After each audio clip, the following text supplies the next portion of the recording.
I'm Nicholas Morton, but you know me as Pingu. I'm a two-time Rainbow Six Siege World Champion and former top Rainbow Six Siege player in Pro League. Welcome to my Siege Ranked Bootcamp. We're talking 20 seconds left on the clock, you got the diffuser in hand, what do? Play the way that you're comfortable with, because you have confidence when you're in this position, that is when you're gonna be at your very best. Good luck.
Hello everyone, good morning and welcome to Six Invitational 2023, our final day of the group stage. It's a whole week of competition here. Welcome to our command center. We'll set you up with our pre-show and fill you in on all the info of what's to come and what has happened yesterday, especially. I'm Esports, your host, and with me on the Endless Desks command center are Jack, Fresh, but can you believe it? We are joined by the one and only Christina Aguilera. Live from Montreal. Wow. She is a big fan of Rainbow Six Siege. Yeah. That makes me very happy. A lot of celebrity endorsements that we have here on the stream. Asterisk, by the way. We're just going to make it clear. But hello. How are you doing today, Anne? Good. I'm doing really good. It's beautiful. Yeah. So, I was trying to make references, but I'm so bad at making references. It's not good. But I'm hurt. Oh, exactly. No. This has got to stop.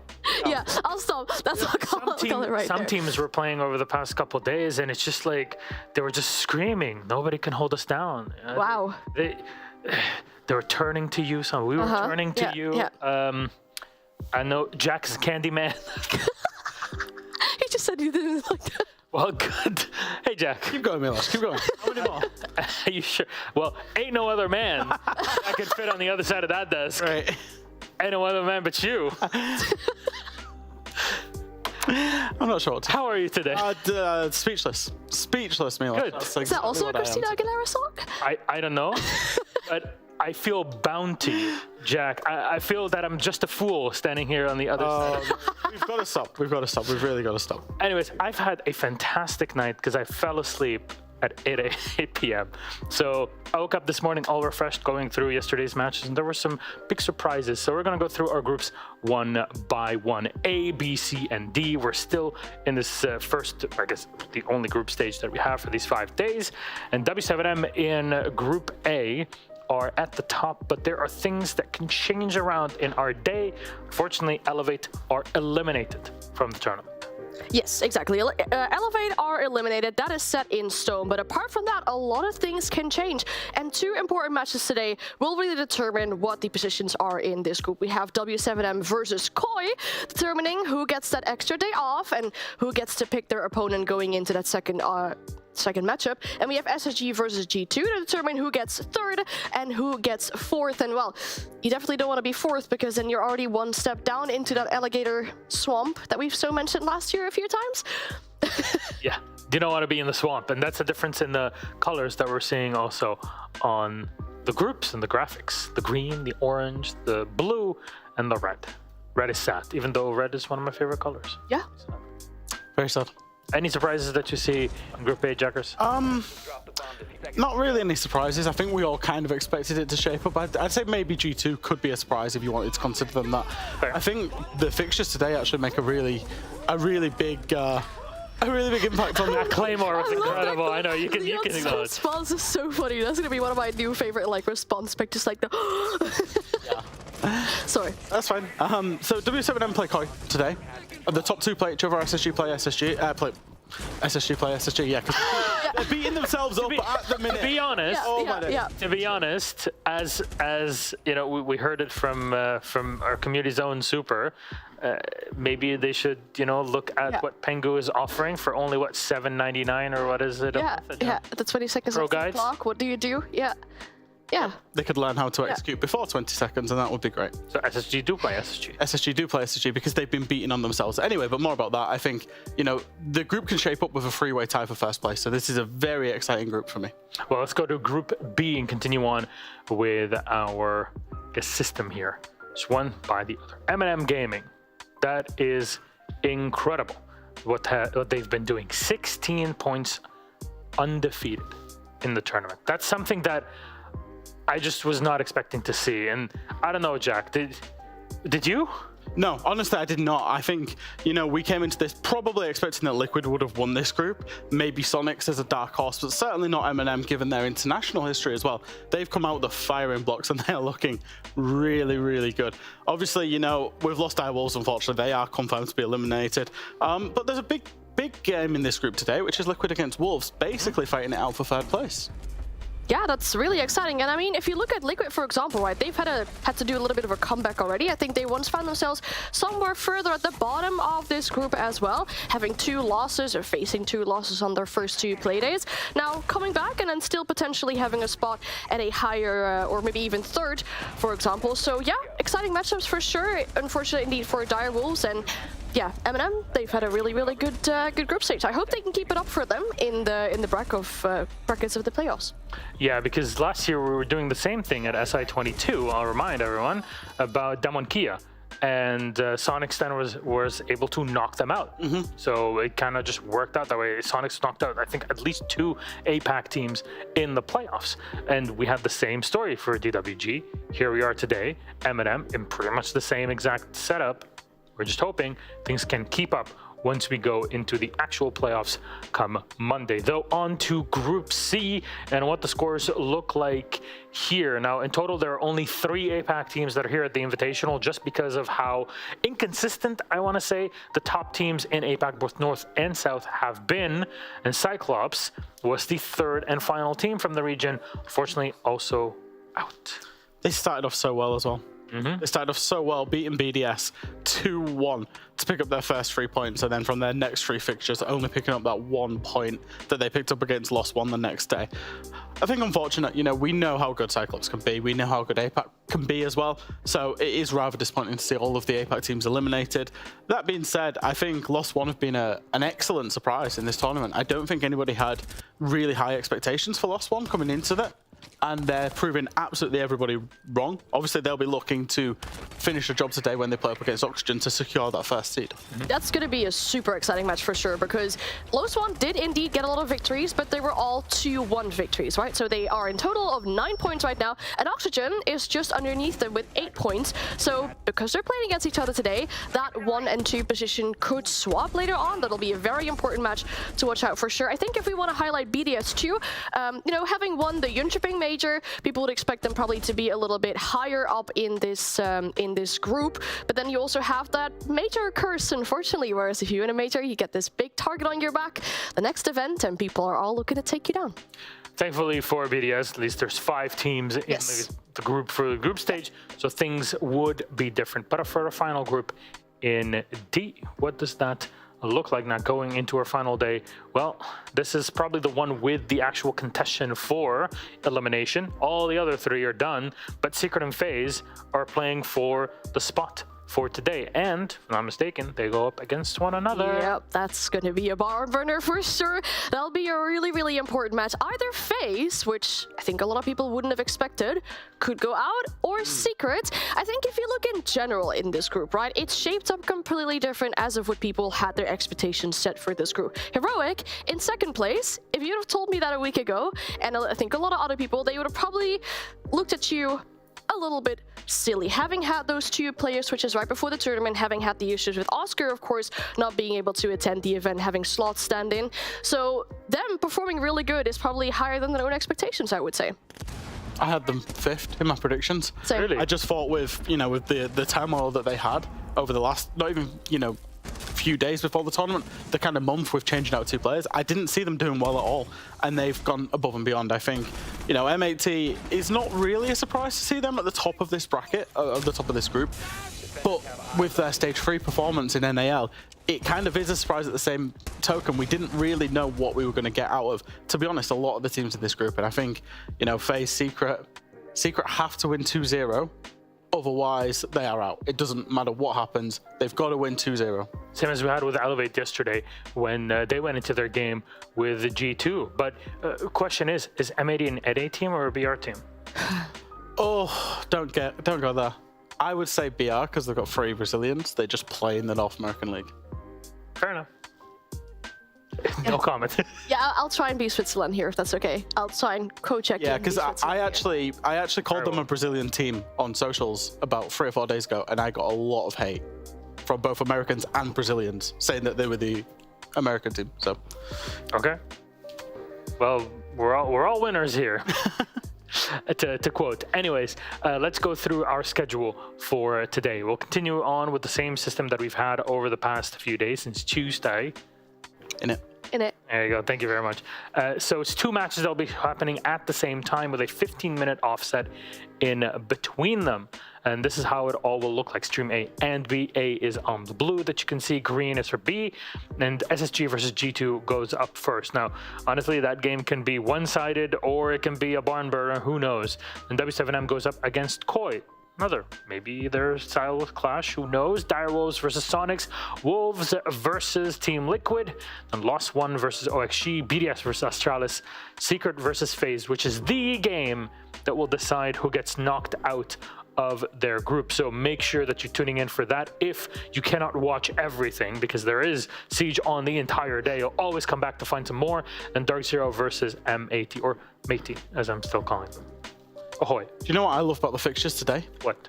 Out of the 8 fixtures we've got, 7 of them mean something. There is only one game that is not going to change any standings. The one with Dire. Which is Sonic's Direwolves, because Sonic's are locked in 2nd, Direwolves are locked in 5th. Every other game, there is something to play for on the final day of groups, and I absolutely love that. That's sick. Yeah, that's really exciting. We've had it before where, the last day doesn't really mean that much. Teams are going to hide their strategies coming into, or like expecting their games for the bracket after, but these games actually matter. You will have to perform today if you want to get a higher seed in your group. All right, then from down, we can go to our predictions, to everybody else's predictions, except for mine, here on the screen. I definitely hope. There you go. Fresh. Mm-hmm. Is that photo from SI? That photo's from SI last 22. year, yeah. I absolutely hate it, but the socials people keep using it. James getting absolutely bodied, just like he did in that show match. That's true. In the predictions, only 12, but he's going with his heart. Frankly, he's been going, except for this moment, for mostly Apex, so that's something. And not too bad at 18, Mandy at 21, Fresh at 22. God damn, man, look at him. Moving on to our second layer of talent predictions. Bam, Demo at 26. The man is a machine. Extra Trick at 22, Jesse at 18, and Caliber Jacob at 9. Look, man, those YouTube video predictions, maybe they do it better than here. It would be easy to go in on Jacob, but he did forget to do them for 2 days, so that's why he's. Whose fault is that? He entirely forgot 2 days. It's almost like we have people telling us 3 times a day, hey, please fill in your predictions, including 6 in the morning. That's true. There you go. There's just shout out to our talent management team. There you go. Anyways, friends, thank you very much. We are going to take a quick break. When we come back, we'll prep things in for stream A, so see you in a minute.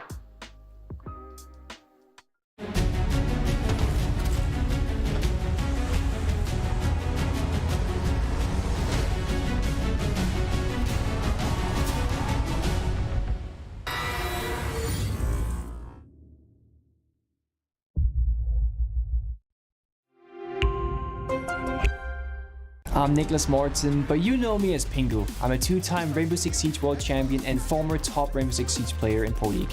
Welcome to my Siege Ranked Bootcamp. We're talking 20 seconds left on the clock, you got the diffuser in hand, what do you do? Play the way that you're comfortable with, because you have confidence when you're in this position, that is when you're gonna be at your very best. Good luck.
Welcome back, friends, to the studio here live at the Command Center, the SI 2023. I'm Miller Stamatic, your host. With me on the Command Center again are Ann and Fresh, and they're going to help me go through things for game number 1, Space Station Gaming, go up against G2 Esports. Now, 3-ish years ago, or even 4 years ago, when you would hear SSG versus G2, you think, oh my god, like the top 2 teams in the world going up against one another.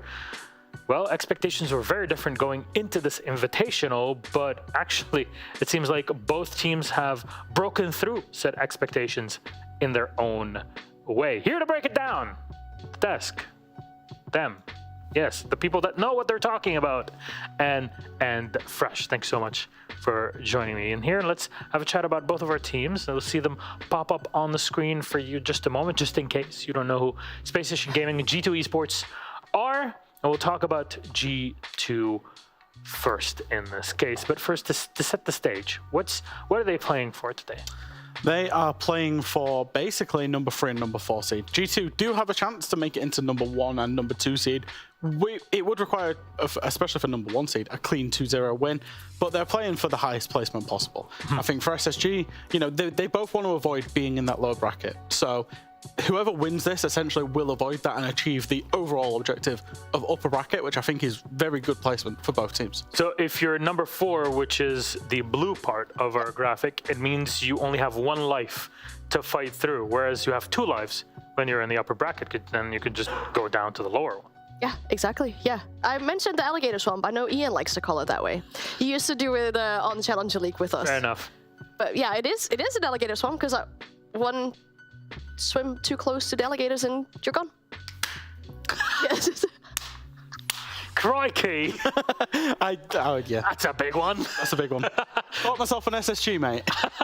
Well, let's see if G2 can actually catch them for today, because they're our first team up in our graphics. And this squad has surprised everybody going into SI. W7M has given them a rough time, of course, with the loss, but still pushing them to the edge. Yesterday, things looked a bit iffy against Elevate, I have to say, but they still closed it off, Jack. You're going to be absolutely shocked with me, Milosh, but I'm giving G2 a lot of praise at this tournament. What? I think they've added tremendous... Number 1 G2 hater? Yes, they've added tremendous support staff, they've added a tremendous player, and they've added a tremendous amount of balance to this team. They look a complete package. Sure, there are still teething issues. This team has been a team, you know, realistically under a new IGL and a new player and new support staff for 6 weeks. But there's problems to iron out, but they've got themselves probably into the upper bracket, and they've played some really, really good Siege across this tournament. They maybe even should have beaten W7M 2-0, and there won't be many teams that even take a map of W7M this tournament. True.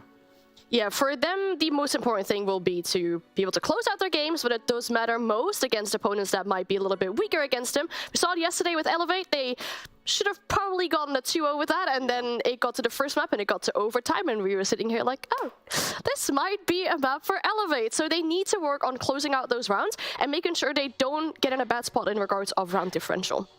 Okay, fair enough. And what about on the SSG side, or what can they bring in this matchup? Because let's just say things have been a bit disappointing from the perspective of, yes, we have world champions on the squad.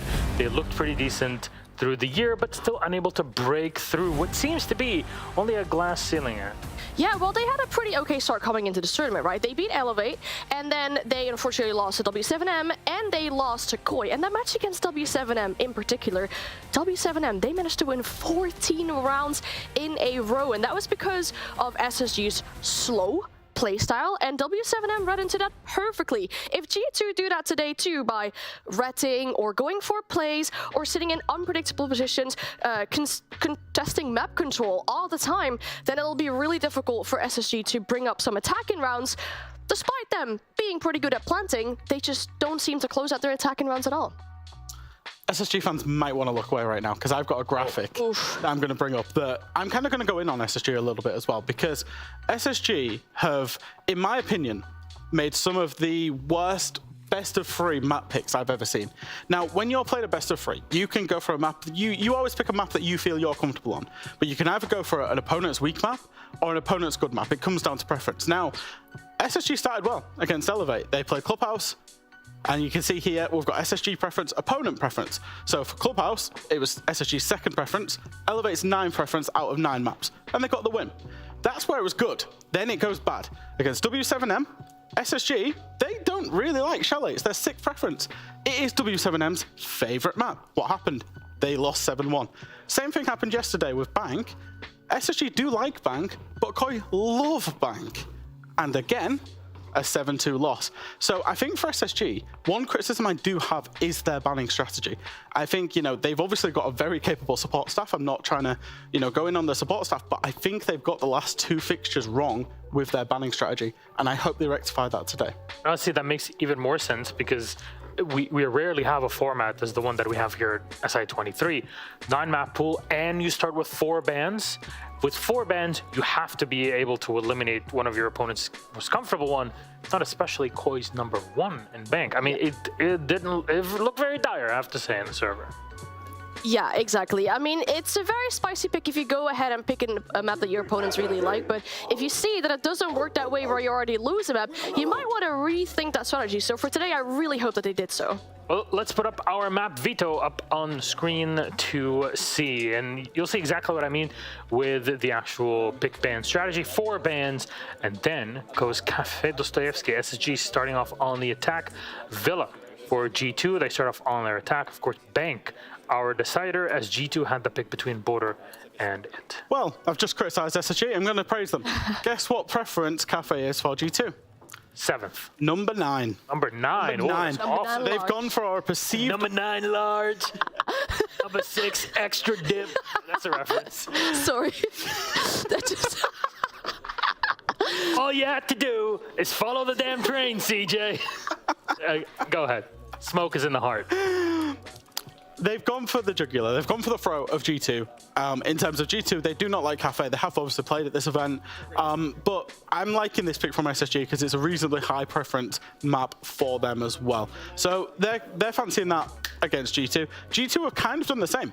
Villa is SSG's 9th preference as well. So both teams are going for maps that they're strong at, but their opponent is perceived to be weak at. Yeah, well, for Villa specifically as well, right? There's no real info on SSG for Villa, so G2, they have picked that map or played it against Koi on the first day of SI, and they won it as well. There is some information on them about this map, and for the decider Bank, this is also a very high preference map for SSG, so you could say it's pretty good that it came through for them. They picked this map a lot, and they also won 6 out of 8 games on that in the recent history, so could even be their best map, so maybe they're hoping on getting towards that decider. Score quickly. Lobby's ready. 2-1 G2. Yeah, 2-1 G2. If they close out their rounds, yes. All right, fair enough. Thank you very much, wonderful analyst. Let's toss it to our casters. Des and Ace, which means this is going to go to a map 3 max OT. We're going to overtime, Des.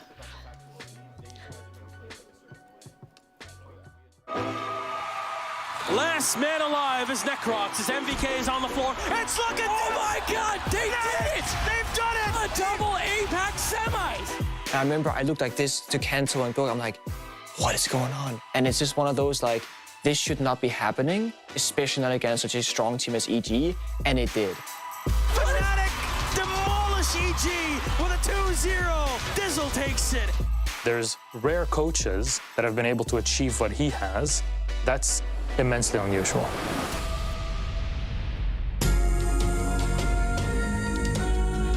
It is Evil Geniuses against Fnatic, a match that any esport would want to have. Yeah, 2 big organizations with a ton of history in esports behind them, but one has a bit of a Himalayan mountain, a Herculean task ahead of them.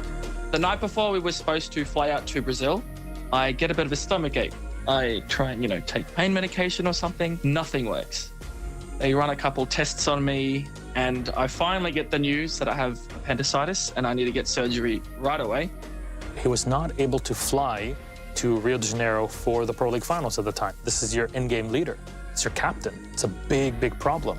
The unofficial ruling was to be that we could find a substitute as long as they weren't contracted to an organization and hadn't competed in any of the Pro League circuits around the globe. Yeah, basically we had to make the call, and it's like, look, there's nobody else. I guess I'm just going to have to play. Normally when a coach has to become a player, we're always thinking that's going to go terribly wrong. And to make things worse, Dizzle came from Xbox or console, so he didn't play with mouse and keyboard before.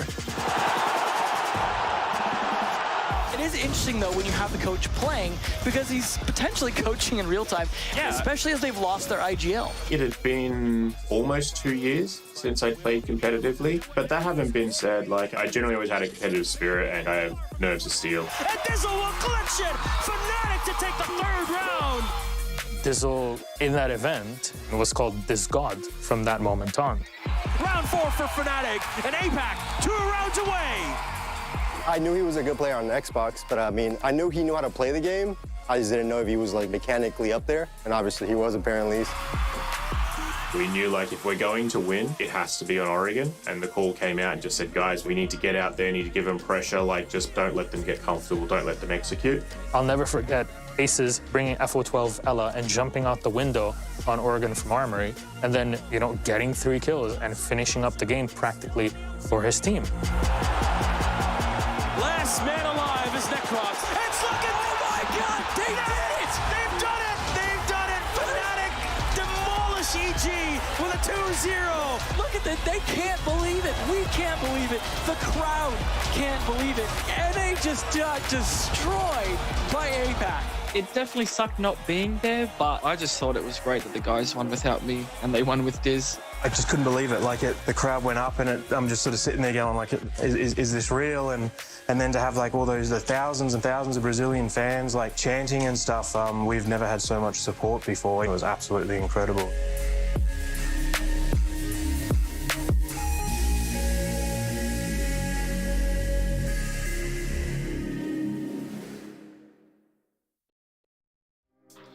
Hello and welcome back, friends, to the Command Center. I'm Thematic, your host, and we're going to continue things with our B-Stream matchup. It's no B game, I'll tell you that much. On the analyst desk, though, joining me are 2 handsome lads.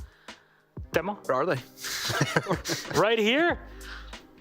Man in the Mirror. I'm looking at the man in the mirror. You know the song? It's a great song. MJ.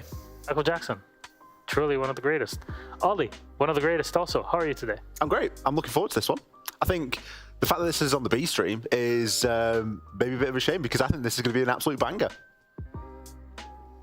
What do you think, Demo? I concur, yes. Always very straight. Whatever he says, yeah, sure. What? I'll go with him. Believe it when I see it. Let's go then to our game and talk about both of our squads in this series. W7M versus Koi. I want to see if both Demo and Ollie will agree on who takes this game, because it's an EU team and a BR team, and I know both of you. I see the smirks already away, and like, I don't know, man. Why are you asking games like questions like that? But this is still a big fight here between the 2 squads. Promises to be our best one this morning. Yeah, I think me and Ollie have mentioned before, we still can't believe where this team was a year ago, and the progress that this team has made is, you'll never see anything like it again. You just won't. We're talking about Koi, or we're talking about W7M? Honestly, that's like, no, but that's actually a really good point, because look at last year, whenever they were Rogue, like, team was in the bin. Let's be honest, the team was it was on its last legs, and that SI just, that was the punch that knocked them out. It was, and then we seen that whole rebuild come in.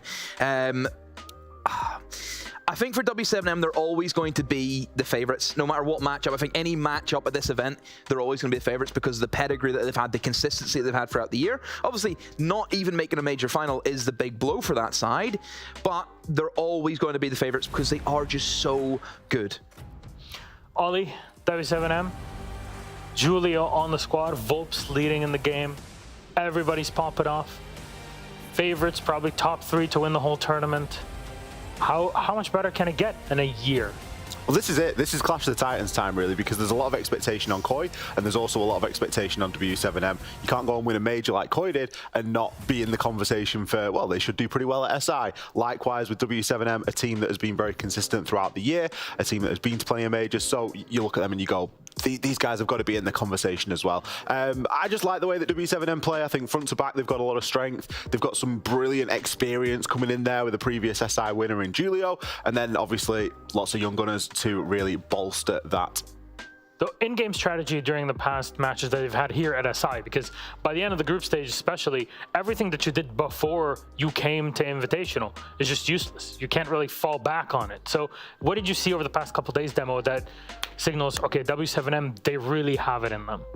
I think they went and put a statement against SSG, which I think shows the true grit to that side. You know, they had the landslide, the biggest, you know, scoreline that we've had against SSG. So W7M in that regard, yeah, they are living up to expectations. For me, I think, I kind of feel as though the pressure's in W7M. I kind of feel it is because I think G2 exposed them.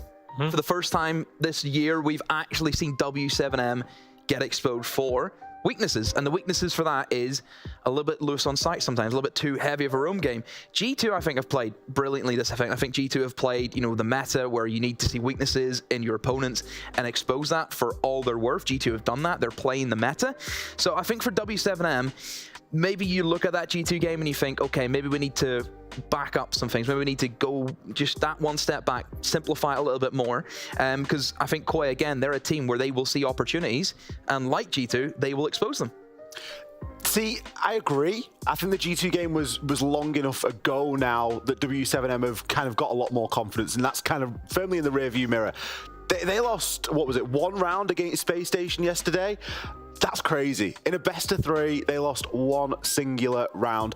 It's a big confidence boost. Obviously, we could question the way that SSG have sort of approached some of these games as well, but you've still got to play well to get that sort of a result. And I think that W7M, they've got that confidence. Well, if you're using SSG as the mark, their opponents, W7M's opponents, Koi, still did pretty well against SSG. Now, we had this quick conversation earlier with Ann and Fresh on the desk for the SSG G2 game, where he's saying, you know what, the ban phase also was a bit awkward, so that's where Koi were able to pounce on their opponents. But the question is, can Koi actually have the map pool depth and the in-game flexibility to deal with a team like W7M? I actually fancy them tonight. I actually do. Really? Tonight? But why? Sorry. Tonight EU time. It's tonight somewhere. Why?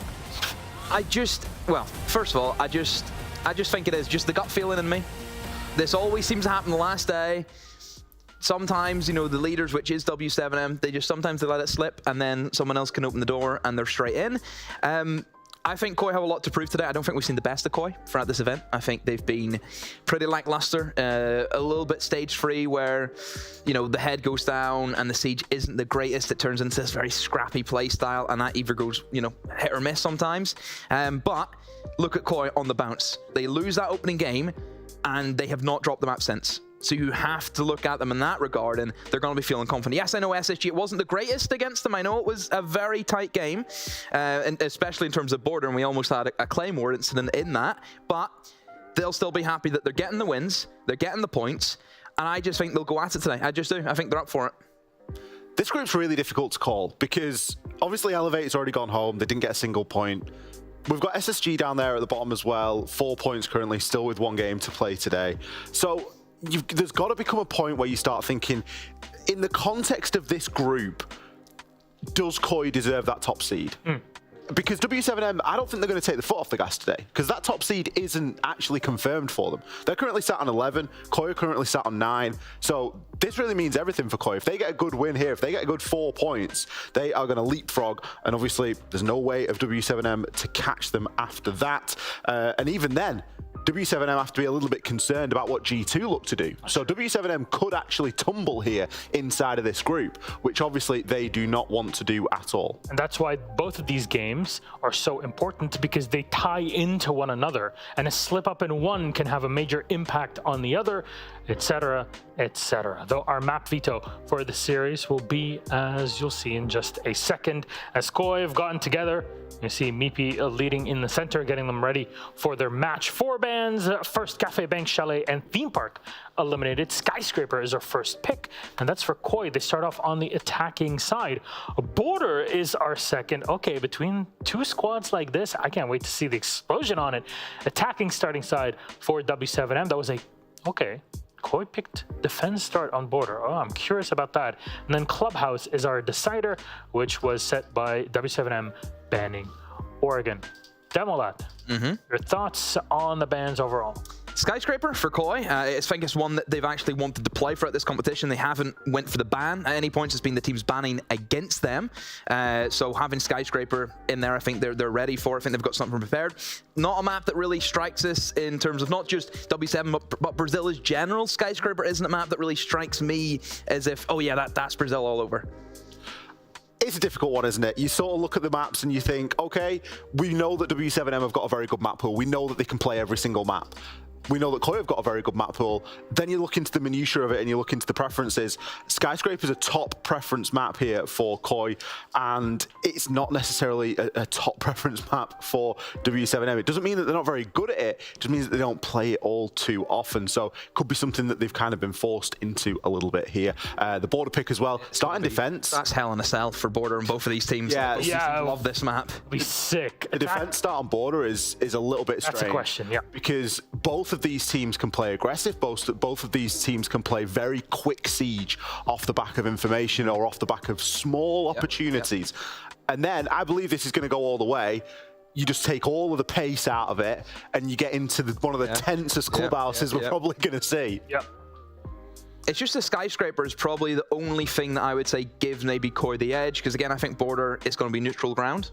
But Skyscraper, I'm going to give the slight edge to Koi.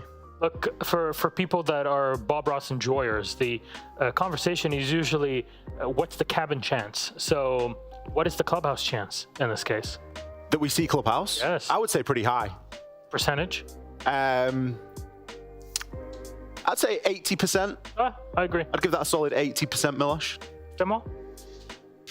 I think it's going to be 2-0, like either way. One way or the other. I don't think there's going to be a 2-1. One team will 2-0 somebody. I don't know which one it's going to be, though. But why would that happen, then, in your opinion? Well, I think if W7M, they get the Skyscraper, I think that Koi, the heads are going to dip, losing the map that obviously they wanted to get in for a while. That's going to probably upset them a bit and maybe rattle it going into border. I think if Koi, if they get the Skyscraper, I think the momentum will just carry them into it. Energy's also been a little bit of a problem for Koi as well. We've seen that visibly in the team when we get a look at the player cams. And if a round doesn't go their way, there's a little bit of a dip. It can be something that you start to worry about. Is that effective? It happened against G2, yeah. We've seen it. All right, gentlemen, thank you very much. We are ready then to get into game W7M versus Koi, and at the same time, SSG v G2. We're going to toss this to our casters. It's the oh so beautiful Hap and M waiting on the other side. Enjoy. Thank you very much, Milosh.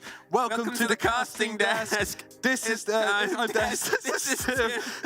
we've got a screamer of a series coming up between Koi and W7M. How did they build that synergy? I don't know. Insane. Hi. Hello. You wanted to try what they... I'm actually Hap. This is actually Emmy. Yeah, I know that's Hap. That was Milosh. It was Milosh. It was Milosh. You didn't lie about that. That was true. Yeah, that was the match. There's also nothing light about W7M up against Koi. Yeah, that's all a real. I'm actually tired now. That was way tougher. Way too much energy. I thought it would be. How do they? To be fair, that was their second attempt as well. Yeah, it was their second attempt. So you know, we have a day off afterwards, and then we can come back stronger the next time we. I mean, we have so many more opportunities. Very true. We have a lot more days to go. Yeah. So it's what it is. Don't worry, we will be. It's what it is, and what we have here. I agree with the desk. I think this is going to be a high-impact game. You kind of want it to be a long series. There's that part of you that's like, give us 3 maps. Give us, like, if there was any of the games you sort of sitting around of teams hitting heads, 2 of the top teams of their group, 2. What's it? What? I don't know what he said. Talking about male seahorses and babies. They do. That is correct. There's Biggie T. Yeah, just looking in the camera, looking at you, trying to win all the hearts. Hello, Big T. I'm such a big fan. Just keeps looking at it. I mean, the Dutch, as a people, you've got a few superstar athletes. Obviously, Verstappen. Yeah, true. Yeah. Hurlings, Biggie T. Big T's one of them, indeed. Yeah. They're getting ready. In the meantime, we have W7M going for a bit of a huddle. Now, Skyscraper, let's pull up. Break it down for me. Some stuff out here. Yeah, give me the good stuff. see. Only the good stuff, though. Now, if we're looking at the overall tournament, which is what we will be doing first, because neither of these teams have played it yet over this tournament, so there's nothing really we can get into to that extent. Overall, 59% defensive win rate. The true dip is coming in Kitchen Barbecue at 47 and 17 plays. T Karaoke, almost 70% win rate for the defenders. So you can expect to see us go to set sites, well, as often as we can, probably 4. Master and Bathroom, it's only been played 5 times, but also has a 60% win rate. So that offsite seems to be, well, starting to work more and more in teams their favor. Yeah, I mean, that's the sort of thing about what this best of 3 groups, we sort of highlighted it before, is when you get best of 1 groups, you get a small pool of maps. It's super rare to have the full test of maps. And then obviously as the tournament develops, usually and theoretically, and it's not always the case, but the teams that survive in the best of 3 Thunderdome longer are the ones that have the wider map pools, the ones that are sturdier, the ones that are more comfortable. I love that we've had best of 3 from groups, because what it's forced is teams that are kind of confident on maps to bring teams that they think are less confident, and because of that, we've had a lot more play of things like Skyscraper. We have. Like, you know, Theme has been so present. After the first day, we basically had every single map already played. Yeah. Right? So it's good to see. And of course, it favors some more than others. Teams like Latam, you know, they have Copa Elite 6. They know that they need to have a bigger map pool. Whereas APAC, they only play 7 best of 1s to qualify for a major. They are, you know, slightly hindered by the best of 3. That's why they're all, well, potentially knocked out at this point already as well. So, either way, it is Koi up against W7M, basically for the win of the group, for the bye into that first round. Basically, you become top 12 already, if my calculations are not mistaken. And the first ban comes in, and it's going to be Yana removed by W7M. As Grind says, there's going to be no mercy. Hey, I just love you, bro. No mercy. Hey, fair enough. I mean, this is a showdown. You want a showdown. Yana gone, first of all, Doc will be quick to follow up, and Xavier92 with the OK. He's not too bothered about that one. Or he is very bothered. Or very.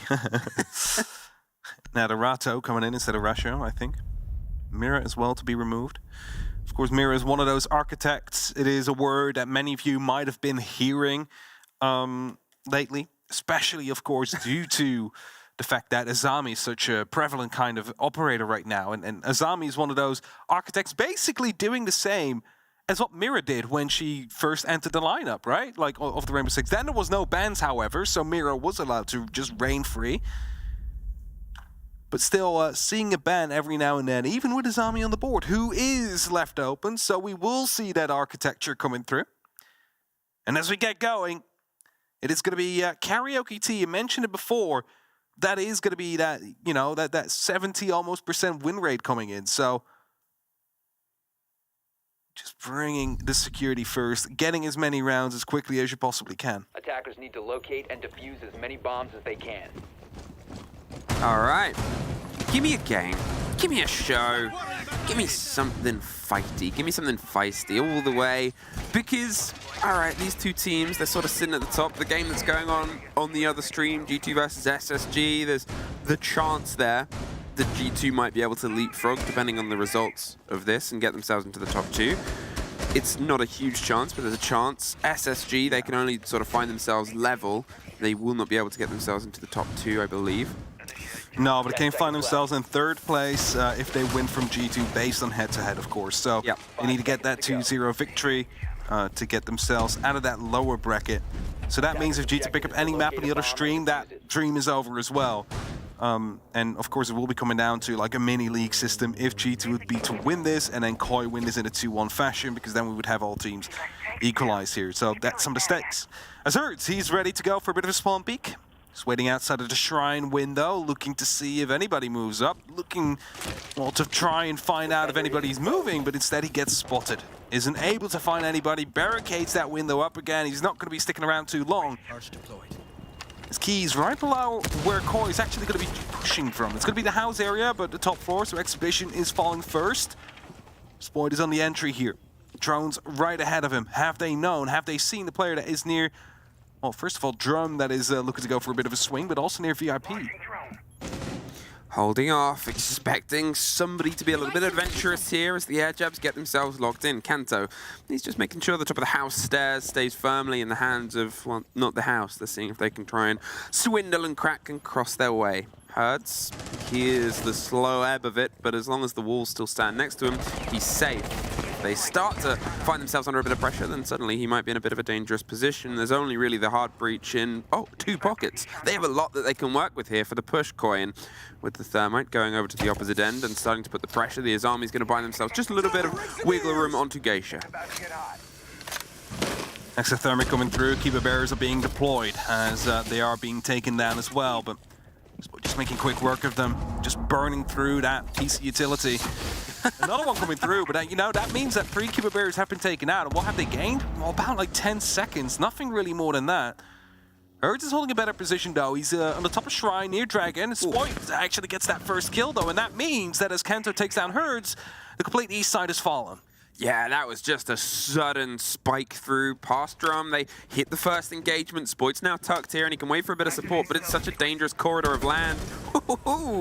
Sees a sliver and they're actually able to get a hard wall put up on the back of Gold whilst the pressure's coming across quite close, but with JV92 having a bit of a watch down, Spoit gets caught. A rotation from underneath is coming through here from Koi. They're getting themselves able to do this. The pinch onto the player inside the side of Geisha. Deepek does get Julio in the meantime. They still have the yellow pings on the arena. He's just going to slip themselves slightly further away. JV has taken a lot of damage from the first grenade. You look at Kanto, you look at Deepek.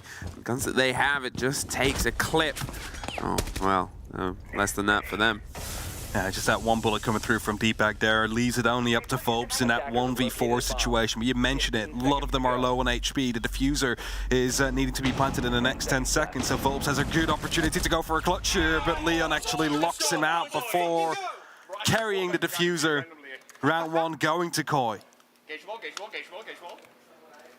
All right, first round Koi and a bit of pace there. Skyscraper attacks on easy. Not many teams in the world are generally comfortable attacking Sky. It's, even with a team like Koi, who is sort of in that echelon, and that small amount of teams that are like, yeah, we can attack this map. It's still 10 seconds left. It's still 15 seconds left when you're trying to put the pressure onto the site itself. There's a lot of rooms, a lot of structure, a lot of individual boxes you sort of have to tick and clear to get yourself a true idea. You can sort of see it from the, these deeper angles of just how much of it is, here's a rectangle with another rectangle, another 6 rectangles attached to it. I mean, as mentioned before, the side that we've just previously seen, Karaoke T, out of the 34 times played, 70% of it went towards the defense. So Koi picking up that first round it's absolutely massive for them, especially if they can repeat that later on. Of course, we are headed towards Exhibition now. It's W7M deciding to not go for a run-it-back strategy, looking to change it up a little bit.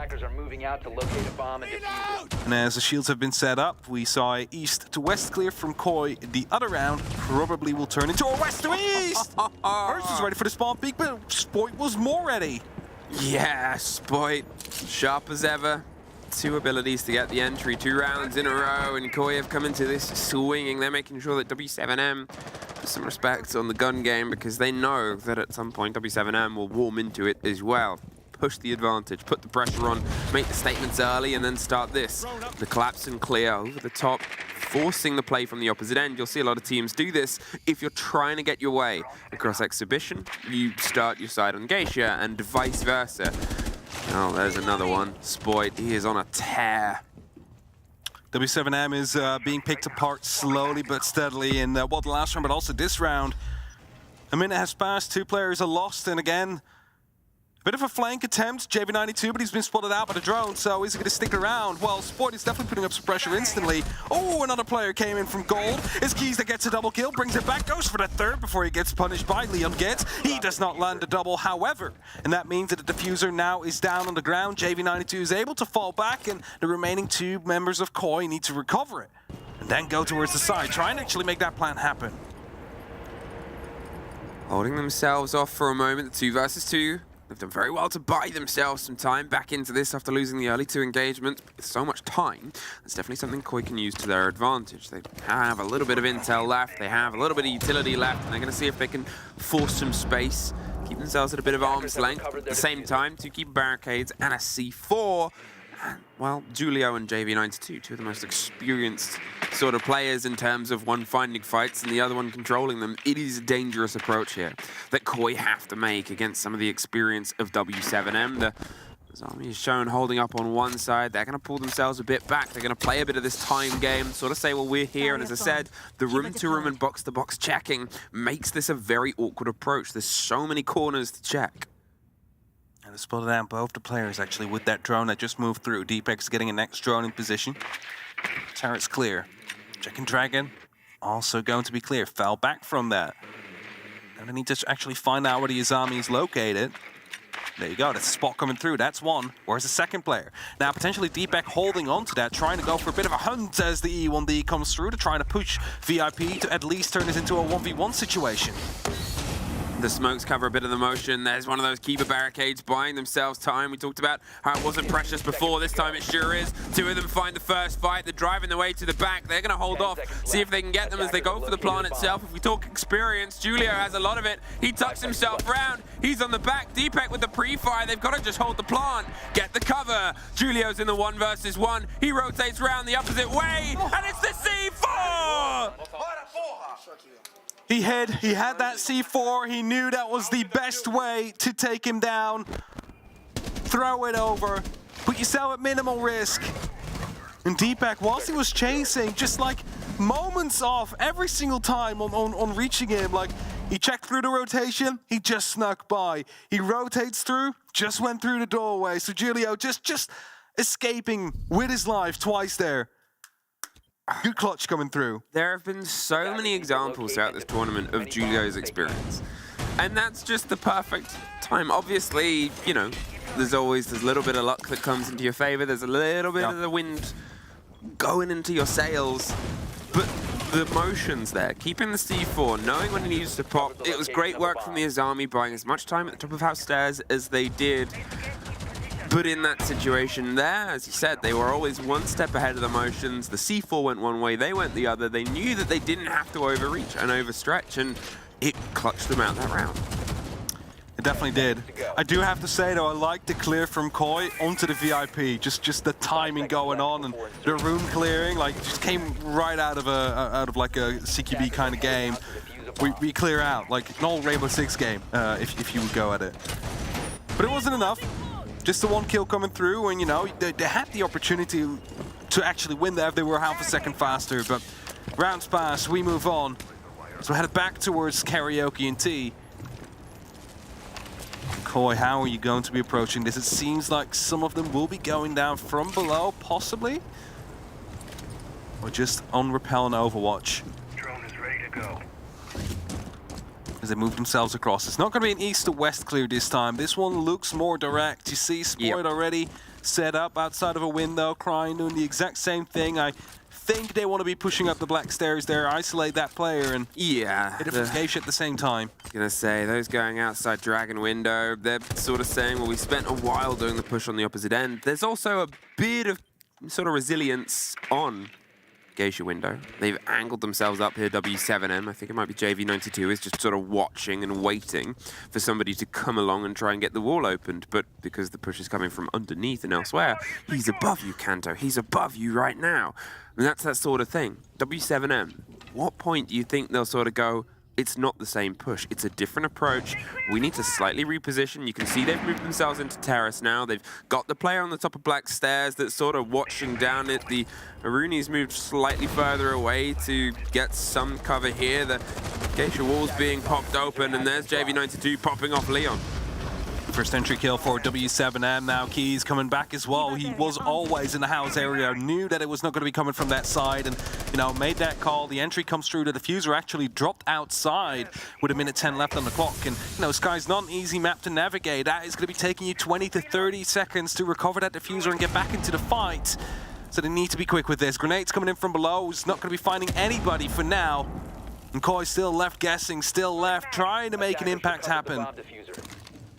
Well, how much is your dedication here? Because sooner or later, it's going to turn into a bit of a brawl onside the site. They're still looking for the fight above as well. JV92 has got himself tucked. There's a bit of a barricade support from the Keepers. They've still got a lot of time, and he's actually going to go fishing and hunting for the fight. He thinks he might be able to cut them off at the pass, but Deepak has a DMR. A bit locked down, and KZ has a Pokeball to catch him. Gets that rebuilt behind the back of it. That puts the kit out of reach. That puts Cryin and Spoiled at the same time, gone Kanto. Got to clutch it all here. Gets the first fight, but from above him, W7M pull ahead. Well played by W7M. They realized the push was not going to be the same very early on due to the fact that they had a player in the house area, so there was no pressure coming down there. You know something else is up. Check your cameras. Oh, bottom 4 cams are suddenly gone. That's surprising. It's going to be Koi that comes up from there. Diffuser dropped twice. It basically runs you out of time at that point. And Koi, they lose out on karaoke the second time around. Defenders, protect your bombs from But of course, you don't want to be running the same attack twice. Yes, it worked the first time, but it came down to 10 seconds. Do you want to go for it another time? Well, clearly the answer was no. And rightfully so. Change of pace, though. We are headed towards the barbecue and kitchen area. The hungriest site. The hungriest site in all of Siege. Because you got barbecue, you know, one bomb side. Then you have kitchen is the other. Kitchen is the other, but we're like right next to barbecue. You also have the sushi area. It's just and the restaurant right next to it. I didn't have breakfast this morning. And next to the kitchen, we have the pantry with all the nice little, you know, tomato and paprika supplies. Look at the fresh. The little bar out of there. Bag of, it's just a bag of green. I think it's a bag of beans or something. I don't know. Ah, yes. A bean bag. No, so it's literally the hungriest side. Yeah. And sight of all in Rainbow Six. Are they the hungriest players? Well, that's what we're waiting for. That's what we're waiting for, and Cryine's going quite direct. Puts the pressure onto the bathroom window. Nobody's in that position to try and swing back. As I said before in the past round, we had W7M set up a little bit. And there's a little bit, but he's somehow able to get Spoit before he gets caught out. 3 players, and Spoit was just sort of crouched, suffering in front of a door there for a second, and the spray came through first. They knew he was rotating that one. That's a bit of a misplay there, and a bit of a miss moment from Koi, but at least they were able to get a body back. Well, at least Deepak is quite sharp in his replies, though. You saw it in the last round when he was attacking the geisha window, now with a quick response as well, even though, you know, they should have had the pickup before the kill came through, but it's always good to see one of your support players stepping up like that. Grenades coming through. To be clearing out some of the utility, also now aware of the fact that close to them is going to be cleared. Still a bit of being afraid though that they might be coming up from the shrine area. I think they want to be opening up the gold wall. That's why Deepak is currently located where he is.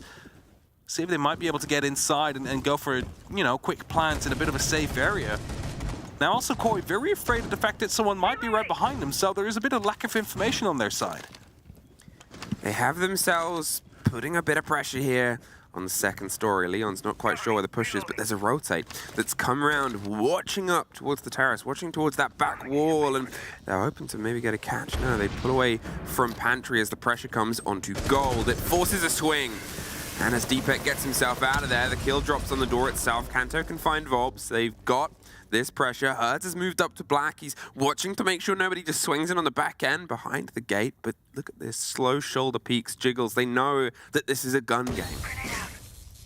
It is. The Serial Laser Gate gets wasted. Now 2 members of Koi starting to move in. Hertz, you need to be quicker on the trigger here. That's going to be the shoulder peak and instantly falls back. He knows he cannot win that. Oh, Julio underneath as well. Sorry, I just saw that. He was watching up from a hole at first for a very long time. The slip comes by. Kanto gets hurt. In the meantime, Julio, I don't think Juiced saw the rappel down. I don't think so. Definitely heard it, though. So he's aware of the fact that someone went down. Changing position. That's the Aruni spotted out behind the bar now. There's one player located.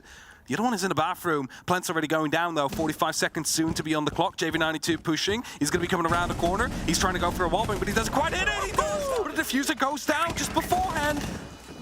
Could not have been closer here, but now it's a 2 versus 3. The question is time. They've got to see if they can try and retake this. He's going to go for the long arm. He might see if he can just be in a distance. There on the other side is Soft. JV92 cannot quite get away with it. Takes the man on the drop, goes back to pick it up, but there's Kanto filling in the dots, and Julio over the top cannot find the fight, and Kanto claims it. Well done by Koi. They, beeline themselves to the objective after they had the top floor under control. This shows you why you need that top floor, because it's so much easier to hold onto a diffuser that way than when you have to do it horizontally. Bit of a missed call coming through on W7M. You saw the ping on the initial spot that JV92 started spraying. He then realized, oh, it is going to be closer. Actually hit the shot, but if he had that information earlier, that plan never would have gone down. Yep. And that would have been potentially a W7M round, because what do you do from there on? Well, you start dropping, but you're in a disadvantage when you do start dropping through hatches. For Koi to hang on. 2-2. Keeping it an even game. Yeah, if we talk about the windfalls of Siege, there's definitely one that I think works there into the favor of Koi. They had themselves in a dangerous situation if that kit was out of their hands. But 2-2 to a piece. The battle rages ever on. And we're generally getting quite a lot of people activated in this game, but in strange ways. Obviously, Herds is the only one that hasn't been able to find blood. A couple of players like JV92 and like Kanto stepping up quite big. It's a very hard to gauge game because I suppose if you're looking at these two teams, you're sort of propositioning big names against each other. You want to see Julio hitting heads with Leon. You want to see KZ hitting heads with Spoit, and here, the shape of that on the shape of Skyscraper is making for a bit of an interesting taste. Talking about food again?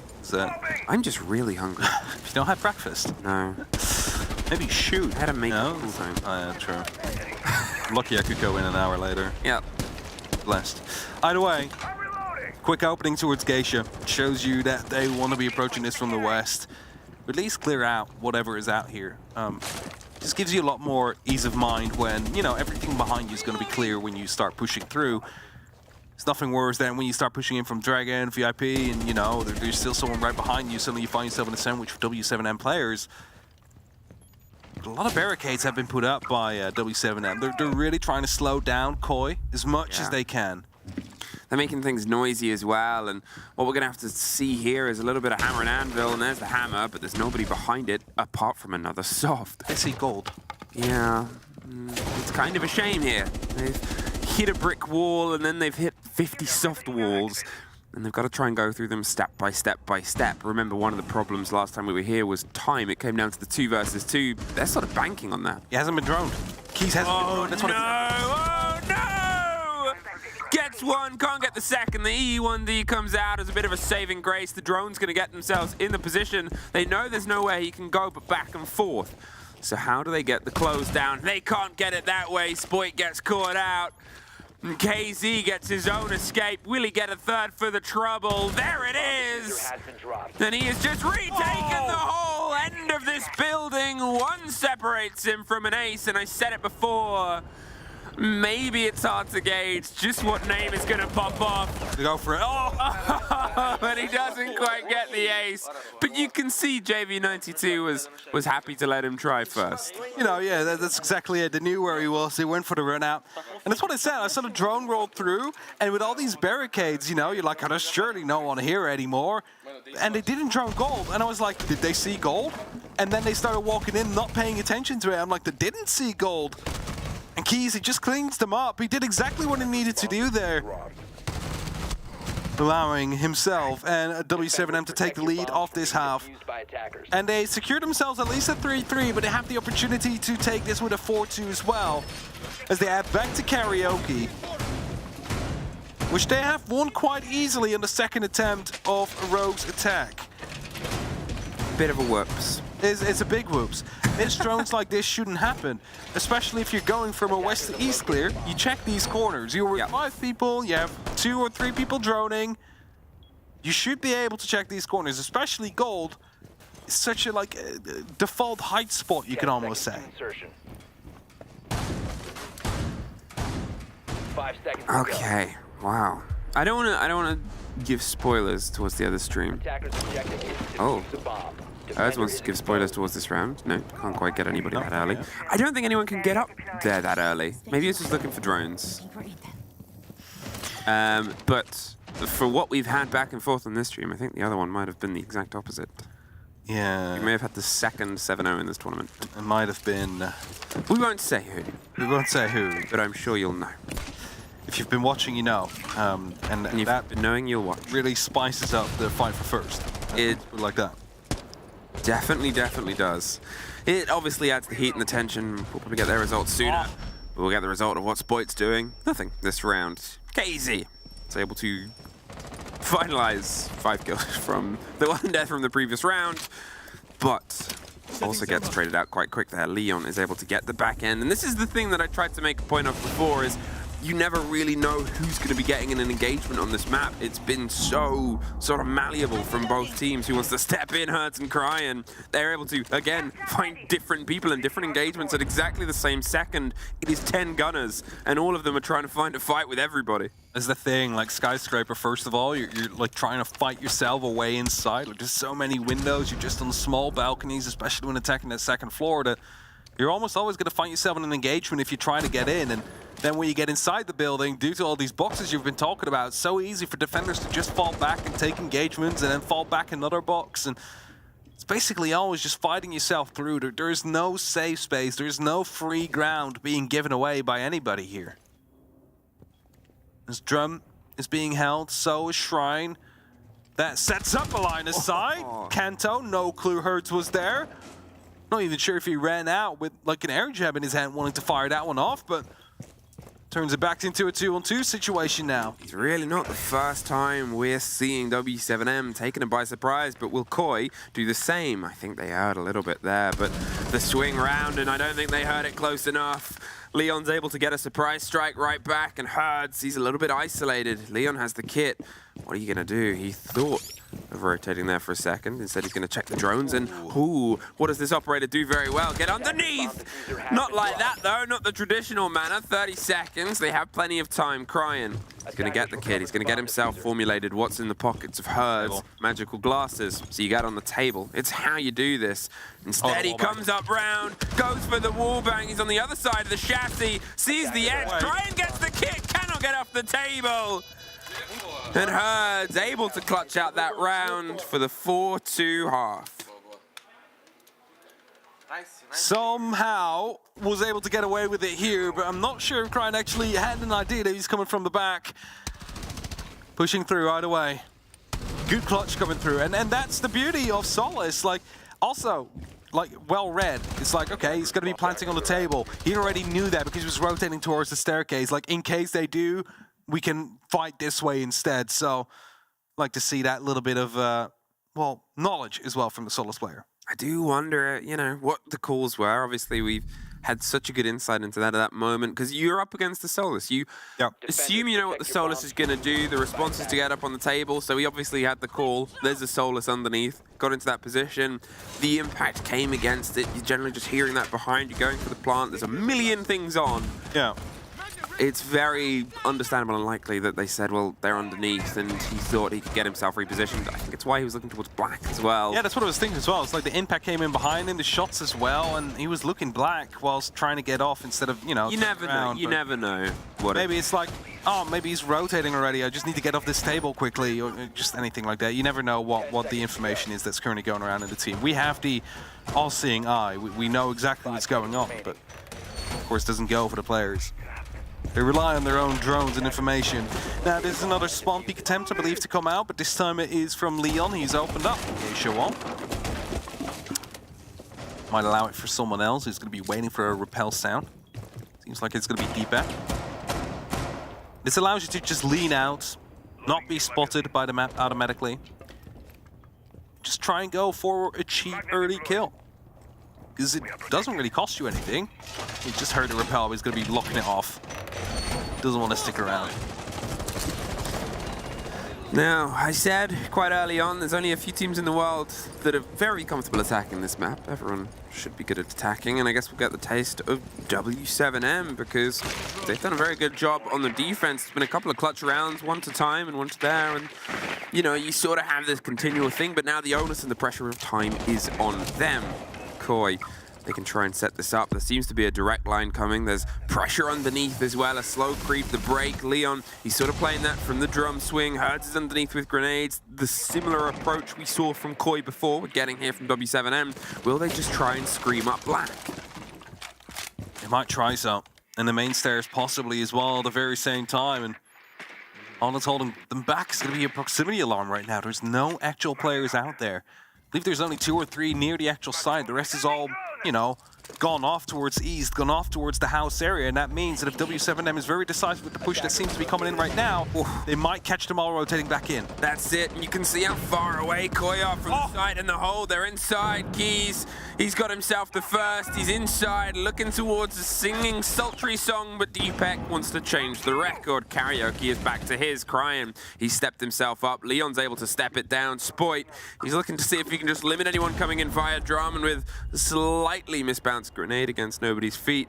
Nobody else is caught. They went for something short, sharp, and snappy, and Koi was just able to stretch it out into a longer engagement so they can get themselves back in position. Julio swings in on the far end. Hertz, he's trying to get himself tucked in. Here's a lot of close audio, hoping the shoulder peaks come his way, but everything seems to be under huge amounts of Koi pressure.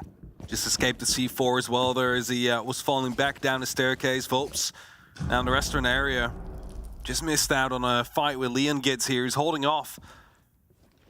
He's trying to go for an attempt too, but still here's someone walking right above him. There's nothing he can do about it. He doesn't have any grenades left, so he's going to require some assistance, but also no E1D, so Volps really will have to do with just providing covering fire with the Vector.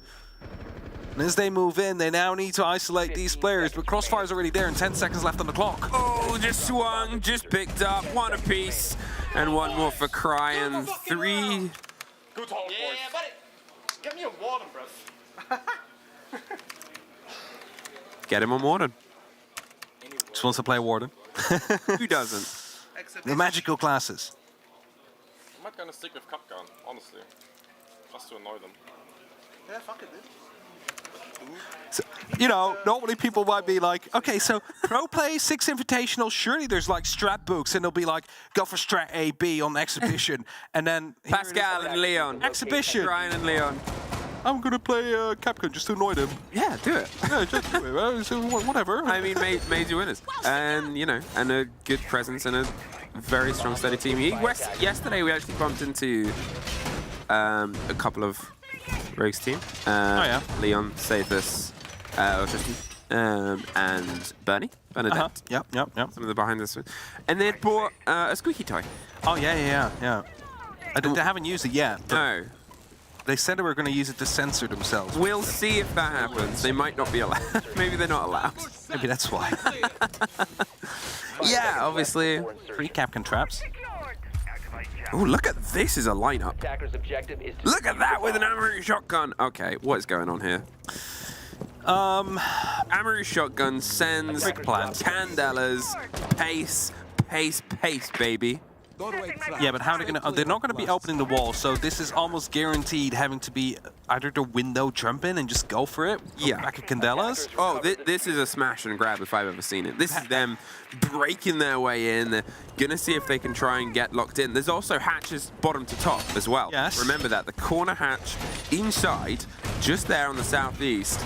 And we've seen W7M play smoke plants behind that. The trick is, though, how do you cover it with the wall closed? If they do use the window jump in, though, the double door on the next of it has 3 Capcom traps on it. So there could be a very quick end of the diffuser carry if they would decide to go that way. Yes. I mean, if you've got an Amaru, the point is there can be a very quick end. Yeah. For or against. We hear the first Candelas pop off. JV92 is going to see if he can try and get a bit of a slow swing. With the player underneath, it's going to be awkward. You've got to win that first fight, and that'll probably make the statement of who's there, especially when you've got a shotgun. Leon, though. Oh, I was going to say Leon is Kanto. Even gets the engagement. Leon just suffered at exactly the same time, to be honest. But for the course, this game is everybody fighting everybody. They've lost Sens. They've lost a lot of their coverage. They still have the pocket smokes, the Candelas, obviously, and some flashes. However, Sens is a huge dictator of eye lines. is Vulps now going out alone with the diffuser from Geisha. Okay, Herds is at on the other least side. have Herds. I was going to say, because he rotated out quickly, there's someone else joining in. So they've changed the plan here. They're not going to be going for the quick execute they wanted to go for. Going to be trying to go for a bit of a default take now, but Crying is waiting in that corner. Yeah, and Spoit on the opposite end. Leon offering some support. They're just sort of saying, look, we're here. You're not going to get any further. There's the swing. Spoit gets the header one, gets the connection with the next.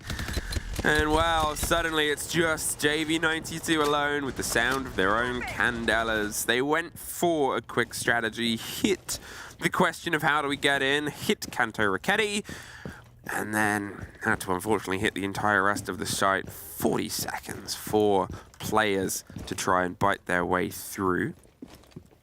And they're going for the big rotate round to the back end. There's been slight movements here.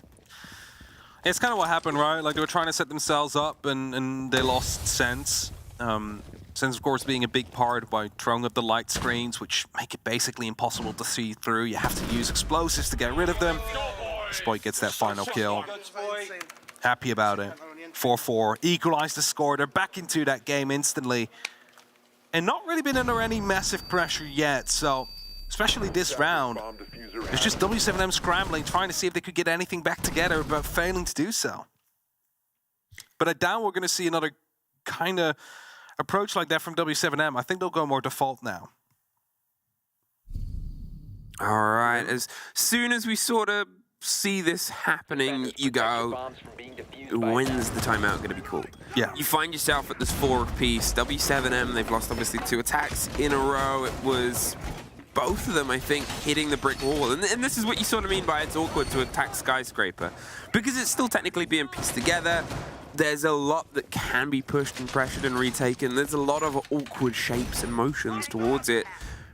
And it's hard. It's almost, I'm not going to say it's impossible to have a conversation, but when you have 45 seconds, a minute to talk about something and try and reevaluate everything, yeah, it's often always quoted as it being a lot harder for the defense because obviously you've got to make more major changes than attack, which can sort of go, look, this is where things are going wrong. But at the same time, I think the structure of Skyscraper makes it very awkward because it's hard to piece together where exactly it breaks down attacking Skyscraper. Small peek attempt. It's going to be abandoned, re-attempted, and again abandoned. But Deepak gets it on the other side. So, you know, they still get the spawn peek kill there. See some smiles, some smirks. Just the confidence is getting back into Koi here. And that's the most dangerous Koi you'll ever see. Once they're feeling good, they're having fun, and they're confident. There's no beating them.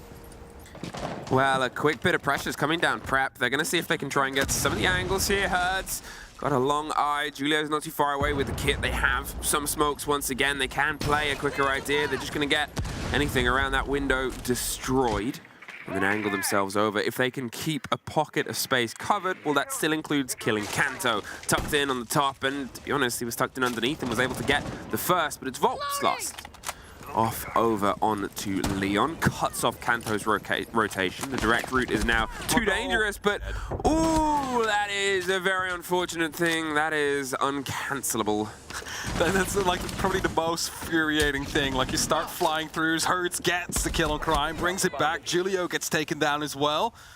2 on 3. W7M, still 2 members left. They are down below. JV92 will get one. Has to recover that diffuser. Will do so as well, but it's going to be safe to jump in. He doesn't know that. That's it. It's been proven time and time again that this vertical hold has claimed 2 different victims on 2 different windows. And at this point, where do you find the remaining Koi players? This is maybe one of the best situations they've got themselves in here for the chance of an attack. It is the 3rd site, W7M. They're going to see if they can swing round. Do they know about Spoit? Well, Spoit doesn't want to know about them. They're going to go for the tuck, going for the kit.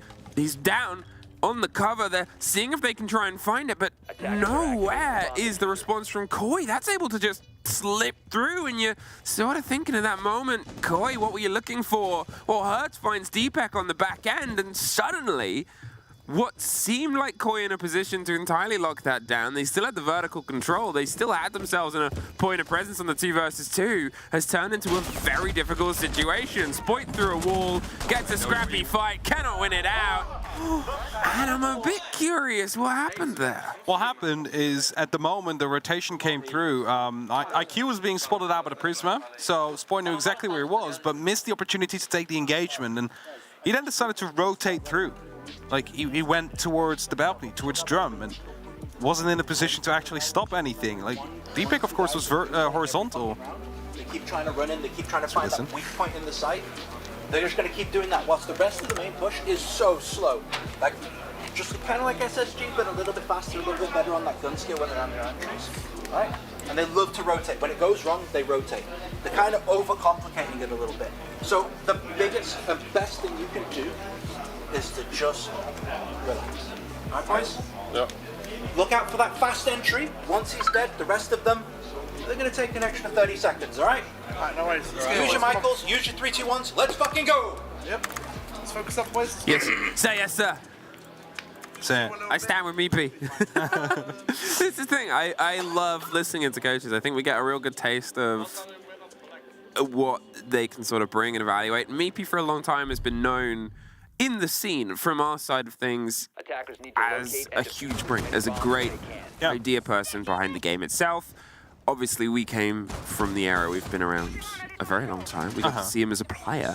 We got to see him as a player with Leon, however many times, and even before that. And that's the sort of thing is we can talk about and reminisce. But now, new viewers who have maybe joined because they're followers of new players like Spoit, or because they're sort of coming into the scene, first of all, amazing, but second of all, it's so cool that you get to hear what we've known and sort of get to be like, this is why they do what they do behind the 5 players.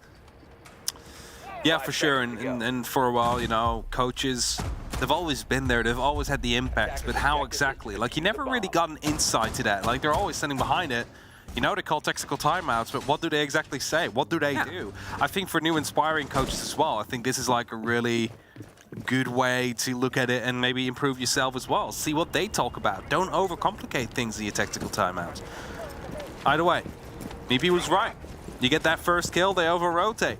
And look for that weakness. When they find it, they commit to it. And the small rotation we had earlier is what lost Koi that round. It started off so strong for them.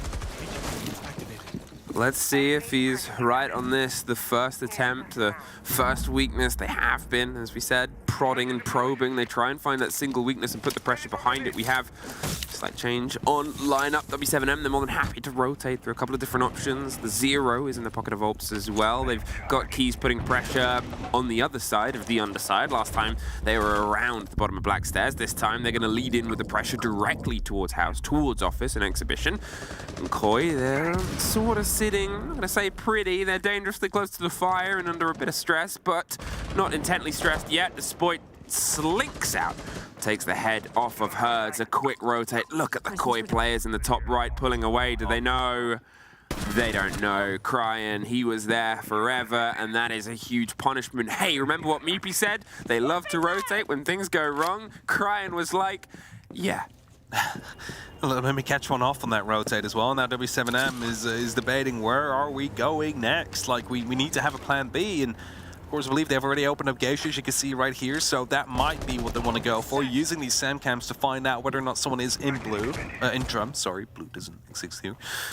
And as they now take Geisha, ooh, shot it from the stairs. Kanta finds one as well. It's only up to Yulia now in a 1v5. The man has experience, the man is known for his skill as well and his knowledge, but the 1v5, that's a bit too much. A flawless round from Koi.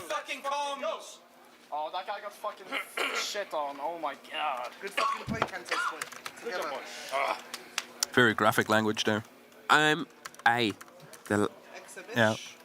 Might worth bringing a warden. Oh, say no more. The way they're playing, they had the Ying, the sentence and stuff. Good try again. It's funny. I love it. I love it. I love it so much. Oh, please, can we have this for every event? You know what I like more is the fact that Warden, when came out, everybody was like, yeah. You know, and now it's like, we need a Warden. Say no more. I want it. Ejected into Crying's veins. What a Chad.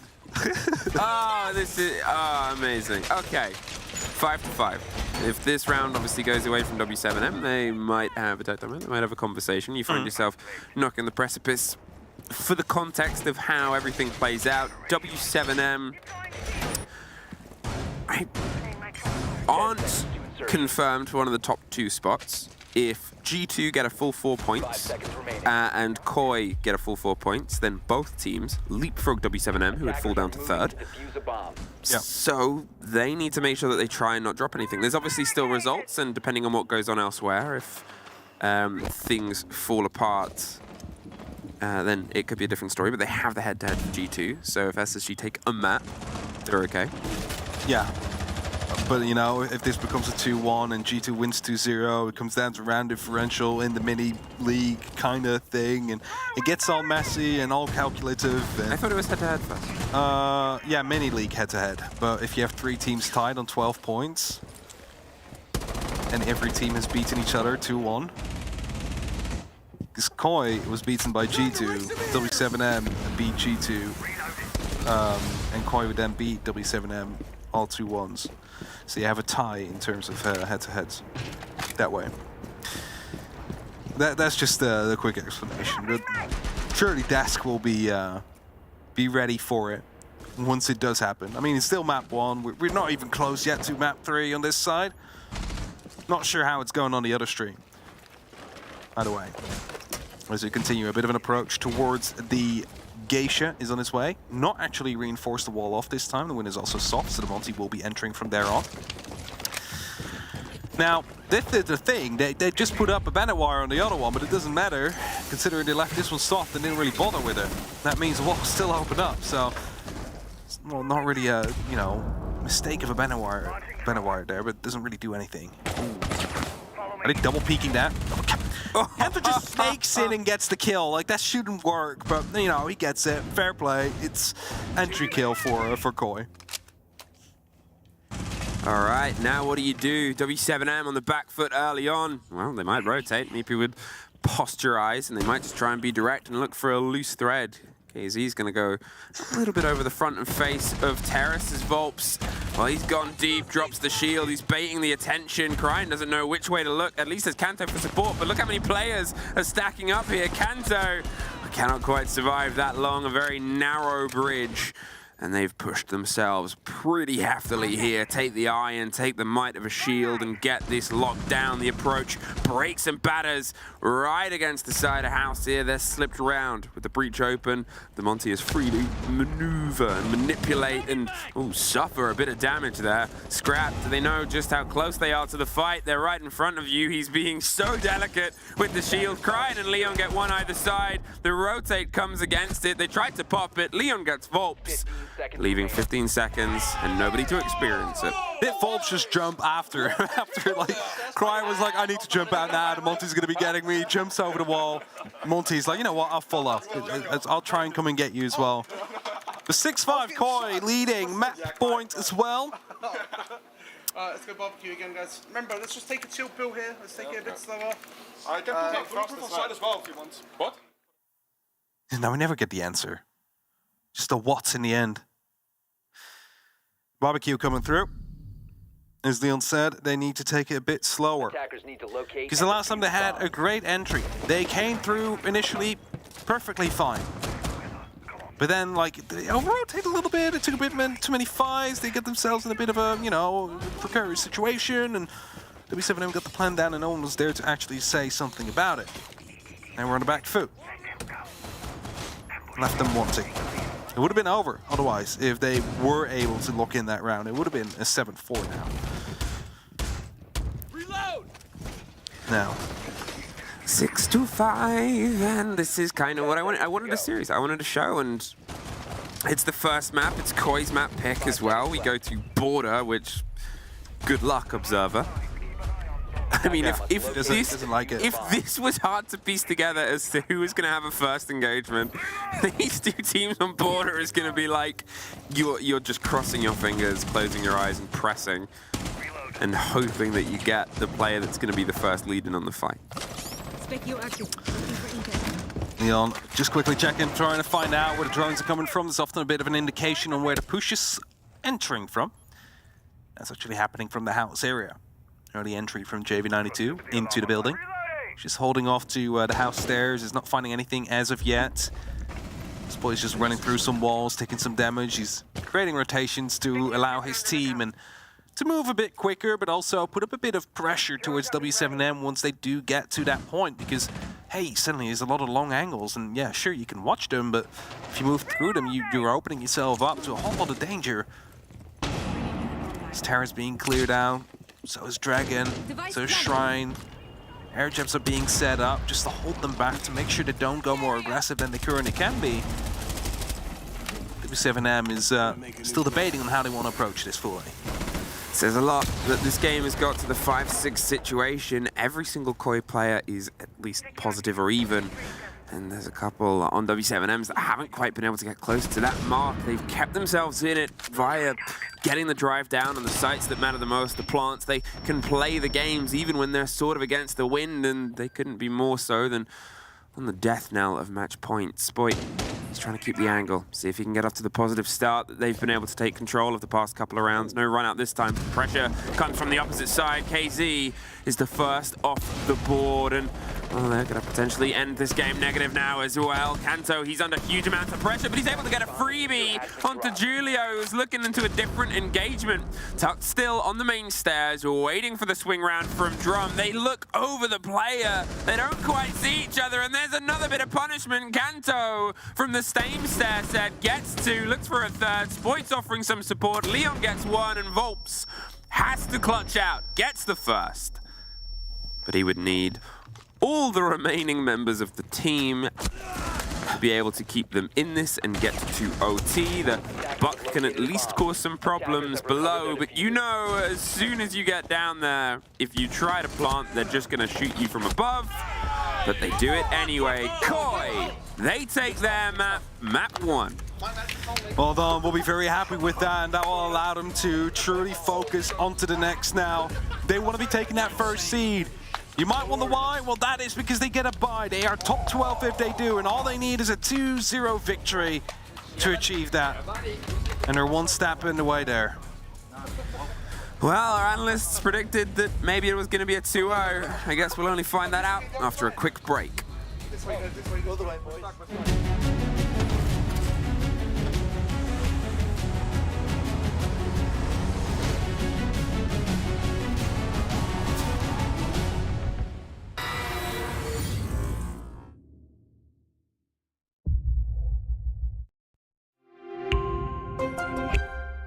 I'm Nicholas Morton, but you know me as Pingu. I'm a 2-time Rainbow Six Siege World Champion and former top Rainbow Six Siege player in Pro League. Welcome to my Siege Ranked Bootcamp. We're talking 20 seconds left on the clock, you got the diffuser in hand, what do? Play the way that you're comfortable with, because you have confidence when you're in this position. That is when you're gonna be at your very best. Good luck.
welcome back here to the series between Koi and W7M. The first map, Koi's pick of Skyscraper, has fallen into the EU team's hands. W7M now have, well, first or second place to play for to try and bite back on theirs. On border, I am Fluke, and next to me is Hap. Hello.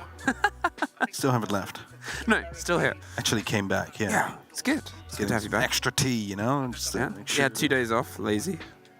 I was sick, in bed, and next to the toilet, basically. All you need to know. But we are back now. We are going strong. And we are headed into border. Now, again, the stakes, if you just join us, first of all, welcome. Welcome back, whatever it may be. If W7M wins this game, no matter how, they are first seed. If Koi wins this game 2-0, they are first seed. If Koi wins this 1-2-1 and G2 win their game on the other stream 2-0, it comes down to a lot of calculations, maths that I would really like to do, but don't really have the time for as of yet. So I'll have to do that after the result of the match, because it will become a tiebreaker. So the best thing Koi can do is just win this 2-0, get over with it, and make sure they take that into their own hands. Now you might be wondering, why is it so important to be first seed? Well, to talk about that, you get a bye, so you don't need to play the first round in the upper bracket. That means you're already top 12. You still have to play on the first day, because there's 2 upper bracket games the first day. But, like, you play the second one, so you play an opponent that has already had a best-of-3 knockout game under the belts. And otherwise, you start on that first game, if you are 2 or 3, and that means you need to play 2 games on that day. That's it. You sort of find yourself in this position where you get to jump the first death now. You will get an extra, 4 teams passed under your belt. That's 4 places already jumped during groups, during the stage. That's a lot more money. That's a much bigger prize pool than your fair share of it. That's a lot more opportunity to move forward as well, because it's upper bracket, lower bracket. I don't know if we've not explained this. If you're unaware of how upper bracket and lower bracket works, you pretty much get 2 lives if you're in the upper bracket. So you can lose one in the upper bracket and fight your way back from the lower bracket. And then at the very end, the person from the upper bracket who has survived everything, the person from the lower bracket who survived everything, will meet. The upper bracket will have some form of advantage. I'm not sure what it is. I haven't checked into that yet. I mean, that's next Sunday. That's right? later. It's going to be in more than 7 days, so nothing to worry about as of yet. Anything that gets you an extra life, I mean, it's video games, we know that's good. Border. It's going to be fun. It is going to be fun. And as we head into the bans first, Doe could be removed. Of course, with the new buff she's received, for those of you that might have not been playing Siege right now, or not recently, there is, of course, that change where now her phone calls boot everybody off cameras, even the dead people. And they cannot actually turn off their phones because they're dead. So they have to wait the entire duration through it, which makes it quite annoying. If you are playing an intelligence-heavy game, you're dead, your team relies on you, well, you cannot do anything about it. So, since that, often banned. Ace as well is a bit of heart breach. It's not often we see that happen, but... Yeah, I was going to say, of those bans, Ace is definitely the most unfamiliar. Yeah, so that might be specifically into how Koi like to play in terms of border and their operator selection. There's alternates out there. Hibana is a very obvious one for ranged hard destruction. Obviously, they function in structurally different ways, different guns as well. The thing about if you're gunning with Hibana, you really don't have many bullets to do it with. Let's quickly check in. How often Koi does use Ace on border, and a lot of their a lot of their attacks do have Ace, so the successful ones. So. I mean, the thing is, Mr. Steinhab happened. Yes. You could say that about, I think, pretty much every single team. Yes. The people use Ace. Ace is, he's in a really good spot right now. I think he's one of the highest pick rates as well. Every sort of team will have that as their primary hard breach, because you're looking at a map like this, hatches aren't the big MO. There's only really one hatch that's ever often locked, and that's if you're holding bathroom and you have the hatch above there itself. Otherwise, it's walls, it's flat fights. And what's more limiting than limiting that? No, of course, and you know, if you really need to be dealing with the hatches, you can bring a Buck or a Capitao that has the hard breach gadgets as well. Which they've done. JV92 has a couple in pocket, you've limited the range, and you just make things more uncomfortable. Ex-Kairos, they sometimes have a mind of their own. The pressure comes onto the site armory, and with the Ossa, you assume they're going to go for something covered behind it, doubled up with the smokes and potential of the flashes to burn out time. They'll see if they can get the plant. The first is pressure. Here swung around, but Cryan might be the man of the moment if he can survive long enough. Look at this, though. A very dangerous double stack. Deepak is on one corner, Cryan in the other, and with grenades about to come up from underneath, are they in the right place? This should be relatively safe. The shotgun shell through. It's going to be the entry kill for Koi. I was going to say, one goes for a jump out, they kill him. They don't expect his second to be there, but a kill instantly is in. And that rotation comes. Julio's like, I no longer want to be on this win now. It's too afraid now. Could be pushed from two sides. We need to alternate our plan. And Koi, they have a moment to relax now as W7M going for grenades from below. Oh, just stepping on it. Just stepped over it. Yeah, just got out of there. He was obviously on concrete, the one bit of this territory where you have some safety from underneath, but would have been shot from the angle, so the timing rotate there. Whether he knew or not, he's safe, and that's the big thing. There's also the call, and obviously, well, they're underneath us. Let's see if they can try and survive it. Another sidestep. Another bit of luck there for the guns of Koi. Kanto suffers a scrape on the next from the long range of Julio, but otherwise, things just aren't unfortunately hitting the mark right now for W7M from kind of not much fault of their own, but bad timing and luck. Yeah, that's just it. Like, if those grenades would have been released, like, or basically started to be thrown a little bit earlier, as Cryan and Deepak both find one more. It's up to Julio and Keys now.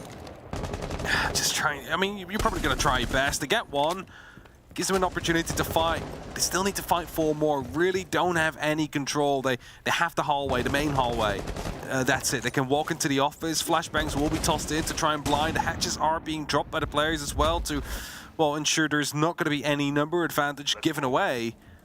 As they push through the office, surely Spoit coming back up. The pre-fire there is going to halt his pace just a little bit, but not going to be worrying him too much. Koyan overextending here as well. I mean, I think Deepak has played this entire round within about a square foot. The C4's over the top. There's a player close in, and when he finally suffers the wrong end of it, Julio, he might be able to get this planted. Suddenly it's a 2 versus 1, but Leon. Last round again, boys. Let's go. Just chill, mate. Like, stop shouting. Just relax, okay? They're not doing anything. It's 5v2. We can give them what they need, okay? Yeah. I played in one corner all rounds. Come yes. Apart from tellers. I like how he starts screaming and then he's like, wait, we need to relax. But he was... Thanks for the bait, Deepak. Thanks for the bait. Yeah.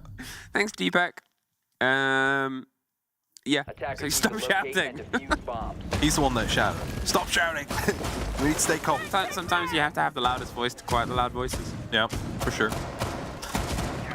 Good first round coming down from Koi there. A little bit of luck in terms of their movement, just moving out just in time by not being called out by those grenades, because, well, that could have been 2 for 2 otherwise. Number advantage for W7M at that matter. But they managed to escape them, and they managed to just get aggressive on them. As a result, extend their numbers advantage, and as Leonin said, we are 5v2. Let them have what they want to have. It's fine, like, they're not going to be winning if we're playing the straight game well. And that's exactly what they did there. Like, they gave him some space, they picked him up as they moved in, they traded each other as well. All of that working fine. Now, Sport, again, wanted to go for a bit of a cheeky spawn peek here. It's not going to be given the opportunity as, well, W7M very much aware of how Koi likes to be playing their defenses. Just deciding to go for a different approach. Well, the echo's out across the board, but nobody's caught, and that's kind of a surprise that nobody's dead at this point based on how early Koi like to have their engagements on the previous map, and Porter will offer the same thing. The Candelas pop underneath into the bathroom. people are 3 rooms away from that. The E1D gives the reveal of a player inside Workshop, though, and KZ just can't quite get the full fight. But there's Leon and Deepak suddenly pop their heads up. Herds at least stems the flood of Koi in the top right corner. But once again, it leaves this moment. Herds finds another. JV92 creeping his way on the back end. Kanto gets an important fight back. They don't get the take, misses the first, lets the second slip through, takes the drop shot. Can he get the second? No, Cryan stops it, and Julio with a lot of time in a 2 versus 1. Very quick round so far. 90 seconds have passed, not even, and you know, there's only 3 players left alive. 7 already died. Julio are alone, you know, just droned out that hatch. He's been spotted. They know he's going to be up coming from the top. The camera there as well is going to be forcing him to basically loop back around and, you know, try with his next drone, see if he can actually get some good information from that one. Well, the castle barricade's still up as well. There's nothing he can really do about it except for punching it 8 times. That just takes an age. So he really needs to be working through some of these open areas, these open doors. Seems like Workshop is going to be his approach. Proximity alarm will give away his attempt.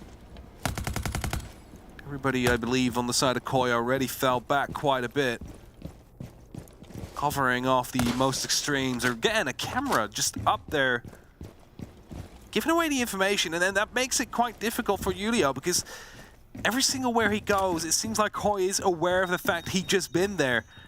And as he rotates around again, he's going to be going for a hatch drop, I believe. Well, that's it, and this is the one camera left. You saw it from the 3 dead Koi players. At first, they were watching 3 different cameras, then it was 2, and then they only had this bulletproof. The blind comes in, he wants an engagement. They've pulled themselves back. All of this is being bled and fed, so he's got to get this. But now it makes things a bit trickier. One more blind, smokes either side. Gonna see if he can hold F in and amongst the chaos. Cryan, they've got to push together. He's off the kit. He's not going for the plant. They'll hear the audio. They know that he's got to push for the fight. And there is Leon. Shot, boys! Let's go. Nice slow. That's how you play a 2v2, guys. Guys? 2v1, you mean? Same difference. The 2-0. 2v1, you mean? Yeah, 2v1. It was a 2v1. Maybe I'll go get you. Doesn't matter at that point. Playing a bit of Warden, maybe. I just like how they're just, you know, think about... Please! Bartosz of the meme team, Silty, there's got to be some... The Warden Cryan memes. Please. We need to, yeah. I beg of you. Just a bit of Warden. Oh, he's a Warden. He's the average Warden. The average Warden enjoyer is Cryan. Everybody, if you want to be in chat, you go play Warden. It's a secret. You know, and love it. I love it. Deepak likes to play it every now and then as well, but Cryan plays it more. That's why, you know, he has the bigger muscles. Yeah. Perfect. All right, Koi. Their first 2 rounds on defense are theirs, and you know, I was in the green room between, and I thought the last map was close. Ollie, I think it was a little bit more like, W7M, I'm feeling it today. They're not quite up to pace. And I was like, well, I kind of want to fight. I want to brawl. I want to see this go. I want to see them step in because we know what they can do. It seems like, unfortunately, and as loath as I am to admit it, Ollie is kind of being proven a bit right here. The rounds are still getting close, but it does still feel like the gunfight is handily into the side of Koi. It doesn't really matter who is left up from Koi. They're more than happy for the scrap. Yeah, I would say the 50-50 fights are more favored towards Koi. Yeah. When it's like a 1v1 both for shooting at one another, Koi usually does get them. W7M has more like information kind of kills where they come in the back of them and just manage to catch them whilst rotating like this. With a grenade, it's going to be an injured though, not quite to confirm. The second should be able to do that. There you go. So that's Kanto taken out. That's an entry for W7M with their grenades. Well, they were able to long arm it and put the pressure on, and Koi try and pull back when they don't have the man advantage. We've talked about how there is a bit of a joy, there is a bit of a drive that comes from W7M when they have things working in their favor. They're happy to rotate and come up with new plays, and Leon, he makes sure that they're not able to do it with the advantage for too long. Tucked himself back towards the site. They have some idea that Bathroom is a bit clear of drones, so they can do exactly this and sprays back. I don't think they expected some countenance there on the Bathroom window, and they don't quite get it. Drones being taken down. W7M Had the entry, lost it now.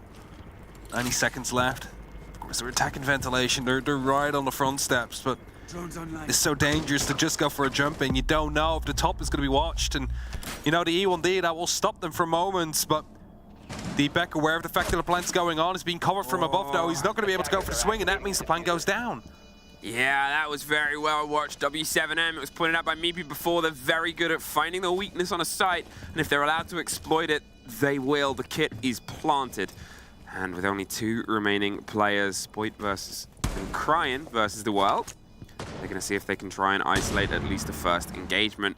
There it is. Spoit finds Julio, finds him just tucked onto the window. Cryan finds the fight on the stairs. They aren't going to be able to get the kit defused for too long, though. 2 remaining players, one on the kit itself, one at the bottom of the stairs. They pulled out. They've spread themselves out as well. One's watching the window, one on the door. Rotate round. They should be able to get the catch, but it doesn't even matter because the round was over already. 2-1. Good play coming down from W7M, not taking anything like more than they needed to get this plan going on. Because what they did, open up the wall, upside down rappel, they removed the initial player on the half wall, which means that no one else is going to be going there anymore. And after that, you jump in, use E1D, you make sure the cover is there, no one can take you from above, and you're just taken down like that. So, a good plan coming through on the tertiary site that Koi brought. But we're headed back towards the top 4. We're headed back towards Armory and Tellers. Of course, a side that was won by Koi, but there was some unlucky moments, some unlucky timings for W7M2 grenades that, you know, were just dodged by a simple sidestep. And then as well, Deepak, just, you know, thinking about, I'm just going to set a step forward and fire my shotgun right now, getting an injury on it.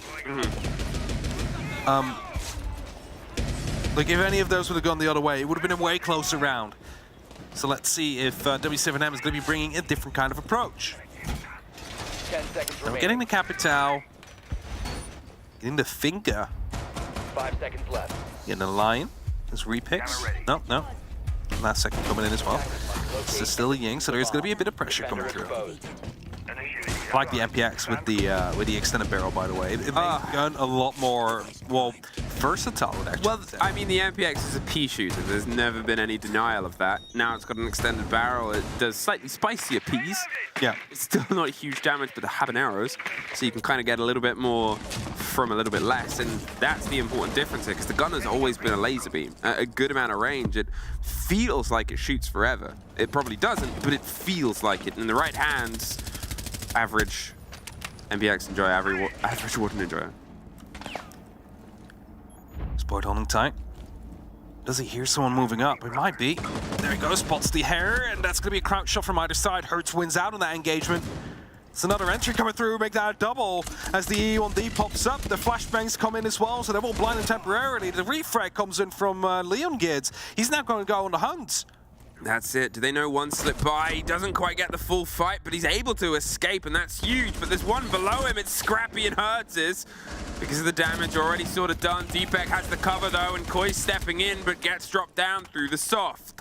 Kanto, 3 versus 1. The blinds are there. The slight width of the angle of the explosive. He's trying to find the engagement as he loses his teammate. Oh, that's unfortunate. That's a scary moment when you're trying to pick up your C4. You just see a player just standing there menacingly.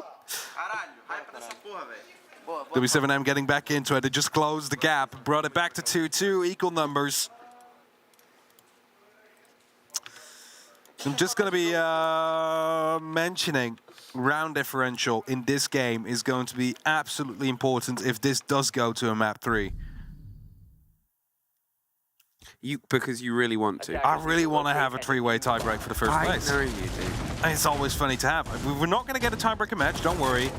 There's like 17 different tiebreaker rules almost, so it shouldn't happen. If it does happen, I am going to be very, very happy about it though. But overall, if this does end up being a 2-1, and the G2 game does end up being a 2-0, Koi need +7 in round differential. They were +2 when this game started. W7M needs +3. Now, if W7 has less than +3, Koi has less than +7, then G2 is the first seed. Yeah. In that case. So, round differential in this game is going to be truly important here. So, considering W7M has a lot of making up to do, they need to be winning this one, like, with as much ground differential as they possibly can. The fact that G2 is maybe going to find themselves eking into first place. It's quite funny. It's quite funny because they keep doing this. After everything. Shows how close the group is. Kanto, Crying, both playing on contact of each other. Where someone was knocking on the door of passport control. So the barricade's already being opened up as well, and JV92 just trying to, you know, get in one of those kills early on. Thing is, if he extends to one of them, the other is going to be playing off contact. And Crying has been spotted. I don't think they've actually seen Kanto. Crying, yeah, he's getting a little bit aggro towards the window. He wants a closer engagement. Remember how Koi held us last time? They were quite spread out, far away. They didn't really have anybody directly onto the site itself, just a bit of extension and a huge hold above. They've gone with a slightly different hold, and W7M are going with a slightly different take. They're instead driving this inside the site. Herds with a double. Once again is the absolute kindling to the fire behind him. Julio's going to get this plant stuck. There's nothing to stop it. Deepak gets the first kill, gets the drop round the C4. Will get the kill. Spoit in the meantime does some business on the back end. There's Spoit getting one more. Can they get this final kill? JV92. Well, his best bet was surprise, and he surprises the first. Now they know where he is. He tucks tail, dodges all of the spanners in the works being thrown over the top of him. Deepak and Spoit, they're able to get the take out of it though, and from what was a huge start, ends in a huge fight back. It was a good push from W7M. They saw the opportunity, they went for it, got that double initial entry. But because they lost the player in bathroom, that allows Deepak to get that kill right afterwards and basically get them right back into it. Nice shots coming out, the 10 Qs as well. Koi leading 3-2 again in a very much needed round after we did see W7M turning the tides just slightly. And especially in that round as well, just explosive. Like, it was out of nowhere. They snapped their fingers and they were inside. In the words of our wonderful, beleaguered observer. God, I hate observing Border. He does not like Border. But, I mean, it's tough. It's tough because you just never know. It's 0 to 100 in 0.2 seconds. It is. In 5 different places. It's a very thin map. It's worse than Coastline in terms of the amount of like fights that just come through. Yeah. But that's it, and you have to give credit there to Hertz. He's sort of over this past couple of rounds because he was the lead in last time as well on the role of the Iana, which was obviously removed in the first map. That sort of step-in gunner being put back into step, being put back into the rhythm of this game. It's something that has been a little bit missed, as we said, from the other side. But then, clutch out there from Deepak. Spoit, as we said, working his way down the stairs at the same time. Middle stairs. Right place, right time, right idea with the C4. Crying hiding underneath the desk. He's going to try and go and spot a go for a cheeky entry kill. They've been losing him quite consistently on Koi's side. Of course, Hertz last time got that double by just jumping through the back of an E1D and a stand up above to make sure there was no real cover coming in. He finds himself inside of the side already. Spoy gets the first though, JV92 taken down, but Hertz, he has no clue that someone is inside right there. Hertz does, but the Koi members don't. The entire side is cleared out. What's going on? Where's Koi? I mean, I'm a little bit speechless, but I guess so is Hertz. He's not sure either. It's like, the bomb is here. Where's Koi? He's driven himself in. He's now concerned that he's found a window and has been too good this time round. They've lost JV92. He doesn't want to get revealed. He needs a support structure, but he needs them to not suffer on the end of it. So where's the route? Maybe via bathroom. Seems to be Julio's idea. The kit It's tucked its way through, it wins the fight out, and now it's an even man count, and they kind of have a bit of control of the site itself. Julio's taken a bit of a risk here going for the engagement instead of trying to maybe push the kit round into the site. It's a hold, a bit of patience, a little bit of danger. And Julio stepping back towards the angle. It's the trust of the calls and the cover of the player there. They're obviously trying to find the perfect place, and underneath the hatch, it's a little bit dangerous, as Spoit proves. Gets the cover, Volps gets the take back over the vertical. Julio pushes the bathroom, and KZ is able to get one more for the trouble, the 3 versus 2. But we're still in that little bit of strange disbelief. What is safe, what is dangerous, and what is controlled territory? I don't really know. But Julio's going to trust that this side is a little bit more of that, and Spoit is going to maybe prove otherwise, utilizing the ability. Getting to the second story and shooting their own person. The calls are going down, the kit's being planted. He's trying to make the distance, but they've actually pulled themselves back round to another new location. And this is not just 2 ships passing in the night, but several. This has been like the most hands-off approach I've ever seen from a defense. Like, this is just the attack is inside, the defense is not. That's basically what this round was. And the diffuser has gone down. Now it's going to be up to Koi to see if they can stop that from happening. Spoit finding himself in the middle of the site. Is he being chased though? That is that big question. Yes, he was. Julio takes him down.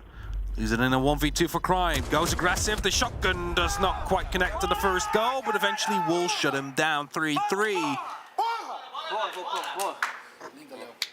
And the joy's coming out. Rightfully so, but Hurts just... He's in sight from the get-go. Again, I have no clue. This is like the most hands-off approach I've seen.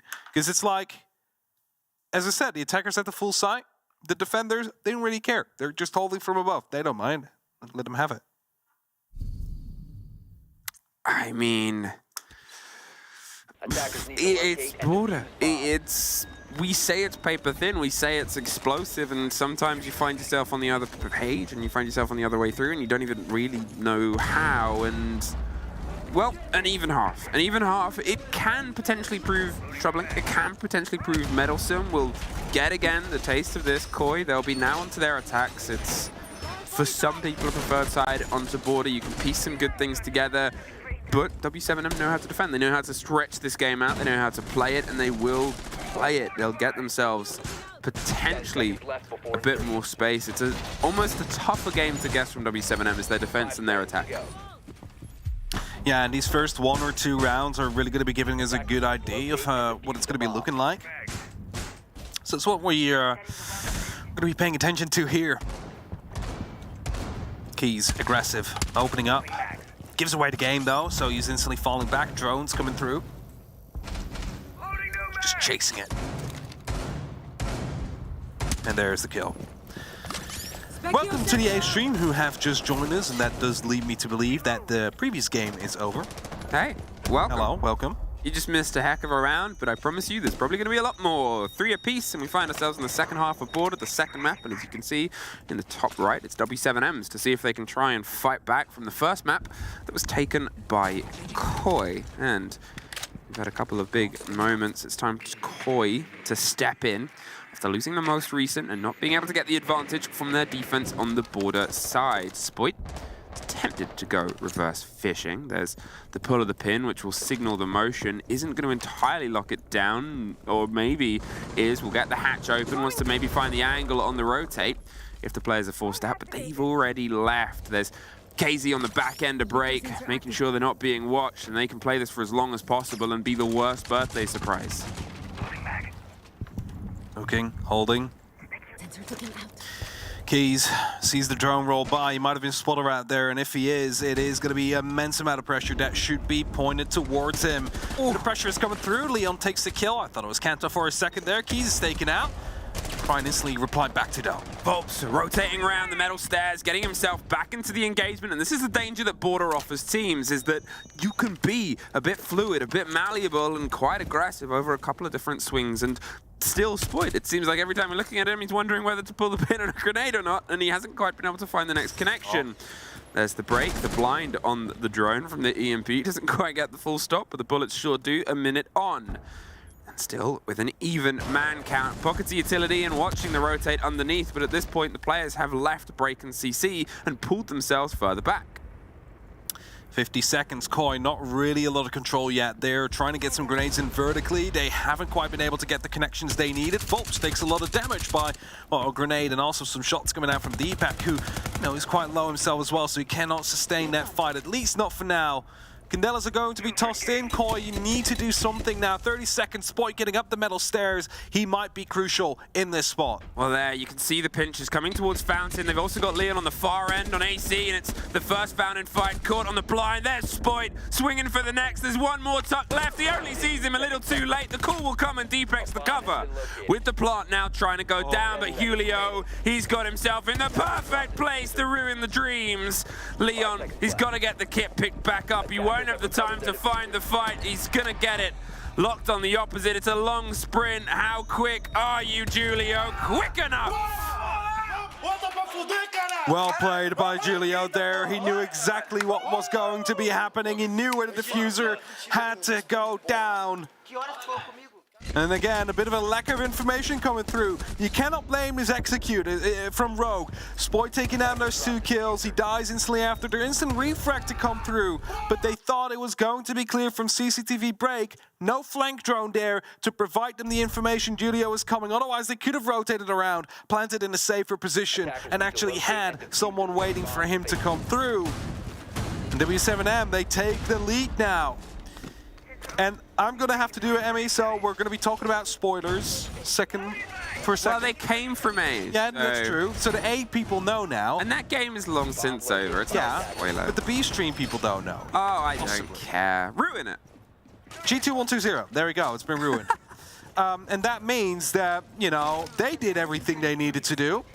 They have themselves an opportunity where they are now tentative first place, and it really depends on this game whether or not they stay there. I'll warn you now, if you hate maths, don't listen. Yes. Don't listen, because I do, and I don't listen to Hab at all. He's about to talk about mini leagues. No, I'm just going to say there's a potential for a mini league. We'll get to it if this map indeed ends that way. All Koi need to do is get this into 2-0. Keys goes aggressive. Does a lot of damage, but not quite enough to pick up the kill. But he didn't lose anything on the back of it, so it's basically only profits for the side of W7M. I think if this round goes away from Koi, we'll have a bit of a conversation once again. W7M, they're feeling it, whether it's just to get a tactical idea or not, break the momentum. Either way, it's a little bit problematic right now.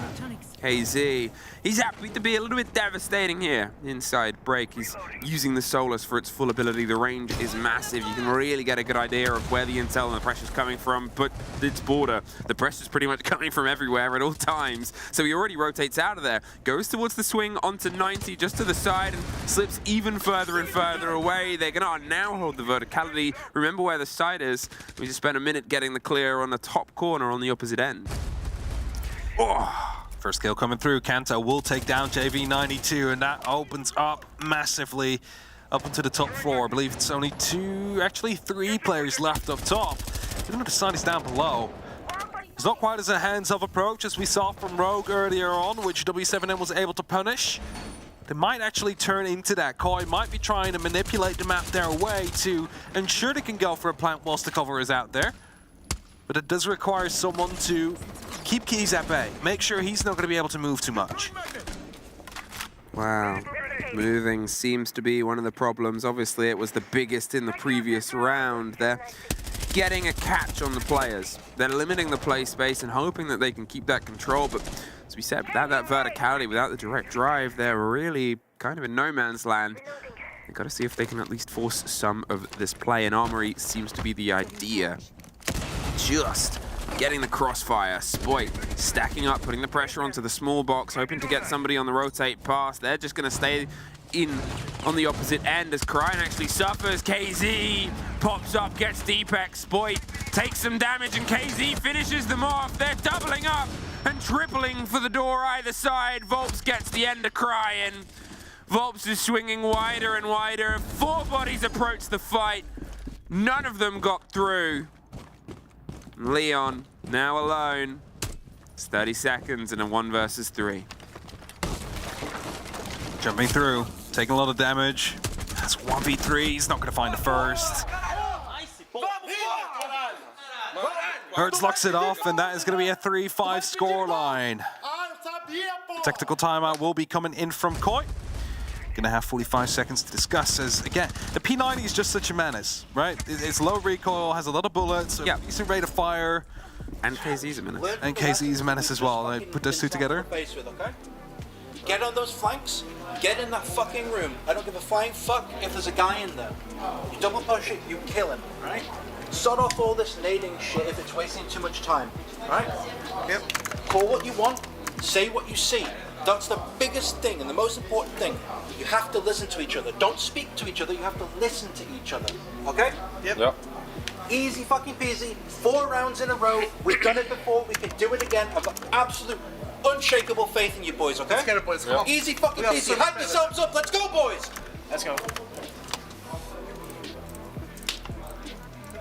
Easy peasy. Easy peasy. 4 rounds in a row. They've done it before. They can do it again. Done it before. I mean, it's good to get. Obviously, we've had 2 meepy timeouts over the past this map and the previous map, and they have 2 very different dialogues, which is good. We talk about the importance of coaches. We're talking about how for the first time in forever, we're getting a true taste of a peek behind the curtain at what it's like, and you see the difference in approach there. Last time it was, you know, they were sort of saying they're trying these rotates. We're being a bit too over the top. We need to stop throwing this away. We need to cool things down. This time it's, you need to be confident. You need to push through these fights, and you can see it there. The best example was they had however many of them stacked up trying to take the push onto Armory. 4 of them eventually tried to just go through the wall itself with the pressure, and just KZ and Volps swinging either side of the single hard wall that was left standing was enough to stop them, because they didn't move in behind it. They didn't try and push behind the momentum, which is strange, because one of my favorite things when Spoit first started playing was the Spoit maneuver of throw a grenade and then move in behind his own grenade and take a bit of damage so he could fight immediately. You also heard him say, like, just forget about the grenades if it takes too much time from below. Like, you can use them elsewhere, right? You can just throw them in a room, as you said, and just run in afterwards. You have a couple of seconds. Other way, quick opening into detention. Very cheeky vertical angle there from Keys. Yeah. It's going to be very difficult to challenge, I believe. Gonna see that in ranked games. Yeah, he definitely will be. Opening to be made as well. That's an instant follow-up. Well, there it is. And this is what they're talking about. There needs to be that movement behind the motions. Instead of trying, as me pointed out, those little grenade cooks, those little plays, play the game that they can do well, which is that real smashing through whatever's put ahead of them with a gun either side of it. JV92 still in a position to put some of this context back, but look at that, the swing through, the pressure's being applied. Suddenly, Koi seem like they've got a bit of energy about the guns, and W7M suddenly feel like they're under pressure earlier on. Attackers have located a bomb. The double entry definitely will be putting up the pressure here. Still some players up above, still some players off the site. And it's going to be Herds that is crucial here. They wanted to put up some pressure, but they decided against it. Maybe they were like, we don't actually need Office. We can leave the player out there if we take the site. Because it does give them a run out as well. Yeah, it does give him a run out, but this is also like, if you do not clear him out, I believe they have just thrown him out. Yeah, they do now. So now definitely there's going to be some pressure coming through. See grenade already being cooked. That's going to be tossed in, and that should be a guaranteed kill. No, it wasn't, but at least the spray through is. It's going to be the injure coming in. That brings it down to Julio and Volps. Well, Julio and Volps, we've seen Julio pull off some pretty huge clutches throughout this, and Volps some pretty big fights, but against 5 Koi players fired up from the wise, impassioned words of Meepy. Well, the passion's still flowing. There goes Julio. Here is Volps. Can we hear him roar? 5 versus 1. The first is his, Kanto, but the call will come out on the position of the player, and they know what to watch. Koi. Too far off site there as well, so as soon as that kill came through, it's like, okay, you know, we'll get ready to plan. We just hold the 2 ways he can come back from, and there's no way back. Beautiful opening, by the way, using the S-Charge and just 2 guns firing through. The isolation as well, the solos by that drone. Beautiful plays coming down from Koi. This is what they need to do. They need to work together. You heard me say it, you mentioned it before. Work together. Say what you see. Say what you need, more importantly, because that's how you're going to be able to deal with a team like W7M together. Now it's 5-4. One more round to equalize the score. 2 to find themselves in an overtime position at least. 3 to lock it off 2-0 and take the first seed.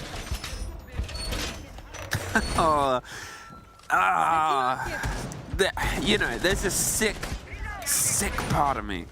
What's the sick part of you? That wants the mini league, but only from the fact that it was so statistically unlikely. Lean into the mini league. We joked about it yesterday. I said technically, you know, they can get the 4 points, they can get the 8 points, they can get themselves first. Yeah. I think it was when Mr. Officer from Heroic was in the room and alongside Milosh, and then they were like, "That's not going to happen. It's impossible." And the fact that it's possible is like, come on. It's going to happen. I believe in it. The thing is, though, if W7M win this 7-4, Koi's automatically out of the equation for the mini league. Yeah. So they will be 3rd place. Ooh, Leon. It looks like W7M want to try and bite back. Sprayed through the soft. He was just getting the camera, and now Hertz is going to reposition slightly. They're making statements back in. To be fair, we've seen W7M doing this throughout most of it. In the Oryx, he can hot foot it and hot jump it up via the hatch to a new place. Frostmat down there needs to be taken care of. He got one, but there's a second one. There you go. Taken out as well. Well done. Thanks, Brian. I was going to say it would be very detrimental if Spot jumps in after it's like, yeah, I cleared out the Frostmat, but of course there was two that drone it out that knew exactly what they needed to deal with. It's been taken care of here. 2 minutes on the clock. Koi not really having any control yet. Still mostly outside of the building on the top floors. Ryan is below. He's getting some pings. No one really there, though, so Grenade's not going to be doing anything. Leon entering for a passport check as well, I believe. Keys is coming in to see if he can go for a bit of a cheeky play. That drone has spotted him out, though, so that's not going to be a guarantee. Oh, no! The bait with the drone! Pulled the play, tucked, and Leon got a trade on a drone. And that is a big blow there. Sometimes you get a bit blinkered with fancy new gadgets, and that one was right in front. Spoit, though. He tried to get an entrance onto the round desk. Leon, once again, in a position. This time had to trade out a person rather than the drone, though. Kanto putting the pressure onto Break. There's a break on the wall right next to him. Volps is trying to step in, but Leon keeps stepping back up. One more body for it. Herds on a huge rotate and a flank possibility. If gone unchecked, could be big, but what way do you look? That is the ever-present problem with Border. You never really know where they're going to be tucked. There's a lot around you. They seem to have some awareness. There's the first, there's the second. Can he get the last? No! Deepak at least stops it, but it got it a lot closer from Herds' hero play, Julio. 2 versus 1 to see if he can clutch it out with 30 seconds. There's a bit of separation. Koi, they're trying to recollect, get themselves tucked back together. Cryan with a long-range run and with a single exothermic in pocket. They've just got to try and make this pinch come together. You can see the rotate onto 90. You can see the difference angle. They're going to push Beeper's door at the same time. See if they can just try and push the engagement and the call. The Banshee will scream. It's dropped. They've got to look both ways. The first is a scrap. Julio gets picked by the second. And Koi are back level. It's that simple. Captain, why did he stop watching your flag? I was going to say, good point. Good point. Kent, of course, he says why, but I was like, there's again no flank drone. Hertz again allowed to go for an insane flank like this. That shouldn't be allowed to happen. But Kent was afraid someone's coming in from the top main. He checked that. Just as he checked that, he got shot at from behind. So, just unfortunate timing. But Hertz really could have turned the tides there. Almost did. He almost did. And now it's 5-5. Koi fighting back. And W7M seeing their opportunities of reaching this map into their own pockets. Will slowly disappear. Because if they lose this next one, suddenly it is map and series points for Rogue. Koi, sorry, that's the odds. I don't know where that one came from. They merged. They merged. It's the first time they're on. It's not as egregious as if put out. But yeah, Koi. Koi. Nice purple jerseys. Very cool. like the jersey. Yeah, it's very cool. 5 seconds. Very cool. Very fiery logo as well. I can't believe you just didn't respond to that. Sorry.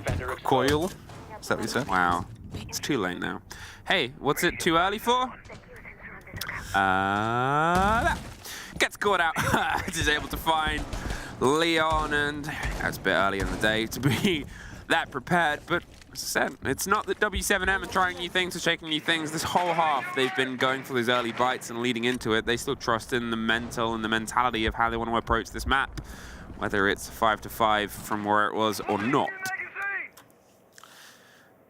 This time there's a pre-placed drone and break. Kanto just holding tight. It's gonna be a Solace though, so could be trying to figure out where that drone is located and take it out later. Entry from below. 2 operators with grenades right underneath the player that is on the soft floor. Are they gonna go fishing? Well, they definitely are thinking about it. All I need is just the information. Where is the player? The hatch could be watched. Is watched. Oh, Frostmat! Oh no! And oh no! Falling apart! Is able to get one with the drop down. Julio gets the other. All of the audio of a single trap. Julio swings the door. And what an absolute blowout there. That has been a disaster of a round for Koi. W7M, they're sitting on map point. That is a whoops. A whoopsie and a half. You lose someone to a spawn peak, you know, that happens. That happened on either side. And then you think you're safe on the bottom floor. And then a frost mat. Well, that's the thing. Where the frost mat was, you know, I think the hatch directly above was open. It was open. The other hatch was locked. So you're in that situation of where do you look to sort of get the coverage. It's not easy to get the fight bottom to top from that situation because they can swing you from the rotate. They have a lot of width if 90's open, which they knew there was the player around 90. It was just, you know, it was, you've fallen for my ruse.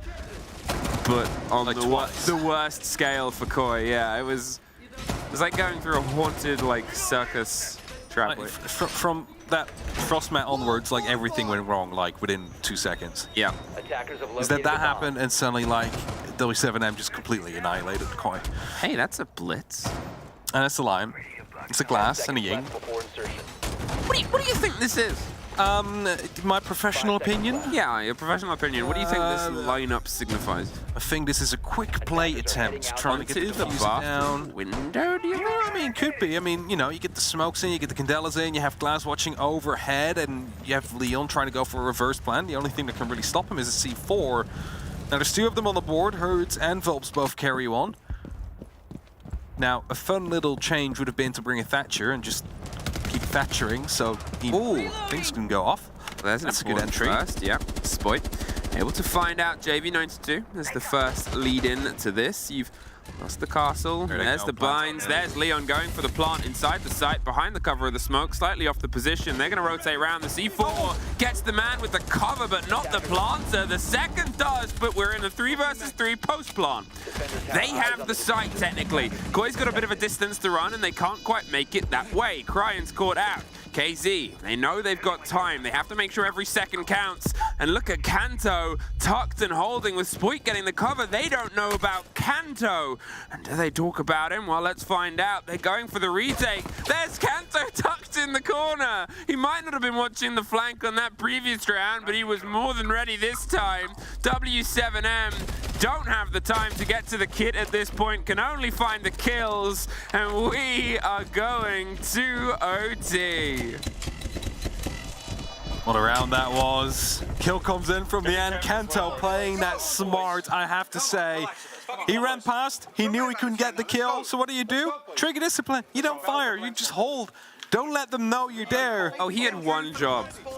He had one job, and that's just to make sure that that defuse was never going to be dismantled. And if that means that you just hide for a little bit, that's fine. Smart plays, experience is well coming through. Having a bit of faith in your teammates above to waste some time. And now it's 6-6, overtime. Koi really fighting for this, wanting to lock this up for the 2-0. W7M hoping to survive. Armory again. It's Koi back on the defense. And let's see the last 2 times that happened. It was a Koi victory and it was a W7M victory. So a bit of a 50% going on in this game so far. On the Armory site. Capkin's coming through. Crying, of course, playing his beloved Warden again. 10 seconds left. No doubt about it. 5 seconds. 6 apiece. W7M, you need this more than they do right now. You still have the opportunity of fighting for one of the top 2 seeds based on the result. If this slips away from W7M, they will fall to 3rd into the lower bracket alongside SSG. No, it's also upper bracket. Was 3rd place upper bracket? 2nd and 3rd are both upper bracket. First is with a bye, and 4th place is lower bracket. I mean, it's still bad, but it's still, well, from 1st. Yes, from 1st to 3rd is not happy something, you know. So, still the entry kill though. So they're starting off strong in this round. Wanting to, of course, start off strong, make sure that they can push this to a map number 3. Oops. Was being shot at there, so he's quite careful of trying to move up the staircase. Quick stun coming through just to allow him out. They're trying to find that lucky pick here. And what we had on a few of the attack rounds from the side of W7M was Herds stepping in and just screaming his way through a portion of the building and a couple of Koi's players, with Leon the first off the board, who was a big response to some of those pushes. Well, it buys them that foot in. It buys them that extra little dabble of danger they can try and get. Deepek, he's ready with this ripped so he doesn't give the full audio, but as he heard the drones get close, he's instead going to rethink the idea. Fountain is a little bit covered by Cryan. But where is the push coming from entirely from Koi? Well, not via guns yet. Instead, the breach, the break, onto the site. We talked about the ban of Ace and where it might matter. The ranged hard destruction in use now by the Habana on this wall is the specific place.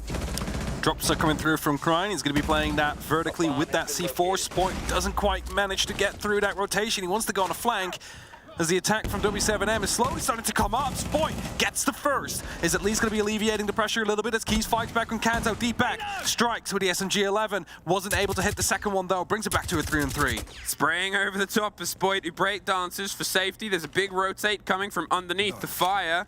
Ooh, the smoke. The fire would have been the better move there, but instead they're going to see if they can try and force it. Spoit uses that as his own rotate. Takes the head off of one, and suddenly they've lost the man advantage, and JV92 rebalances it. A huge damage from Capcan on the way through the door. There's still 2 C4s on the board and only 30 seconds. That could be a bit of a risk factor right now. They're going to force maybe a rotate, maybe a position change from Deepek. He's not quite sure what to do yet. He's sitting, waiting, holding, and there's a take. Cannot find the second on 1 versus 1.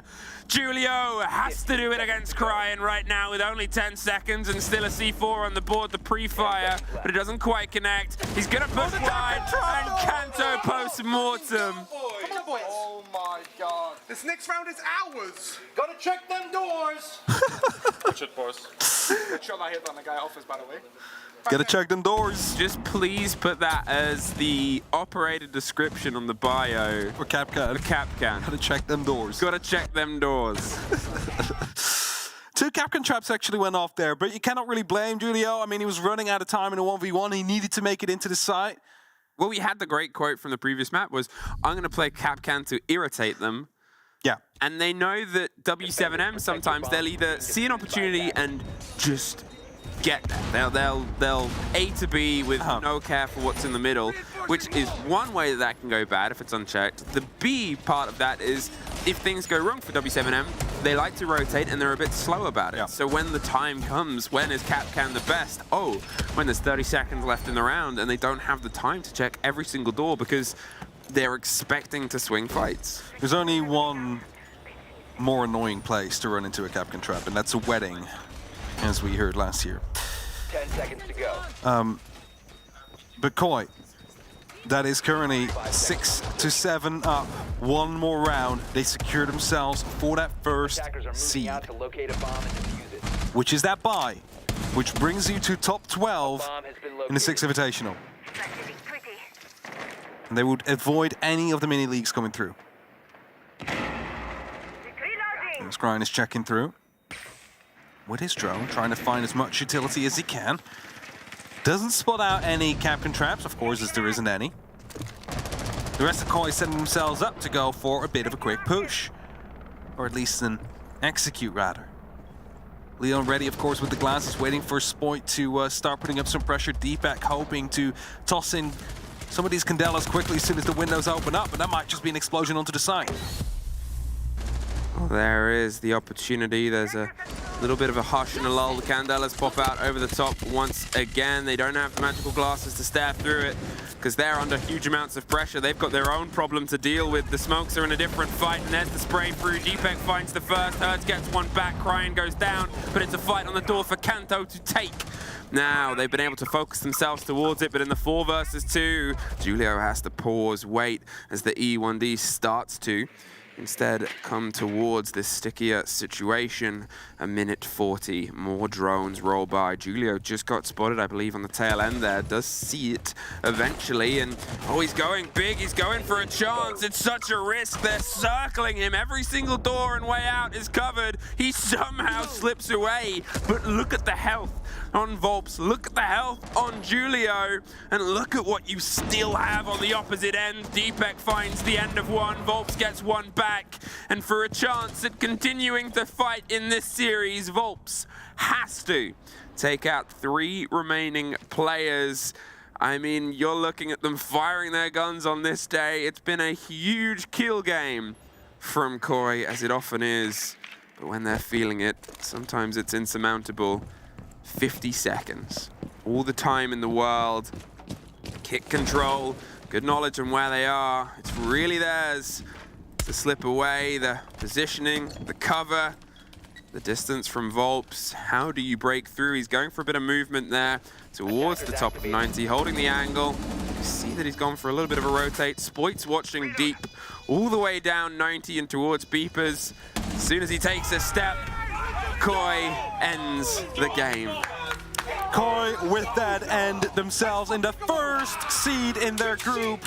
G2 will be second, and W7M find themselves in third. We avoid the mini-league, it's not going to be happening. It is going to be Koi that takes it straight up, and they'll have themselves a bye on the first day of playoffs. I mean, it's been a very bitter fight in this group. We highlighted it as a group of death, and you know, not everyone has performed every single game to the best level because, well, you don't expect them to. It's a very tricky series. It's 5 days, best of 3s, huge long maps and huge long fights against the best in the world. And now, only now, in the last one, do we get the shape of the top 4 teams. And Koi have definitely fought for it. And that means that this group is now completely done. All the games have been played. They have been settled. They know what is waiting for them. Or, well, really, do not really, because the opponents are not known yet. But they can now sit, wait, and watch all the other teams as those, well, some still need to be locked in, and others are trying to fight for seeding. And this is the scary thing, because if we talk about the group of death and we talk about where we're at, it's not just about who gets the top and who gets the bye, but it's also that people are going to have to try and fight W7M now, and they're fired up as a third place team. You've got G2 performing well. Who knows what's going to happen? Well, we've got a lot more games and a quick break fast.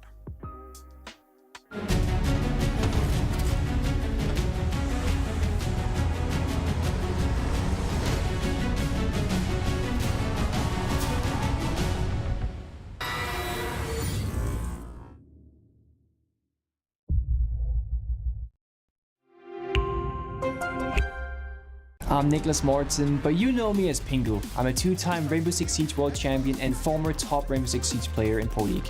Welcome to my Siege Ranked Bootcamp. We're talking 20 seconds left on the clock, you got the diffuser in hand, what do? Play the way that you're comfortable with, because you have confidence when you're in this position. That is when you're gonna be at your very best. Good luck.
Welcome back, friends, to SI 2023.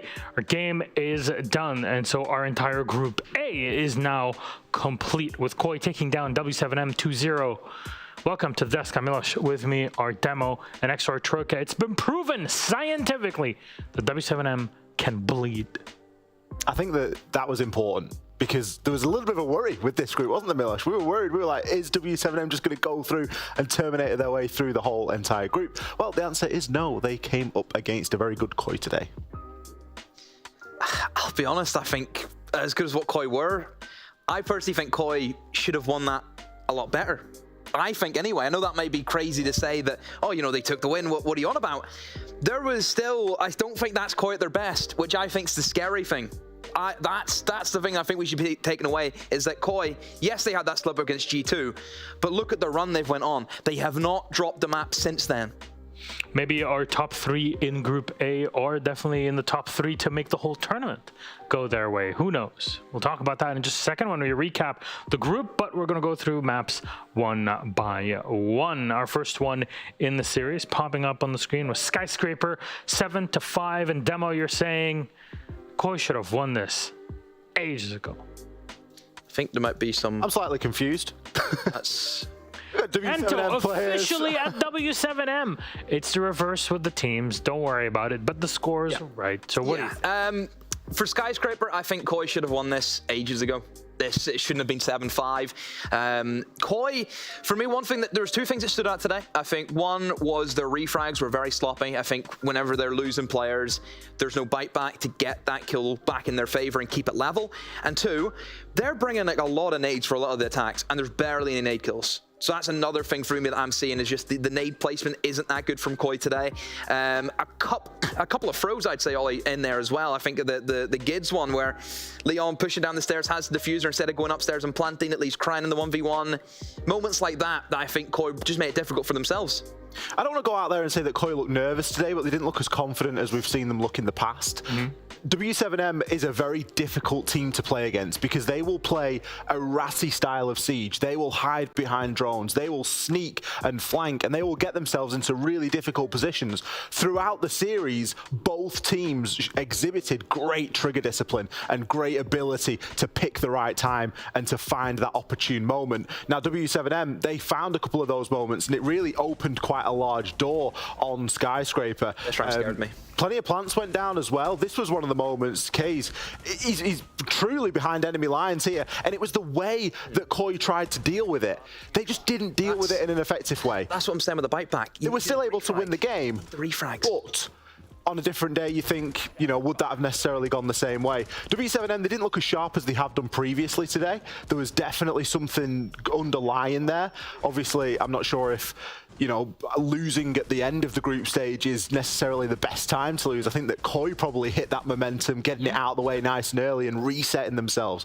But for me, it was certainly a close one. Close on the scoreline, but it should have been a lot cleaner from Koi. And when we went into map 2, we were talking about it in our pre-game. Border should be a very exciting one. Both teams are very active, constantly proactive, running around the map, trying to find openings. When you put them against one another on the map, that allows you to do that. In a Border, well, you get these results, 8-6.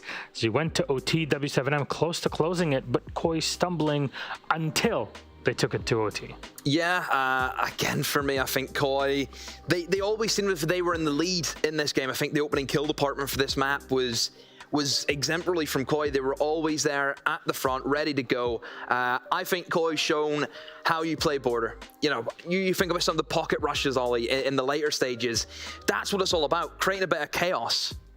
They did a great job of the pocket rushes, and it's somewhere that they actually shone. They were picking very standard lineups throughout, and then all of a sudden, bang, we were getting the blitz come out there. We were getting little bits of play. I don't think that the blitz round went entirely as planned, but it was a round that came off. I know that Kanto had a really good little moment in there inside a workshop, and did a fantastic job of tucking himself away. It came down to those ratty playstyles, and we saw that in operator selection. Both sides, a lot of traps, there were a lot of cap cans, a lot of frosts, and they were working. You know, they were catching people out. I think Spoit fell to a stinker of a frost mat downstairs in customs. But again, a game that goes to overtime is by no means a clear result. Scrappy. I think the rounds were close. Weren't too many flawlesses in there. I think there was maybe 2 or that throughout the series, but for the most part, yeah, right down to the wire. And you come back to the rush situation that we're talking about with W7M. It happened against G2, where they get into overtime. You know, G2 are playing this one way, and then all of a sudden they change their play style. They go for these quick rushes, they adapt. And W7M, again, for them today, you know, Koi are playing the same way again. Then all of a sudden, bang, rushes out of nowhere, and W7M are nowhere to be found. This is now a recurring theme where W7M, they struggle to almost like realize that, hey, we could get rushed, which it's going to happen. That's the meta at the moment. The only way to beat W7M is go faster than them, faster than light. And Koi proved to be the team to be able to do it. It gave us a close series. That's closer than what G2 was able to do against W7M. But again, all 3 teams proving that they are one another's kryptonite. And really in this group, nobody was able to take them down except for one another. So that bodes well for highly competitive playoffs once we hit things on Monday. So final thoughts on this Group A, since now it is complete, boys? Wouldn't have thought W7M would be third. Yeah, I don't think that W7M would have pitted themselves as third, and I think a lot of people sat at home would expect them to be sat a little bit higher. G2, for me, are a big surprise there. I think there was an expectation on them coming in that they had to perform because obviously they've made a change and they're looking for some of that success. But it really is a group of two halves, isn't it? You know, you can separate the top and the bottom quite distinctly there. Space Station and Elevate really struggling here. Space Station having a horrible last 2 days. They're lucky Elevate's in that group. You put in another team, you know, you look at Group D, they don't have the APAC team. Imagine if there was no APAC team in this group, there'd be worries for SSG. And then Koi, top of the pops. Yeah. They made it at the end. The Berlin major winners are top of their group. And let's be honest, when we saw things in day one, we were thinking, oh man, this is going to get real tough for Koi real quick. But it was all right. They recovered. It was just a day. And you know what? The first one, it's always kind of one you can discount from it all. G2 and W7M at 12 and 11 points, 13 for Koi. Tight as a drum between all three of those teams. And any other day, maybe with another coin flip or whatever, couple of temperatures higher or lower, maybe it would have been one of them because you saw how close those maps were between them. Scary to see those three teams. Now, before we wrap it all up, who do you think is going to go further now into the playoffs between those top three? Looking at momentum, you've got to give momentum to Koi at the moment because they've done a great job of, I don't want to say recovering, but they've done a really good job of bouncing back from that day one. You look on the side of W7M, now they're coming into the playoffs off the back of a loss, which it's not going to get in their heads too much, but it's not going to feel amazing. So for me, I think you've got to be looking at Koi and thinking if they're going to start hitting their stride now, this could be their time.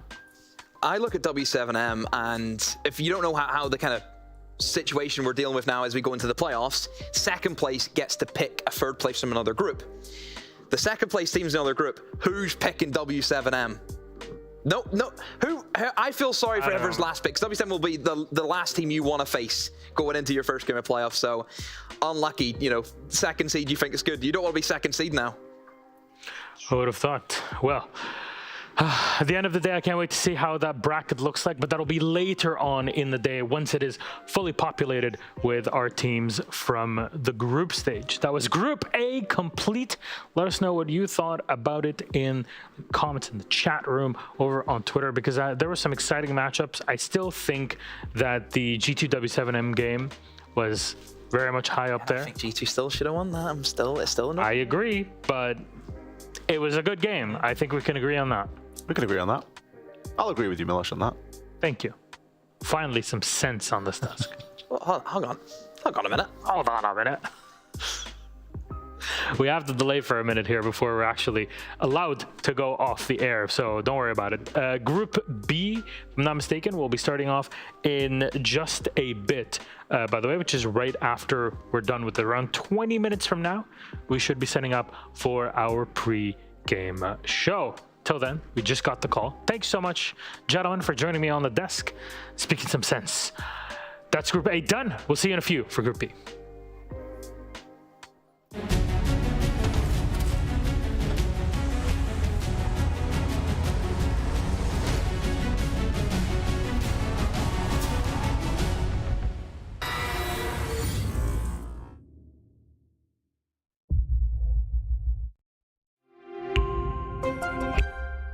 I'm Nicholas Morton, but you know me as Pingu. I'm a two-time Rainbow Six Siege World Champion and former top Rainbow Six Siege player in Pro League. Welcome to my Siege Ranked Bootcamp. We're talking 20 seconds left on the clock, you got the diffuser in hand, what do you do? Play the way that you're comfortable with, because you have confidence when you're in this position, that is when you're gonna be at your very best. Good luck.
He needs to get into the site, and keep in mind, in a 4v1, they are the best team that has ever... The date is February 17th, 2019. G2 has just beaten Team Empire.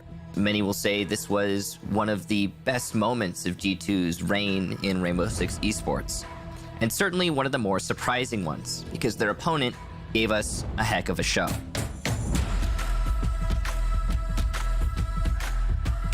Let's briefly go over the history of Team Empire before SI 2019. At this moment, I guess we were in Challenger League still, so we are not competing in Pro League, and we are going for the Invitationals through the qualifiers.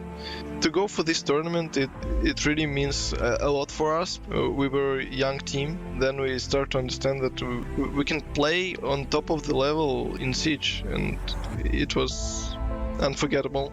It was an impressive feat for Team Empire, so coming out of the group stages, they had already started to peak in terms of their hype. Turn on its head, inside of Wongage. Oh no, a team kill! Taking out Waka now on the diffuser!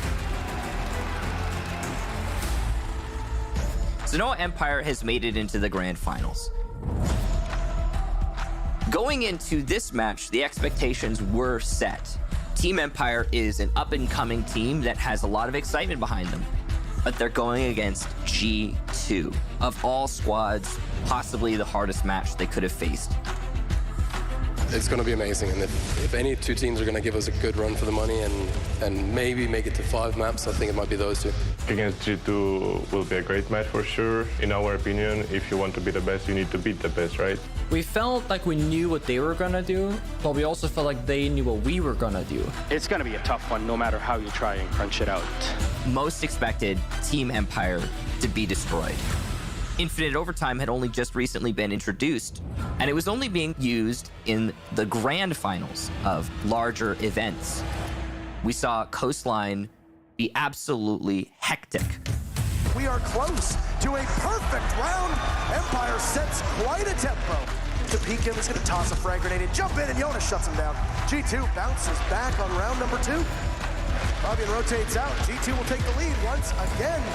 Toss it out. It goes off a bit too early. He's gonna do nothing. It's a flawless round from Empire. I think you could say that Joystick probably won the G2 will force us to overtime. It was like a wrestling match because it's like nobody was really gaining a substantial lead. We were always fighting for the next round. Dean Michael, are we about to cast the longest siege map? He takes out Kanto, and where's the other body? It's Fabian! G2 are so experienced, they won so many tournaments. I think we were unready to do this at that moment. No team was able to break away until the very bitter end, when G2 managed to win 2 rounds in a row in overtime to finally lock out the map. Down 1, he loses a bit of HP, but he's traded off, and there he finally have it! The final scoreline of that map was 10-12, the longest map that had ever been recorded in Rainbow Six competition, and that was pretty awesome.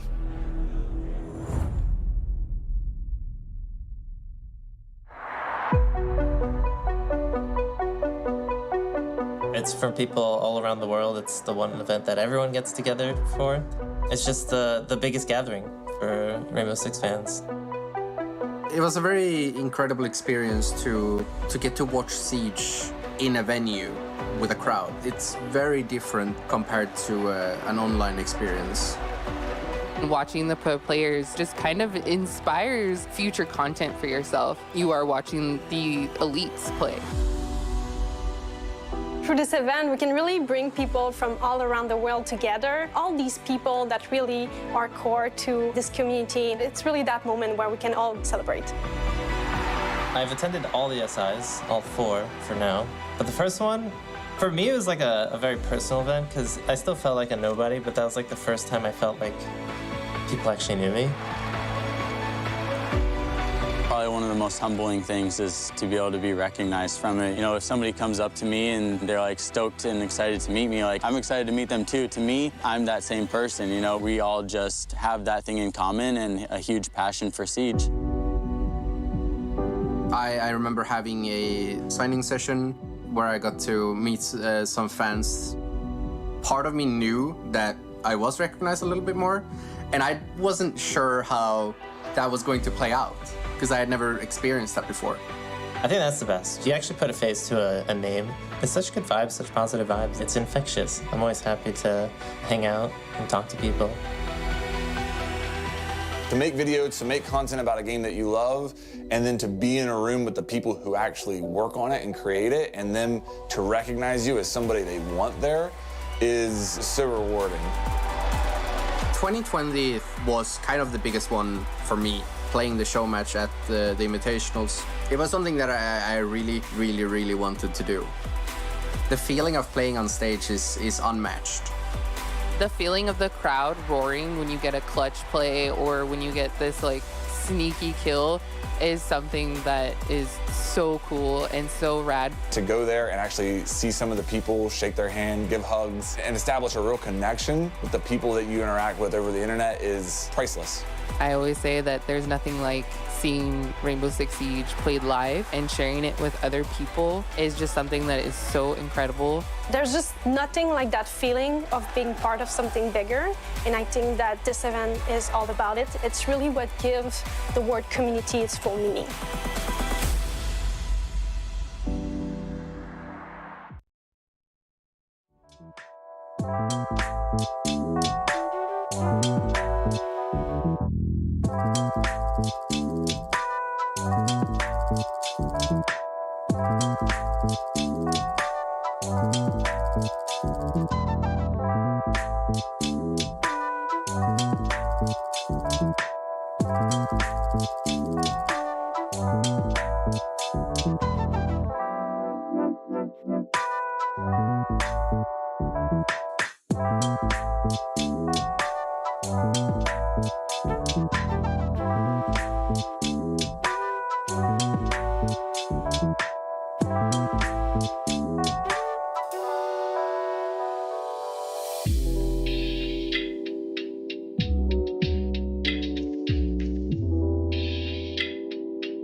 Welcome back, friends, to SI23. We're live from the command center to continue on with Group B. We just wrapped up A only 15 or so minutes ago.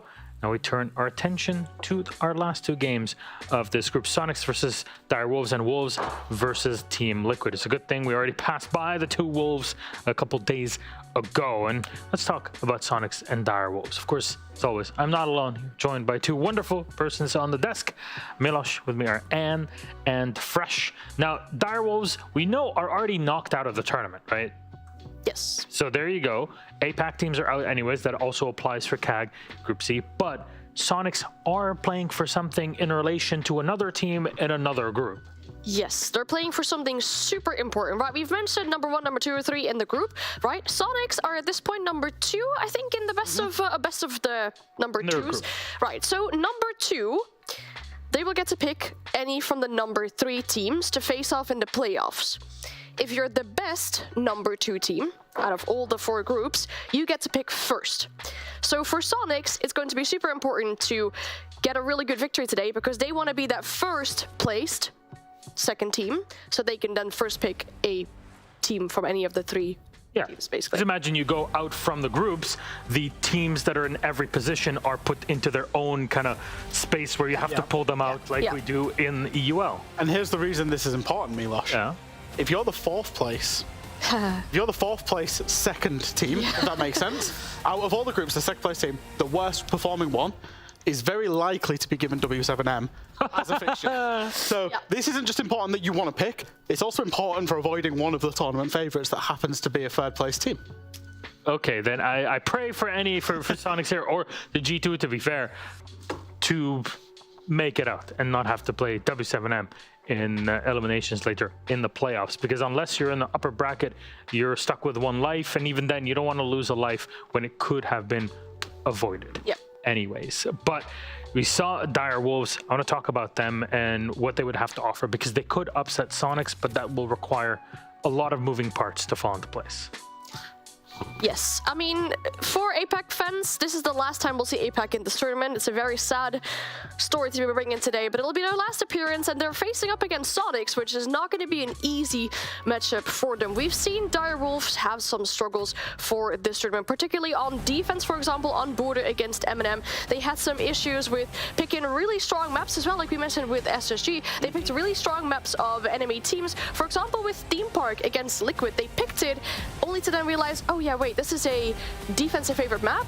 We're not the greatest on attack, but we're probably going to have to start on attack as well, facing kind of the same issues as we saw with SSG, maybe. Yeah, and I think Direwolves, the expectation here is they were more than happy that they qualified, and they wanted to put on a good showing. I think, you know, the statistics aren't really lying. They're the 19th out of 20 attacking and defending team. You know, they are definitely being overwhelmed and overpowered by their opponents at this event. But I think for them, they probably knew that they were going to get 5th. And it's about the experience, you know. Obviously, they had the players in and out and everything else. So it's just about the experience, and they'll want to put on a show to at least get out with a map. Yeah, there was a lot of turmoil to go through to the year, especially near the end of it. You come in, you still qualify to the Invitational. Everybody's thinking, oh, it's a kind of an amazing thing that they made it through the qualifiers anyways, but you get here, you get the scrim quality over, you know, a week plus really 10 days here in competition, plus 35k to go back home with in Taiwan. So overall, pretty fantastic for the squad, but it's a big opponent. They at least have no pressure on them. So that's one thing that we're talking about earlier in the week about APAC teams in general, with the amount of stress that is on them from the region. But the Sonics, on the other hand, looked incredibly comfortable until they hit M&M yesterday. And that was a surprise of a game. That was a surprising game for sure, and there were some really good moments from either teams, we could say. Obviously, Citizen, just shown on screen, knows a lot about how the M&M players play, and he could really feed that information into his team. Yet, we saw a few sloppy rounds. We had team kills with nades, we had team kills with just people shooting each other. There were rounds that Sonic should have won where they had hatches still closed, they had breaches closed, and somehow M&M went and took those rounds away from them. That is something that Sonics will be needing to work on. Their calls really sounded defeated at times too, and especially later on into that game. That's what they'll be needing to work on today to pull that game towards them today. We have a graphic to talk about details as you see Citizen play around with the team. I guess a way to hype everybody up, but it's good to see smiles on the squads. Gunnar, someone who's performed incredibly well on the squad, though. Jack, what can you tell me about this graphic? I've talked about Gunnar quite a lot over this Six Invitational so far, and I'm very impressed with his performance improvement as a player. Now, the reason that I wanted to highlight this graphic is look at the players that he was playing when he played for Parabellum before the Sonics bought him out. He was a thinker, basically Sophia Nook, very aggressive, high kill operator on the attack. And then now he's playing for Sonics. It's a lot of ace, it's a lot of Thatcher, it's a lot of flex. There's a little bit of Iana in there, of course. And the same on the defense. Alibi, Oryx, 1.5s, and now he's playing 1 speeds. He's gone from 1.5 free speeds to 1x 1 speed operators with Melusi and Aruni. So my point about Gunnar is that he fits into this system, but in a completely different role to the one that he was playing on Parabellum. He's got a lot of potential that Sonics are nurturing. Sure, right at the start in NAL Stage 3, it didn't go too well, but he's settled into his role so well. And for the second youngest player in this tournament, he has to do a lot of growing up to be in a team with so many, so many influential players in his team as well. The fact that he's in the support role, a lot of the time as well, leading these guys about, I think is a testament to him and also a testament to Sonics. Yeah, it did really help. We saw him play Smoke yesterday, obviously, as well. And after one of those rounds where I think he did something really good, he went like, I'm a Smoke player! Yeah. I think that's the happiest I've ever heard anyone be about the fact that they had to play Smoke. But yeah, it's a good flexibility, and I like to see it. All right, so the only other person that comes to mind is maybe Bosco. But that's about it. Nobody else plays Smoke in the same way. Yes. The funny thing about that Smoke iteration is the only thing Gunnar had done on Smoke that round was smoke out Citizen and do team damage. I was like, yeah, maybe he had a good play. I was trying to think about it in my mind, but yeah, that sounds like me playing Smoke. I'm playing Smoke. We got the round of. Yeah. I almost downed 3 of my teammates. That's awesome. Yeah, that's how it usually goes. Anyways, see both of our squads. We want to talk about our map, or maps with an S, for this series. It's a best of 3, as we talked about. It'll all continue BO3s until we hit the grand final, best of 5. And it starts like this with a 9-map pool. 4 bans, 2 picks, 2 bans, decider. First is Oregon, which is the Wolves pick on the attack. Chalet pick for Sonics, and they start on the attack. And finally, Bank. And your thoughts? Very quickly summarized, I'm really happy with this ban phase. I like it a lot for the reason that both teams have actually picked maps that for themselves and the enemy team aren't, or at minimum, high preference, and also pretty good maps for both teams. Until we get to the decider. That is Sonics' worst map, we could arguably say. It's not the greatest for Direwolves either, so it's essential that we clear this up in a 2-map fashion, but I'm liking that they're picking maps that both teams like and should excel on. Both the picks just make so much sense. If you're just going to script out a ban phase, you're not going to get too far until you hit the decider phase, as Anne said. I think one thing for the decider, and I will say this, is there's very little pressure on this game apart from second seeding in terms of picking the 3rd place team. For Sonics, they're expecting a 2-0 win. So to that extent, the decider doesn't make sense. If they do have to go and play Bank, if they do get there, then for them, they'll be hoping that they can put on a really good performance that will help them leverage that in the ban phase, in future ban phases. And I think that's all that is by Sonics allowing that through. All right, so all pressure on Sonics really in this case, as you're explaining it. You don't want to end up with a lower seed in the 2nd spot if you can manage it, which in this case should be doable for Sonics. Seems like they don't really need to change anything from what they've done over the past few days, really, right? No, I think the one thing that was coming out of, I spoke to a couple of the Sonics guys yesterday after their loss. The one thing that was coming out of the Sonics camp was actually they were happy to take that loss against M&M in groups. The reason being is that M&M are obviously performing, to such a high standard that exposed a few flaws in Sonics that they wouldn't have otherwise been exposed to if they were playing a weaker team. Sure. So they saw a couple of flaws, things that they needed to fix up, and they were more than happy taking that loss. The way they were describing it is, that was a really good loss for us. And it's not often you speak to a team that's lost and they're like, oh yeah, that was great. It's good for your mental as well, right? Like, if you had won that game yesterday, for example, and you're now facing against Direwolves, you should be like, this easy peasy. And then sometimes you go into a game thinking with a mindset like that, and it turns out the completely other way, and you get a full smack in the face. And it's good to have it as early on in the tournament as you can probably get it to really, up the mental for the games that are coming after. So what can Direwolves do? Because technically they can play quote-unquote Kingmaker, but we've seen their flaws exposed even more for the past few days. Well, if you talk about that first map, right, it's a bit of a defender favorite map as we look for the stats so far, Oregon. It is their map pick. They'll probably have to start out on the attack and then maybe make some ground on the defensive side afterwards. This would have been the decider, right, for all their maps or their matches that they would have played for Direwolves. So they've probably been cooking something on this map, and hopefully they get to show it today as well. Yeah, Jack? I'm searching, Milosh. I need Jesse's telescope because I'm searching for statistically a way that I can see Direwolves getting into this, you know. And I'm not one to beat around the bush, and I'm not one to have this, like, I'm not Ace, I don't have this enthusiasm for everybody. But nobody's a positive KD. Nobody's a positive entry. Nobody's got a good survival rate. I'm looking at the map stats here for sites. Every map, the negative on basically attack and defense.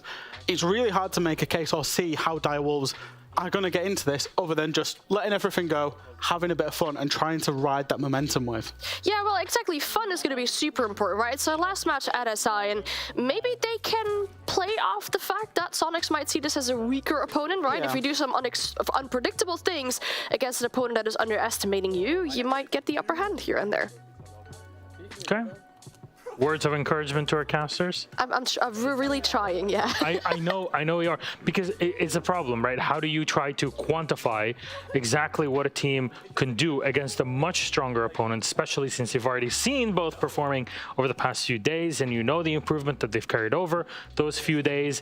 At this point, it is done, but maybe that's the one thing the Direwolves have going for them, is that there's less pressure, more on Sonic's side. Maybe pressure is what got to them early on. Yeah, I mean, you know, in fairness to Direwolves, they were not dealt the best hand with, you know, Reaps leaving and everything that happened post stage 3. And that's the thing, is that these two teams are on completely different trajectories right now. So, you know, as much as we're expecting a 2-0 Sonics win, that's not to say Direwolves are a bad team or anything. It's just a different scenario. Yeah, I mean, you don't make it to an Invitational if you're not one of the best teams in the world. I think that's this is where we're separating, like, the best is best from the best, and then beyond and on and on and on until we hit our grand final. Though, thank you both very much, Anne and Jack. Our casters are ready. Bloom and Stokes, please, gentlemen, take it away.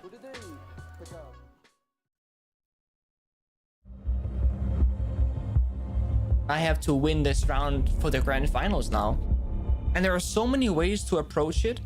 Teammates always get into kind of bad situations that are tough to clutch, but you sit there, you watch, and you hope they can pull through. Diffuser in a position where they'll have to see when the Hibana goes through. One will cover the doorway. As they start to defuse, Pengu goes for one onto Young. Can he go the second?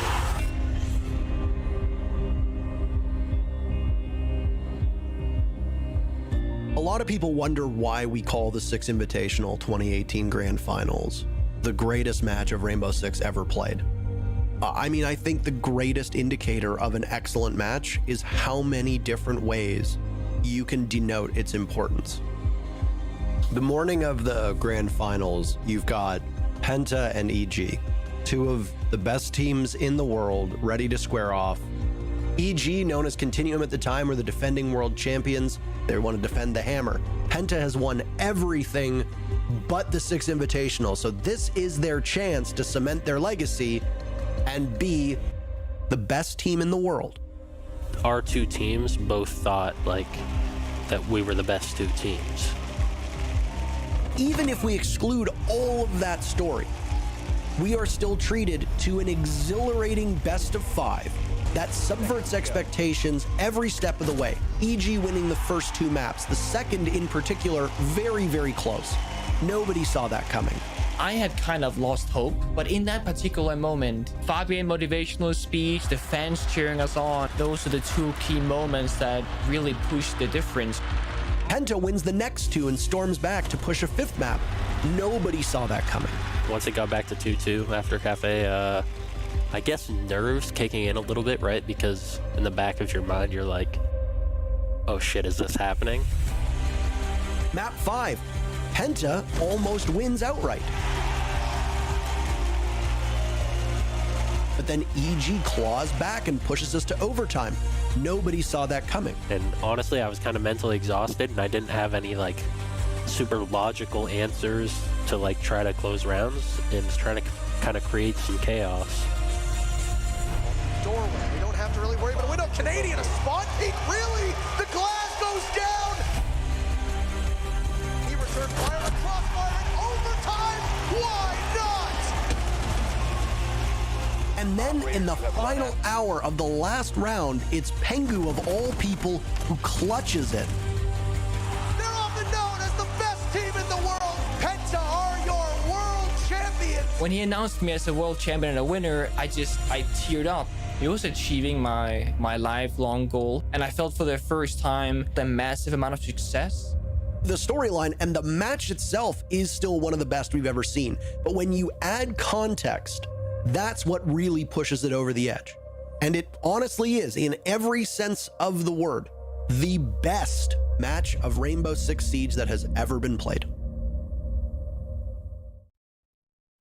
Welcome back, friends, to SI 2023, where we set up for our next game. Our final matchup for Group B is about to begin, and that's Wolves versus Liquid. We've had the first set of Wolves who have entered into the dungeon with the Susquehanna Sonics. But now the question is, where do we go from here with Liquid and Wolves? I'm also Medic, your host. With me are Demo and XR Troika.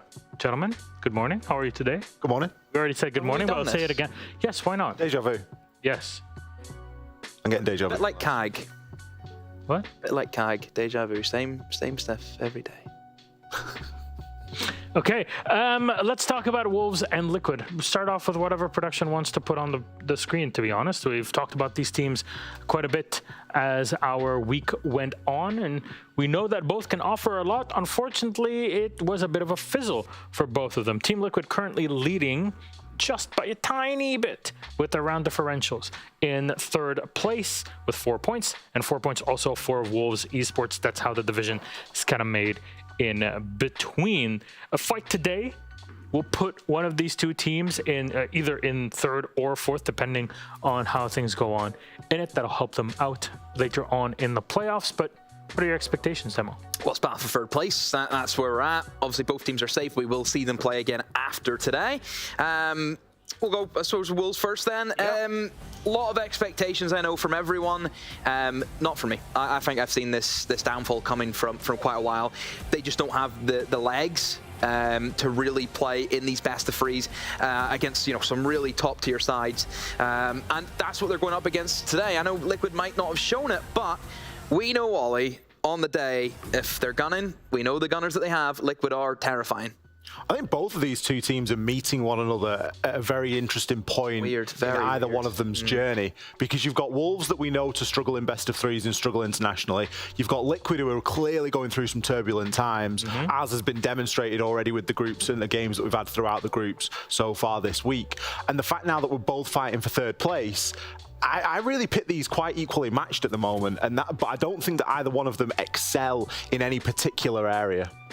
What can Wolves do? What is their secret sauce for this? Because you see that there's been any improvements or any things that can push them beyond this? It's difficult because both the sides, they've only won against Direwolves. And is that a real fair comparison of, oh, they actually look really good. They should be going in and beating Direwolves. Not as, not trying to discredit Direwolves, but in that group, they are behind. They are behind it, as we know. So I think for both sides, we didn't get a real clarification. I mean, keep in mind as well, neither of the teams have even took maps off Sonics or M&M either. They're literally so even in terms of what we've seen, and it's not been great. It's not been great from both sides. The only thing that divides them are the 9-round round differential, and that's overall in the tournament, so keep that in mind. Now, what about Liquid on the other side? Ollie, the squad, we've seen them, what they can do over the past year, especially with the Lagotness change. but we haven't seen any of that just activated so far.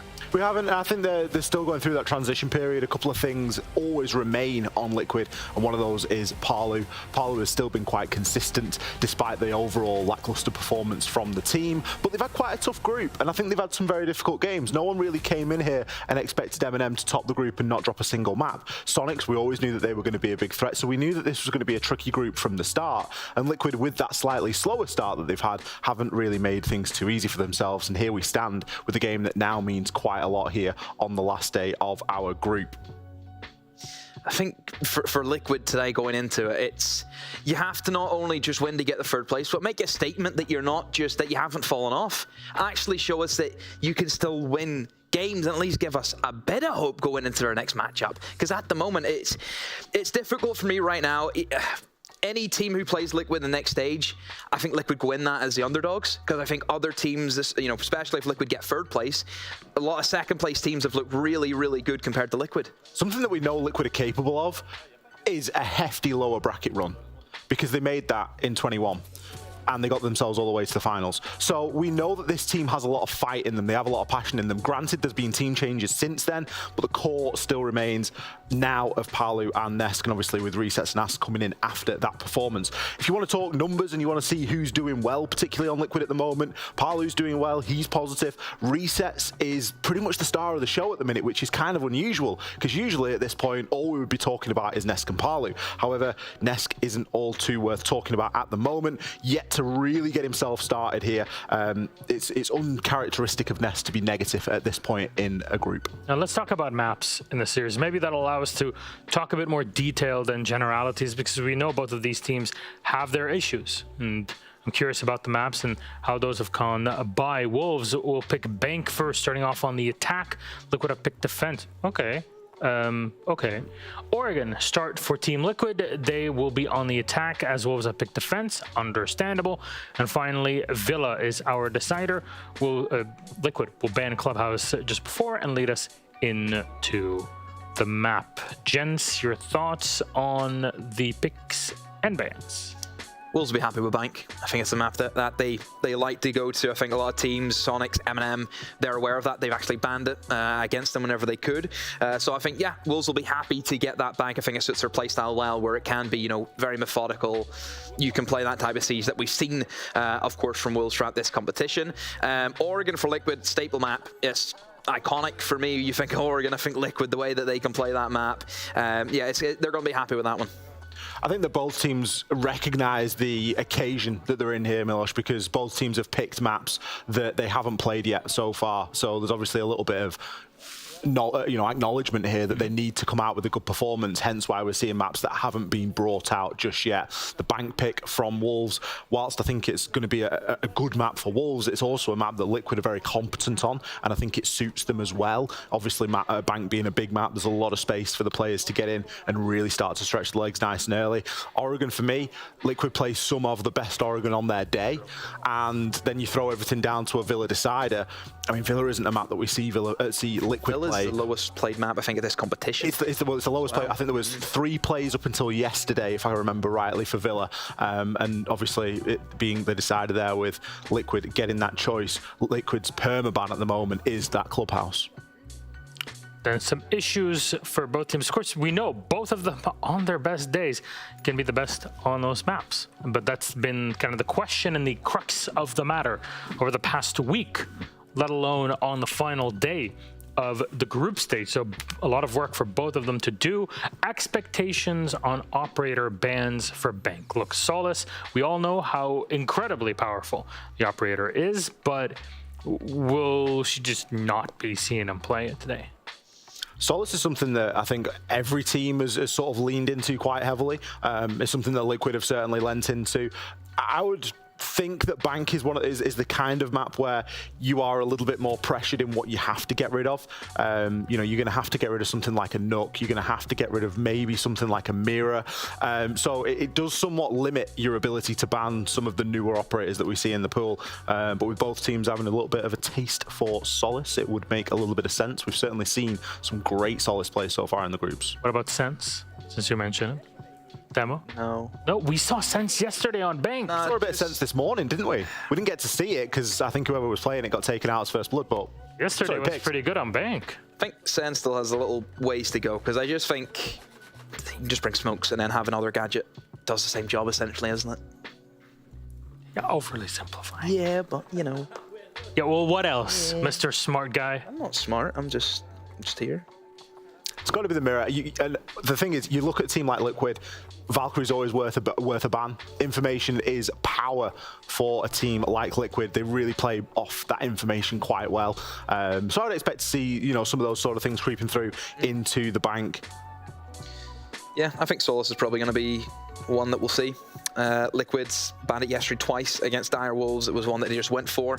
I think in terms of whenever it comes to op bans, especially Group B, I think teams have just been very set on, we always ban this no matter what. Like I think M&M, for example, they're always banning Valkyrie. And what about Oregon? Well, we haven't really seen too much Oregon really for this competition as well, so it's a little bit strange. We haven't seen a whole hefty amount of it. I think it might be... You're seeing it right now. Also, just Sonics and Direwolves. I know you're not privy to the info, but it's Ying and Wamai banned with Hibana and Solus on Sonic's side. Yeah, Sonics love a good Solus permaban. Again, that's what comes into these teams. They have preferences that they like. All right, gentlemen, thank you very much. And I'll ask you one last time. Who takes it? Name and number. That's it. 2-0 Liquid. I'm going to say that this is going to be a 2-1.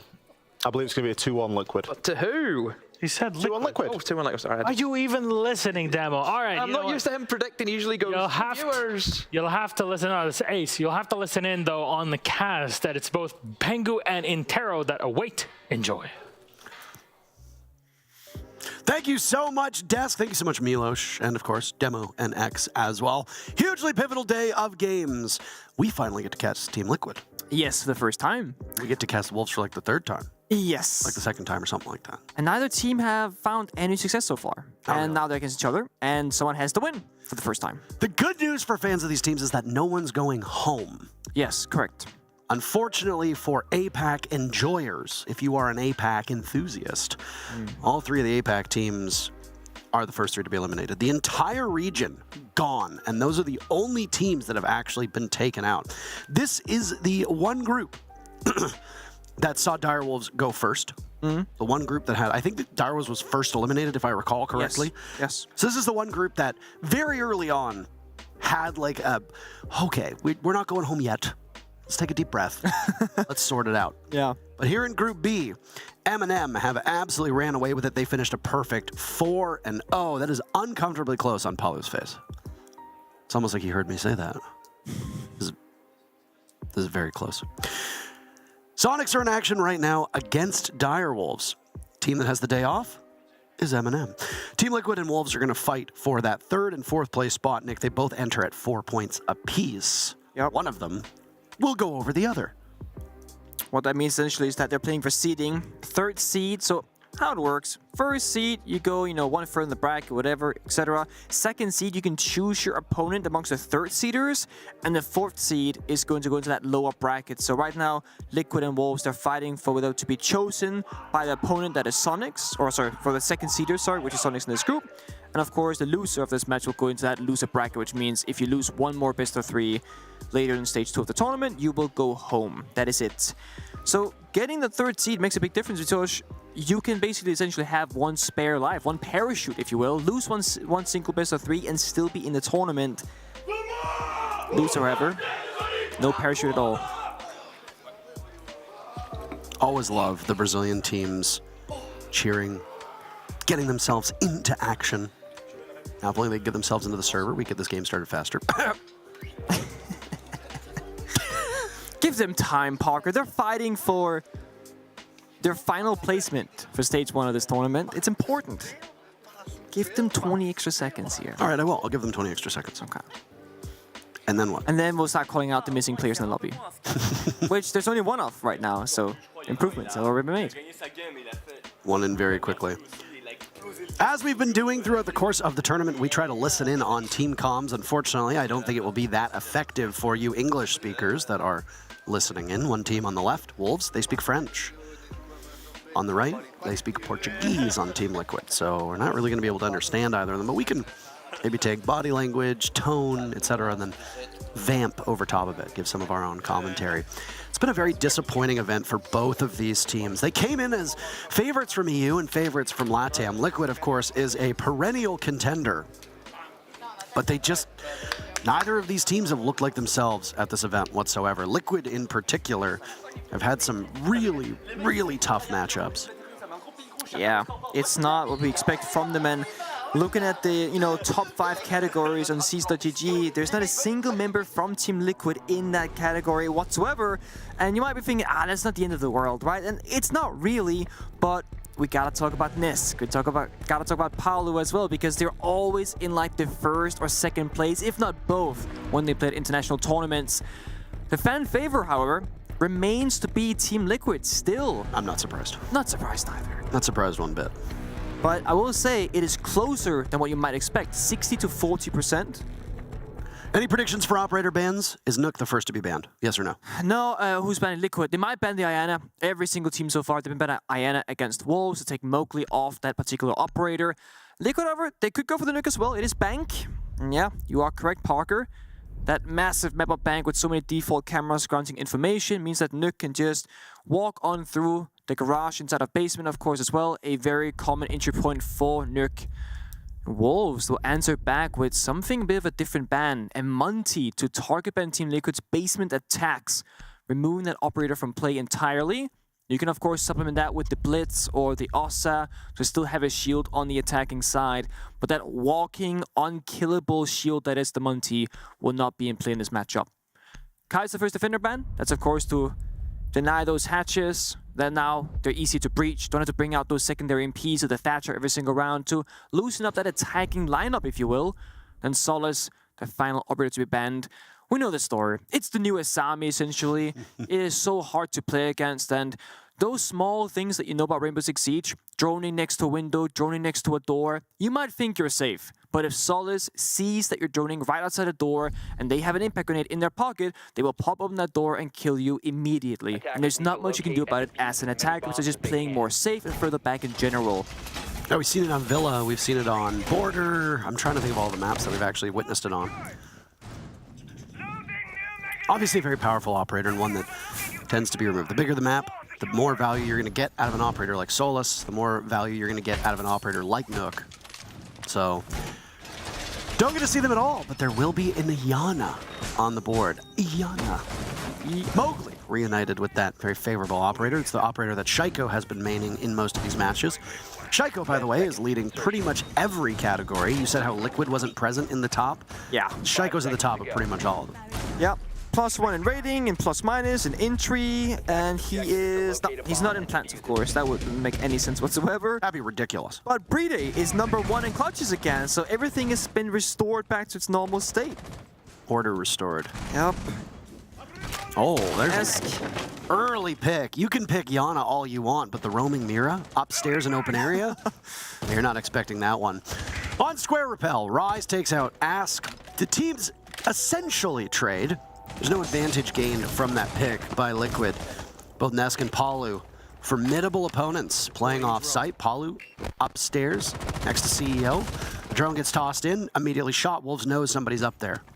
Also worth noting that this is Wolves' map, and Liquid, they chose to start on the defensive side, perhaps thinking that the way Wolves attacks on this map, well, they can just kind of sit tight and let them figure out all the problems, because right now, Wolves, they aren't really making a whole lot of progress so far in this opening round, besides the kill they got onto Ask, who was picking that fight himself. Rise entering from above after his first kill towards Square. Look at that look of extreme focus on his face. P4's not too far off as well. They're hunting this Vigil down. They don't know he's well gone. Down below with Nesk. Nitro Cell goes off and doesn't connect. They'll hear it. Yeah. When the box shells went out, Nisk assumed he was making a rotate. Resets has snuck his way into the elevator. I think he just got droned out, Nick. Oh, yeah, he did. He's going to have to fight his way out of this position, but he's got a crossfire from one of those two players inside of open area. Also has the hatch that's now been popped. He can drop down his Oryx. He can also then climb right back up. And he's dropped. Don't make that noise. Now, there are no claymores from the side of Wolves, so they can't claymore that Oryx had jump up, so that flank is always going to be a presence from the side of Liquid. Last roamer is going to be Nesk. He's going to drop with the side of that drone. A minute left to go. Wolves, as an attacking team right now, can be quite happy with this position. There are no C4s from Team Liquid. There are only 2 Toxic Babes left in pocket. The only real issue that Wolves can run into is that they don't have any grenades and no smokes either. But they do have a ton of flashbang utility. You can pop those down the hatches, try and establish that plant. Only 1 Toxic Babe left with 35 seconds. It's boding well for Team Wolves. Go for the plant. Shinka with diffuser in hand, wait for Nitro Cell to go out. Nest caught out by P4. They've got the read on this anti-flank, but they're not expecting 2 of them. Palu to the rescue. Diffuser down, successful objective play from Wolves. And they'll head for the hills. Rise, though, running into Palu from above. Palu still up there, still lurking. Wolves have watched their numbers go down. P4 in a tricky spot.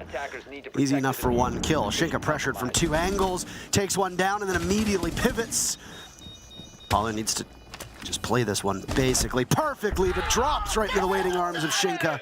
That's a big first round for Wolves. Yeah, but honestly, both teams played that so well. Poor Mowgli, he was sitting the first 30 seconds to watch the entire run from the sidelines, finally getting that Iona pick of his own. But as I was saying, both teams playing that so well. The Oryx jump up on the flank, it looked like it was read perfectly by the attackers, but then what do you know? A second member of Liquid, Palu, rushes up the main stairs, it kills the person holding the elevator, and that enables Liquid to flank, take hatch control, and Wolves' response, go deep into the bomb site. Don't go back towards server stairs with all your members. No, Shingo went server to hold down the flank, other member P4 deep inside of gold, holding 2 different avenues. That means that Liquid, they can't defuse because they have to worry about 2 different positions. They can't cover both. They have to look for kills, fight it out, and Shinka, we've been very critical of his performance at this particular tournament, and he really showed up in that opening round. Found both kills, held his own inside the server, and he did not make that crucial mistake in the 1 versus 2. He flashed 1 opponent, held the other, perfect bait by him. 10 seconds remaining. He had P4 as well over in 5 seconds to insertion. playing inside a vault by Gold. They didn't expect somebody to be there. I mean, look at how Liquid just walked up to that reinforcement. In red, got killed. Not great. Just the issue of having no information. Now, Valkyrie is actually open, and Nesk has picked the operator as well for this particular round. Valkyrie is seen, I believe he's one of the top 2 or top 3 most banned defenders at this tournament so far, so we don't tend to see Valkyrie being played very commonly. And also the players at the tournament might forget about her existence entirely until you die to a C4 below go, alright, Valkyrie is on the board. However, Wolves, they have spotted 2 of the black eye cameras from Valkyrie, so they know it's on the board for this round. And also P4 on the IQ, 2nd round in a row. Can of course find them out and communicate to his team where they are, or ping them as we see happening once more. And just play around that information deny that IQ can bring on your attacking lineup. Open area defense for Team Liquid, not quite keen to go back to the bomb site down below. That didn't serve them well the first time. The post plant was too strong for them to overcome. Which is funny because Liquid's roam was great, but I guess they just weren't able to consolidate on the bomb site at the same time. Wolves read into it that there was 2 players off site, and they went to the bomb site, got the diffuser down. It was pretty simple stuff. Now, when we talk about Valkyrie as an operator, she also gets more value on bigger maps because there's so many places that you can hide these black eye cams, and Nesk's right there is a perfect indicator of that. It's just a sliver that you can see.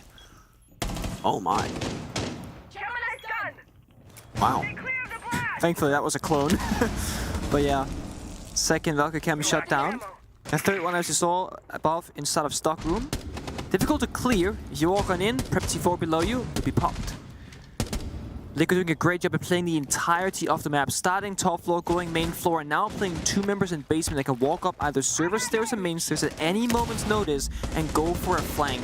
Wolves have to worry about so many different things now because it's still a 5v5. Nitro Cell seems to miss. Does enough to down Mowgli, but not secure the kill. Bibu is gone. Rise is now downed as well as they barrel into the bomb site. Wolves at a disadvantage. Under a minute to go, and that black eye cam is still up there. Nobody's spotted yet. There's an IQ on the board, but the job of this IQ doesn't seem to be to find those gadgets. P4 instead will just be engaging in direct gunfights. That lack of utility directly resulted in 2 separate players from Wolves dying. And now when they go to attack the bomb site, they're going to be at staggered numbers. Down goes Shinka, P4 with the only kill for Wolves so far. A monumental task in front of him, but he seems to be connecting onto 2, but that's all he'll get. What little is left of Mowgli is all that the Wolves have. And 10 seconds?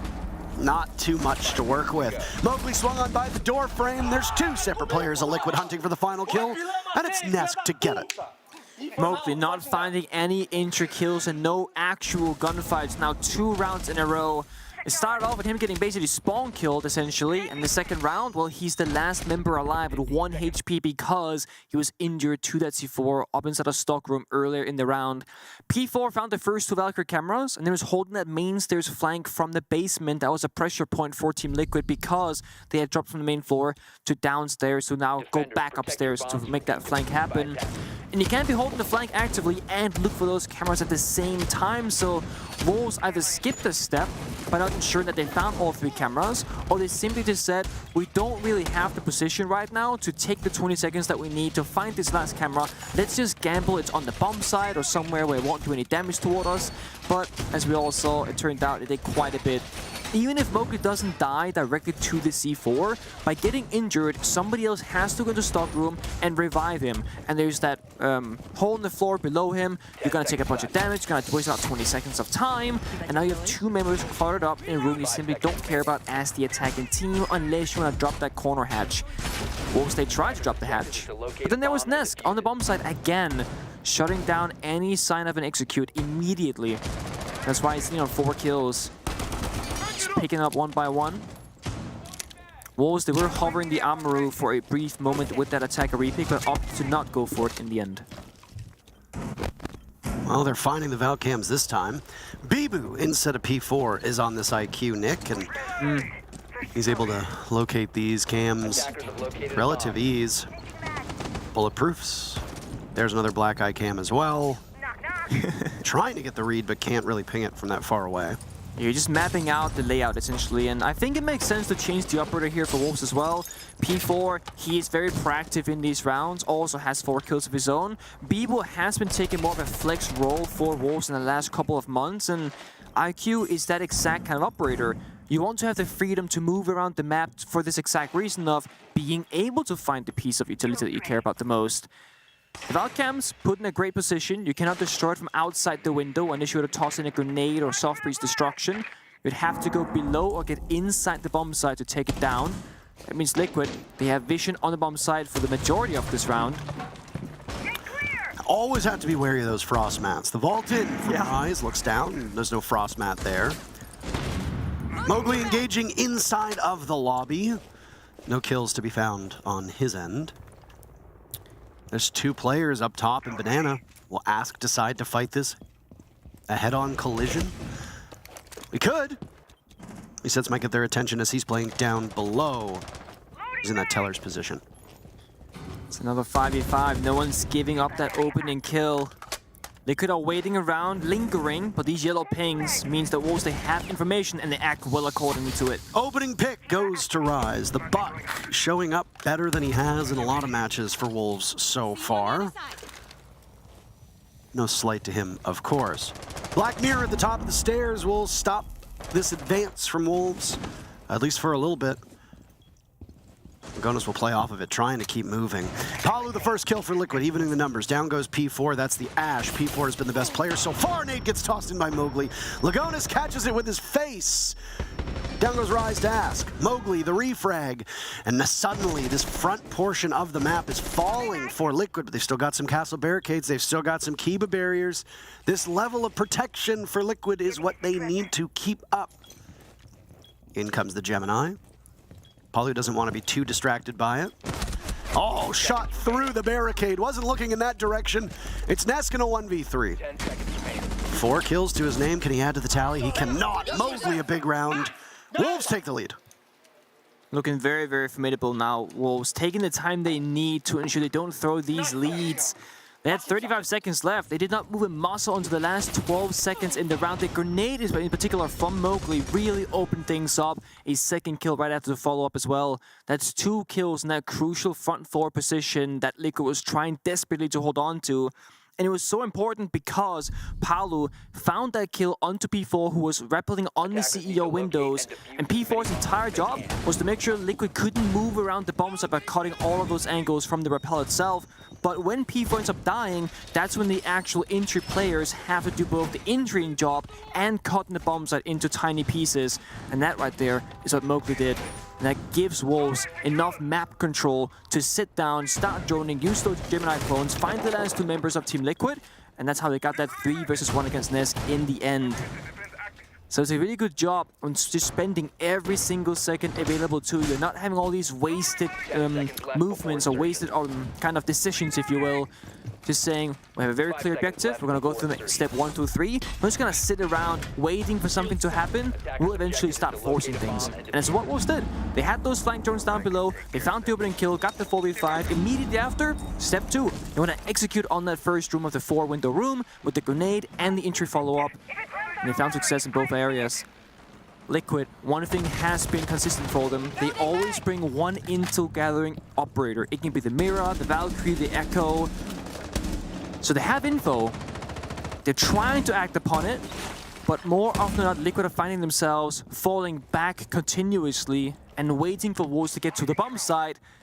But then Wolves' executes are so good that Liquid ends up losing the round regardless. They might need to fight back earlier in the round in some of these instances. Every member of Wolves, the Capital, the Thatcher, the Thermite, Hibana, even the Valkyrie, would be an extremely important kill to take out from the board because they all bring so much value as an individual operator. Whereas someone like Reese's and Oryx, you're just a gun. Trade 1 for 1. It's a positive scenario to be in. Mowgli's first engagement is with resets on that Oryx, as you talked about, but there's an assist that comes in from Liquid on Ask's Yokai drone. First pick goes on to Palu, Mowgli, taking out a player that might not have thought of. Palu on the Warden. Oh my, if there was a different lineup for Wolves, this could have been particularly damning for Liquid, but there's a couple flashbangs and the smokes from the Capitao. Versatility here. Yeah, but the difference here is they have 35 seconds more on the clock than last time they attacked basement. And last time they won the attacking round on this particular bomb site. So, looking at this statistically, they should be in for a great try at this execute. Especially because, as you mentioned, the Capital, the fires and the smoke will give them what they did not have the last time around. The only decision they have yet to be made is go for a front base execute of server, or go for that backside elevator hatch lobby drop instead. Both executes can work. Well, there's a retake now from Liquid. They might catch Wolves off guard here. 45 seconds, but no! They're wise to their tricks. Bibu was expecting it. Resets is taken from above, and Bibu's prepared for it as well. Bibu is tracking these Liquid players all over the map. Down resets goes. It's just, this is what happens when you have the numbers that you have with Wolves. And time. Yeah, exactly. 30 seconds left, only 2 players from Liquid. Good news, it's a smoke with a shotgun on blue, and it's an Echo with Yokai still up. The smoke of Lagonis decides to get a little bit brazen. That's all he can do at this point.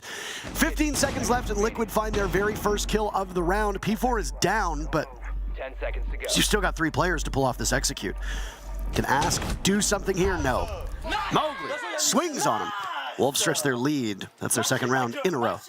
That's again the time. Liquid surrendering open area at 1 minute and 35 seconds because Paolo fell early in the round is problematic because the bomb site itself, it's relatively weak on bank, especially if you're investing into the roam game.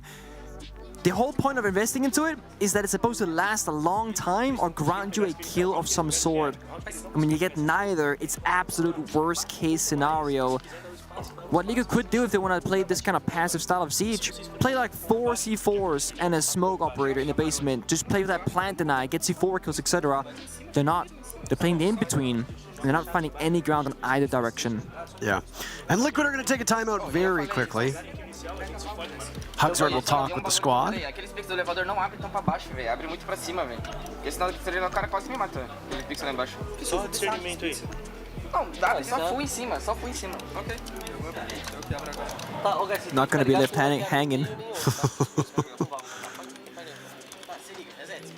It's nice to see the younger players on Liquid take a more active leadership role on that squad. Could very easily be the Nesk show. He's maybe not a dominating personality, but he's a big personality. I was gonna say. All the same. But you've got Lagonis, who himself a major champion, younger. Even Palu's not that old. But Ask and Resets are still, I don't want to say acclimating to this team because they've been on for a while. But both of them were quite vocal during that timeout. Yeah, and if I recall correctly, ever since they first joined, that's pretty much been the case. Because we spoke about this before, they tend to be quite active whenever these kind of scenarios happens, either mid-round or during technical timeouts, of course. And yeah, it can be hard to join a team as a quote-unquote rookie, a young player, and you have someone like Nesk and Paolo on your team, and then you are supposed to be like, I know as much as them, or have as much authority as them. It's like, that's a hard one to really believe in, right? But they're thriving in this environment because they are speaking up as a team. Wolves respecting the possible aggression from Liquid. That jump out on the CO Skylight windows, we've seen it so many times, especially from that APAC region, just jumping out with aggression. Wolves, however, they want to get aggressive themselves. The Amaru with the capital smokes and fire looks very much like they want to just fly in these CEO windows once they get all the steps they care about. Likely want to go for some lobby control at least, but Ask his Yokai drone. Oh, it sees the Amaru. Now they know one step off that execute. That could be a difference maker. They can plan ahead now for Team Liquid. They know what's about to come. Drone active. They've got that Yokai drone still scouting. That's a very common spot, and it's become a part of the meta. The element of surprise from Rise, not going to be there. Somebody else will go on that Yokai. I am sure Liquid are anticipating this. They're anticipating the play up. Down goes Nesk though to P4. Resets with one. He'll immediately head off a beautiful shot on a Mowgli on Skylight, and another onto the window. Resets, just mops the floor with Wolves and doesn't even let them get in the building. That's massive. Liquid playing proactively now off the Yokai drones. 3 members working together on that Skylight. One below, Nesk aggressed forward on Janitor's hallway, and the Toxic Babe was tossed out by Lagonis to force the member of Wolves to move from his location for a free picking by Resets. That is teamwork at its best. And it got them 3 kills with a trade of 1, and essentially the entire round. Unless Wolves can find 4 members without dying. Oh, nade goes up to Lagonis as he throws down a gas canister. Shinka and Bibu at least have full HP, Nick, but this is quite the heady task in front of them. Resets reads into this. He knows it's coming. Good patience rewarded. What a round from Resets so far. Get the ace. Get the ace. Get the ace. Get them all. He's got 1 left. 45 seconds. I mean, they can just hunt each other down downstairs. It's the Shinka and Reset show right now. And he's looking for it. Misses it. So close, yet so far. Shinka doesn't even take a single point of damage. Time for the Yokai to come in. The reverse drone. Capitao goes towards lobby. They know this. Timeout seemingly worked for Team Liquid. Oh, missed opportunity for Shinka. That's a rough spot to be in. Gas canister flies past his head, then the bullets don't. They hit the head. And again, Liquid is playing together so well. Toxic Babe gets tossed, both members swing with Salt right here. Toxic Babe goes out, it forces the member to move, and Reset just picks up the kills. The Skylight flick, of course, that is all Reset's mechanical skill and accuracy paying off, but the decision making for Liquid as a team opened up that round for them, and that's the kind of performance that I expect from Liquid, looking at how they've played in the past, especially in Jönköping, when they made a far run towards the grand finals versus their group stage so far.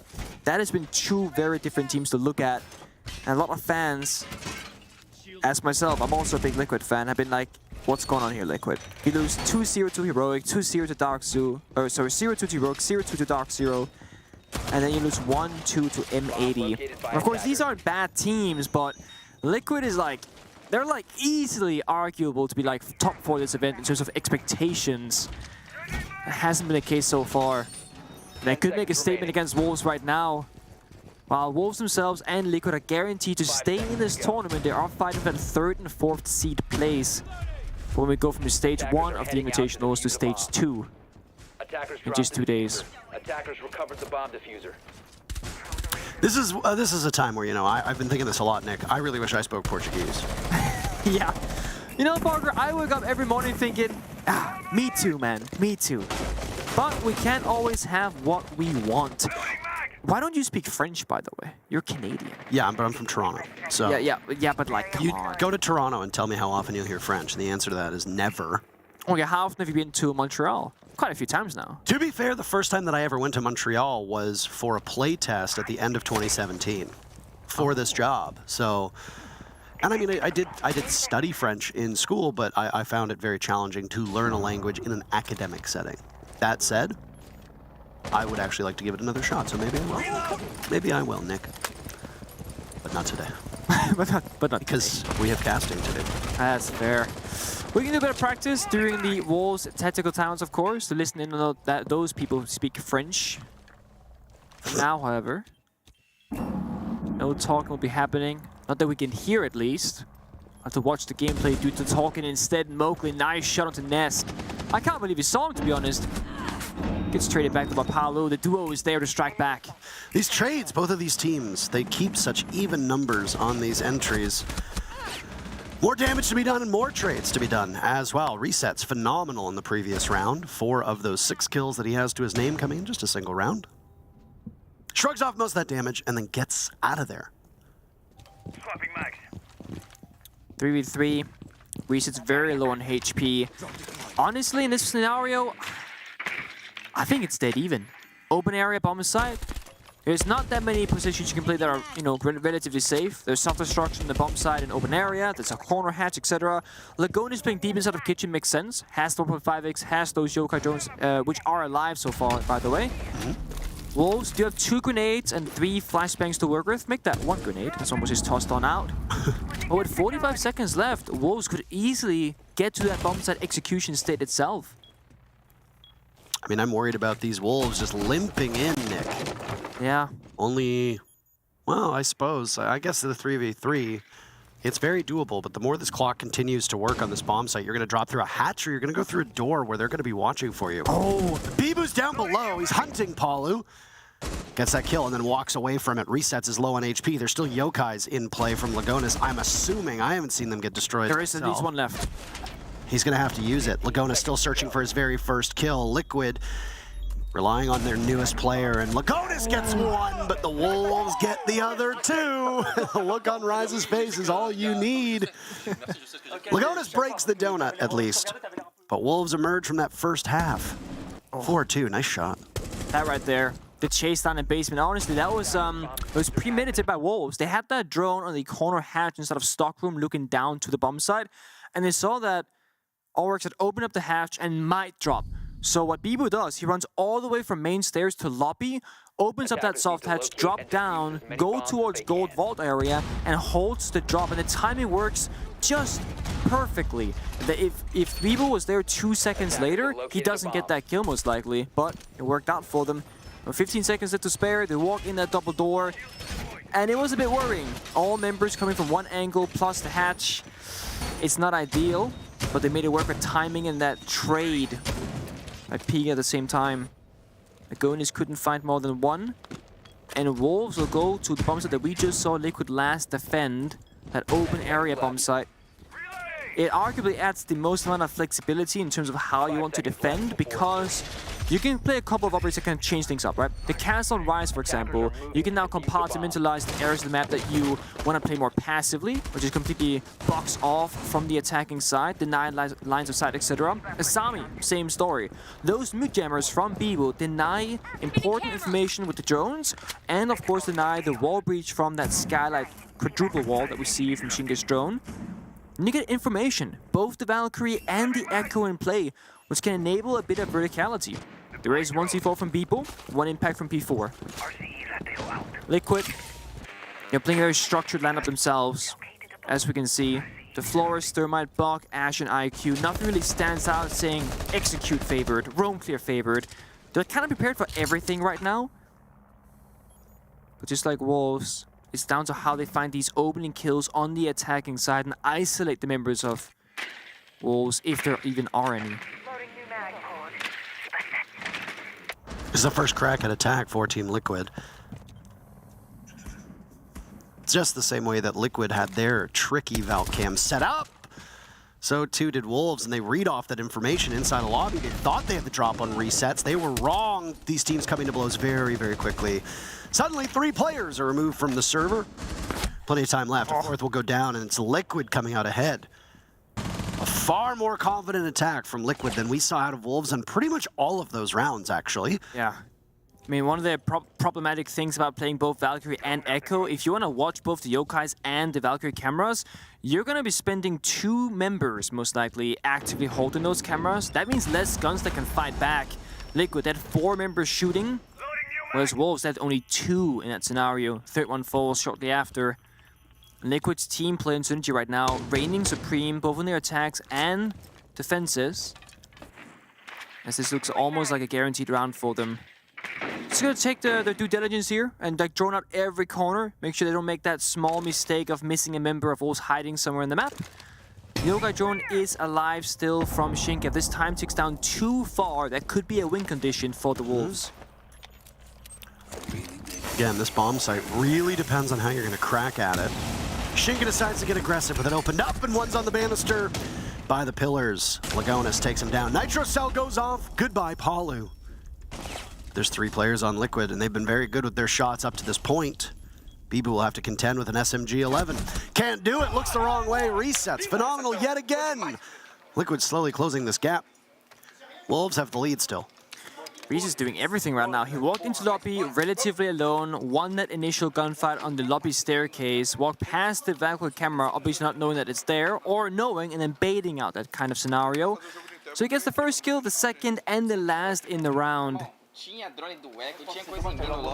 see both teams in the screen. Can't understand what they're saying, unfortunately, but you see their faces and their mannerisms, their body language. Wolves are gonna go basement instead. And I spoke about how Team Liquid was playing this kind of like roam half lineup and then like passive half lineup. Wolves are heavily committing towards the plant deny in this scenario. The only thing that doesn't agree with that fully is that P4 is bringing impacts on Valkyrie instead of a C4. But they would have Goyo canisters, a C4, 3 Toxic Babes, and the Yokai drones. That's 4 out of 5 operators pretty much exclusively playing around the plant denier bomb site itself.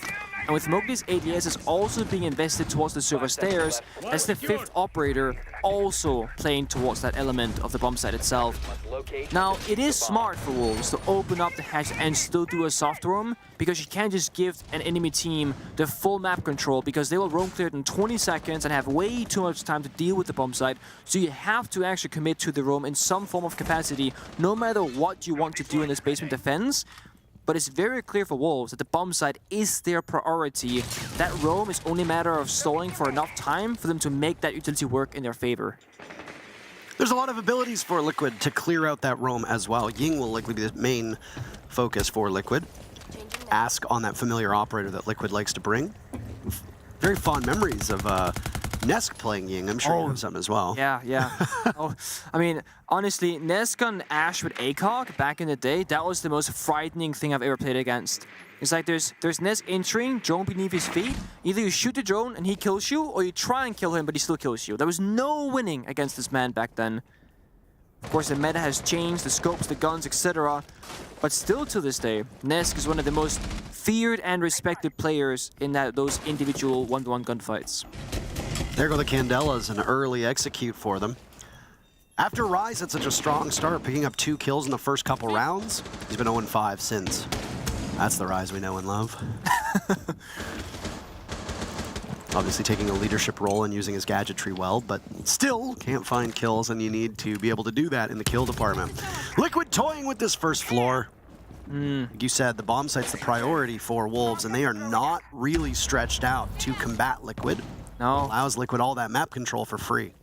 You see, this is the same exact timing.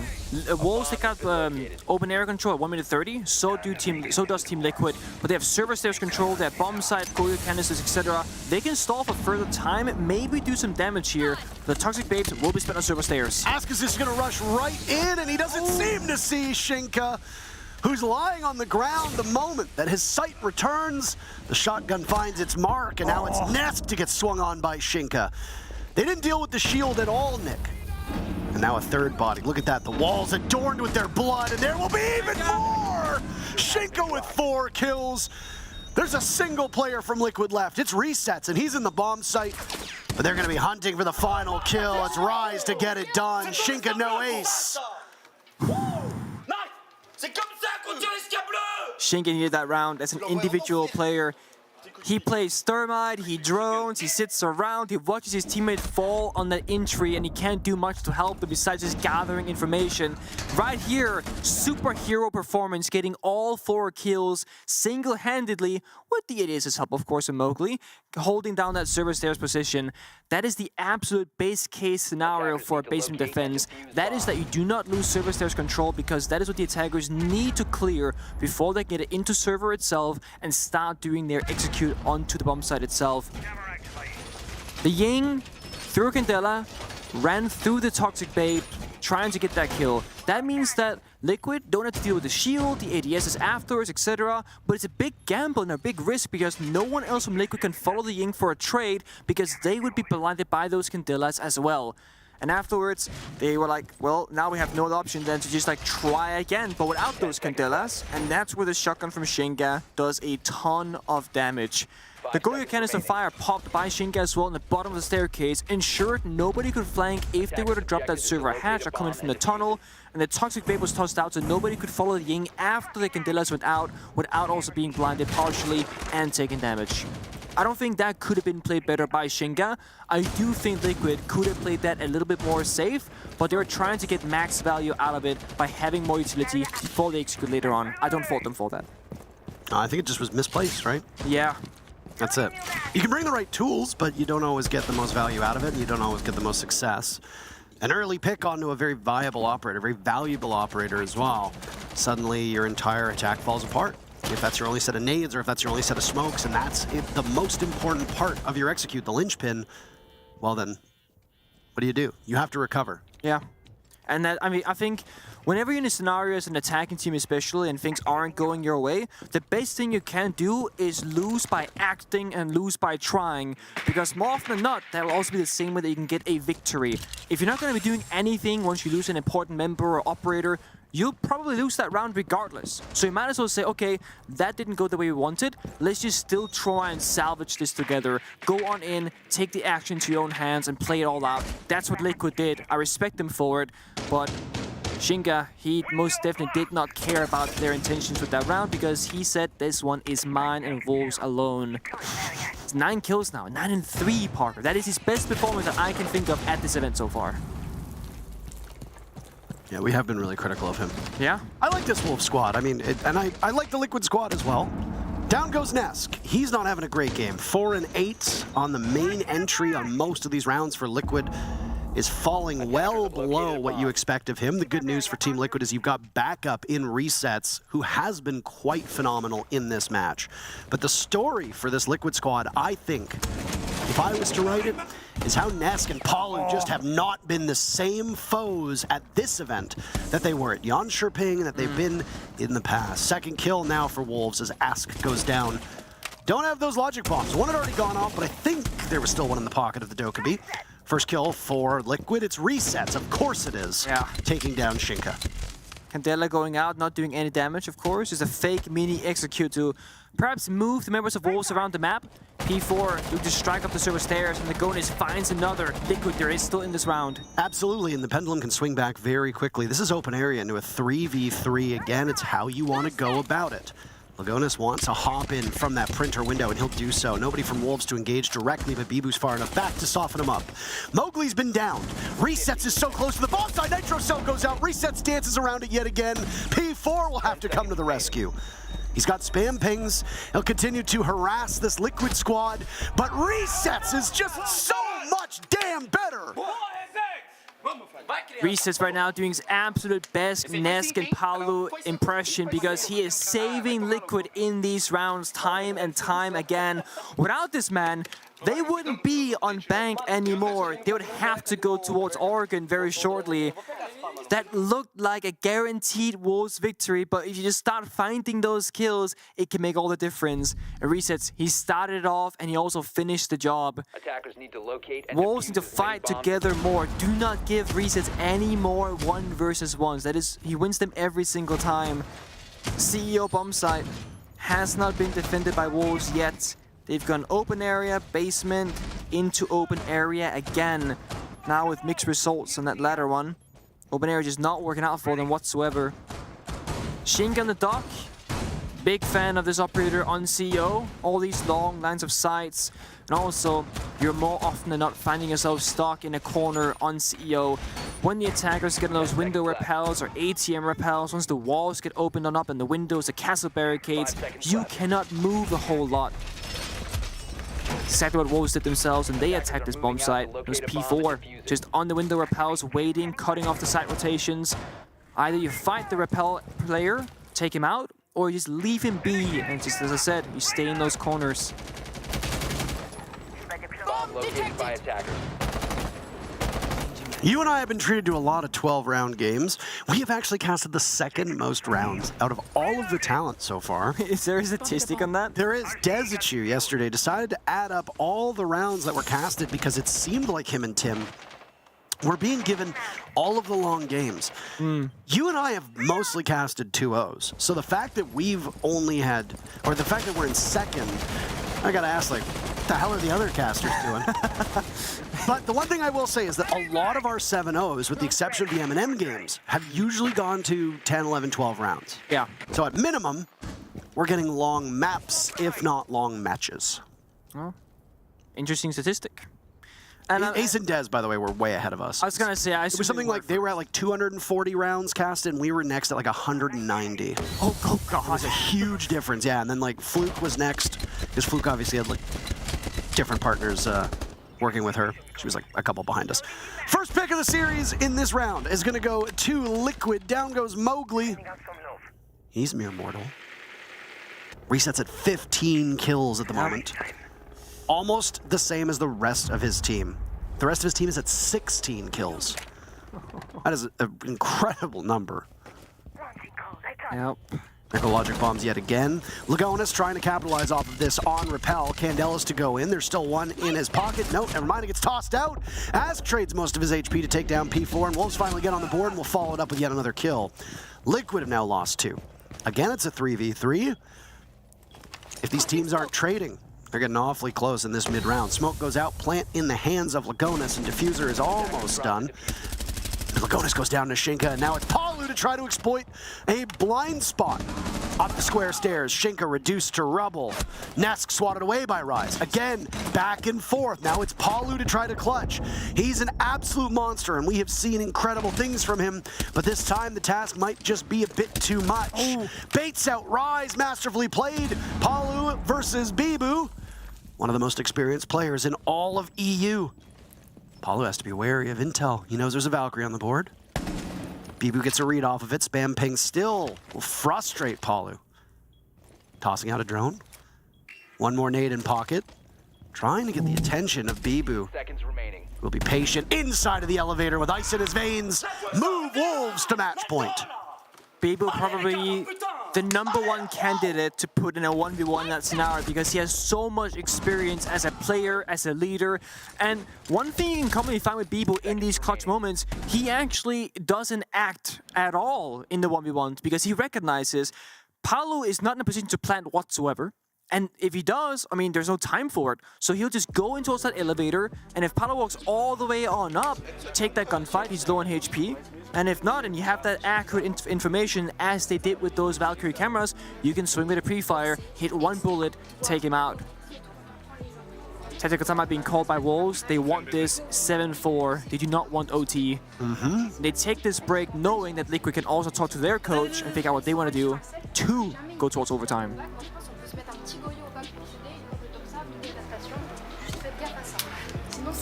Calmez-vous les gars, calmez-vous, criez pas trop. Je vais rester serveur. Calmez-vous. Les gars, c'est surtout Bastien, les Dark Bastien. On va faire une basement, ok, comme juste avant. Understood that basement. That's the one word. Of course, the one word you understand. Something basement. I'm like, yeah, basement bomb site. I think Rise is speculating that Liquid are going to go downstairs, or Wolves are going to go downstairs, rather, and that Liquid needs to be prepared for it. They'll go to the basement bomb site. Rise makes that call. And then right off the bat, something interesting on the screen is that Resets hovering the Osa.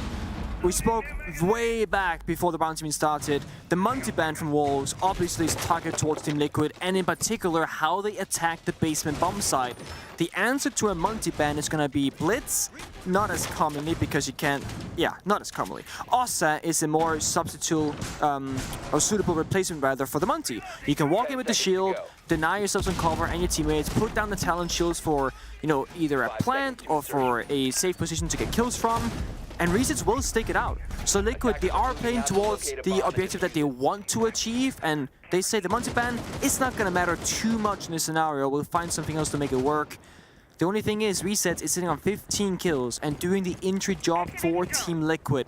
So you have to almost in a way enable Resets still, allow him to be an aggressive player, but also the gadget, those talent shields, they have to be spent in this round. That is the entire objective play. There is no Ying, there's no Glass, there is no Munty, so this is the one operator that Liquid they want to work with, whereas in prior rounds, it was the Agonis on the Ying. That was the important factor.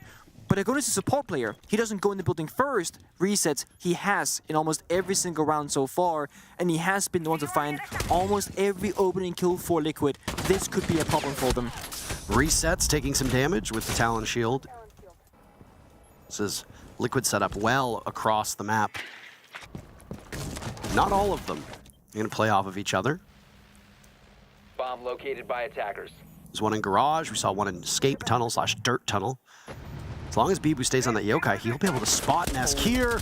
There's a direct engagement. This is just going to be a reflex test for Mowgli. Mowgli's been the better player so far. Down goes Ask. Rise playing above. But Lagonis is in. Lagonis is about to be in the bomb site. Wolves have read into this so well. Yeah, they got info. Those Yokais in lobby. Question is going to be, what can Resets do? He's been the difference maker round by round for Liquid.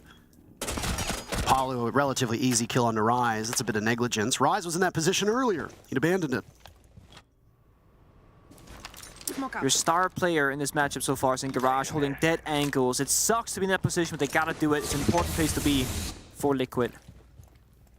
It's P4 trying to retake from above. He's on a collision course with Nesk. You know he's there.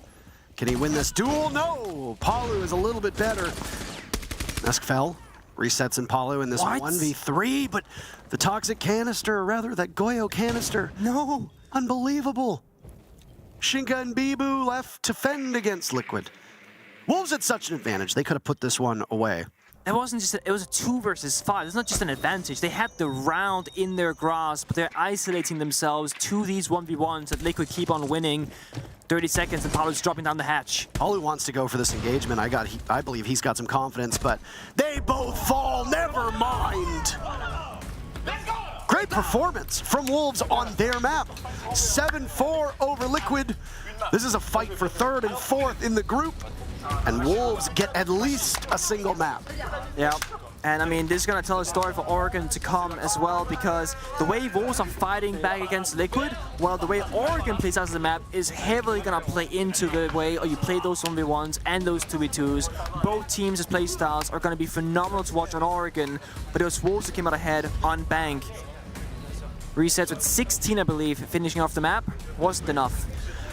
Oh, if there's ever a carry job that you want to see, it wasn't Palu, it wasn't Nesk, it was Resets, and at least he showed up. Team Liquid need the rest of the team to accompany him, though. Good news for Liquid is they get a mental reset, and then they go to Oregon to keep themselves in this series.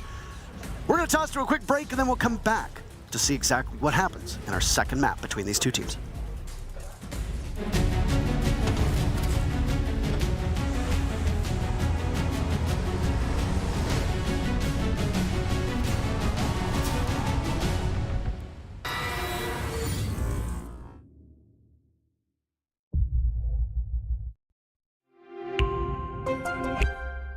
I'm Nicholas Morton, but you know me as Pingu. I'm a 2-time Rainbow Six Siege World Champion and former top Rainbow Six Siege player in Pro League. Welcome to my Siege Ranked Bootcamp. We're talking 20 seconds left on the clock, you got the diffuser in hand, what do you do? Play the way that you're comfortable with, because you have confidence when you're in this position. That is when you're gonna be at your very best. Good luck.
Direwolves conquered Team Liquid on their very first map, and now we go to Oregon Liquid's map.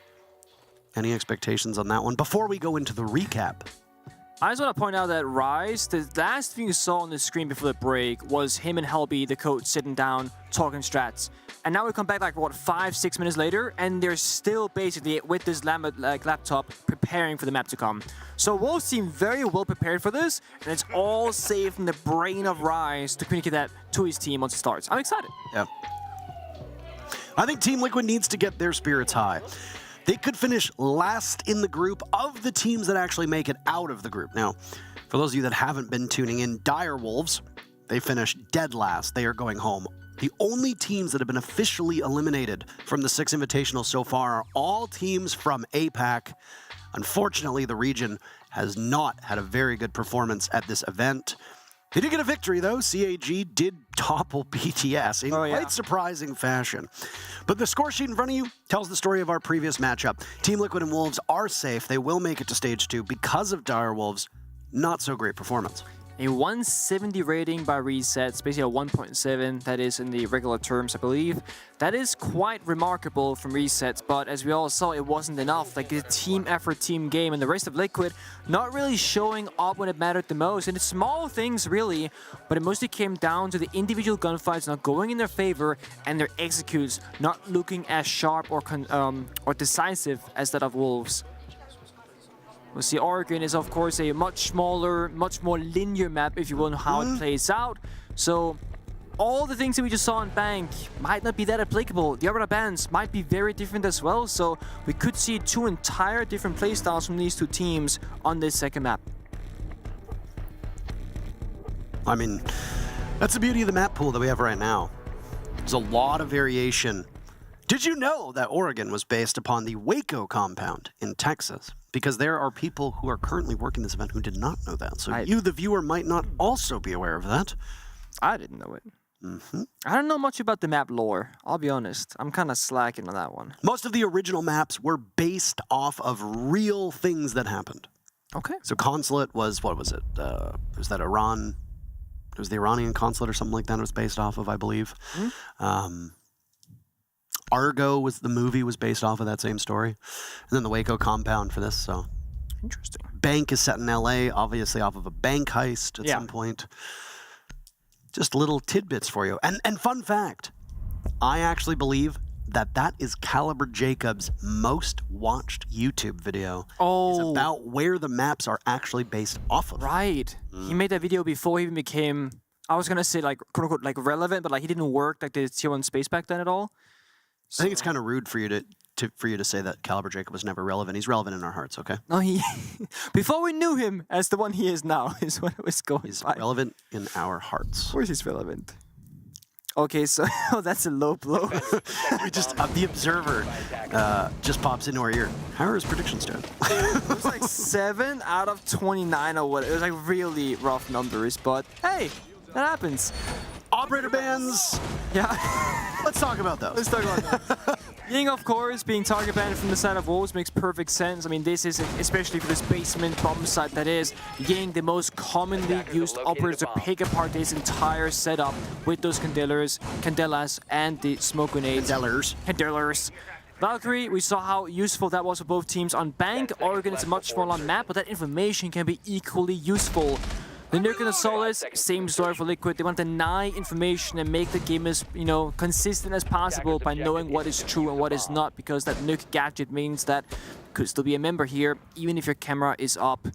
But this leaves Monty open, which was hovered by Liquid in the first early seconds of the attacker repick phase, but they thought differently and went off it again.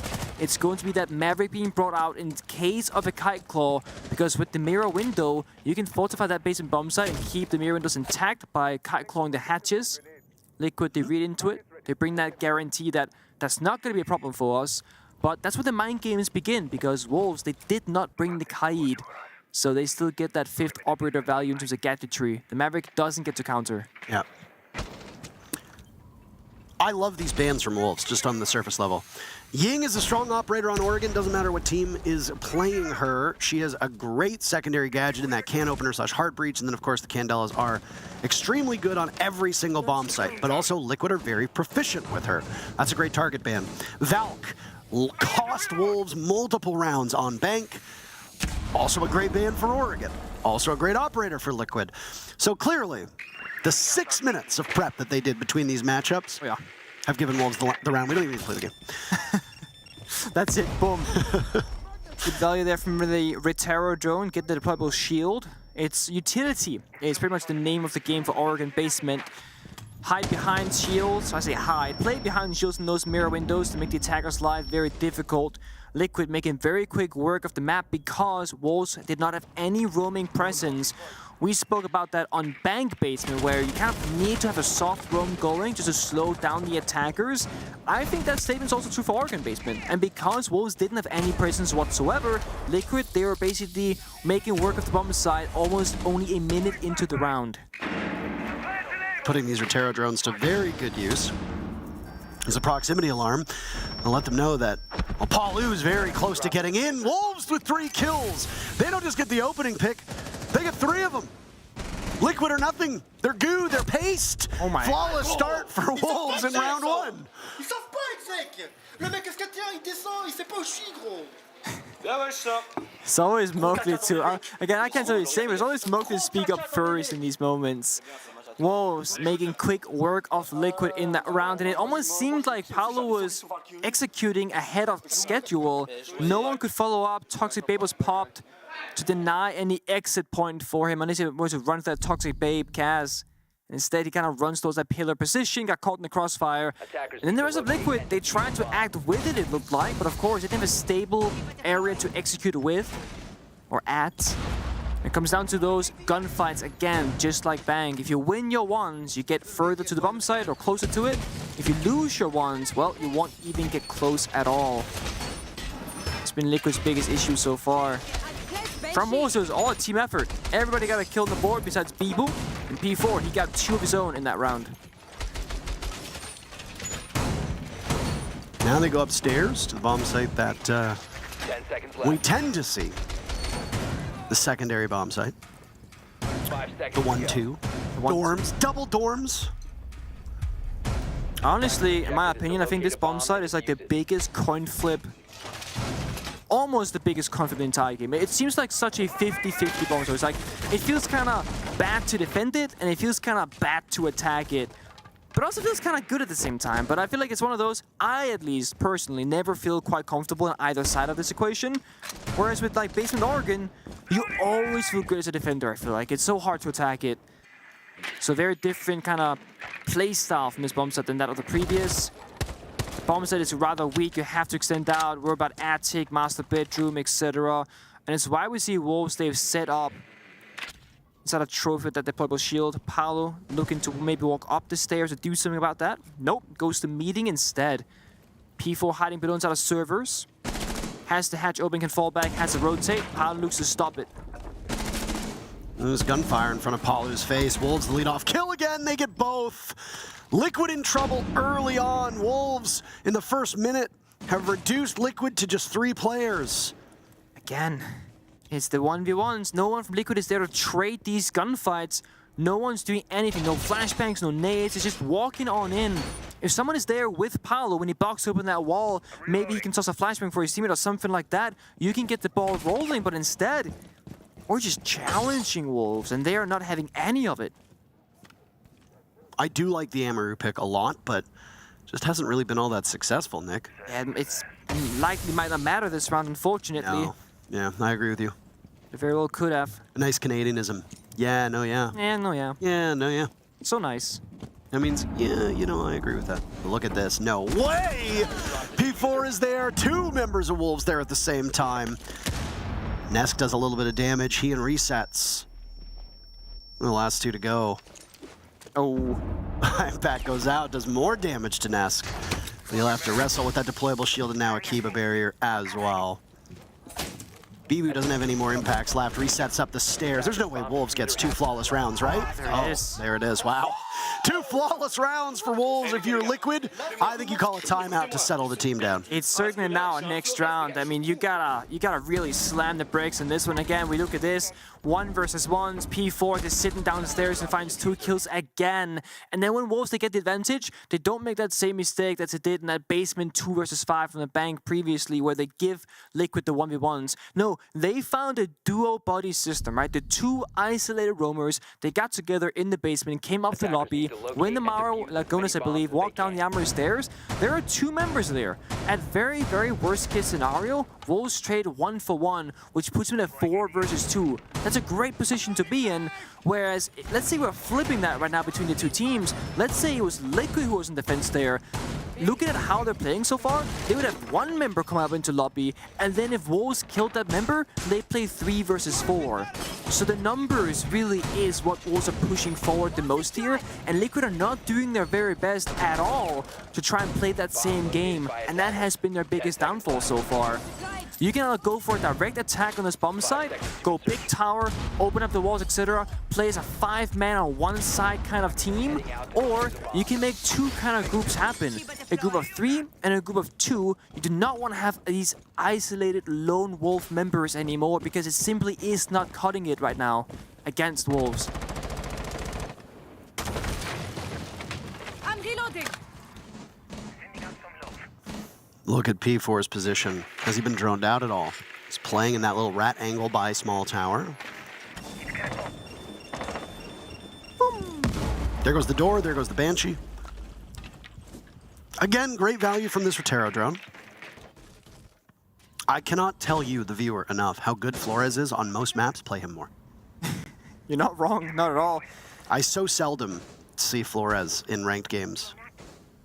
It's not the most fun, if you will, operators, because like the value that you gain isn't those like flashy plays, right? It's like, oh, I'm droning, boom, got something, and then you can do that 4 times, and it's incredible value, 1-to-1 ratio wise, but it's not the most fun job unless you really enjoy driving on those drones and make them explode afterwards, which I'm sure some players enjoy, but probably most do not. Liquid now need to slow down. They haven't lost anybody yet. Wolves still spread out well across the map. This tertiary bomb site, this is the time that Liquid needs to find something. A single kill, maybe. Yeah, for starters. Liquid did pick this map for good reason, so they know it well. It's Palu to take the first bit of damage. There you go, first kill of the map for them. It's Palu onto P4. Now Rise will fire back, engaging with Palu. There goes another air jab in a similar spot. Palu down through the wall. Unsure if that information relayed to the rest of Wolves. They've just lost Bibu to Nesk. Ask engaging at the top of stairs. Oh! That's really good for them. They finally win these 1v1 scenarios in the rounds, but Wolves, they can't shoot back. Palu's still bleeding out. They have been unable to secure it so far. Mowgli and Resets will battle on stage if Mowgli pops up. Just under the 1-minute mark. I don't know if Palu is retrievable yet. Bleeding out downstairs inside of the bathroom. Down goes Mowgli. Look at this. Liquid are picking these engagements up 1 by 1. There's a window here where they could kill these last players from Wolves. Just Shinka left. And Palu might not bleed out. No flawless round, though. Lagonis is dead.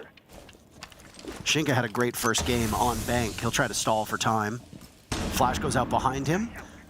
Twitch around. Security door looking into kitchen. Toxic Babe's still there. Palu finally finishes bleeding out. Shinka takes some damage in the process as he looks to go back through this cafeteria dining hall area. On the ground is Resets. Liquid made that round look so easy. They did. The only concern I have is, again, Palu, he won a 1 versus 1. Resets, he also won a 1 versus 1. If those gunfights go the other way for Wolves like in the previous rounds, we're back to ground zero, where nothing's really ever changing. So while Liquid did win the round, it was not because they changed how they played or changed the fundamentals of how they approached the round. They simply just won the 50-50 gunfight, which isn't the most reliable or consistent way to win these rounds. So Wolves arguably don't have to change much. I still think it's onto Liquid to make a change in their performance and their playstyle so far. The Monty could be one of those ways. You're forced to play together. Lagonis is hovering the operator. Of course, they can change their minds with the It's Hacker repick feature. Because you can change all 5 attackers if you want to, not just a single. But the Monty typically enforces teamwork because Monty cannot do anything alone. It's also very comfortable to walk behind the bulletproof shield, but nope, in the last 15 seconds, Liquid, they will change their approach. Jackal being shown by Ask because they see this extensive roam setup from the side of Wolves. And from Jackal onto Lion, same story, help captivate these roamers. Unless, I was gonna say, could also go for extremely fast side rush itself. That's not gonna be the case with these spawns. 2 members construction and 3 inside a junkyard. It's going to be a roam clear. There's the first E1D to go off. 15 seconds into the round. Use it to control spawn peaks, early runouts, etc. I think Liquid are right to be a bit reluctant in their first duels because of how good Wolves were through rounds 1 and 2. And now it's back to business as usual for Wolves. They're downstairs defending Laundry. Oh, they have completely surrendered the roam game. They had a mirror window upstairs. No, actually, I don't think they put it down upstairs in the end. Oh, they did? No, they did. So that's a mirror window. Hello. Yeah, no, yeah. It's not doing it. Yeah. And then they made the rotations, the impacts, but you know what? They reinforced the meeting and the freezer hatch. So this is very evident to bait Liquid into thinking they were heavily committing to the roam, and the only actual expense it cost them was that mirror window they put upstairs. Everything else has been put down towards the bomb side. Now they do have both the Mussy, the Alibi, and the Capcan. These aren't typical basement defense operators for not roaming, but they might have bought back what they invested because, I mean, time is ticking down. And Liquid, they changed 3 of their 5 operators to combat the roam that doesn't even exist. Mind games, honestly. It's the timing that we've seen from some teams on Oregon. You'll hold upstairs, then peel off when the timing is right. It's exactly what seems to have happened. And yeah, you've surrendered the roam, but you've also solidified your defense down below. The basement will now be a fortress for Wolves. They are well spread out. I don't think there's really any intention at the moment from Liquid to go towards blue unless they change something at the last second. P4 actually lost the plot on that one, but I don't think that Rotero drone got anything. It certainly didn't get the deployable shield, which I imagine was the intended target. It's a good hold here. Good crossfires being set up. That mirror window, very important to Wolves. And there are no smoke grenades to block the line of sight. Just flashbangs and 1 set of grenades. Liquid, they have to pick this apart 1 step at a time. The shield and the mirror on the front side is a problem. Absolutely is. That's when the Bibu's going to sit in front of and patiently wait. Taunt Liquid in. Tie game for Team Liquid if they can prevail on this round. Mowgli goes down, first player from Wolves. Liquid have suddenly come into the back of the bomb site, and they're dominating every step of the way. Bibu the only kill so far with Wolves. 4 players still left, but there's a Capcan trap. P4 from the grave as Bibu will get swung on and looks the wrong way. Now it's Liquid fired up and ready to go. You know who's firing back? Nesk on the entry, walking down that tower stairs, finding kill after kill, opening things up for Team Liquid. The members are working together. Every single one from Liquid doing their job excellently in that round. While that backside actually could happen, they were still investing Rotero drones on the front side, throwing flashbangs, and one member of Liquid actually stayed on that freezer staircase with a long line of sight, cutting that small box mirror in half, so that when Wolves rotated, there was another free kill into the pocket of Liquid to further advance their man advantage. Very nicely done from them. The fake roam from Wolves, it was nicely prepared for. It seemed to have done the job in terms of mind games, but it doesn't net them the round. When you have that Mossy Alibi based in Oregon, they don't really give you the most amount of value that you get for your money's worth. No Goyo. You don't have C4s in the same capacity. You could use more deployable shields perhaps, or a Jaeger. There are certainly other options they could have invested into. And speaking of, you can attack or repick all 5 operators. Look at Liquid. All 5 members changing their operators around because of this bombs are being shown and being upstairs. And yes, Monty will actually see play from Liquid. They tried 3 or 4 times hovering the operator, but they always ended up changing their mind towards the end. Now, they stick it. They have 4 members on the lobby side. They want to pick apart this master bedroom trophy setup, and Monty is an excellent operator to do just that, because you can walk on in, start bullying them on that shield position, and just start taking map control. It's going to be a quick one for them, as they're just about to walk into master bedroom in the first 30 seconds. I don't want to be BB right now. No, he's about to get absolutely trampled. Or so we think. I mean, here it comes. Yep. Oh, Ask with 2 kills very quickly. Bad showing from Wolves. 45 seconds in. Liquid have killed 3. The Monty is still there. Eyes in trouble. What? Liquid in 50 seconds win it flawlessly. I think we can study that round down to a T in like replay, because that is arguably the most perfect timed round I have ever seen. The moment Bieber runs away, Gen window, bam, gets 2 kills. The moment that last member is alive, there's a multi staring you down, 2 members swinging you, big window being opened up, they are everywhere on the map. And they only did a 30-second sit-up for it.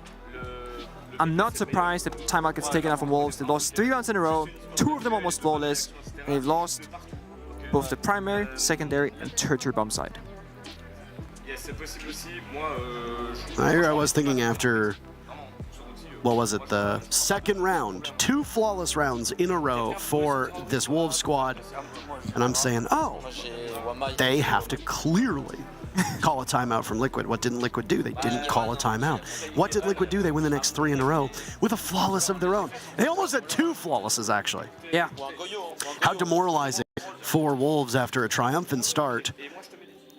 And reason for confidence, but not to be found. There's a reason why Team Liquid went to this map. We're starting to see it. Yeah, and this is the first time this entire series that Liquid actually, they are controlling the pace and how these rounds are playing out, because it was Wolves throughout all of Bang, even though they lost. But they were the ones making all the moves and controlling pretty much every single instance of the round. Now, that's been flipped entirely.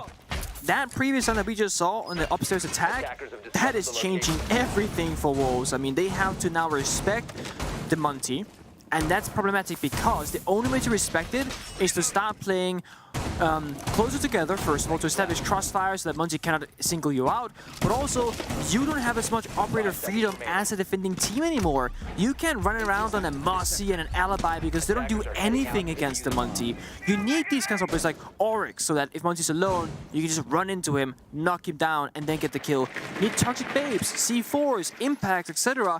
But it's also Oregon-based with defense. You need your Wamai, you need your Jaeger because grenades are an issue, smokes are an issue, so all of a sudden Wolves are most likely in a position where they want to play like 7 different defenders, they can only pick 5. And to make matters even worse, they just lost one of their 2 mirror windows. The most important one, the one facing the lobby side, the front attack. With this Monty on the board, I mean, the world is your oyster. You can attack anywhere on the map, front, back, split, etc. because it gives you the freedom to just walk on in and apply that chaos effect for the defenders to be like, snap, like we can't stop this thing just walking toward us. At best, Mowgli can run into Monty as an Oryx, knock him down, get the kill, but he too will die shortly after, most likely. That's the best case scenario in this round for Wolves. Of course, there's no roam again. It's 5-minute bomb site, just like the previous rounds. I mean, you're going to roam against a Montaigne? I suppose you have to pick your poison here because it's not even about roaming against the Montaigne. You're going to sit inside the site and die to the Montaigne? Yeah, it's one of those, like, what do we do? Because either scenario doesn't look too appealing. No, you're absolutely correct. Gonus getting so much intel off of this single drone. And here come Ask's Twitch drone, but it doesn't accomplish anything, gets shot away. Yeah, that's the last Twitch drone as well. The first one was shot early in the round, so that last backside mirror window will stay alive, but as I said, it's pretty low value. It's not the one you care about if you're the defending team. You already lost the one you care about. And now we see that Monty effect walking down the freezer stairs. Very alone is Lagonis, but he's still keeping 2 members' attention from Wolves because you can't fight him alone. Or 3, should I say. They're all just stacked up in the same area. Nobody dead yet. 1 minute to go. The Monty arching forwards. I believe he missed. And now Mowgli's going to take it down. The damage, he misses again. Lagonis ends up getting the kill. That was comical and how poor that could have gone for Mowgli. Resets is going to walk in and like the Grim Reaper, he's going to snatch a bunch of souls. Shinka left alone yet again. 1v3, at least he doesn't have to deal with a shield breathing down his neck. Over through electrical by Pillar. Ask wins that one. Wolves might have started off with 2 flawless rounds, but That's all they get. First half in the books. Liquid on top, 4-2. And again, looking at how Liquid attacks that round, it gets really weird with the Muncie Oryx situation instead of Freezer. That's really, really rough for both teams. But after that, how Liquid covers each other on the entry, right? One person walks deep laundry, second person swings that corner of the laundry machine and saves his teammate by winning that gunfight and shutting down that position. Then they walk together through the bomb site, and the crossfire from both the hallway and the rotate of laundry finds the member inside of B-bomb site itself. Last member Shinka inside of elbow can't do much, can't walk back. The retake almost impossible. Even if you kill the member of Liquid that was in that pillar position with the DMR on Twitch, it doesn't really change the ultimate outcome of the round because bomb is gonna be going down, crossfire is established, you're playing 1 versus 2, and you got the SMG-11 on these long engagements. It's not a great place to be in. And Shinka, he found himself in the opening execute moments on Bang, playing a front-forward smoke. Now on Oregon, Shinka's in the back of the bomb site, holding an important area that needs to be covered by someone. But when you're on the smoke, you want to be where the battle is going to be happening, to utilize your gadget and that shotgun SMG in close quarter scenarios. That wasn't the case for Wolf in the previous round, and it might have been one of the reasons why that round was a bit more difficult for them. Meanwhile, Ask putting a very offensive shield in the midst of this double order blue. No one's coming. The armor went into big tower tier 3. It's going to be a roam clear from Wolves, from small tower west side, and one member in big tower caught in that roam rotation. So Wolves, they clear out the roamers on Freezer stairs inside a server. They can do that with verticality by Buck going up above, isolate that server member, and try and get an early pick or force them back. P4 is about to press in the attic. Rise on the other side. Yep. So they're waiting for the setup here. Buck's gonna go above, open the floor, force Lagonis back. It buys time on the clock for Liquid. It's nicely done for them. They don't fight for their lives, and rightfully so, they shouldn't. Wolves, they show that they have all their areas covered as well by both getting big tower control, that gives you the attic rotating presence as well, and then the Buck can do his job. A nice little ABC there from Wolves, proving that they have studied this game to a T. No kills yet. Wolves much slower on this very first attack than we saw out of Liquid. I like this inventive Kiba barrier that will give them a prompt as somebody coming through blue. Nade goes down. That should be the Banshee cleared away. Yes. Oh, never mind. Yeah, it stays alive. That is confounding. I don't know why that would be. Either way, Banshee's not going to define the round, of course. Yeah. With this barrier, however, it is going to stop Wolves from getting inside of that double-dot blue area. Rise struggling with the vault prompt, can't get up there. It gives you a tiny angle in towards... Nope. Is he going to give up, or do you think he's going to keep trying? He's... Come on. Got it. Yeah, there we go. Good job. He made it happen. Amidst the smoke, the gas going. He can't find a pick. 45 seconds. Can Wolves inch closer? Very slow round, painfully slow round so far. Very strategic round. But here they gotta go. Explode like Liquid did as well. Absolutely, and they thought they got that Banshee earlier on, they couldn't do it. Now Wolves will take the engagements. Can Liquid rebuff them? Rise looks to the left, looks to the right. There's a shotgun from Lagonis there. One target down, but cannot get Mowgli. Wolves on the board now as well. Mowgli sustaining damage. Ask coming out of elbow, but Liquid is winning all of these duels. 2v4 for Wolves, make that 1v4. Mowgli will need to clutch up. Gets a single kill, holds onto the diffuser. But Liquid's there. They're waiting for it, and they're ready. Mowgli to go with diffuser down. He's out of time if he falls off, which he does. And it's Ask to clear the round out. Okay, I understood that one.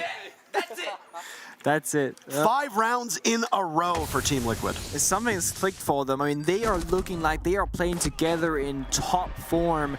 And honestly, it literally was...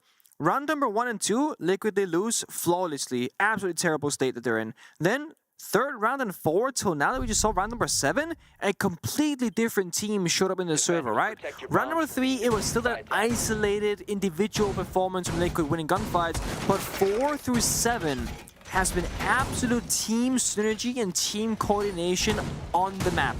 always having 2 members, always getting the trades.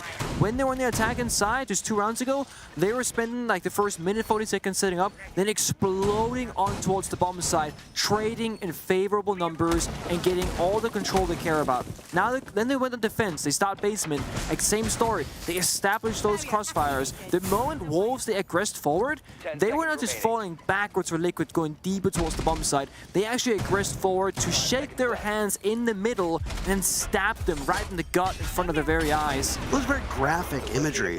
Yeah, this is a family show. I'm so sorry. This is a family show, and you're saying things that are... They shook their hand and then asked if they want some candy, and then they gave it to them. That's like very nicely done, no? Sure. Sure.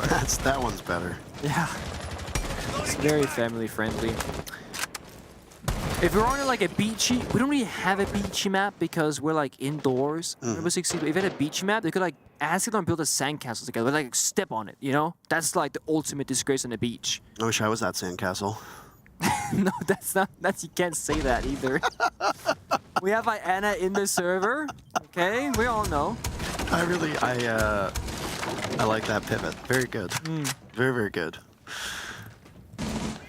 This is a family show. Sure. What a round this has been. Not based off the action, there hasn't been much of it, but the commentary. Fantastic commentary, yeah. Try not to make ourselves the star of the show. It's the 2 teams right now. And Mowgli, the first one involved, with any words being spoken to the opponents. He's on 1 HP as Yana. But he's done his job. I mean, he cleared the shield inside a trophy, took a bit of damage in return, has 118 in pocket, but the mirror window on that attic wall from Paolo, I mean, that's the primary position that Wolves should have to worry about, essentially. And it's not easy to deal with that mirror window because Wolves have not attacked the big tower yet. They haven't opened up that attic wall, which would give them a direct line of sight to deny that position. But they are slowly looking to make progress in this area. One wall is soft, one is reinforced, but the good news is for Wolves, it's a Sophia and a Thermite on that side of the map. They can deal with both of these walls, depending on how they want to spend their utility. And with Rise in this position, can open it up, deny the mirror position. That allows the other group of Wolves in Master Bedroom, right here, to progress forward on their side of the map. So it's really a 2-group punch right now, and you gotta help one to help the other, essentially.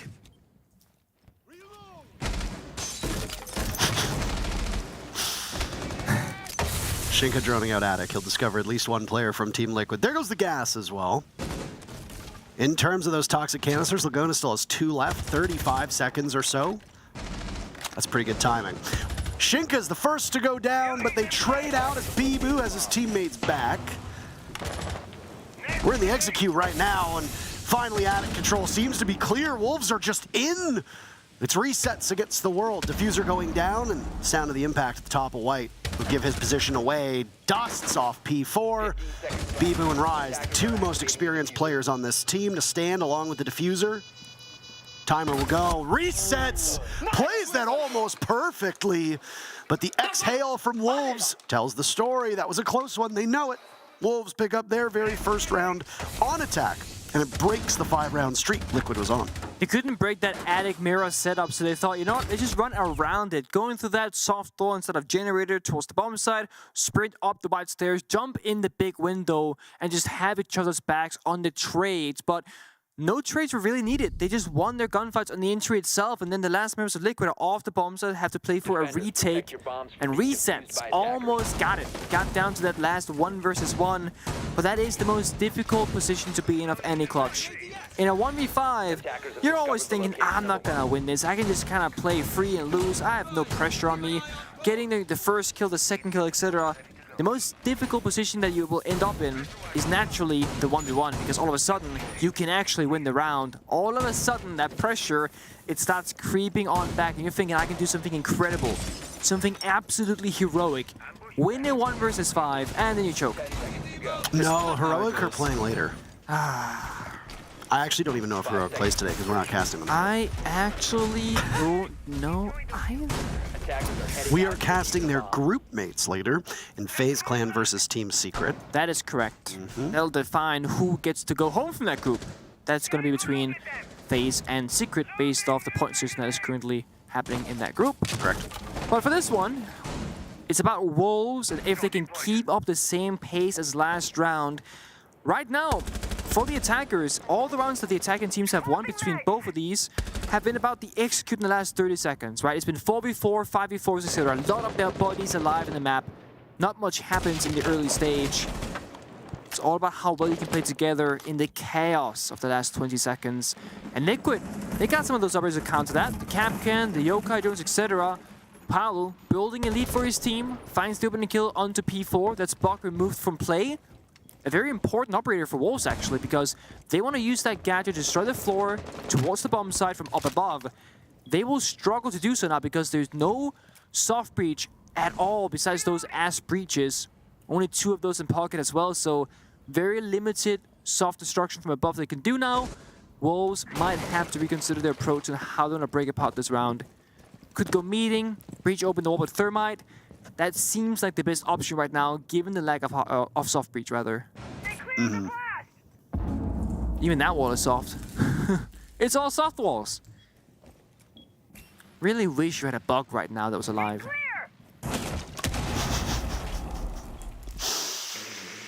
Oh. First time we're seeing this dining bomb site, is that correct? Yes, that is correct. Tertiary preferred by Wolves was that meeting bomb site. Dining now. Nice kill by Mowgli. Paulo decides to get a bit too aggressive, and another from Mowgli. On to Ask. Liquid are just going to throw bodies at this problem, and the bodies are going to hit the floor. Let the bodies hit the floor. Let the bodies hit the floor. Mowgli with his 3rd kill. Now it's Nesk to fall. Bibu, full ammunition. It's resets again against the world. He's on Smoke. We know Smokes can take multiple engagements, but Bibu gets kill number 2 for him on the round.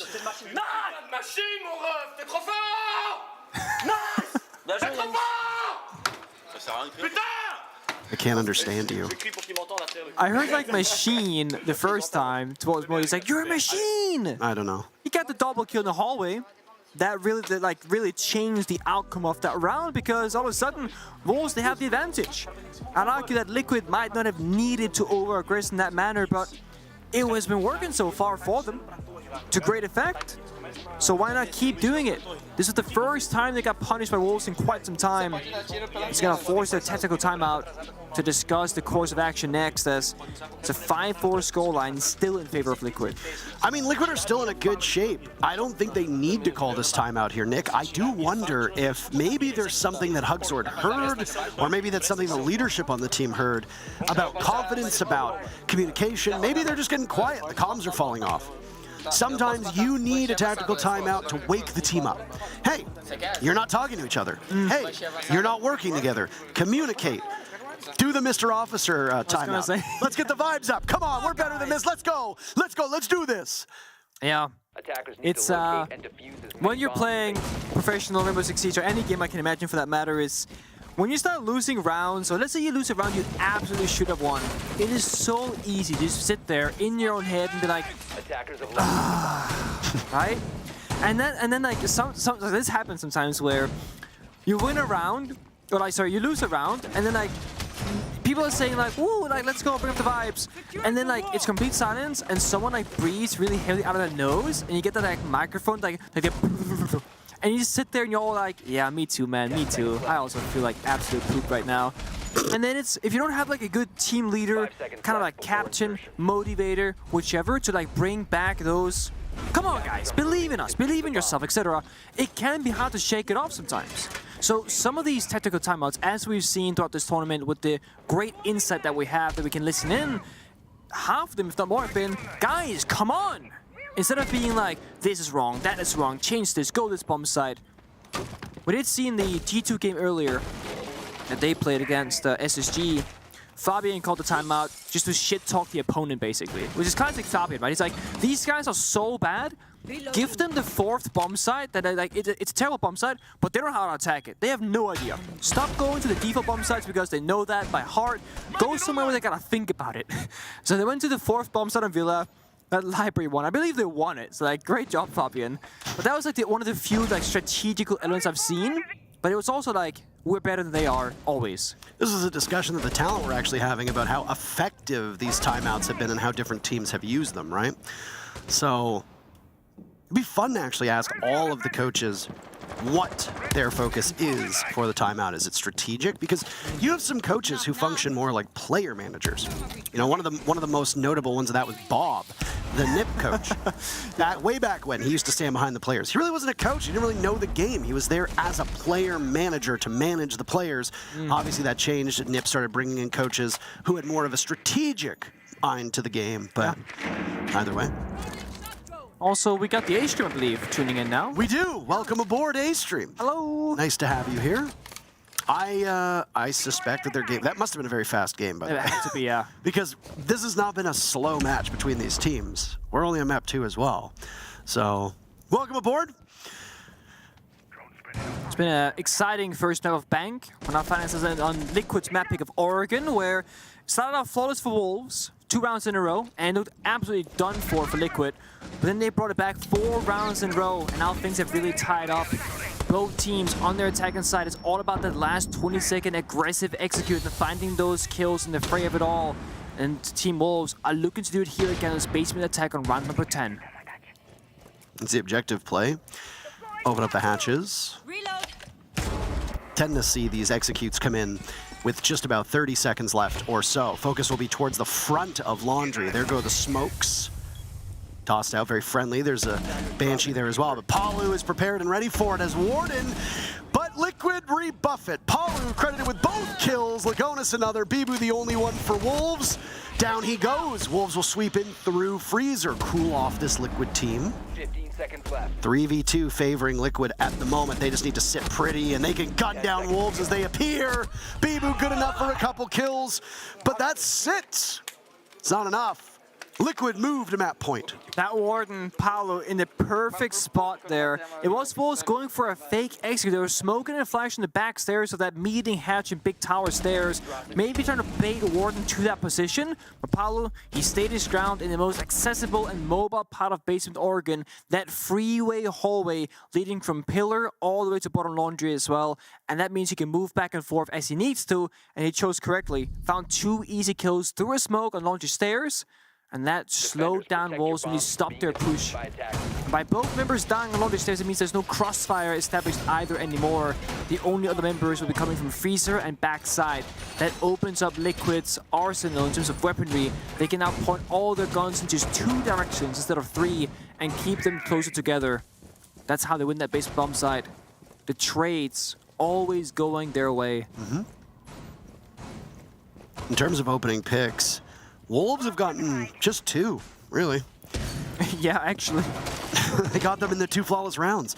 Everything else from Wolves has either been traded back or it's been Liquid getting the first blood. 5 seconds remaining. Not a bad stat line for Team Liquid. Not at all. Despite that, it's still relatively close, 6-4. And these rounds can go either way. Besides, of course, the flawless ones that we've seen.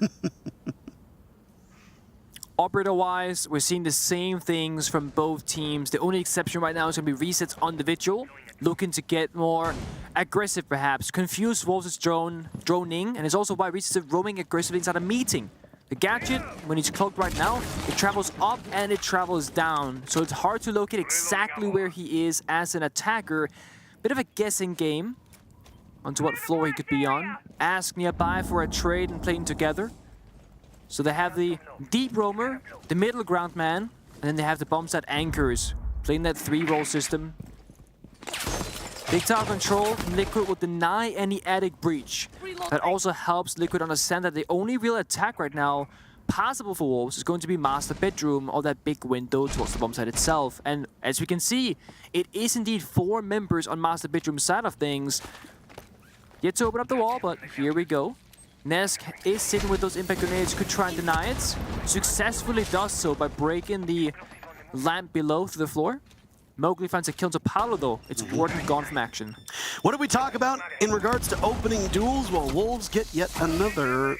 They don't have many, so that's very important. And Palu on Warden is a huge operator. There are no smokes on the board for Wolves, so Not quite as crucial that a Warden be off the board. Would say the previous round when the smokes from Twitch were integral to that execute, and Palu countered that perfectly. This time, yeah, I mean, the Warden can still see through the flashbangs, which there are plenty of for Wolves, but they're not going to be as consequential as, say, an operator with those smokes. Reset's now taking damage as Keeper barriers go up to try and block out the advance of Wolves down below. Resets will lurk and will wait. Miss from Ness, because there goes the wall and closet, and Wolves will walk into the bomb site. Mowgli swatted away at Liquid, actually winning all these duels, and they've narrowed the numbers down enough to take the whole map. Out of nowhere as well. It looked like Wolves, they had the right approach, right? They get the wall over, you get 2 kills immediately, but Liquid, they answer back so accurate on the gunplay. And we are going to need all 3 maps. Villa is up next. Map number 1, bang, went to Wolves. Map number 2 looked like it was going to Wolves very quickly, but then Liquid, they really showed off from round number 3 and forward. Yeah, impressive stuff from Liquid. Wolves get the first 2 rounds flawlessly, but then only get 2 rounds from that point onward. Both of these teams winning their own maps by the same 7-4 scoreline. Well, that's pretty good. What will Villa bring us? That is the question. We have a break, and then we'll come back with a thrilling conclusion of Team Liquid versus Wolves.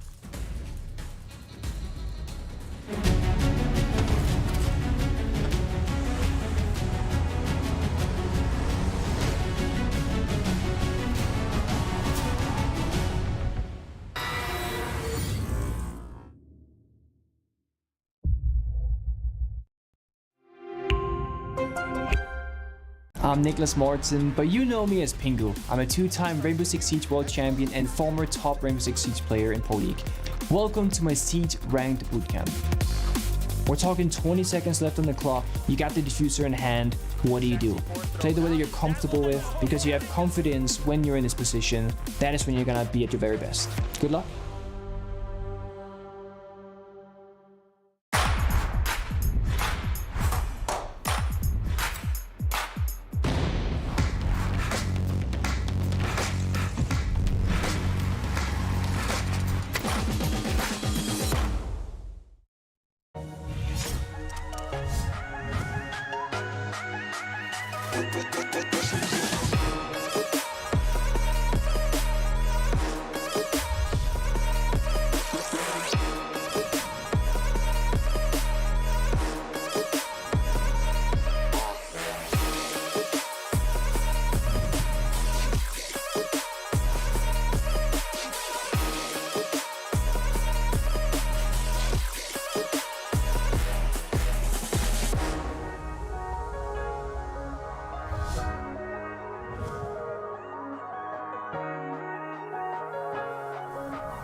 All right, everybody, welcome back. Team Liquid and Wolves still underway. Map number 2 on Oregon. That was Wolves losing to Team Liquid, and that's Liquid's pick. Going into this map, Wolves won their own map 7-4, and Liquid does the same on their map. And sets us up on Villa for an exciting conclusion where it's really anybody's game. Yeah, and honestly, looking at the nature of these maps back to back to back, the way that Bank plays out versus how Oregon plays out versus how Villa then plays out is actually quite interesting, because Bank is a very big open map where you gotta, make map control, roam clear, etc., and hit the bomb site. Oregon, very linear, one of the smallest maps in Pro Play, if not the smallest and simplest to play, and Villa is pretty much a middle ground between the two, so both teams should be pretty comfortable given the warm-up they've had for this final map. Look at the stats on your screen. The only player on Wolves going positive was Bibu. Rise, not a terrible game from him, but despite the good start on Oregon by Wolves and Shinka in particular having decent stats, he fell off, plus L plus ratio. Don't say that. Team Liquid, on the other hand, he had a good game from Palu. Nesk, still seemingly a shadow of himself at this event, really not performing up to our expectations of him. In the previous map, it was resets to steal the show in terms of kills and aggression. He goes positive yet again, but Ask was often put in a good spot, and he excelled. I was gonna say, while Nesk might not have impact every single round like we're used to seeing, he did have 2 rounds in particular on Oregon where he really was the difference maker for Team Liquid. It was that first basement attack in the very opening attacking round for Liquid where he walks down the tower stairs, gets 2 or 3 kills, and completely opens things up. So he still had impactful rounds, it just isn't as frequently as we're used to seeing.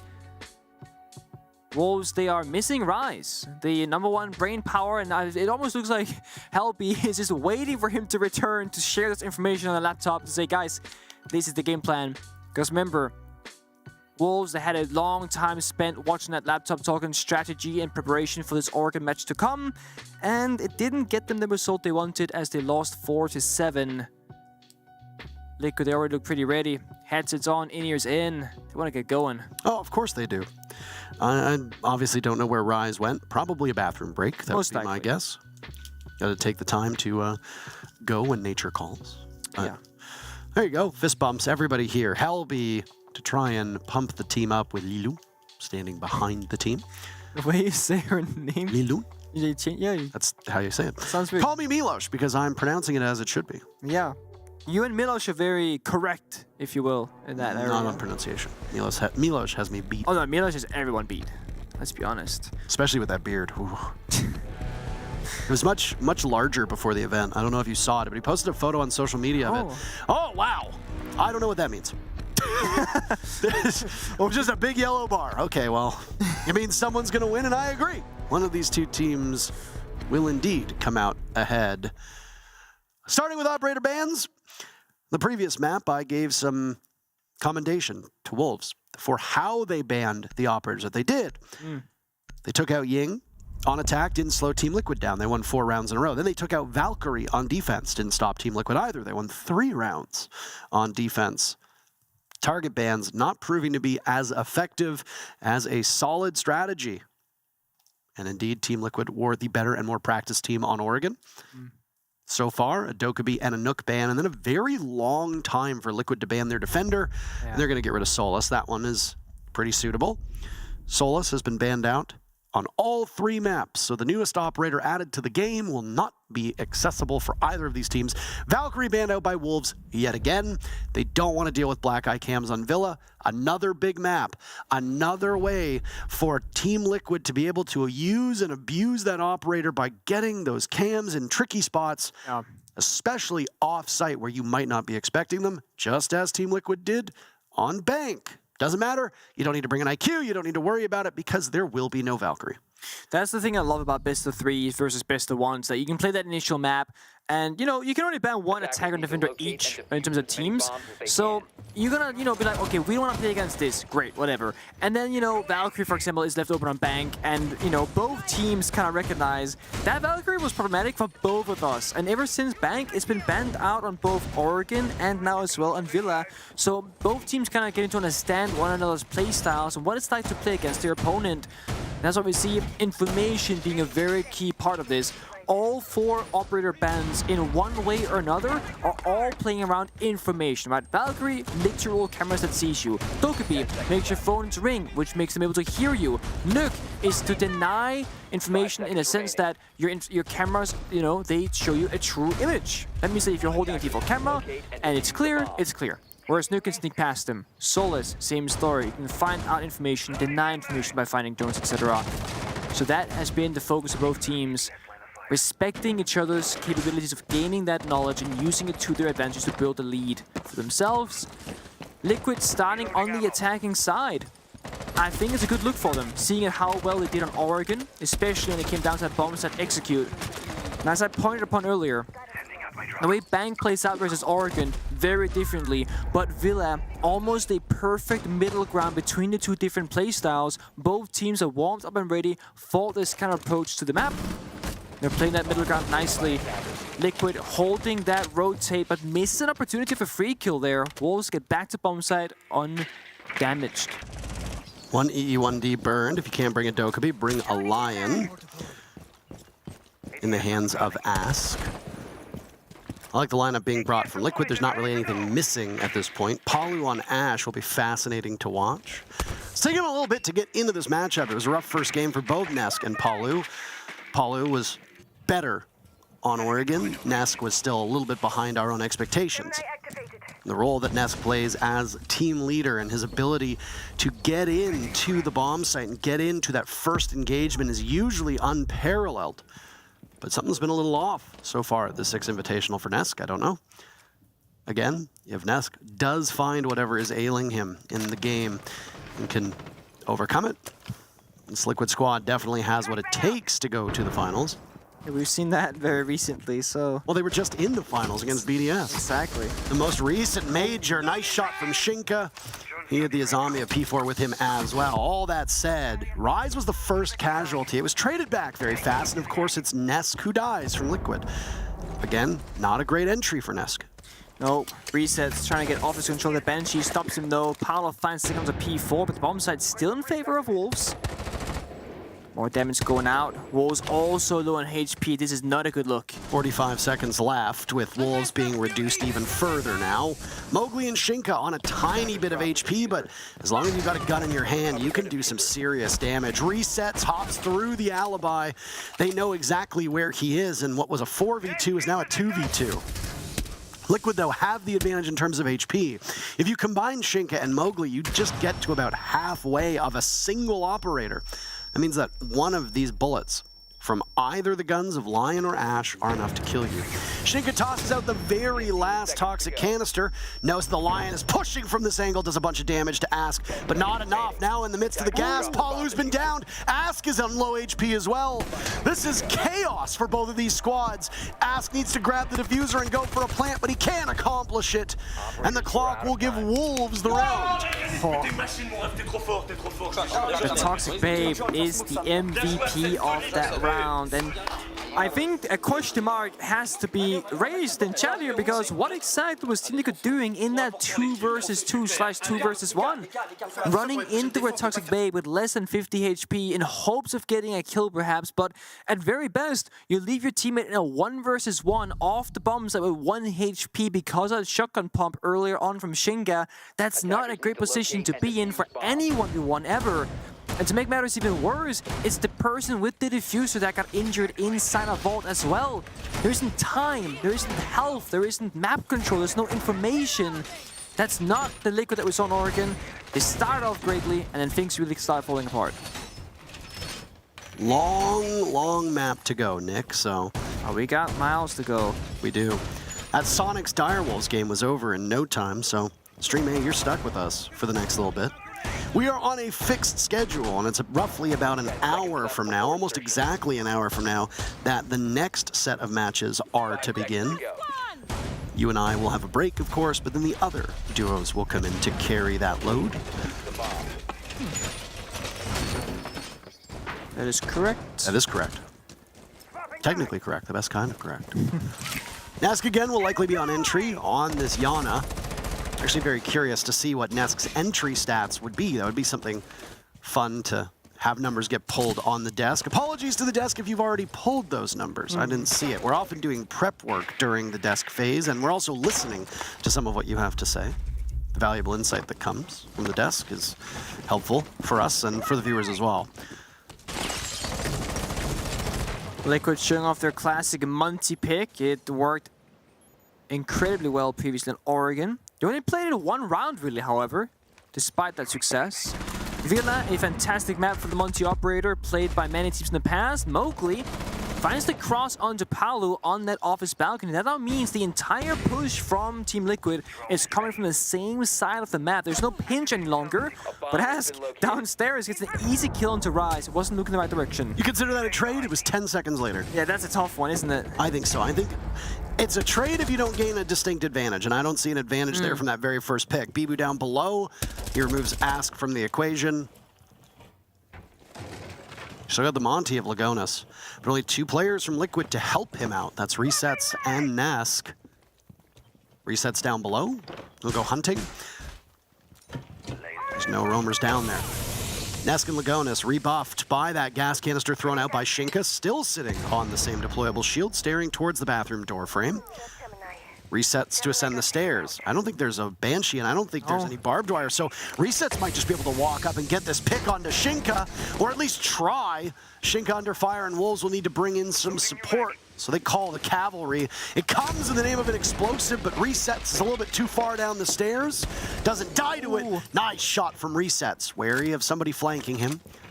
As Monty can continue to push upwards, Shinka's in trouble. 1 Toxic Babe left. That's it. Is his beauty in place? SMG-11 in the hands of P4 does great damage. Down goes Lagonas, and Wolves eliminate the final 3 players of the Team Liquid squad. Just like Oregon, Wolves start off with a 2-0 lead. Yeah, really great patience there as well. Just sitting still behind that shield. Shinka really playing the patience game. Curious as to whether Monty knew that he had left that position or not, because he turned his back toward him and died for it. Also, something that Liquid could have done that arguably made that round a bit easier is that Ask on that staircase and Ace could have, gone below the Astro staircase and actually floor banged where Shinka was sitting on that shield. Monty can ping it, Ness could have pinged it, then you can try and do some damage below because, Shinka was relatively low in health, about 30-40 HP or so. Either he will die into the floor bang, or he'll be moving out of that shield location, allowing Ness perhaps to get the kill from bathroom door. So I feel like more could have been done there for Liquid. They chose the simplified route of walking on in, trying to get that gunfight, but the crossfire again, it's there for Wolves. Main reason for that, they had successfully impact denied the wall earlier on that main triple breach in Master Bedroom, as only a single Selma charge had gone off, and it was floor level. That means no one can get any line of sight in from Master Bedroom, and no one really bothered playing from there anyway because of that reason. So those impact grenades, just against a single hot breach of Ace, can get you very far in these rounds on defense.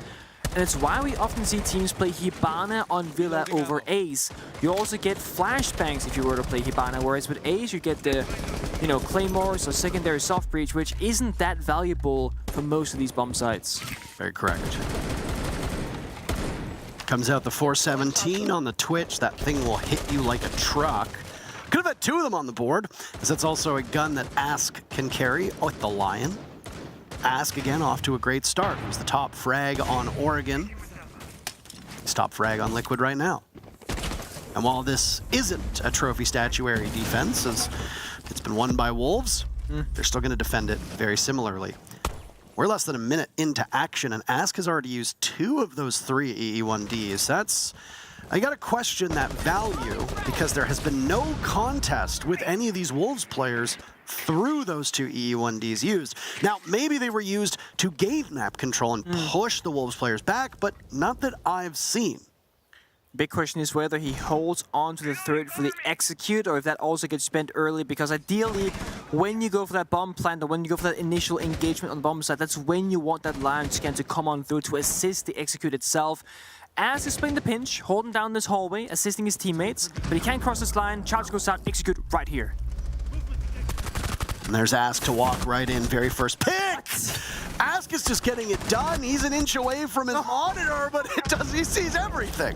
Lagonis going for the plant. Ask finished off. Wolves with 2 kills. Now Mowgli will take the engagement, but cannot vault over that Talon shield. He gets pushed from the back by resets. Lagonis, a second attempt to get the diffuser down. P4 was above. Bomb site wasn't.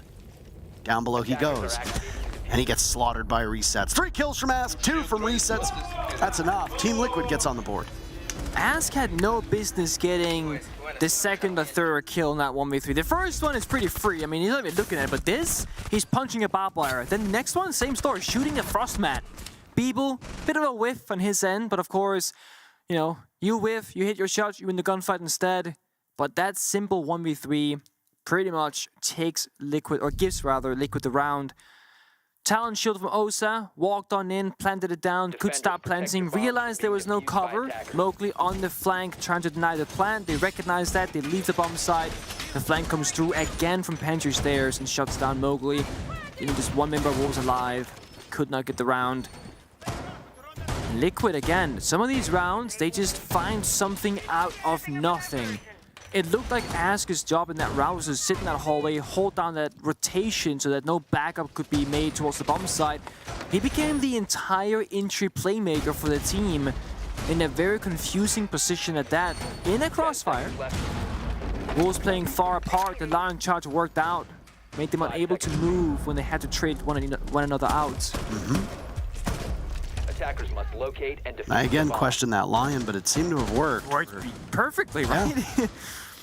But I mean, what do I know? Yeah, what? Maybe I should take the Pengu course. You need, that entire thing is blown way out of proportion. I met a Ubisoft employee yesterday, this morning in the lobby, and he was like, "Oh, I have a question for you," and he seemed very serious. Like, "What can I do for? Like, what can I do for you?" He's like, "If I have 20 seconds left," and I was like, "God damn it! I'm not ready for this." A bomb has been located. Observer making fun of my ear as well. Thank you, by the way. We all have we take our turns with the memes, I suppose. I had to endure the constant comments that you all would make about the PayPal one, and now you have to deal with this one as well. Those ads are fun to make, and they're great content, but you get flamed by your coworkers over anything that you do. But also, because we work like all day, we also listen to it so many times, right? So it's a constant slow start, but as I say that... Well, there's a kill, and it's Nesk to die yet again. Nesk is 0-4. What is going on with Nesk? Like, honest question at this point. Look at this. Ask and Nesk has even changed operator roles. It was Nesk playing Iron on the entry. That wasn't working out. Then, now Nesk is finding himself on the hard breach, and he still dies first somehow, allowing Ask more presence on the map, but it's not enough. Wolves will pick up a couple kills, but then Liquid does as well. Nicely played by P4 to pick up 2. Immediately pivoting. Diffuser going down. Lagonis with it in hand. Half of the round still to go. Palu will need to be the one to cover. Wolves will scramble to get into position. Down goes Palu, and Lagonis will follow. Beautiful lockout by Wolves. Like dominoes. Once the first goes, all the rest go too. Objective play is good for Liquid, but the post plant is better for Wolves. As Team Liquid get caught with their pants down. Wolves go up 3-1. It's a good read by Liquid saying, okay, we have to just try and plant right now, maybe get that post-plant success. It's the only real option they had, losing all that manpower in the midst of the round. And it looked good for them for a moment, but as you mentioned, Parker, the post-plant positions, they aren't really worth much. No office control, nobody on the balcony. P4 got the kill in the middle of the bomb set when that plant was going down. And that leaves, you know, 1 or 2 members left from Liquid. Gotta run for their lives because the bomb set doesn't belong to them. And we will see, so far from what I've seen, the second library defense so far. G2 played this bomb set earlier against SSG. And spoiler, I believe they were successful in defending it. Wolves will show us this bomb set as well. Now, if you go back about, I think, 9 months, this bomb set actually started seeing a fair bit of play domestically in LATAM specifically. Liquid, they've been playing in that region for way back, to year 2, year 3 of Siege. They were playing during that meta, so they actually have a lot of experience attacking and defending this bomb site, unlike teams from Europe and North America, at least from official Pro League games go. What happens in scrims, we can't speak for, we don't watch them, we don't play in them, But from tier 1 level of play, this bomb site's play rate is so low, it could be easy to forget how to best go about this bomb site because you never have to think or worry about it. Shields ready. RCE going out. It's the start that Wolves wanted on Oregon, weren't able to get. Oh my. Oh, it feels bad. That's great value. One deployable shield from one Rotero drone is huge, especially on those classical stairs. Mowgli will instead post up and go towards front door on a scouting mission. I guess he has some confidence in his shots, 4 kills, and with the shots he's been hitting, I can definitely see why. He's gonna give up that position with the shield gone and no backup, the Banshee gone as well now. He's gonna come on back, but I'm curious how much he can get done here. There are 2 members of Liquid outside. Rise got to kill him to ask while that was occurring elsewhere on the map. Opening kills heavily favoring Wolves so far. There are some uncontested ones, of course, so trades, but so far, they're in the lead. There's a Candela tossed out to allow this movement for Liquid, but it's all for naught as Bibu stops them in their tracks. Wolves with these opening picks, looking for round number 4. Nesk finally breaks this streak that he'd been on of no kills, picks up kill number 1. Back on Yana, the roll that swap you'd said, and well, the Yana's short-lived, a single kill. Now Nesk is gone, and Mowgli will continue to just bait out these Liquid players. They're gonna pinch him. Lagona's marching down from 90, but Mowgli is holding court, good lord. It's Palu now as the only chance for Liquid. On red stairs, down he goes. He sees the bomb site, but Rise is excited by that one. I think that was Rise's first kill, by the way, in this as well. Both Liquid and Rise getting on the board in the same round is nice. That's an odd living room library defense that we don't see much of, breaking for Wolves. Yeah, I mean, as you said, it's a weird one for the defenders, but the way Liquid went about that attack, it did not seem super coordinated. 2 members in that study balcony swung 1 versus 1. They both died and lost, and then they're just kind of coming from that master bedroom side, which they successfully had cleared out because there was no roamers from Wolves, but Mowgli, inside of 90, gets 2 kills. No one from Liquid on that 90 went to repel. No one able to use any utility against him. He was completely stuck in that corner, no way out. He knew he had to fight it out, and he did just that. But he had no business winning both gunfights rather, on both sides of the equation, and he did. Liquid down 1-4. They've had rough starts before, and they come back. They could do it again. But one thing that has to change right now is you gotta start getting active on Lagonas and Nesk on the board, just getting kills, simply. And secondly, get that same kind of team synergy as Liquid was showing previously on Oregon. They were always swinging together, executing in union, always having a decisive plan, and Oregon is a linear map. It's why it's one of the more simplified ones to play. Everyone's very well versed in that map. A map like Border, similar story, is also relatively simple. Villa and Bank, the maps that are a little bit more complex and harder and more difficult to attack in general, seems to be where Liquid is struggling. And we've seen this from a couple of teams at this event. The attacking win rate is significantly worse at this event compared to Jönköping. And teams are just not finding success where we would expect them to. And that's why some of these rounds are falling apart.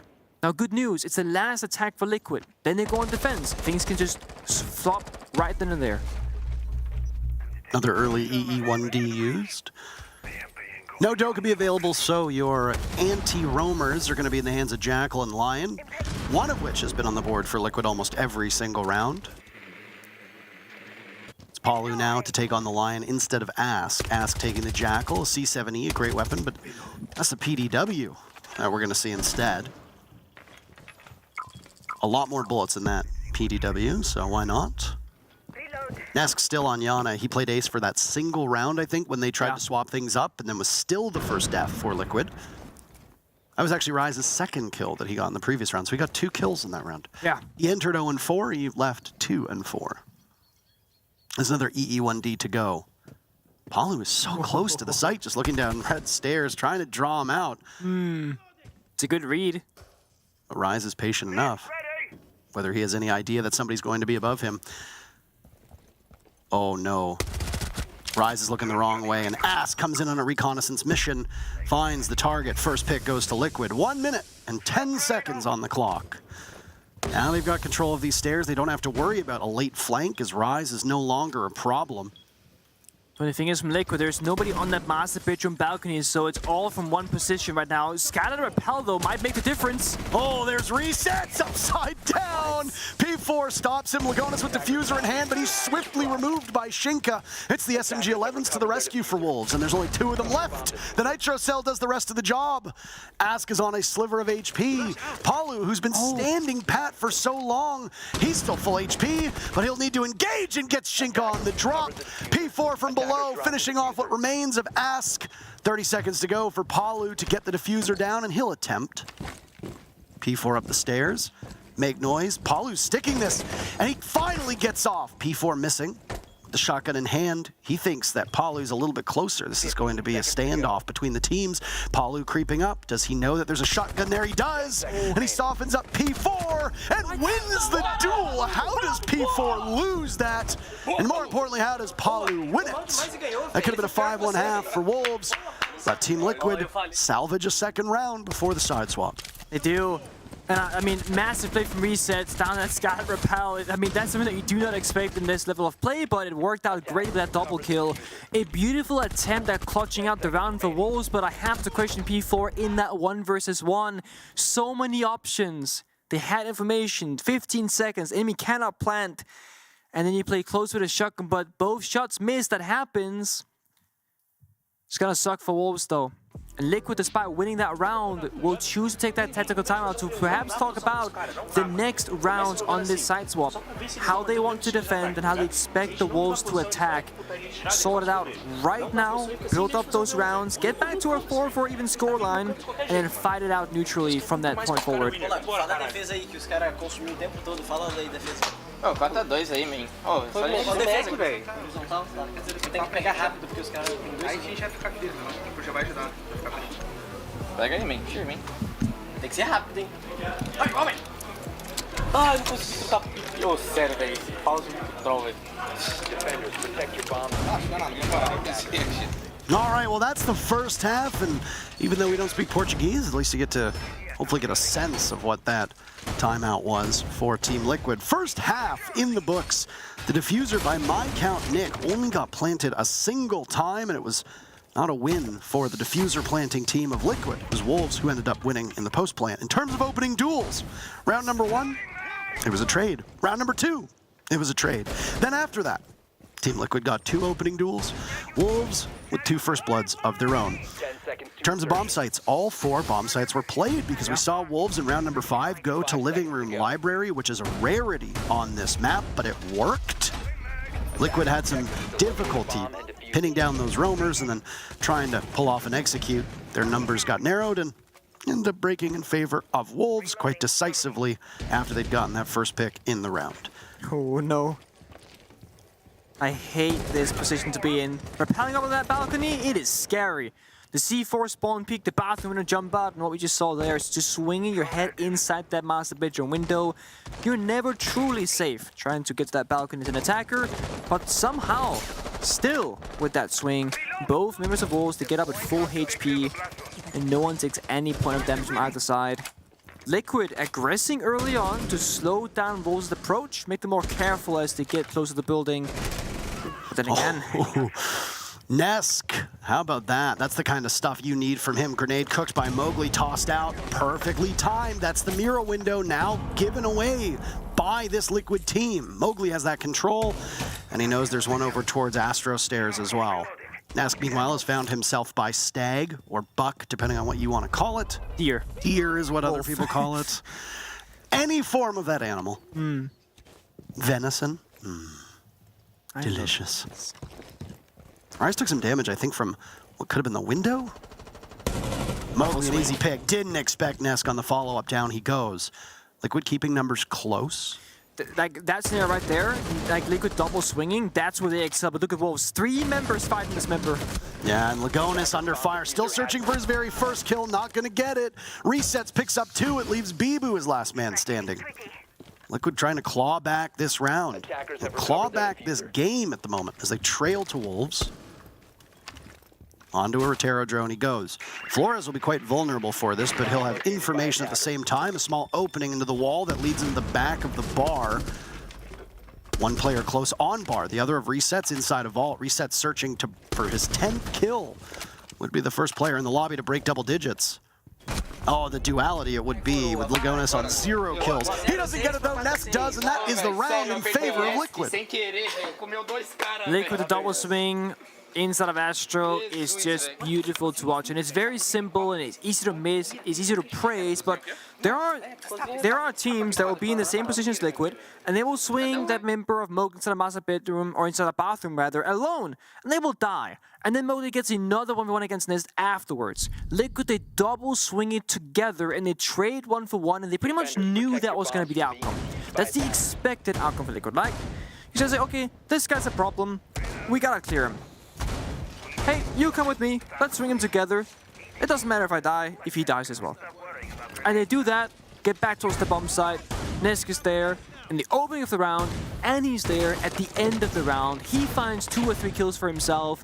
And of course, you saw Resets covering Lagonis on that main stairs, saving his teammate's life. Well, almost. Lagonis still died, but he traded 2-for-1 again. So the numbers favors Liquid. And that's how they find themselves in a 2v1. So 2 very small instances of just like playing the odds, so playing the numbers correctly, makes all the difference for them. Attackers are moving out to locate I love the finger pick from Moka now. Obviously, Bibu will get to play Iron instead. I'm sure he's happy about that. But having finger to further buff yourself in these gunfights against Liquid, great thing to try. Just give yourself a higher chance of beating Nesk in a gunfight, or any member of Liquid for that matter. We've almost closed the gap between them and Wolves. It was 4-1. Liquid now 2 in a row. They've used their tactical timeout right at that side swap. True. I'm sure there'll be a breakdown at some point about how these teams did use these tactical timeouts, but usually there's a ton of success. At least from our perspective, the matches that we have casted, teams use a timeout, and it's almost always good for 1 or 2 rounds right after. Oh. P4 seems to have found an opening. He walks in, Nesk gets the very first kill, but it's immediately traded back. Nesk has come online. Suddenly, he's picking up the pace. 6 kills for Nesk. He's sacrificed most of his HP, but a worthy sacrifice, I'm sure, and one he would make time and time again. 3v3, and there's only a minute that's gone off of the clock. Rise over towards 90, making an awful lot of noise. That's on the bomb site, by the way. Yeah. It's over on Trophy Statuary side, but with how teams like to extend out to Aviator, you might be confused and think that it is. Yeah, I mean, it pretty much looked like a Wolves execute on the bomb site, how much they committed and how big of a gamble they took, you know, rushing up that staircase on red to get that flank successfully. And the numbers right now, they're looking pretty good for both teams. I mean, the 3v3, pretty much dead even as both Bibu and Nesk are low on health. But the one thing, there's no heart breach from this side of Wolves. So going Master Bedroom Balcony from Twitch of Shinga cannot open up any lines of sight or open up that heart wall. It's just you gotta jump in that window and try and take a gunfight. I would argue this favors Liquid just because of that single factor.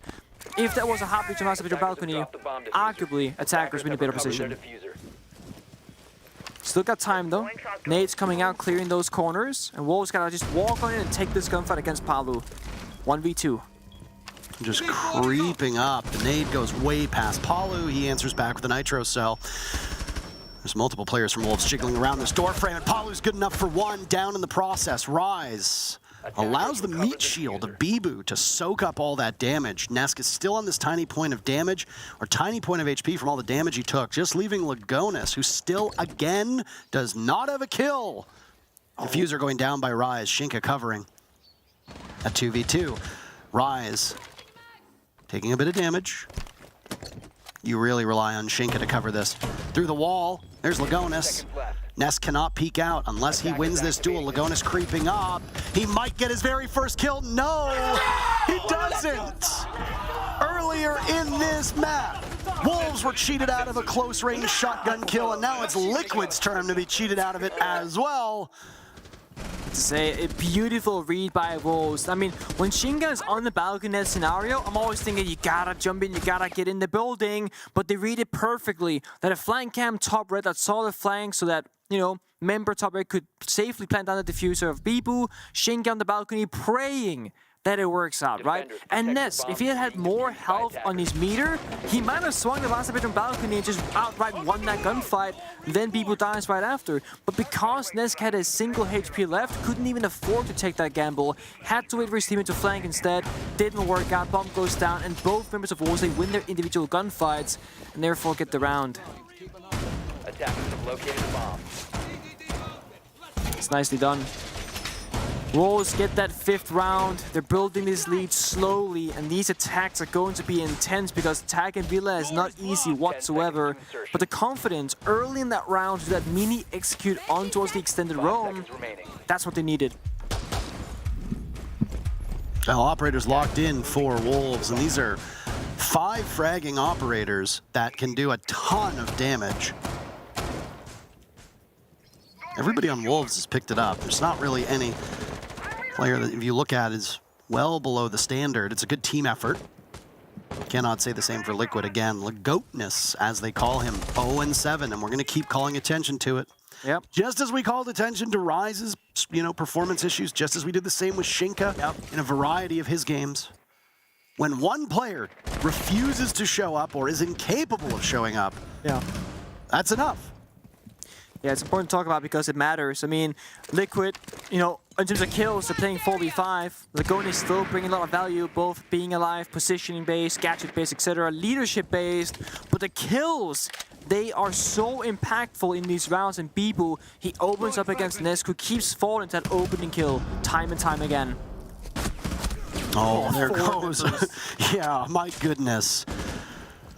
Lagonis resets in Palu after Bibu took some damage, but again, Wolves on the entry start things off. Resets, a kill onto P4. Wolves lower themselves by 1 number. Bibu die to an EE1D. Nitro cell in the pocket of Lagonis. That could also kill Bibu based on how low his HP is. And then, of course, the toxic gas from resets. Liquid are roaming right now. They are. They're still fishing around looking for something. They got both the Bach and the Sledge for Wolves. They can do a ton of vertical damage on Villa, but for this bomb side of Dining, that's what you want. Take the top floor, work your way down, apply pressure. Lagonis on the pulse, can get a kill with that C4. He rips it, he tosses it, it goes wide. Bibu sprints straight past it. Back to the bomb site. Bibu watching Astro stairs, no silhouettes nearby. Hard hatch underneath him. 2 Selmas for Shinka. No secondary hard breach brought by the Buck. So all you have in terms of hard breach is that ace. Nade goes out, Palu takes the engagement, down goes Mowgli. Liquid have brought these numbers even. And there's a hail of gunfire by Shinka. Palu is as good as dead. It was ring around the rosy. Yeah, another flank from Lagonis. That means Reese is the only member on site. He's got a sprint. You don't have time for this. You can get Shinka. That's the Diffuser carrier. It might be free. He can. And there he goes. Oh my! Lagonis almost botches what could have been the freest kill for him of this event. Resets far back in laundry. Diffuser will need to be retrieved. Bibu hunts them down. Nade goes out, and now Wolves will pivot towards kitchen. But Lagonis might try to cut them off. Running towards the stairs through the red hall. Will he be greeted by Wolves or not? Sledge is in, and there's a Capkin trap. They didn't know about it. Ryze will need to get the diffuser down. That's exactly why these traps are so strong. Reset should be able to get there in time, and he does. Technically, the diffuser goes down, but the timing still benefiting Liquid. And that's their round to keep it close. Something that I would love to see from Lagonis is holding Shinka hostage on a library here. Instead of going for the kill immediately, which I know that's the instinctive thing to do because there's 20 seconds left, it's very beneficial for you. If you just sit there and wait for Shinka and Ace to get off his drone, you can burn down that timer even further, and that's when Wolves are really going to be in a rough position and to rush the bomb side. But either way, it was played beautifully by Liquid. Lagonis gets the kill, immediately rotates back to bomb side, flew across the map, and resets on the bomb side. He was just hiding in a corner so far away, not risking dying. And then, to make things even worse, the Capkin trap, waiting to make that an absolute disaster for Wolves, because to be honest, if there were still 2 members alive, and Bibu didn't die to the Capkin trap, they could have easily covered that diffuser going down, and that creates that post-plant what if, where Wolves can fight it out 2v2, But instead, it was a 1v2 with no cover, bumped us, technically go down, but so late that it wouldn't matter at all. I mean, yeah, it's the fact that the diffuser got planted is not really that important. No, just it's nice for stats, I suppose. That's really the only factor there. Planting stats, actually. I was looking at this morning. None of these teams are on there in top 5. It's Uno on Heroic, G-Man OXG, Julian on W7M, Breedy on BDS, and Kino from M80. What match was it that we casted yesterday where the entire first round, the diffuser went down? That was the Heroic game against FaZe. Uno planted 8 times over 2 maps. 6 times in 1 map. Good lord. He's first in plants now because of it. Yeah. 9 successful plants from Heroic in that entire matchup. What is going on? We are 30 seconds into the round, and suddenly 4 players on Wolves, all dead. They rushed. What the hell was that? 3 members in an instant. Resets. Again, a double-digit performance first match. What did he finish with? 16, 17 kills, ultimately in a loss. Yeah. Look at Shinka's face and look at the way he's playing this. 2 minutes left, so we're just going to fill the air because they're taking their time out. Yeah. That's my bad for putting up stat numbers of plants. I was not expecting a rush this round, I'll be honest. I thought the armor was going to be like a late 90 window push up the 90 hatch kind of vibe because it's typically what we see. But they were straight through Office into their demise. Resets, right place, right time, gets 3 kills. Lagonis with the 4th with that shotgun. He is now 2 and 7. And as you can see, Shinka, he's checking out the tile job. If it was a good job well done, if there are problems, concerns, default cam, window gone. In the closet he goes. What are you doing right now? I'm just pointing out all the beautiful... Keep going, you know what? Yeah? Take it. Okay. Door frame, carpet, gunfight, yikes. Flawless. Poetry. Also known as poetry. Poetry. Team Liquid tie the game. 7-4 was the scoreline in the first 2 maps. We will not see that again. We'll need all 12 on Villa. It's kind of what I want, I'll be honest with you, because Oregon, it didn't go all the way. It was a 7-4 victory in favor of Team Liquid, but I kind of wanted more out of it. I'm super happy for the deciding map to take us all the way to overtime because these rounds are so close for the most part. Sure, that was a flawless round that we just witnessed, but that's a rush from Wolves trying to do this off-pace kind of play when the pressure is almost at its highest. Liquid are gonna go, they're not gonna take these massive gambles right now because it's a 5-4 scoreline. It's too risky. Wolves, they go for the play. Super, super quick, instantly punished. Now it's 5-5. Things are really closing on in. And it's 1 round to this team, 1 round to the other. Bomb site-wise, Liquid, they're just gonna go through those ABCs. They go AVG, downstairs to dining, and now to trophy. Of course, they're gonna extend across the map, assert their map presence, let it be known that they are there. Paolo actually showing off quite the rarity of an operator of Thorn. We have not seen Thorn played very commonly. It's like the 3rd or 4th time that I've seen the operator being played at least. The weapon did get nerfed in the most recent patch. Paolo is opting for the barbed wire, although it has yet to be placed down on the ground. It's still in pocket. A bomb has been located. Curious to see what the plan is there. Amaru, 2nd time in a row, P4. Looking to go in fast, perhaps, but no, it's Rise on the rappel and P4 doing the drone duty instead. Want to clear out Office, 90, etc. and start working their way across the map from west side over.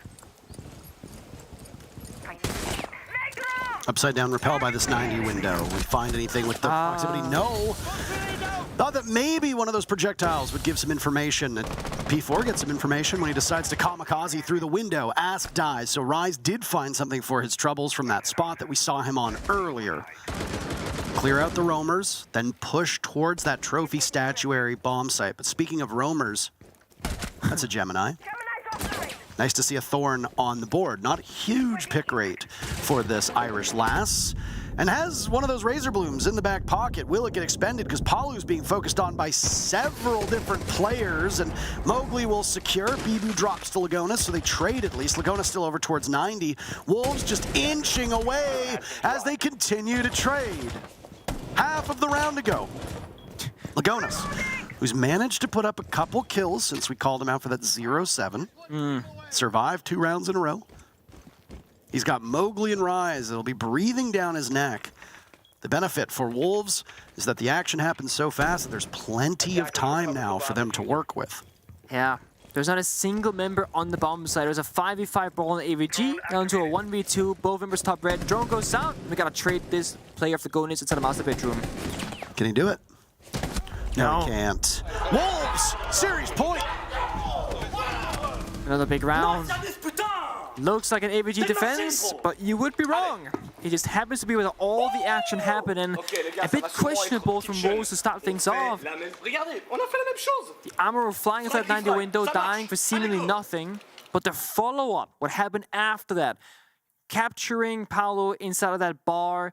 3 members just perfectly playing together, not really exposing themselves too much, gets that kill, and then it's a 1-for-1 all the way down to the 2 versus 1, while Agonis on the castle, half HP, manages to go back to the bomb site, has information to work with, but the UMP, it is probably the worst gun to have in that scenario. No high fire rate, gotta hit your head's first bullet. You're up against something like a Jackal, that's a tough one to win. Liquid, however, they believe that that round was a fluke. They can go back to that same exact bomb site and play it out in a similar fashion, similar operators. However, getting a different result is their objective. Paolo has changed from Thorn onto Mossy, so an arguably maybe more comfortable gun for him with that fire rate. Get a C4 this time, deny those injured drones from Wolves. If anything, Liquid, they can play a little bit closer together, because Paolo did not have the utmost assistance in that previous round. That could be how they break it apart. Wolves are off the Amaru. They're done playing those funny games. Shinka is going for the Nomad to help make sure that once they capture an area on the map, it stays theirs. Bibu and P4 looking to go basement instead. Oh, and they're waiting for the call. This one could be quick. Yep. They love their bit of quick action. It's going to be a 3-man job. I think Ryan is joining them. They're all in.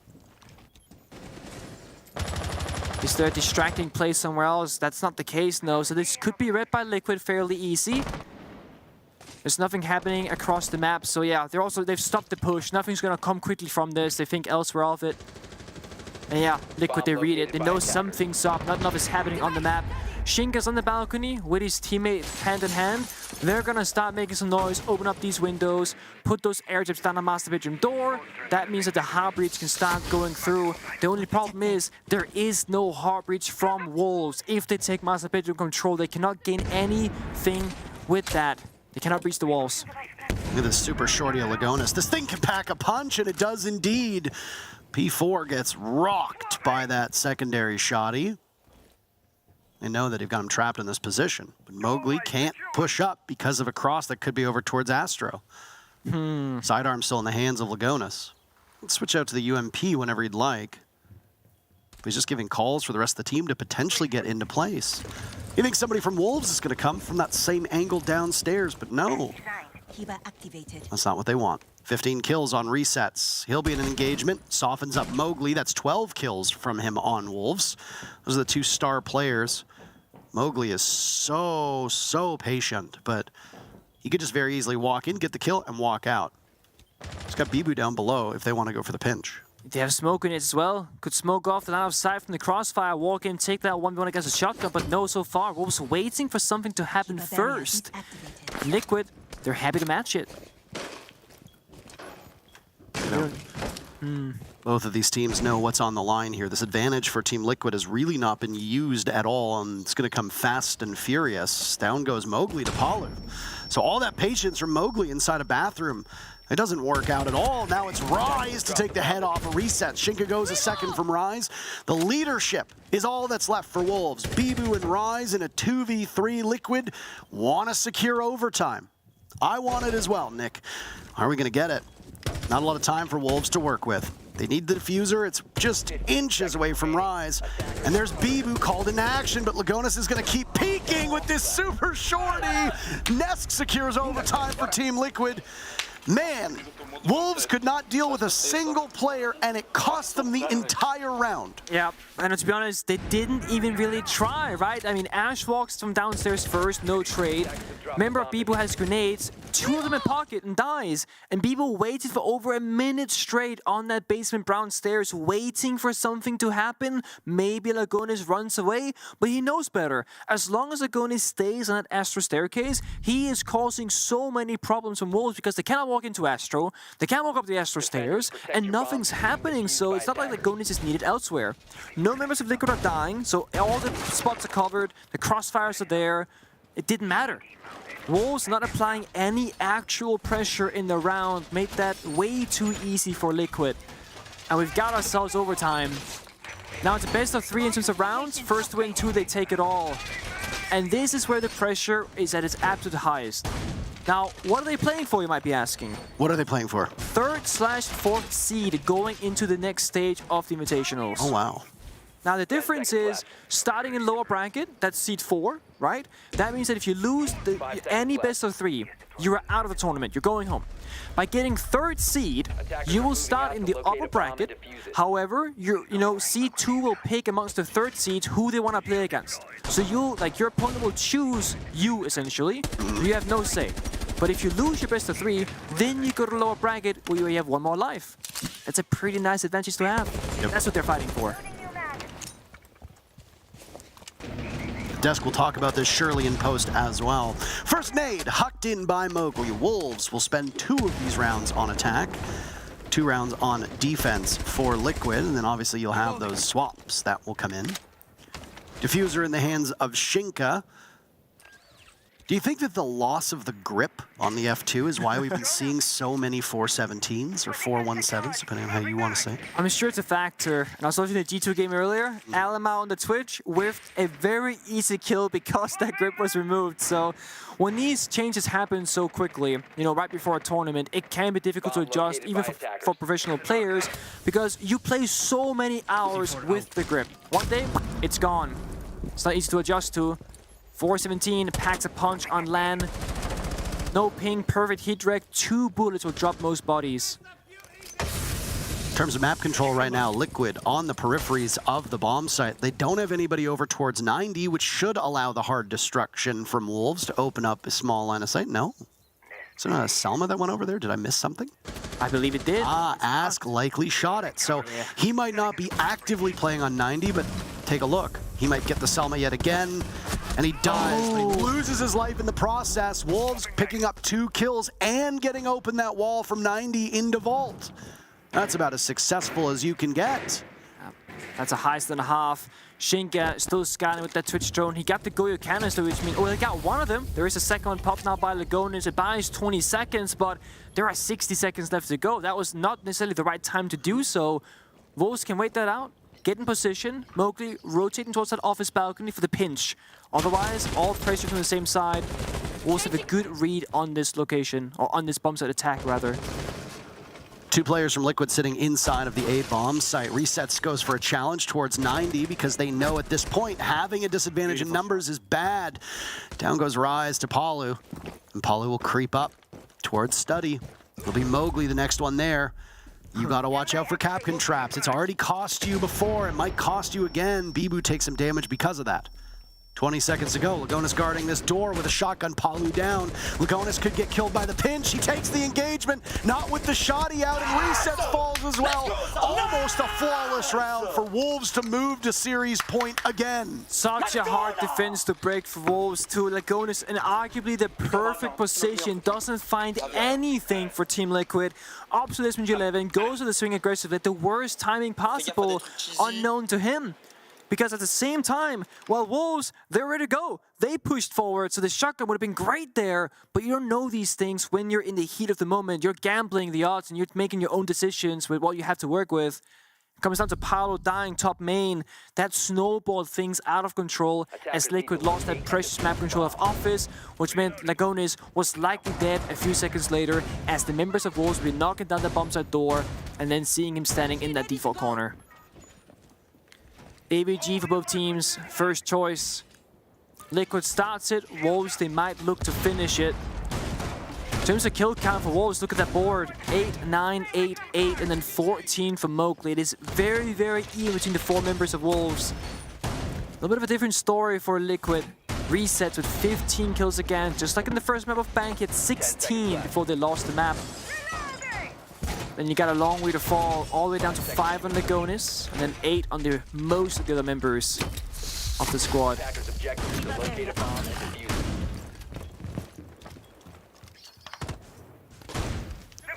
It's been a defender-sided series, but that didn't hold in the previous round.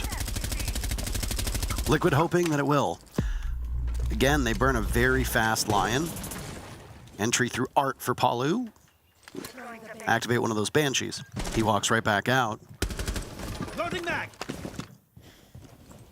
Wondering why Liquid keeps using that first E1D so fast. You honestly think that it's because they're wary of Wolves going for a spawn peek? I'm not sure either, because typically when we play, I was like, why are you using this early? The only like logical conclusion is like a spawn peek or early aggression, but drones can do the same job. It can also just be a matter of like pop that line, sprint towards the building, buy some seconds, but time isn't the problem for Liquid. Oh, the opening kill there is beautiful from Nesk up above. Not what not what P4 had figured out. All the way around, sorry. Nesk dies to the kill. Had it backwards. It happens to the best of us, don't worry. P4 got the kill. A nice opening for Wolves. And Nesk, you know, keeps dying time and time again early on. Nesk has been playing on a bell curve. He was slow in the start, then peaked in the middle, and is now going back to not being so proficient. P4 down.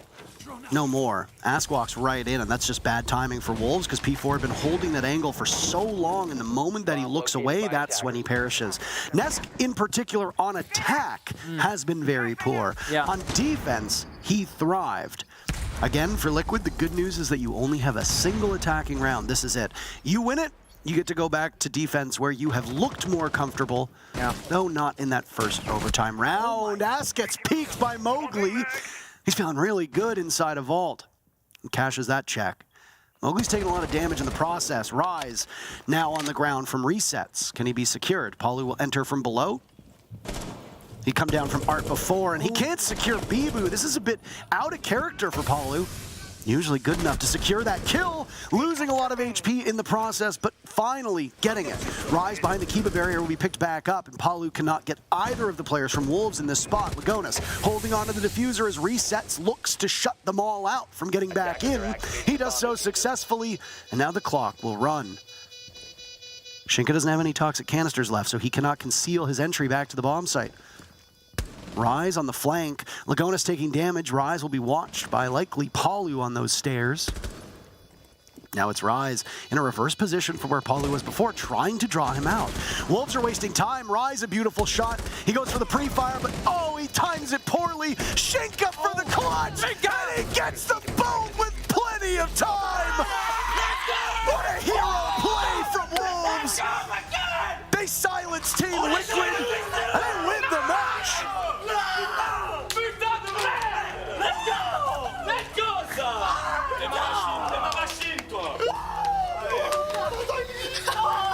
Definitely a cause for celebration. Shinka had a massive round on Bank in a 1 versus 4 in the server stairs essentially, and he finds the 1v2 clutch and overtime against Liquid. And Wolves, they take it, but they go all the way. Third map, overtime against Liquid. That last map was just a thing of beauty. No words from Liquid whatsoever. That's a tough loss. A brutally tough loss. Especially the way it ended, right? Post plant, 2v3 in your favor. You got things covered. A few gunfights not going your way. A shotgun in close distance from Shinka is all it took to destroy them from that favorable position. And Liquid, they go out lower bracket, 4th seed. Liquid, the lowest ranking team to survive this group. Wolves above them. Coming into this matchup, I just simply wouldn't have thought that. I would not have thought that Liquid would be where they are right now, but you know, we make the predictions and then we see how the results actually unfold. Yep. I also didn't think G2 would be as good as they've been. And M80, I thought they'd be good, but as good as they've been as well. Same with M&M, I never would have guessed that. No. But that's the beautiful thing of a world championship. It brings out the best. That's it for you and I. Liquid Wolves in the books, but there's more matches to come. 2 more matches to go on this stream and on the main stream as well. We've got a break for you, but then we're going to continue on with the second half of today's matches. See you soon.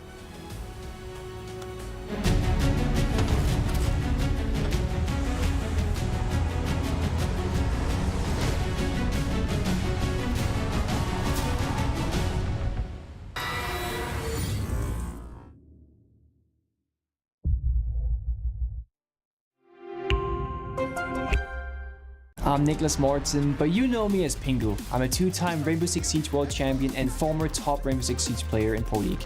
Welcome to my Siege Ranked Bootcamp. We're talking 20 seconds left on the clock, you got the diffuser in hand, what do?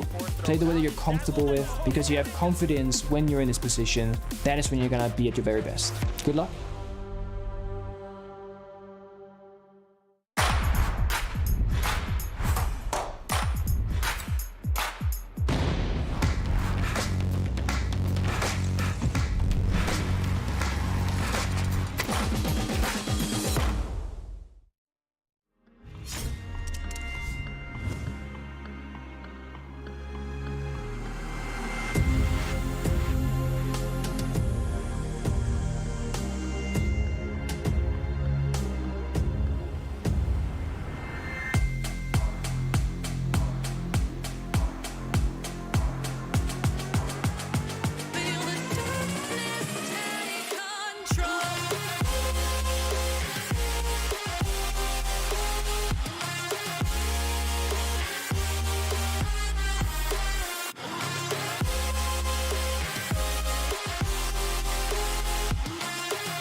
Hello, everybody, and welcome back to the studio, to the command center. After a long and grueling matchup, we made it happen, and Wolves made it happen against Team Liquid on Villa Map 3. That's a close one, I have to say, but scrappy in some other ways. Let's break things down before we wrap up Group B here on the desk. I'm Milosh, with me are Demo and Exor Troika. Let's go first with map number 1. Bank. We'll put them up on the screen and go a bit quicker because we've got some games scheduled to keep up with. Demolad, help me out. Yeah, Bank, Wolves pick. We knew it was going to be strong for them. I think it was. You could see that coordinate playstyle that we've seen, of course, inside of VUL in Stage 3. That was more the Wolves that we're used to seeing. Liquid really struggle. Apart from resets, there's no one there that you can look at and say, yeah, they had a good game. I mean, Liquid, they were struggling with like clearing a smoke top blue stairs. That was the level. If they can't even do that, Liquid were never going to win this map. Yeah, it was one of those maps that you got to think about it and you think in the context of things, could Liquid have done a little bit more? Yes, absolutely. I think that Bank was a very sluggish start for them. It was great to see the way that Wolves approached it because they were throwing the kitchen sink at just getting one roamer cleared. They were really working quite well there as a team, but also at the same time, you've got to question some of the utility usage as well from Liquid. Now on to map 2 in this series. We'll put the scoreboard up on the screen for you to see. We went to Oregon, a classic map, of course, but Team Liquid came in with the comeback 7-4 to take us into a third. What happened in there, Ollie?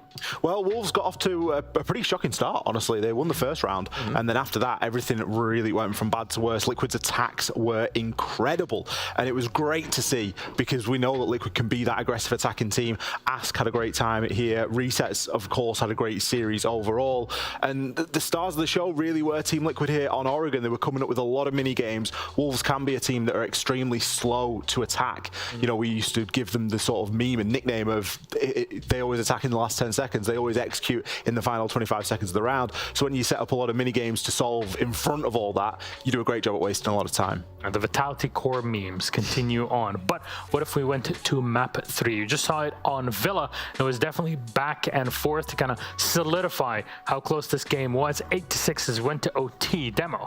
What a game. I mean, there are some big moments, big clutches. I think back to, it was 4-1 to Wolves, and then Paulo was able to win that big 1v1, and then that kind of twists the tail even more, so Liquid get back into it. Wolves then, they started getting desperate. I seen them go for rushes. Wolves rushing, that's not like them, and it wasn't working for them. They're dropping rounds. We go to OT, and then look at the finish. I mean, that round in itself, I wish there was a telestrator. I wish there was a telestrator because it's such a good round to go back and watch. That double shotgun, I can't believe that actually happened. It was probably the luckiest 1v2 clutch that we've seen, but you know what? It still works out at the end. It goes the way of Wolves. Our MVP for the series, who is it? We've got 3 maps, so plenty of data to work with. It's Shinka, who I believe got those last 2 kills with the shotty. It's only clutch. If you can't give him MVP for that clutch, what can you give him? Because there was nobody really on the side of Wolves aside from maybe Mowgli that was in conversation for MVP. Shinka, for me, great performance on Bank, really stood up when it mattered on Villa, because we were watching that Villa and we were thinking, this has got max OT written all over it. Of course, we went to an overtime, but we thought that was a Liquid round through and through. But Shinka pulling it out of the bag when it mattered the most. Always nice, Milosh, to get one of the support players on this MVP graphic. That's true. And now on to, I guess, the main dish, Group B. Now it's been closed out, and what does it look like? We're going to show you on the screen in a second with the visual. That's it. After this, we go to playoffs. Of course, there's still Group C and D for today, but this in just a bit. M&M Gaming closed things out undefeated at 16 points and plus 23 in rounds. Incredible performance from the up-and-coming team in Europe. 12 points for Sonics at number 2, 7 for Wolves after their victory against Liquid. Liquid at 4th with 5 points. Of course, Direwolves eliminated with no points, minus 27 round differential. That's what we have. And of course, M&M get a better seeding. Sonics also at 2nd place. They'll get to pick who they play against, so they exactly made it there, as Fresh said when we were recapping their game versus Direwolves, by 1 round. They needed to win 7-1 or 7-0 against them on their 2nd map. That's exactly what happened, so well done, Sonics. With that, I think we can wrap things up from us here at the command center. So, Ollie, Demo, thank you so very much. Hello, look at them. They're so pretty. There you go. put the lower third. It's been great having you. But now it's time to continue with Group C and D. We'll close all of it out for today. That's the entire group stage. In the next few hours, Jackie, our wonderful Jackie Jing, will be on here, and she'll fill you in with all the info that you need with our wonderful analysts. So, see you in a bit. My name is Shinka, and I'm a player for World Esports.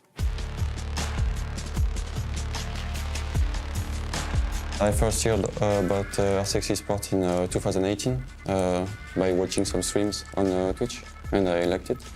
Before my first competitive game, I felt a bit stressed, but I was also very excited, and it went well, so it's okay. A lot of things that people don't know about being a pro is that it takes you a lot of time. You can't see your friends every time you want. You work a lot, almost every day. But it's cool, I like it. I'm playing video games and I'm being paid for that. The Six Invitational means a lot for me, basically for every player, because it's the biggest tournament of the game, the ones that everyone wants to win, and winning it will be a dream coming true.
It's the last day of the group stage. 3 teams have already already gone home, and one more will be sent home packing. The pressure is on, folks. Hello, how you doing? I'm Jackie Jing, and I'm really excited today because I have not been on the desk yet with Dev and Mandy. Yay!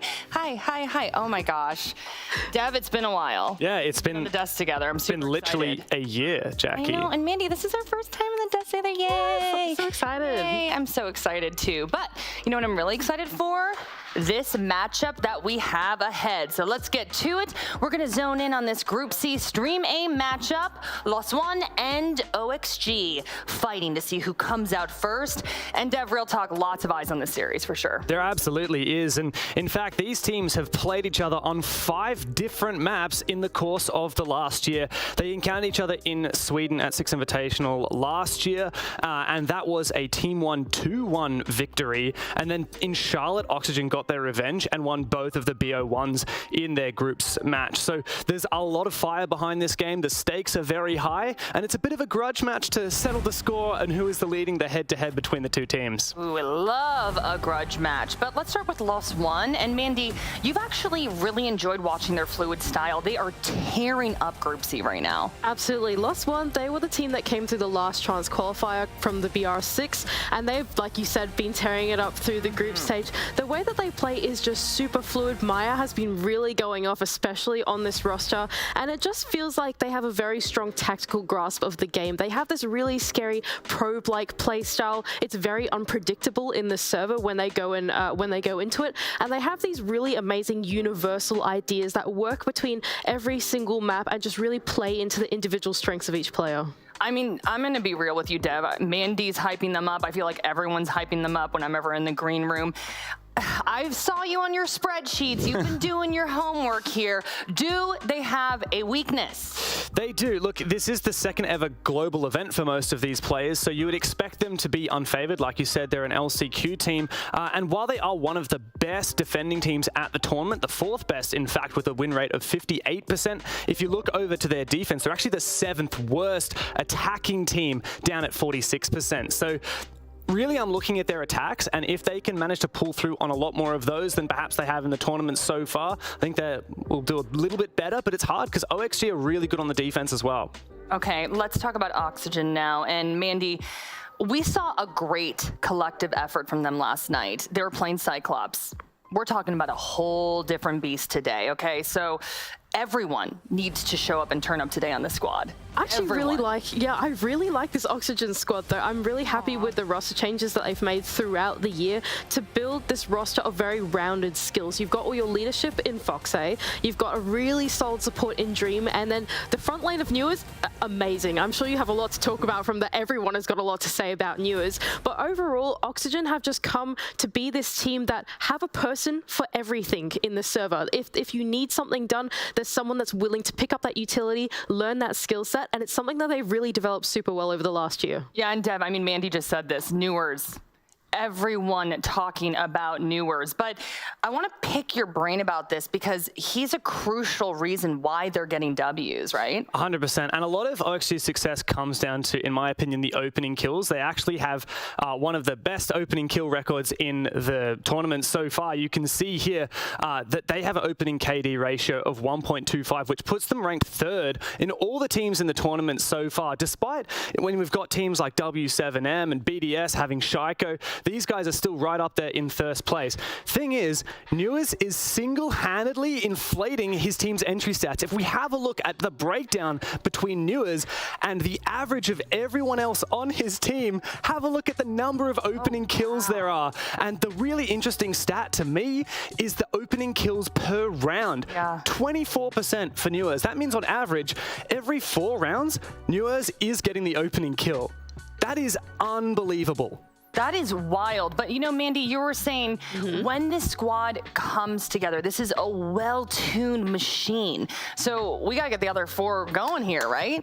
Yeah, look, the way that I see it for this roster is that Newers is this front line, this solid front line like attacker, just the killer of this team, right? Fragger, but he can't do it without his team because his team is there in the backline enabling him to do what he does. You've got Dream, he's there on the drones feeding him in the information. You've got Sweato who comes in for his pinches. It's just everything is there to set up Newers for that super good early game so he can have a nice, easy entry into the building. And that guy's just on fire at the moment. He's been clicking heads like none other. All right, the man of the hour. So we're working to get that map ban info up right now, but I want to talk to you about the mindsets of both of these teams. What do you think Lost One is saying to themselves about OXG? What are they targeting? What's the game plan going to be, Dev? Look, I think looking at OXG, you've seen a team that has lost a game and also won a 2-0 victory. The big difference between these two teams, in my opinion, in the results so far is that Lost One have had hard-fought matches all the way through. It's been 2-1s for all 3 of their games, whereas OXG has been a little bit more all over the place. Like, they lost to BDS, but they still won a map. They beat Astralis, but they still lost a map. They finally got a really convincing win under their belt yesterday against Cyclops, where they only dropped 6 rounds over the 2 maps. And so I think you're looking at Oxygen and you're really looking at those first 2 days and perhaps a little bit at the Cyclops game and thinking, is there something that we can target there and see if we can come at an advantage? The thing for me is Newers, like, just on that entry, man, he is so good that you really need to try and shut him down, because I do wonder if Newers does get shut down on the entry, what's OX going to do about it? Okay, and our map ban info is up on the screen right now. Okay, Mandy, putting you in the hot seat first. What are you thinking? Hot seat for us. Okay, this is pretty interesting. So Oxygen have got a really, no matter what the outcome is today, Oxygen have got a really good position going into stage 2, because really they have revealed almost nothing of their map pool throughout stage 1. They've played the same few maps for the past 3 or 4 days over and over again. They have a lot hidden behind their belt going into stage 2. I'm really impressed they've even been able to do it in this series as well. It seems a little bit brave for me for Lost One to go back to Border after losing it to Astralis yesterday. And so I'm keen to see what they're thinking of taking away from that game. It was a 5-second, pretty close loss, but it was the map that they picked, so they've already shown their hand a little bit at it. They also played it against Cyclops in their first match at 6 Invitational. But every time you see a loss, I just get a little bit scared. Perhaps Lost One are also seeing that OXG has played that map 3 times now so far at 6 Invitational. So there's actually quite a lot of footage for both teams, and particularly I'm thinking if Lost One, they knew that they were going to pick it. If they really dive deep into the 3 games, the Astralis game particularly, which is the one that OXG lost on Border, I think there's a lot that that Lost One could take away.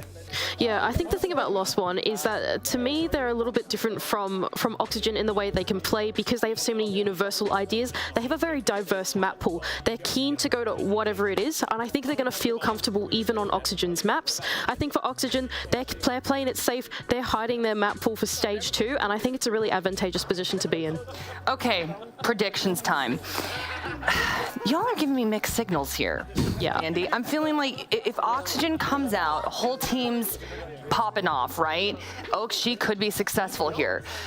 That's what I'm reading. What are you going to say, though? Who are you locking in?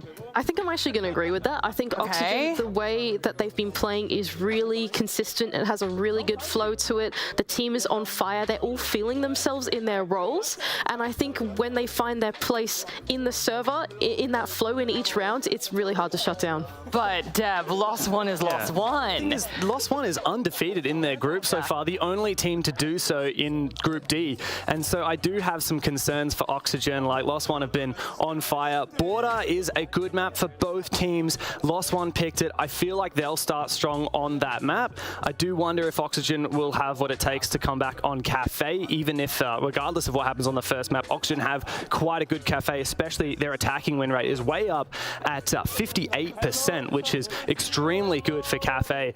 And so, to be honest, like, I'm leaning towards Lost One, but there's a big chance here for OXG, and I think either way, this should be a 3-map series, as every game that Lost One has played so far has been. Well, we shall see how it plays out. Ace and Dez, I forgot my Hawaiian shirt today. We've been trying to coordinate. Oh, sorry, boys. Anyway, enjoy. Oh, and we got the Stream B pre-show too, so don't go anywhere.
Oh, we got a series for y'all today. BDS versus Astralis, and these teams are fighting to not be in the lower bracket.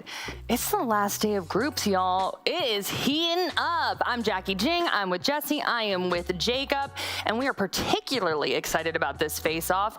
We were chatting in the green room, Jesse, and these teams have seen each other before. We got a rematch, and I always love that. Indeed, Jackie. It's not every day where you have a European and NA team coming in with history, but these two did play back at the Charlotte Major. They were in the same group together, and they traded maps. Well, it was a 1-1 split. It was 2 best of ones, 7-2 for BDS and 7-2 for Astralis. So we're going to decide the winner, the actual best team between these two. Okay, well, let's start with BDS. Jacob, real talk. It's been the Shiko show. I feel like I've said that repeatedly.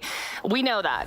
I want to talk about LickyFac's performance and zone in on him a little bit more. How do you feel about him? I mean, he got focused on a couple days ago because he plays a myriad of operators, so play basically anything under the sun if it means that his team is going to win. That's how he got noticed back before he got brought up on BDS, about being somebody who could frag on literally anything, put up the numbers, and still be a utilitarian. Whereas for Shiko, you haven't needed to differentiate as much. I think we had that one graphic saying the only thing he played was Yana, then Yana got banned, and then he switched over to Ashe. It looked pretty good as far as their overall diversity and their variability is concerned for BDS, and that's been a big talking point for a long time, is that no matter what the situation requires, they're able to at least respond to it. They might not always win every single round they try, but they at the very least understand the situations that they're walking into and give it their best shot.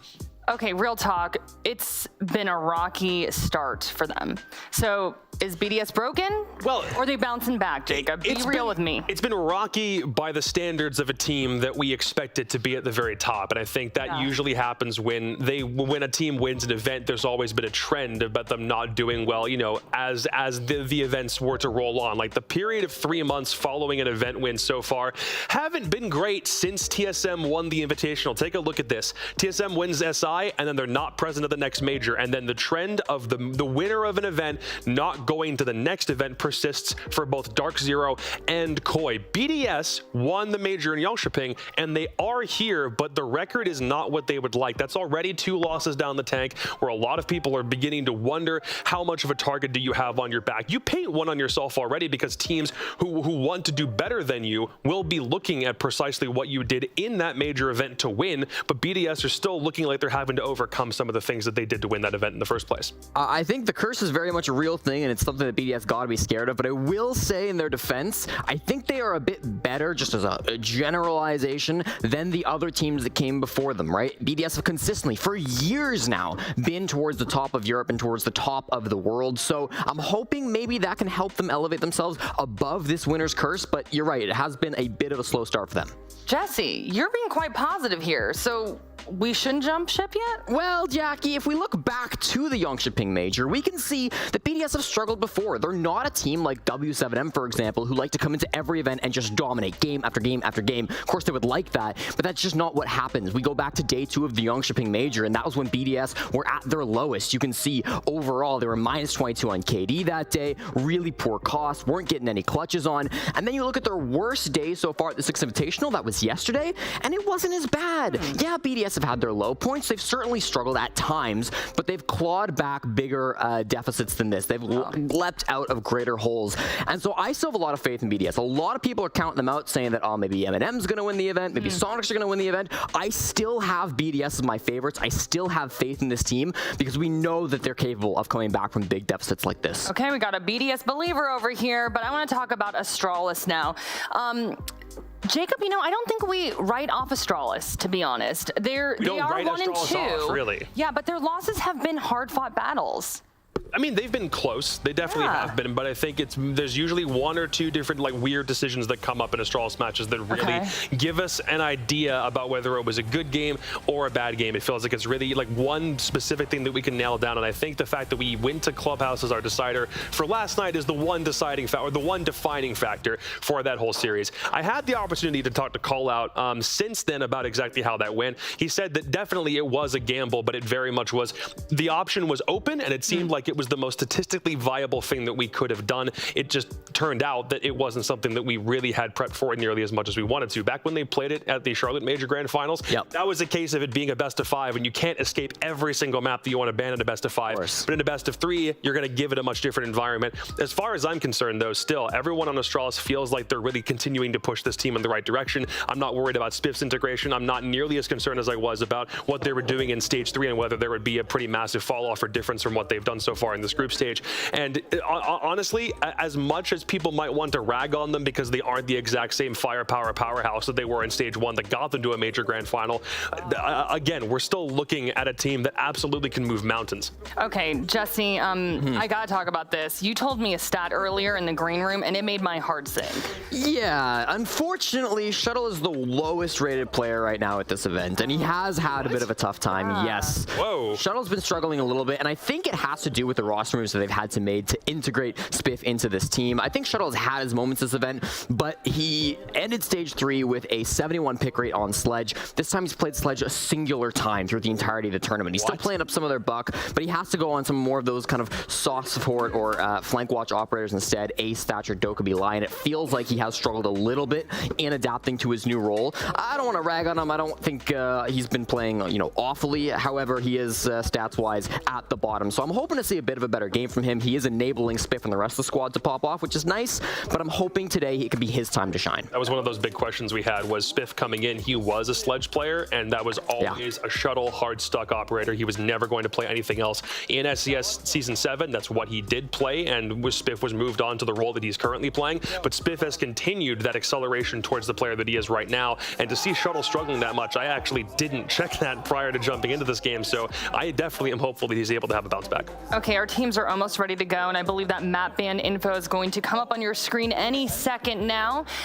So let's see, what are they picking? Not border. Well, please not border. Here it is, here it is. Thank okay. God. All right. We're getting some familiar territory. Cafe, the first pick for BDS. This is the map that they won back at the Charlotte Major, a 7-2 scoreline. It's also a map they're on a 5-game win streak on. All 5 of those wins in their streak coming from stage 3. It was a very important map for the Yongshiping Major win. They also found a win back at the Japan Invitational. So that is a great map pick coming in for BDS to start. The thing about it is, once we get to Oregon, it's literally the exact inverse. If you factor in their wins at G8, they're only 6-8. If you take them out, it drops down to 3-8. They have not won this map in a pretty long time. So, I mean, since the Yongshiping Major, which is still 3 months away, not a map that they typically favor as heavily as other ones that they have in their pool. And Astralis love this bad boy where they can play it. 7 wins, 2 losses over the past year. So definitely preferable picks for both squads. Yeah, and then Bank to finish us off. That's the other map that these two teams played back in Charlotte. That one was a 7-2 win for Astralis. So maybe some hope if we get to map 3. Okay, really fast here, predictions. Jacob, go. I like Astralis. I don't want to keep on doubting them, but I do think BDS has been able to fight back a little bit more. So 51-49 BDS. Oh, okay. I love the percentage. Jesse? I'm going BDS as well. I have faith in Shaiko to bounce back with the squad. LickyFac's going to bounce back as well. Very excited to see what they can do here. Well, we shall see. The fabulous Fluke and Happy Hap take it away. BDS versus Astralis. Let's go! Thank you very much, Jackie, Jesse, and Jacob, the Triple J threat, to bring us into this. The last game for these two teams inside groups. Hell of a war chant, Astralis. Is it enough to circumvent the French? That's Hap, I'm Fluke.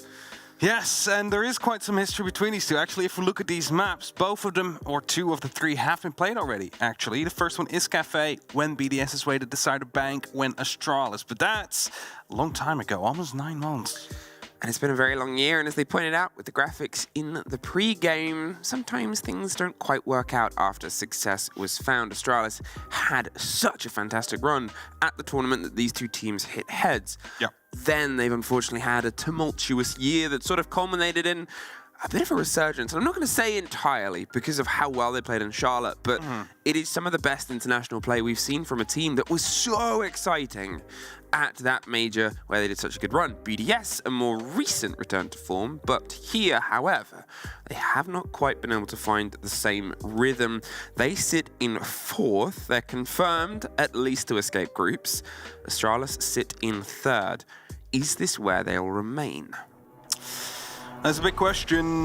Now, If we're talking about seeding, first seed hasn't been locked in yet for this group. Second seed not been locked in yet for this group.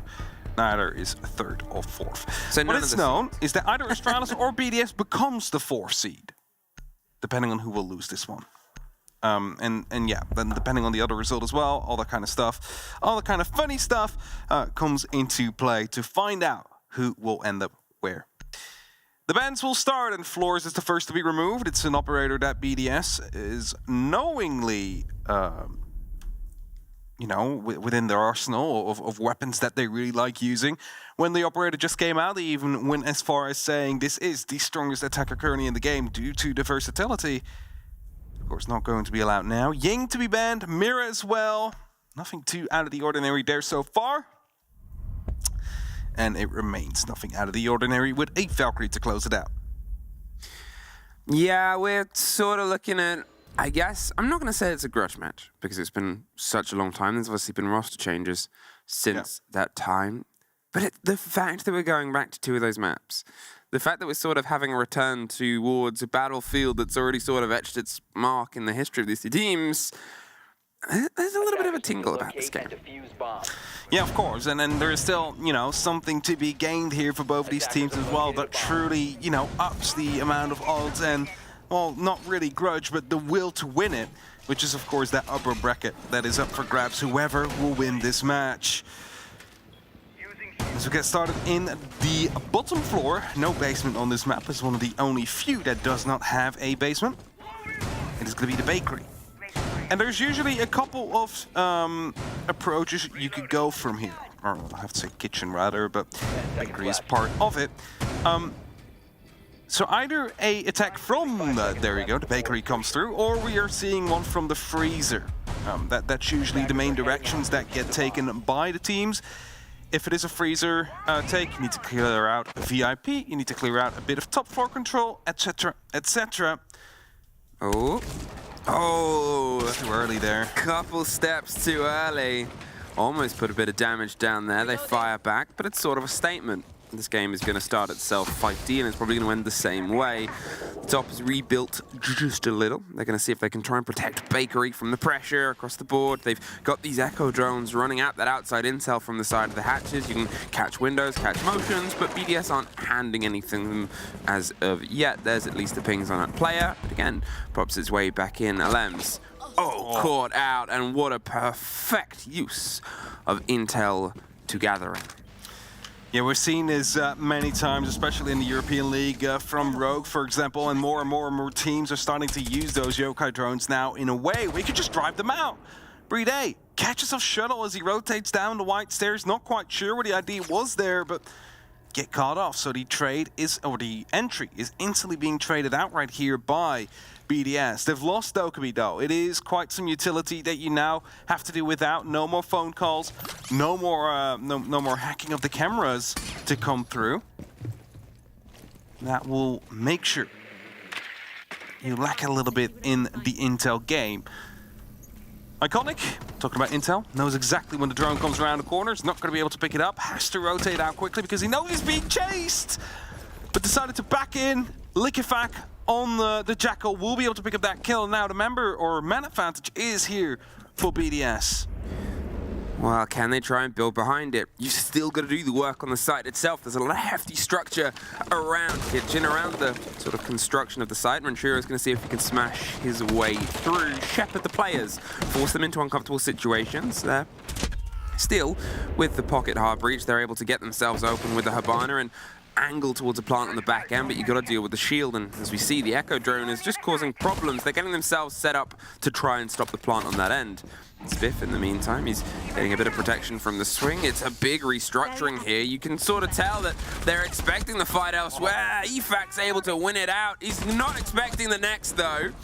But Shaiko, in the meantime, takes Jano out on the back end, leaving just Forest alone. Now, with 30 seconds, an Echo can cause problems, but it's a 4 versus 1. BDS if this is going away from them at this point, it's entirely their mistake. They have the reveal, the location of the player, the smoke to cover it. They're going to see if they can stick it. The grenade forces to play. They're going to get on the drone. They're not quite able to stop the plant as of yet. A split second too late, and well, it was very well played there from BDS. They drew the attention, drew the focus, and they've got him cornered, and a BDS opener.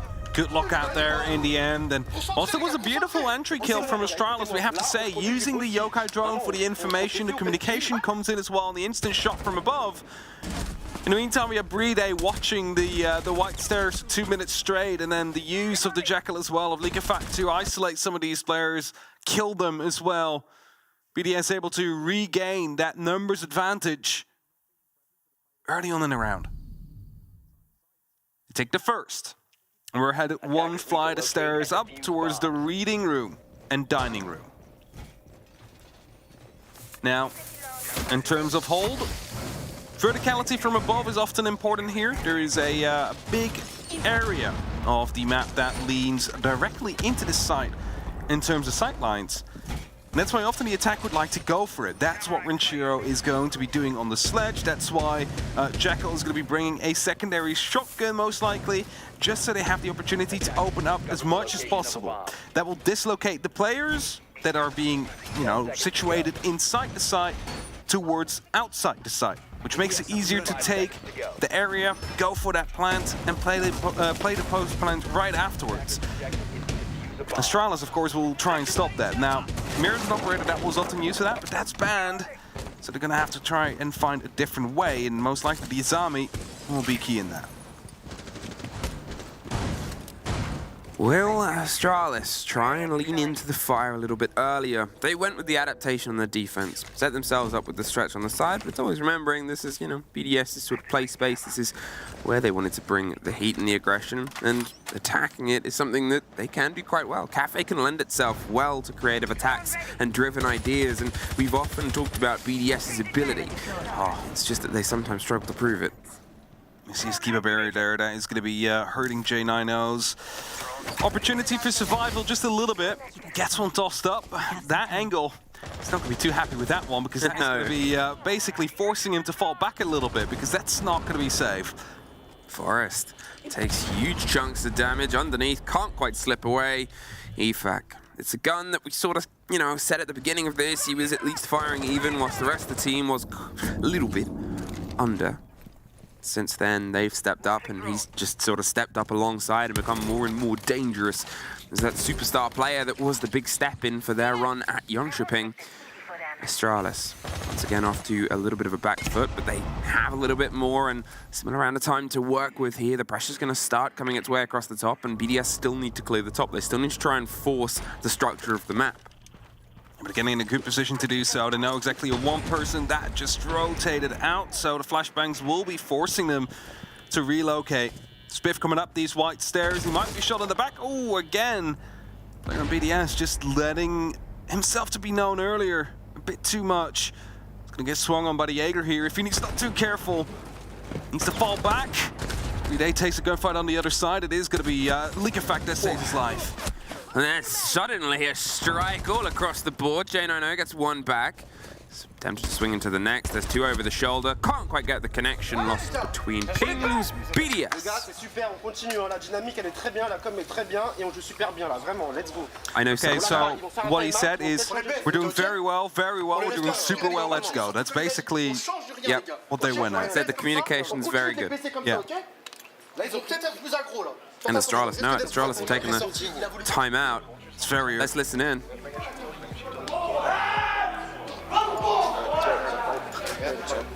I'm gonna take leadership to the militia, bro. I want to be able to play more mobile right now. Yeah, Dave Pro does good start to get your fuck out yeah. Man, yeah, we just fight these boys. No more fucking layers. Fight. Yeah. Wait, just push on. Make him do something. I'm gonna drop the. I'm allowed to drop the BP. I can take some of those impacts so I kick that guy off the windows here. All right. Or, yo, listen, like your pack, he's looking for a White Walker, bro. If I drop them loose, he's 100% looking for a White Walker. Shuttle, get those same holes. I'm getting on right now. I'm gonna put the Jack, do you want the pixel shield? How do you want to put those on? All right. Well, sounds like they're sort of getting their heads back on and saying, let's fight these boys. Let's get into this. There's a little bit of just going, we can take this fight. They have to make sure that early on in this series, they know that they can step up with these engagements because they can. They for sure can. We've seen what they could do in Charlotte and throughout the year. But at the same time, they're up against the reigning major champions who, you know, they might not be as strong as they were when they won the major, but BDS has always been a team that has been able to perform. It's always a scary team to play against, especially when those first 2 rounds start off like they just did. And when I was listening to the timeout, it wasn't really like a motivational speech to come through. It was more of a, okay, let's do this, let's pick this instead, like instead of this operator, and it's drop the bulletproof camera, take impact so we can challenge them on the windows, all that kind of stuff. So they're just looking about strategical differences rather than that motivation. So that leads you to believe that indeed something is just not working. They figured it out. That's what they're fixing right now. Okay, Astralis, let's see you fight back. BDS, they've been steady on their approach. As I said, you know, there's always that moment where you have to focus on what the map is put forward, and, well, there's a bit of focus for us. First off, EFAC, once again, getting that opening engagement all the way from deep, just waited court. And that is that coordination, that communication from BDS. This is such a different BDS from some of the other BDS plays that we've seen. It's one that knows the game ahead of them. The reason that they're being this short and sharp is because of the respect that they've paid Astralis in the preparation of this. They're reading them super, super well. And it's coming out right now, and you can see Astralis, they're still trying to piece this together on a map that they're not entirely comfortable against BDS on. Just these early picks happening this early on. Very, very hurtful to Astralis. Something they kind of need to prevent from happening. It's the second time, you know, it's like it happened in a minute, no one really dared to reply for it. And BDS now looking to take control of the entirety of Piano. Leakafak are ready to go up on the rappel next to him. J9O just gets taken down before he finishes the Kiba barrier.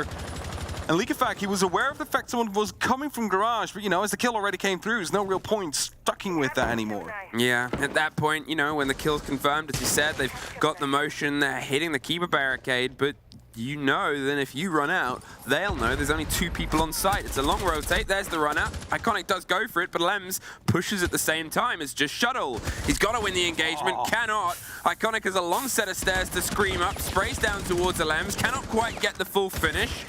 And now as they push themselves round to the opposite end, they're going to start keeping the corner locked in. Iconic hasn't handed over the territory. He may as well see if he can try and finish the first engagement. Isn't offered the full taste, so pulls and peels himself back round. The bottom of the stairs was watched a little. They've got some support now, and there's Brede with that support. I want to see this, like you won't see it at home, but like as soon as the punch hole created itself, instantly flicked on it, shot 1 or 2 bullets through, got the headshot. And that's that snappiness we know from BDS. And I mean, for a while, and everybody knows this, it was, you know, Shaiko and like, you know, the rest of the team that was supporting him. But now everybody is finding themselves in a spot where they can gun, where they are comfortable on their guns. And everybody is, you know, pulling their own weight. Defenders, protect your bombs. And you see it here, it doesn't matter who. Shaiko, 4 kills, Leakafak on 5. Brede on 3. Renshiro, he hasn't died. He hasn't gotten a kill yet. It's like, you know, what's he doing? He's just, you know, back there, he was coming in to support the Lems. So Lems is taking fire. He opens up. He's holding the angle. Player falls back. There's nothing he can do about it. He's doing his job. He's opening up the floor. It just doesn't get any gunfights handed to him. Renshiro is doing a pacifist run, but he's doing it super well. Like speed run, pacifist. I wonder what the longest anyone has gone in a comp game at Tier 1 with neither dying nor killing, nor getting assist as well has been. That's such a deep cut stat. I don't even know if he's fired his gun yet. Maybe at a camera, but it's like, I don't think we have the... Is this the longest pacifist run we've ever had inside? It might be. I mean, I don't think we have accurate ways to track it. No. That's maybe the most deep cut throwaway stat I've ever pulled for. But hey, is something unusual, and unusual right now is 3 rounds, 3 kills Astralis have been able to get. They have not been able to bite into this. 2 of them have been on Lems. Yeah, Lems has received twice, and he almost died for a 3rd time there, but you know, still doing what he needs to do. So is BDS. I mean, just so far outclassing Astralis every single way. Lem's down on that flank watch. Top floor is being taken slowly but steadily. The sledgehammer's going through. So does the Gemini replicator. Hey, there is a player in the cigar closet. I'm going to be dealing with that. Is that going to be a grenade that flies around the corner? Because if you look on your right-hand side of the screen, there's nothing that could stop them. Shrapnel could definitely go through and kill Iconic here if they manage to bounce it off well enough. Sure, now holding out the rotation as well. There it comes. Grenades are being explored as an option. So be careful here before one just rolls through. Drops down. That's exactly that his time was about to be numbered there. Longest I think we've had all Astralis' players alive for. That's been not driving into the engagements as quickly as they were before. There's a lot of soft that needs to be cleared above, but you're looking at a couple of C4s, a bit of danger. There's obviously Razor Blooms out and about, lurking somewhere to cause some problems, push some momentum, and Astralis, they're happy to sort of flitter around. Shaiko takes a lot of damage from one of those Razor Blooms, I believe, and at least doesn't die for his sake, but it is going to make any future engagements a lot scrappier, especially when you look at the site. If you're fighting sort of bottom to top, if there's Goyo canisters, it becomes a lot more dangerous to only have a sort of fraction of your health left. Of course, but at the same time, I don't think Shaiko really minds, because he usually just goes for these little, you know, swing instant pre-fires and just snaps on the head, so he doesn't need any health. One is just enough for him as well. Calls are coming through. That means that a push or at least some ground needs to be gained right here by BDS. Shuttle is finding himself in a bit of a, well, precarious situation as he's being pushed from above, from the side, and gets taken down by Shaiko. As I said, he will just go for those snaps. He doesn't really care. Jane, I know, he's creeping his way up the back stairs. He's in a position that BDS might not have accounted for. Spiff is still holding on, but it's EFAC to find Forrest as Shaiko does get dropped in the meantime. Look at the time, though. About 25 seconds left. Lem's able to cement one more Iconic with the C4. Does he get it popped off in time? Not quite fully. There's Brede around the side of the Shapsy Spiff. All that's left on the slow creep in a 1 versus 4. He's going to see if he can try and maybe piece someone out of the reveal of this down the corridor. There's the fight. There's at least a second for the round. The first time they've been able to do some damage to more than one person, but the rotates come towards the vertical. They have control above. They're making things dramatic. Renshiro still on a pacifist run, but he's at least doing some damage to the soft and sort of saying, try it. Spiff, the new pickup. The recent addition to the roster, plagued by a rough and rocky year since the start, cannot quite get the huge clutch. And Renshiro continues to be 0-0-0, 4 rounds in. But, you know, he did his thing there. He starts smacking up above him. So, again, the pressure is being sent up by BDS. Just trying to listen there, but that was a bit too much French. The thing about French, I mean, we lived there. We do. For a long time, so we know some of the words. They just speak very fast. But when they start speaking fast, it's, yeah, as Medic says, you don't hear it, but... Medics, you mean Le Pigeon? Yeah. That's Medic's favorite French word, pigeon. It's notorious. And animal. French. Okay. Oh no, Renshiro got an assist. Oh no! Oh no! Oh! Why? It must have been on Spiff. He did some damage to Spiff, because that only popped in there at the end.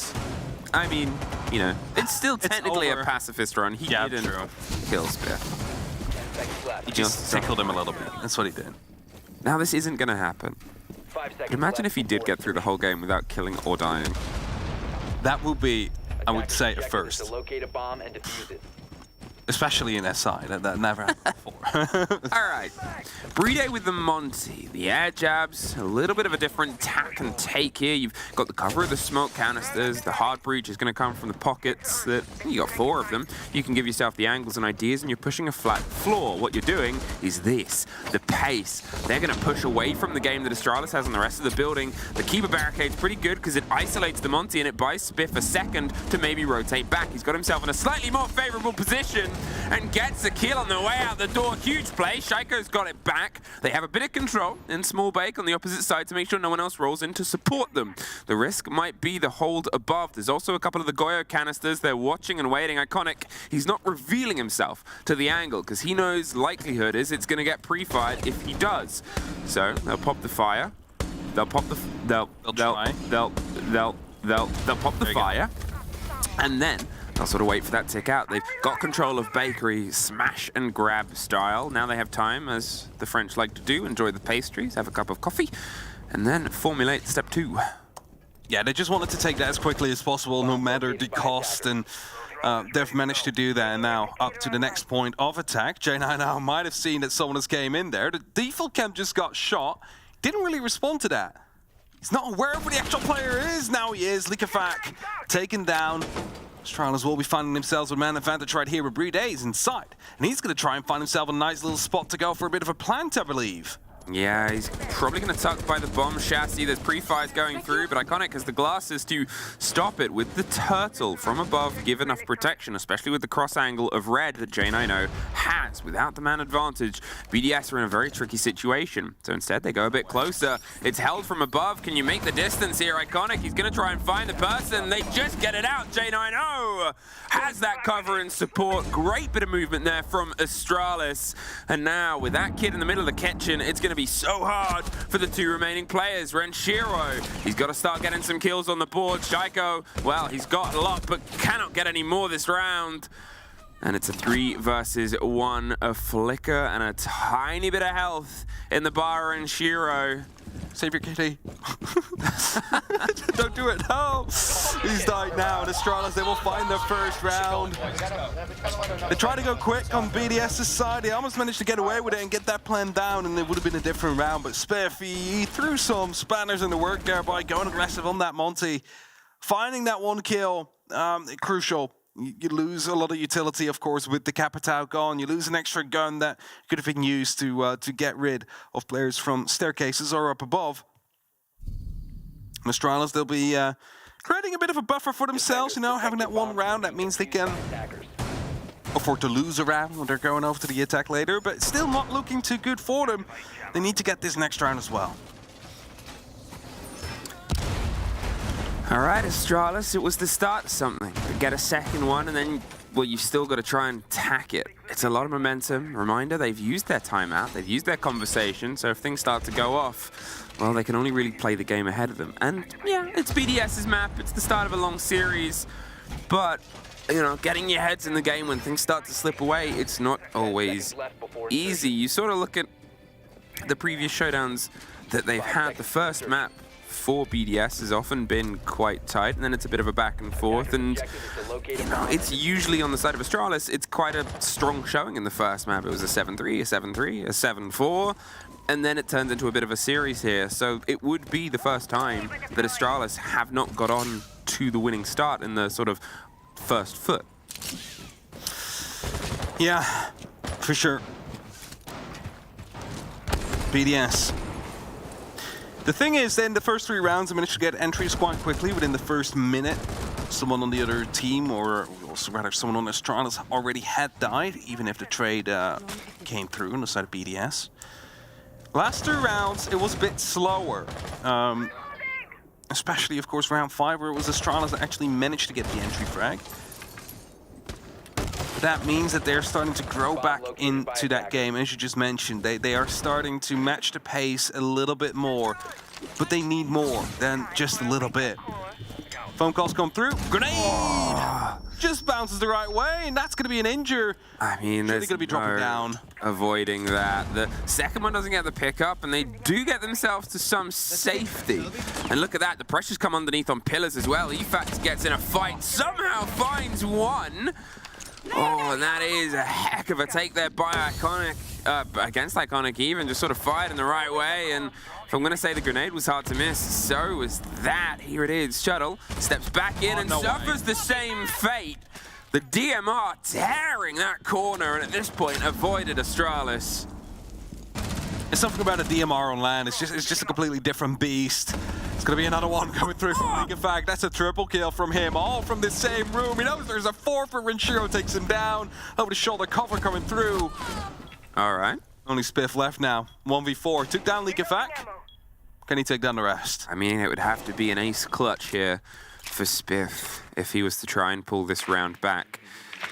And BDS have a lot of time, and they're making full use of it with the vertical control. There's a pre-placed C4, Spiff's put down to buy himself a second if he goes. He's playing a bit of an aggressive situation. But Shaiko has the angle. Eh, concentrez en défense, les gars. Focus, hein, ok? On leur donne rien, pas un round, on les bête. Something. Milosh, please translate. This is what we would do, I guess, on email. Yeah, that is what we do. Especially when, you know, we're all going out to dinner together and then someone's, you know, comes to us and... It works in Montreal as well. Yeah, it works in Montreal as well. And we're all just looking at Milosh with puppy eyes like, please translate. Milosh? We don't see the language. Kitchen. Kitchen's where we're going to start ourselves off here, and, you know, there's no denying it. The pressure is on Astralis. So you're not on your map, sure, but you don't want to lose their map this handily. They know that they want to be engaged. They want to be in a fight because you need to sort of step in. You need to step up against it. You're against people like Efak. You're against people like Shaiko. They are great gunners. Some of the world's best on their day. Maybe the world's best on their day. And they're having a day. They're having a very good day. And we're still just seeing little moments of it from Astralis, but there seems to be that lack of coordination, a connection with what BDS is doing. Now, just checked. BDS can no longer get the first seed. Of course, due to Oxygen and Lost One playing it against each other. So, second or third seed is what they're aiming for. And all they need to do for that is just a win. That's literally it. So, well, I mean, they're on their way for their first map out of this series. Just need to keep it up a little bit. But they're on the defense now, and that means it's a completely different game they're playing because I can't believe I haven't said it yet this tournament, but there's two sides to Game of Siege.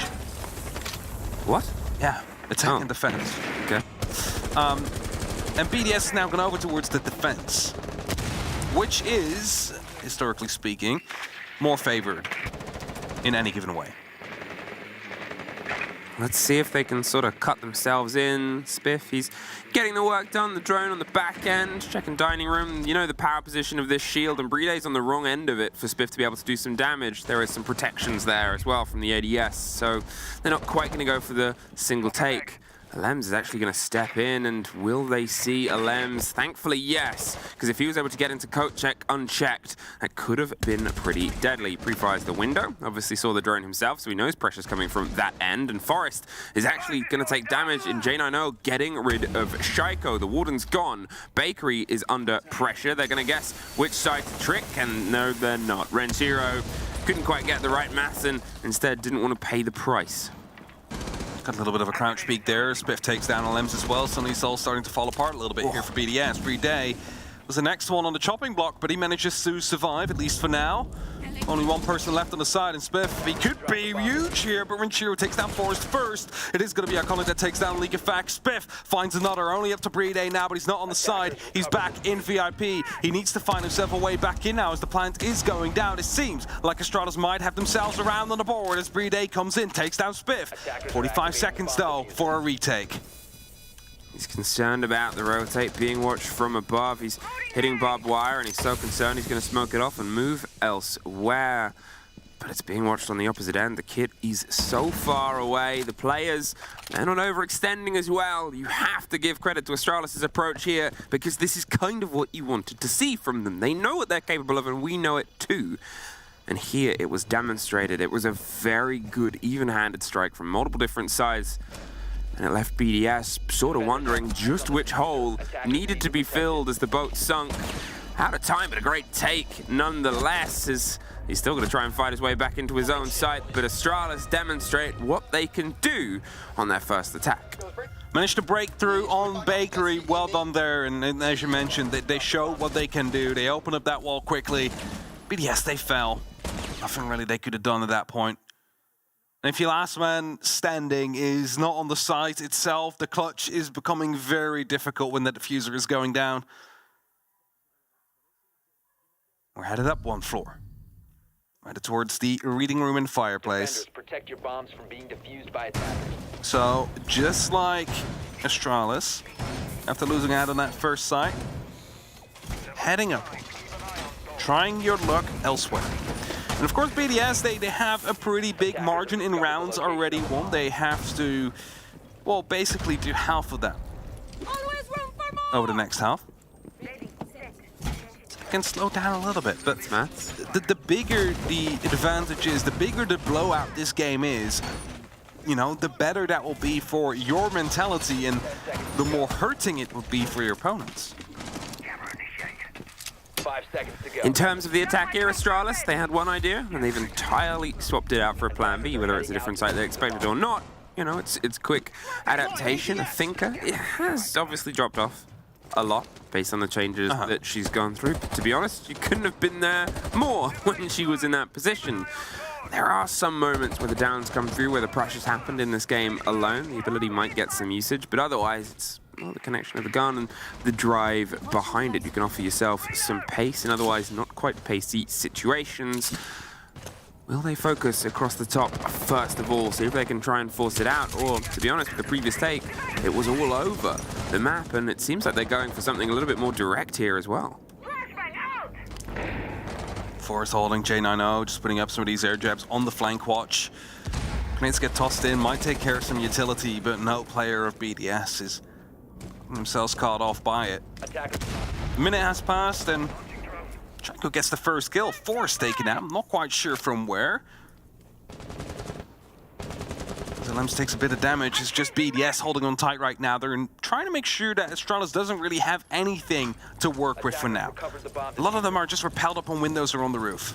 Yeah, Astralis, they've lost the first body here. They've lost Forest, the Nook, and the ability to dive themselves right up close on this map is pretty powerful. They've dropped in on red, though, and they've been able to filter their way down. They're right knocking on the door of the hefty train machinery room. They're looking towards the carriage and the Zulu corridor, but otherwise still just sort of held a bit at bay. BDS hasn't had to move their shape yet. From what they set up at the very beginning to where they're at now, apart from that opening interaction, they've not really been stretched. They've not been pushed. Their pressure is the same. So is it going to be a strategy that holds on to this? More of a direct line onto this back end of the site. Are Astralis playing a little bit of a blinder here, or are they blind to the traps that are about to befall them? It'll be that big question we'll see answered in just a couple of seconds at least. A lot of pressure is being pushed up now. Shaco gets another kill onto J90. As the wall gets opened up, I wonder if the player on the actual white stairs is fully aware of that. Lems. Yeah, they left. Hitting up. Yeah, they left. Sees the player now, but gets taken down instead. A little bit of damage done. Iconic goes for the swing in, but needs to be careful to not instantly be replied upon by Renshiro going in with the quick peek. Only Spiff right now, 1v4 again. He is in this clutching position, needing to lock it out because otherwise BDS are going to find themselves up on that point. A second of silence, but look at the motion that's come through. They're still above. They're watching and waiting, and you know, the back line is the danger here. Are they on the stairs? Are they on the corridor? You've got to still try and break your way through. They're on pillar, and there's a cool reaction that Spiff goes towards there, but then they pull away. Tucked on the corner. They make their own punch hole, but he doesn't quite get the timing and the sight on it, pre-firing the pistol and the angles as he slips his way back round. But it's Shaiko with a secondary. I like how, in like the last 2 shots he fired, he finally figured out it was a punch hole there. Yeah. It's like he just didn't see it because it was in his peripheral rather than in his center or side. And the French viewers an opportunity to. I think I had the word attack. Oh, could be. I mean, they might be talking about how their attack is currently working. I don't. What to do against their attack. I don't know if I did hear that word. I might have just had syllables that sound like the word attack. I've no clue. Don't speak French. Neither do I. Just a couple words. All right, let's see if they can lock this out, or if Astralis have to make a pretty risky comeback. It's not going to be easy, obviously, with how the momentum of the game has been. There's been a couple of rounds that have gone away from them, but otherwise, it's sort of been the BDS show. They made sure that, yeah, this is their map. It's not an argument. It's more of a statement at this point, and it's looking more and more likely that Astralis is just going to have to do the same thing on the second map. That's what they hope to achieve, at least. But BDS is looking like they're all on point right now. It's not per se that, you know, strategy is just working out like to perfection. It's more of the fact that every single gunfight just seems to be going away, and it's just the chaos that Cafe brings that really leans in well to BDS's gameplay. Either way, a lot of information either bypassing or gathering on the side of Astralis. We have the Gemini Replicator, we have the Jackal to gain information, you have Nuck to bypass whatever there is on the enemy team. Maybe that way they're hoping to find some success. It's a comeback from 6-2, we've seen that happen before. It is possible. And it's worth fighting for because it is a, point system we're talking about. Overtime doesn't really matter here, as long as you win the map. Reloading. Cover me. Astralis having to play the rest of this game close to perfect after the rocky road we had to hear, and the first fight goes away from them. EFAC opening up a round as he's done so many throughout this game with a wide swing and a good take. Forest the Nook, the first off the board, 2 rounds in a row. The Astralis have to reconvene, restructure, and reevaluate the approach here, and Shiro does get caught next. J90 has been consistent in getting those fights back. He's been great at positioning, a couple of deep dives, and one of those names he might be able to push behind. Spiff is under a bit of pressure next, and they've been pretty good at also dealing with it. They can try and formulate the fight. There's some of it coming down to reading door. Spiff up above is trying to sneak through. He might find himself with a player of BDS in his hand soon. Drop downs are coming. He just has heard that. Not aware of the fact that the alibi's out there. Just check the corner. And as soon as he goes off, Shaiko swings it, gets the kill. Alems follows up as well before Shuttle manages to take one down. A Claymore will take down Alems, and that brings it to a 2-on-2. Huge bit of Claymore there, and Shuttle getting his first kill of the game. Can he make it a couple more to keep Astralis in this? J90 is still there, holding, sitting, waiting, not too far away from the site, but with 50 seconds, they have time. They can utilize this, get the drones out, get the intel, try and formulate an idea, maybe a pinch on a player if it's not too risky, maybe a site plant if it's even less, but the spot on the Maestro and the angles above, they're able to put it from 2 different layers. Great coordination. There's the lockout. And Astralis keep themselves fighting one more round. Alem's going for the jump out there after he managed to get the kill. He was aware of the fact that someone was still repelled, but he just went up on the roof. And instead he doesn't get a kill, and he jumps into the Claymore, hands the advantage back slightly. But still, nothing really to worry about for BDS here. Yes, it's only, it's 3 rounds now for Astralis, but there's still 3 more to go. They're basically halfway to the point of bringing it to OT. And we're headed towards the top 4 now. Have we actually seen the top 4 yet? I don't think we have. Nope. Yeah, I was going to say, I think this is the first time we've seen it, right? Very second round, I think. No, that was also a reading room. That was second? Yeah, it's the first one. They used the top floor. Oh, they picked it and then they picked off it. They used the top floor extension to hold the reading room. Yeah, They didn't actually play it. It's not often you see the top floor hold here coming down in round 10 for the first time. No, but it sort of says a lot about Bar. Yeah. It's almost like become CCTV of Clubhouse. It's not that it's not impossible to hold. There's still plays and strategies, but it's trickier because what you can do is sort of limited. There's things that are expected to fall.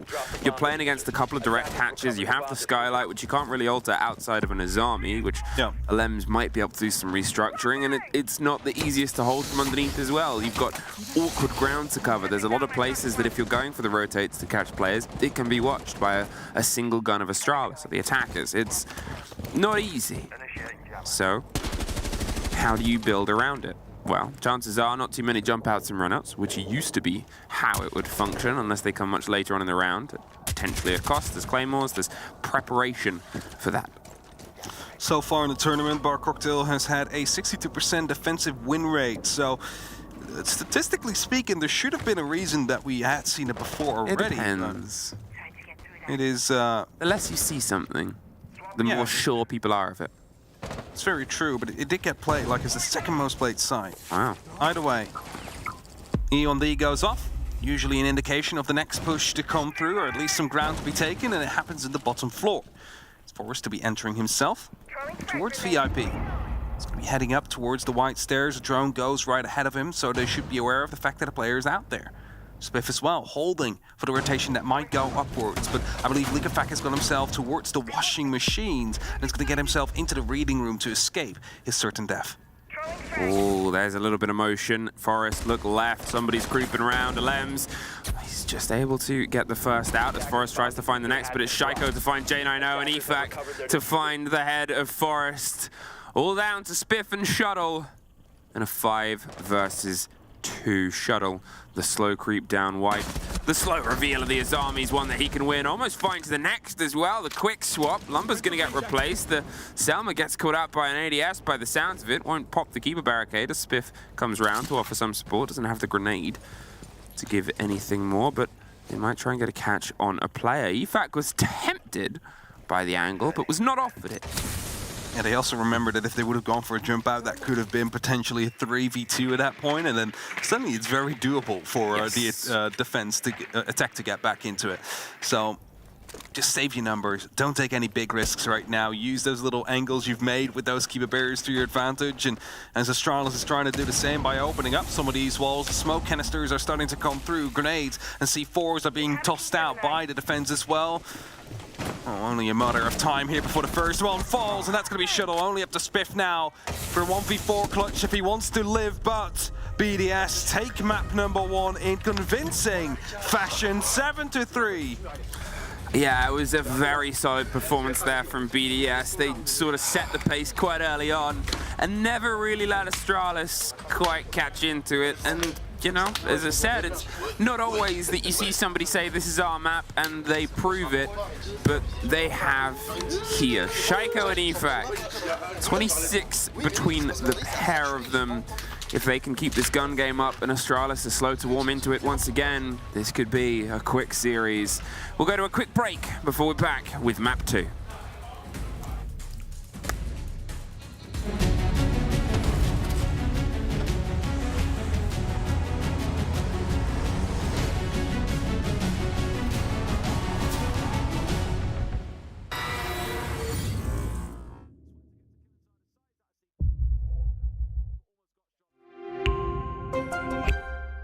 I'm Nicholas Morton, but you know me as Pingu. I'm a 2-time Rainbow Six Siege World Champion and former top Rainbow Six Siege player in Pro League. Welcome to my Siege Ranked Bootcamp. We're talking 20 seconds left on the clock, you got the diffuser in hand, what do you do? Play the way that you're comfortable with, because you have confidence when you're in this position, that is when you're gonna be at your very best. Good luck.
hello, and welcome back here to BDS versus Astralis. BDS, well, to say Cafe was their map pick, you would be right on 2 levels. Factual and, well, factual. They absolutely dominated it. They were running the boards, and Astralis just could not get their teeth into the showdown. A 7-3 end. And now it's down to Astralis to try and bounce back on theirs and make the same kind of statement on Oregon. Yeah, and that's going to be the quite difficult one if we're just looking at the match summary here. Look at that. Look at that cost on BDS. Yeah, that cost is looking very high. And if you look at the other side, the one player that's positive, actually one of the lowest costs as well. Yeah. On the side of Astralis. So there is some work to be done there. And sure, they know it. You know, they don't need us to tell them. They know it themselves. They are professionals. And they've surely had to talk about it. That's it. You know, they've got to bring themselves back in. They have to reevaluate and reapproach and reset. You've got to make sure that you can sort of remind yourself what you're capable of, why you're here, and what you're going to do. And mindset is always that topic. Mindset is it's good on that side, I think. I mean, so the first map we had the war chant from Astralis, they're by Iconic. Very cool. And if that's the French equivalent, I don't know what that was. I don't know what BDS was saying. I don't speak the language. Now, do you like some fun stats? Oh, always. BDS has played Oregon a total of 12 times. Yes. You can guess how many times they've won it. Some of them. Yeah, you're correct. Some of them. 3. Once Wolves, once Fury, one Chief. So 2 times against APAC, once against a fellow European team. Yeah. Astralis have played Oregon a total of 9 times. They've won a total of 7 times. M&M, Space Station, DarkZero, Oxygen, Exet, Mirage, and DarkZero again. So, statistically, Astralis should be able to take this. Statistically, yeah. However, we also know BDS, well, they might not be having the best of records right now. They know how to play this map. Yeah, well, this is the thing about BDS, is once upon a time they were a good Oregon team. Yes. Then Oregon changed, and they didn't know what Oregon was. And they haven't quite been able to find themselves back in. It's almost this thing, you'll see it, where BDS fans are like, why do they keep going back to Oregon? Because they can't get it nailed down. And it's not that they're a horrible Oregon team. It's more that they're an average Oregon team, and a lot of other teams are good Oregon teams, because Oregon gets played a lot. And it sort of becomes that argument of which teams have a wider map pool and which teams have a shorter map pool, but they're stronger on that shorter thing. This is when it gets tested. BDS are definitely a wider map pool team, I think. They like to enjoy a few different maps. However, jack of all trades. They're the average all-map enjoyer. Yeah, they're the average Oregon enjoyer. Yeah. Whereas Astralis might be the more distinguished Oregon player. I don't know. We'll see how it works out, because, I mean, the 7-3 is definitely a big, big blow to receive on your final match of groups. And, of course, both these teams already managed to qualify for playoffs, but what we're playing for is the extra life. Yeah. And as you mentioned before, we're all gamers. We know that it's going to be good to have that extra life, because that means that you might, mess up the Goomba Stomp once. And you can still continue going. They got it. They got it now? They get it now? There you go. Yeah, and Lem's just staying around to check, just to be sure. They've rehearsed this whole strategy. That was part of it. All right, we're talking about part of it. Look at this, Iconic. Already in. He saw that the fact that the bottom of tower was softed, and that gives him the confidence to know he's not going to get swung. He's not going to get some immediate pressure from the opposite end. There's a little bit of width for them to get it popped open, and they're more and ready and raring to go. They've got the Thatcher. The hatch won't be the biggest problem in the world. They'll get this rolled on. They'll get this popped off. The second will stop it coming back together, and that will get broken open. Forces a big bit of utility and space, having to clear out a little bit further. They need to then put the pressure onto the Shaiko wall, which isn't electrified, so the Habana should be able to do some damage there if it goes top corner unchecked, which it will in the top corner. Is the unchecked going to come together? No. Impact use, not an EMP, just an impact explosive used to get rid of those X-Kairos. So Shaiko is going to be a little bit more secure for now in his only named spot. but grenade from Spiff coming down, but on my disc, it's going to be catching that one, so it's going to be throwing a second one with Iconic right below on the staircase there. Bride falls first, J90 takes him down. This is exactly the start that Astralis need. They flood into the site and flood the bodies out. There's at least 2 back from BDS, but with Forrest in a corner ready to tuck and plant, and 1 more in their favor. EFAC is in a bit of a tricky situation. He swings, gets Iconic. Shaiko, he's got to win out his engagement, but they don't quite get the full bite. There it is. The pair of them in a 2 versus 1. Forrest didn't have the biggest game on the previous. Got the kit here. A clutch would be huge, but he cannot quite get the connection.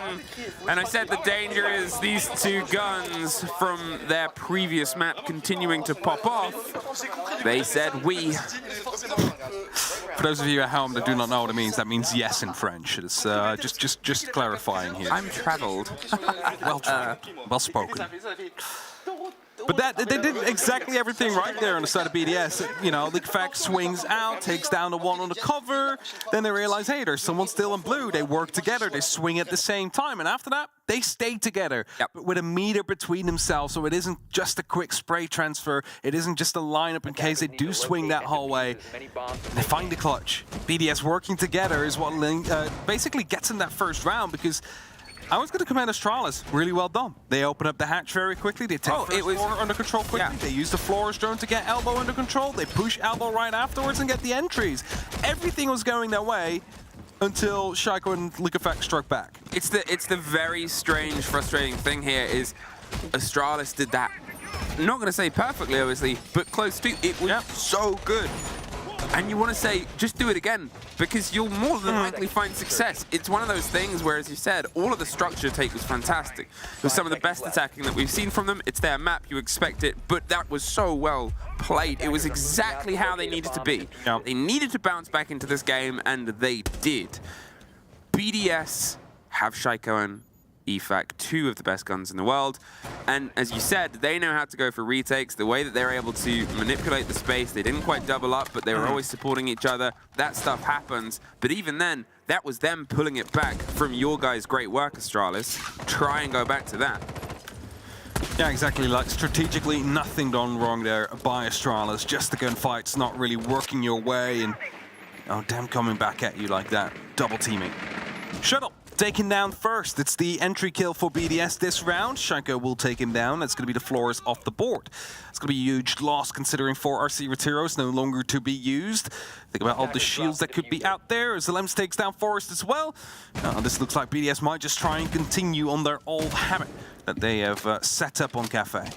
I think they were taken a bit surprised by the pace of Astralis on the previous round, and they've sort of said, well, let's see if we can lean into that a little bit more. Obviously, different side, second story, more windows, but there, Shaiko propped up on the attic window, waiting to see a result, and Spiff, in the meantime, he's crept his way through into Trophy. Isn't quite going to overextend the swing. Just going to hold and hope somebody gets caught out and a bold rotate round the back end as the Candela pressure might start to come round behind them. But you're up against the Warden. Shaiko is the perfect person to be in a position to stop this. He turns on the glasses, he waits. Zalems is on the far opposite end. The grenade under Renshiro doesn't get the catch. And look at this, Shaiko, he just steps even further in. And as they see it's a Warden, they pop the canister. Spiff gets caught from Renshiro. And Iconic now a little bit separated underneath. And he popping those glasses, not even trying to go for the shot on the Candela. You can, of course, shoot them out as well, but it's just so finicky, and you know, often a push instantly comes right after. So using those glasses is just a way better option to deal with it if you are, of course, the Warden. Now, there is a C4 still in pocket for Shaiko. Iconic is hunting below, but he gets taken down, meaning it's only left to J90. Oh, he did everything he could. He jumped in, got taken down. There was nothing really he could do from that spot. And they're getting very loud at the side of BDS.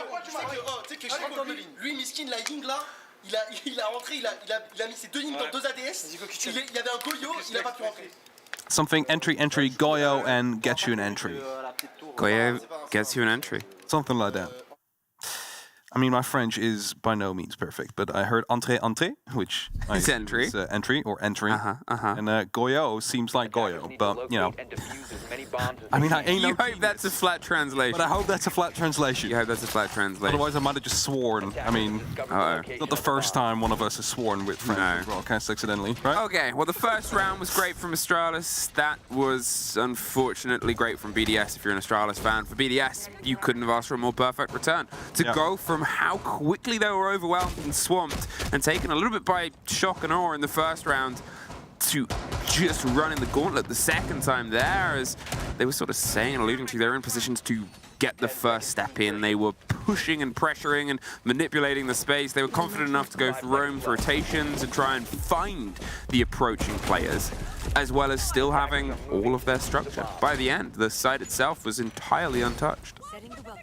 LMs might play this in a do and die situation here. He's had 2 frost mats to back himself up. He's going to be playing in a small tower. There's basically no way he's going to get out of there alive. Unless he kills everybody that is going to come and hunt him. Now the idea of those frost mats is that as soon as they do start and try and jump in, well, there's nothing really they can do because they'll be instantly either picked up by the guns or by the frost mat right afterwards. That's what he's trying to bank on here.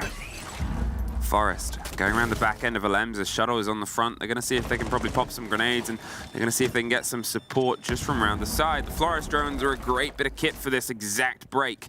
You can remove those frost mats that are being pinged to the players. You can offer some support and some play against what is otherwise set in. Well, you do just that. A little duck and take there from Spiff. Excellent removal of LMs, and that's how you demonstrate a small tower break. Just jump in. There's still frost mat there. Don't do it. Don't do it. Don't do it. Don't do it. Don't do it. They've cleared out the other one, I believe. Yeah, the others entered from it. Yeah. Okay, well, they've drifted over to double, and instead they've got Iconic ready to swing from the side of Pit. They're hoping they try and rotate down white, maybe offer some support towards the site itself, but for now they can just get the freebie from it. Shaiko entirely caught unaware. Yeah, it seems like they weren't aware of someone being out there in Attic, and that's going to be that double loss here for BDS. That's going to be hurting them quite a bit. A lot of verticalities being set up above the dining area as well. Liquefact has the opportunity for 1, not 2 free kills. The confirmed didn't come through. A flawless round as a reply to a flawless round from Astralis. Okay, you know how I said the last round was a great response to the first round? Yeah, this is another great Yeah, the third is a great response to the second. A flawless on the back of a flawless either side. And, well, Astralis are far from done yet, and this is what you wanted to see from them. It was more of that first round. It was pitch perfect. They knew what they needed to put the pressure on. They let themselves in. They weren't entirely throwing themselves in.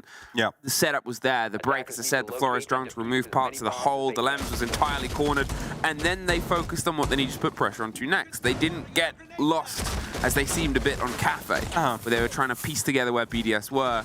They knew where they were, and they made sure they were punished for it. I'm going to say it's a tertiary site that was just played. However, we need to see more of that resolve that we just had on the other 2, especially this one, Laundry. It is quite a difficult site to approach, and I'm quickly pulling up the Oregon statistics. 73% win rate on this site, 26 plays, by far the most played site during the 6th Invitational on this map so far. So, that being said, it is very defense-sided, especially if you have a mirror on the board and there's no Twitch on the opposite end to counter it.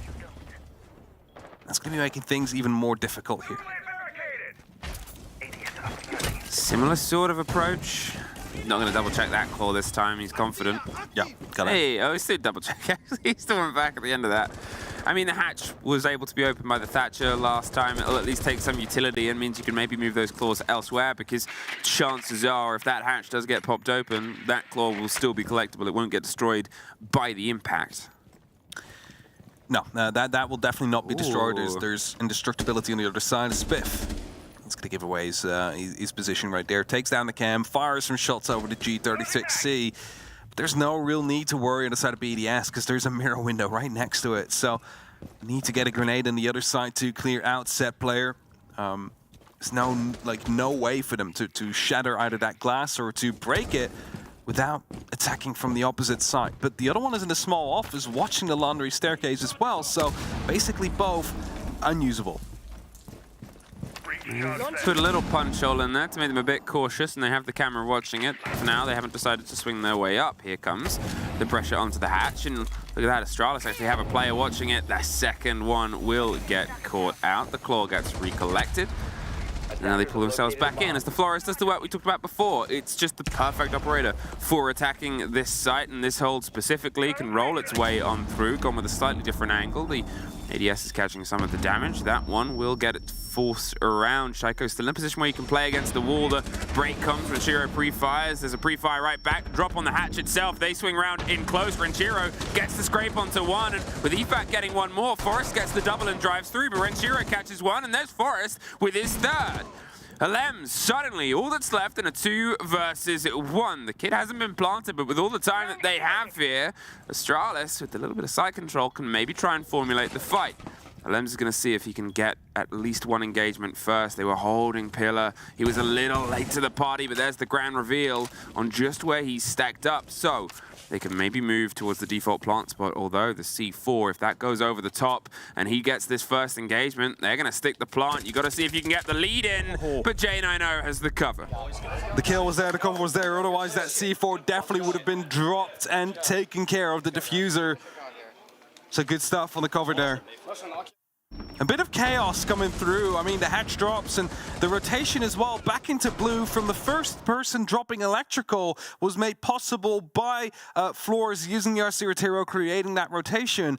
Allowed him to quickly put up that pressure onto Shaiko. He was, of course, watching the barrel. Suddenly there's someone like within half a meter of you. It's not something you would have expected to happen. You catch them by surprise, you find yourselves an extra round, and that's, again, that resolve we needed to see. Astralis, they ran into problems, they saw the mirror windows, they saw basically the entire south side and west side are not going to be usable. All we have is a staircase and one hatch, and that's all they needed. Okay, 2-2. Certainly, we got a game on our hands, and I'll be honest, you always enjoy it when it does come together. We'll see if BDS can sort of lean back in. There's a couple of players that haven't quite had the same connection this time round as last. Obviously, Brede hasn't quite been in a position to get himself engaged in the gunfights. And with how things are getting quite scrappy, that shows that, to me, Astralis have stepped up into this. They were missing on that gun game, specifically before, and here, they're a threat, they're a force. That is exactly what you need. There's an Gara hook.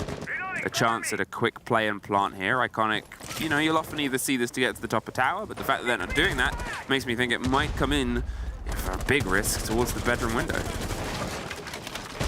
Definitely be some quick pace to come through, but I believe for now it's just Iconic near the tower. Of course, quick travel as well, using that. And there comes Thermic, yeah, just want to open them quickly, but they need to have the Selma as well, just to make sure that if there is any tricking going on. Oh no, they wanted to go for the opposite side as well at the same time. Just look at this, they're in.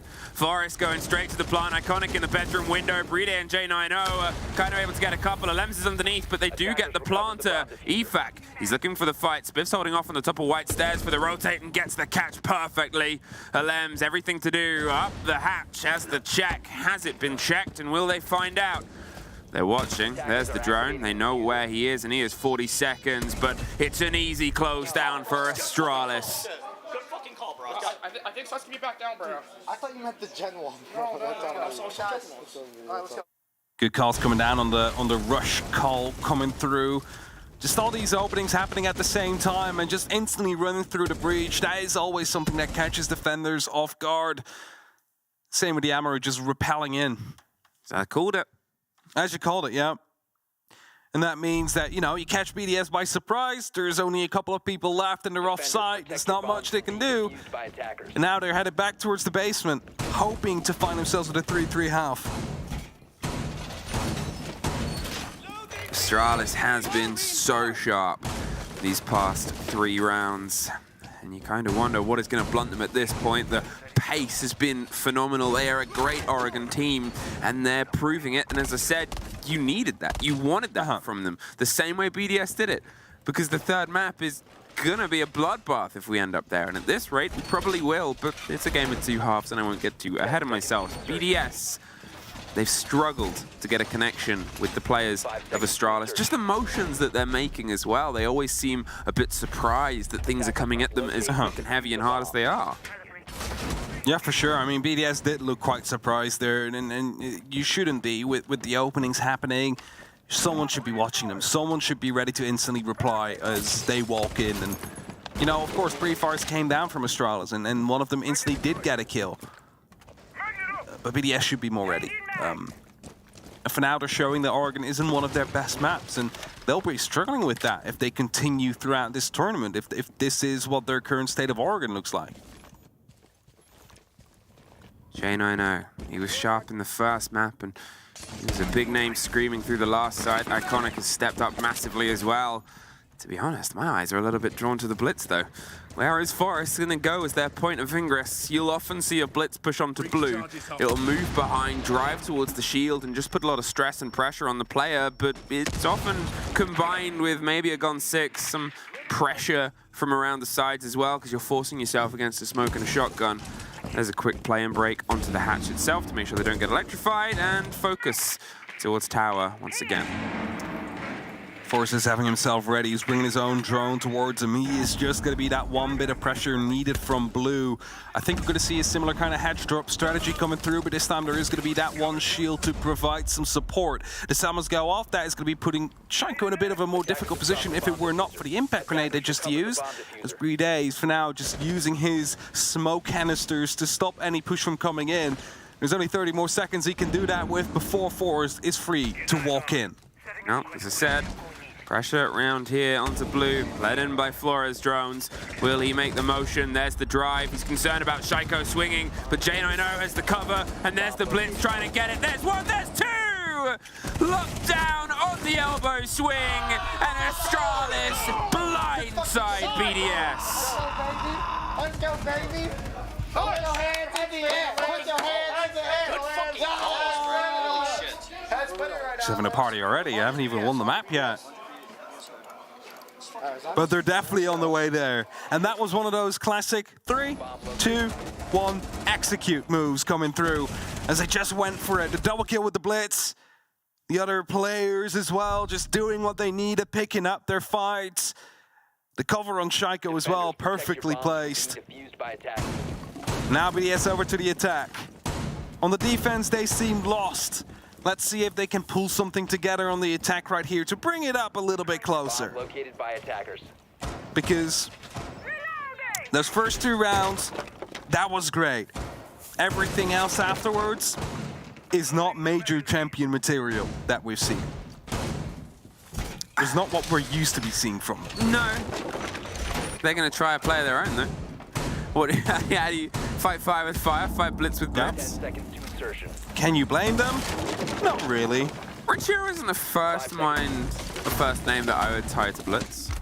No, but who would you put on Blitz for this lineup? Yeah, that's the tricky thing with BDS. Shaiko? I mean, we've seen him play Monty before. It's, yes, once in the charity tournament, I believe. Exactly, yeah, I mean, they're going full in on it, and this is the old school-ish way of doing it. They're going to get the reveal, shuttle's close with a shotgun, they're going to Gon 6 the door and charge behind it, or maybe just shoot through. There's Ranchero, 3, 2, 1, go. He's getting the blind on Shuttle, there's the kill on the first. There's Forrest round the back though with the double.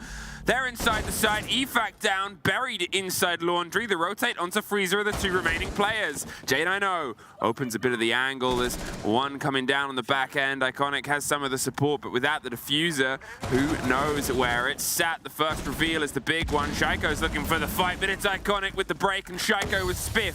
Blow for blow and trade for trade. J90 with a bit of a reveal. EFAC now all that is left. And with a bit of the break, all the goo mines in a slow, we still have 2 minutes left of this round. Astralis, shoulder peek, get a reveal, give a little bit to EFAC. The flash over the top, the rotate round to Pillar, another shoulder peek. EFAC cannot quite get the motion, the moment right here, and that's going to be a bit of a blow. Steps right into a goo mine, has not left, and they still have plenty of those littered around. One more flash. But a bit of a slink and a rotate away, covered by the noise. He wants to just try and find a single 1 versus 1. The pre-fire, do they know where he is? They seem to have a pretty good idea. Does one. Can he get the last? There's a bit of a chance. There's a bit of a prey. And there's a bit of a rotate. The pings are hard. They know where he is. He's pulled off. He's going for one more pressure. There's another catch, another bulletproof, and another minute has ticked away. J90. He gets it out. Shouting the names. The 2-5 is there for Astralis. It did get quite close though. The rush could have worked out, but the diffuser dropped in the first casualties of that round. Is what stopped that. You heard him. Yeah, you heard him. The language is pretty clear. I'm not going to repeat it, but you know. But due to that diffuser dropping, you know, there was no way to bait those defenders coming towards you. There was no, you know, baiting with putting the kit down and trying to force a move. No. And as long as you don't have that, those defenders are going to be staying put. And you're going to have to force yourself into getting those 2 1v1s. I think that was it. You know, you could see that suddenly they're in this really rocky engagement. You've got a blitz, but when you're in that situation as the blitz at that point and you've done your job, you become quite awkward because you've done that little quick dive. The reason it can work in that short space, and you see it specifically for those pushes, is you're turning a corner pretty instantly. You should have some cover on your back. That dropped out, but you're going in a straight line down a narrow corridor. Yeah. You know what you're pointing at. Shocking all. At that point, then you're in a room, and you've got to think where they're at. There's vision down from Freezer. There's potentially, you know, laundry stairs to their left. There's potentially the swing around the long corridor on the right. It's so tricky for you to then manipulate yourself and maneuver to a place where you can do the support and have to fight your way back out. So, I mean, the name kind of says it, right? Blitz. It's meant to be a quick initial attack, and after that, you're going to find yourself with Leakefact picking up a kill. Needs to be careful, though. Almost lost his own life rightly after. The entry is there. This is something they need to build off. Oh, he's so tempted to swing back. He doesn't know that he's not looking. Now he is. Oh, and he just slips the timer there. Forrest could have been gifted the first. For Astralis this round, he might be able to still find it down the corridor, and Astralis is just stepping in. They sort of said, look, this is our game. This is our fight. The grenade down the end of the corner gets a perfect take. And as the E1D pops out, they're going to just make sure that nobody's getting the recovery. A bit of motion, a bit of movement. An easy pickup with the Lemons also finding one on the back end. Okay. Suddenly, things have entirely lit up for the side of BDS. Spiff, can he try and pull some of this body count back? Big question. Grenade is being pulled. He should be aware of it. Puts it back in. Back in pocket. Yeah, he's not going to be throwing that one. He didn't want to go for the re-peek. E1D comes off, means he needs to stand still. And as he moves again, he's going to try and find Shaiko. But there's going to be another member of BDS quite close. Shuttle up above is the only member on the actual side. Is not receiving any pressure yet, but he doesn't have to because there's still plenty of time. Shaiko takes the head off clean.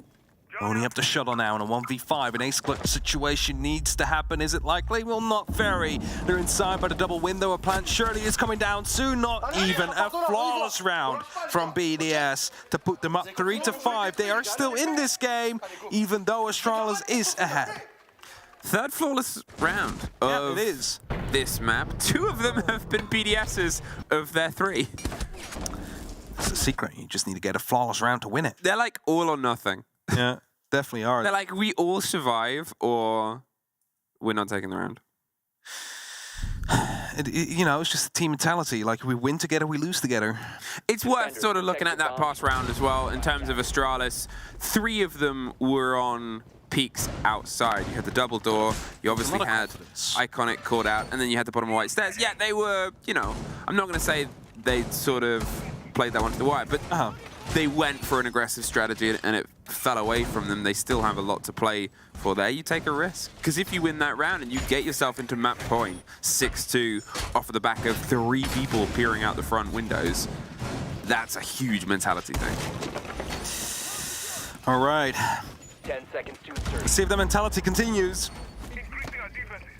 For now, it doesn't look like there's any spawn peek attempts being set up. The only one close to it is Forrest.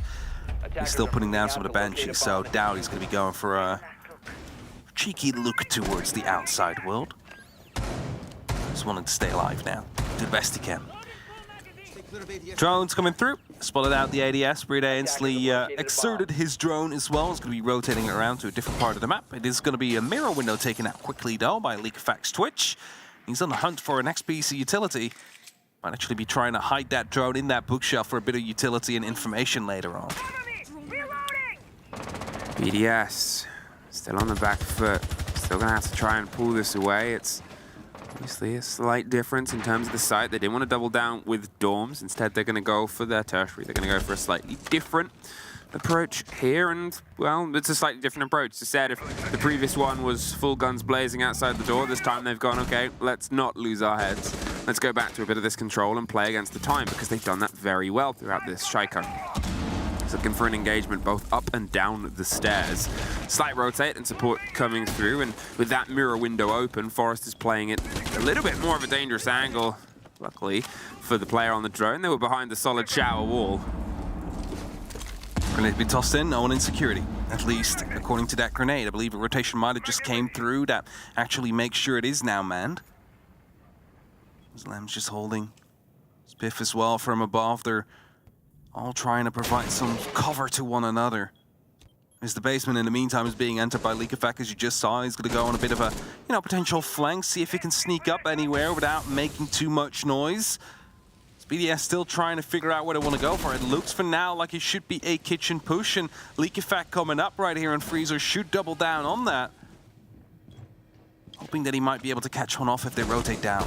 That's it. They've sort of posturized their way around kitchen, but that comes with vertical, and that's what Alem's doing right now. They're pushing their way across. Alem's got himself inside. Ranchero gets Forest, and now EFAC is driving towards it, but you still need the kills up top. And that's Alem's to win out the first, Alem's to win out the second as well. And as the smokes go down, J90 smoke goes right back. Hopes to stop the plant. They can always move and manipulate as EFAC doubles deep and pushes down the long corridor. Iconic just saw a sliver of a player behind a bed, didn't get the full sight. They're kind of dipping either way, and Alem's tucked on a corner, is able to pick up Iconic, a bit blind. J90 against the world, and well, it's another flawless round.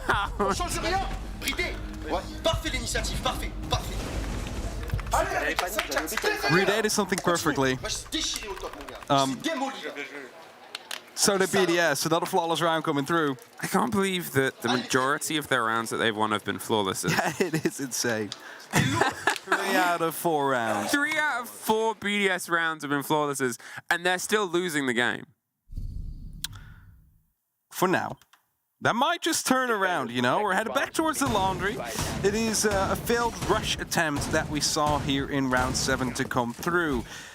We're left with 3 people, but no diffuser in pocket. Makes it a little bit difficult to get that, side advantage that they did manage to build up to really work your way. And that's a different approach is most likely imminent now from BDS. For now, do not see any blitz. Of course, can still change. There's, 14 seconds left that they can.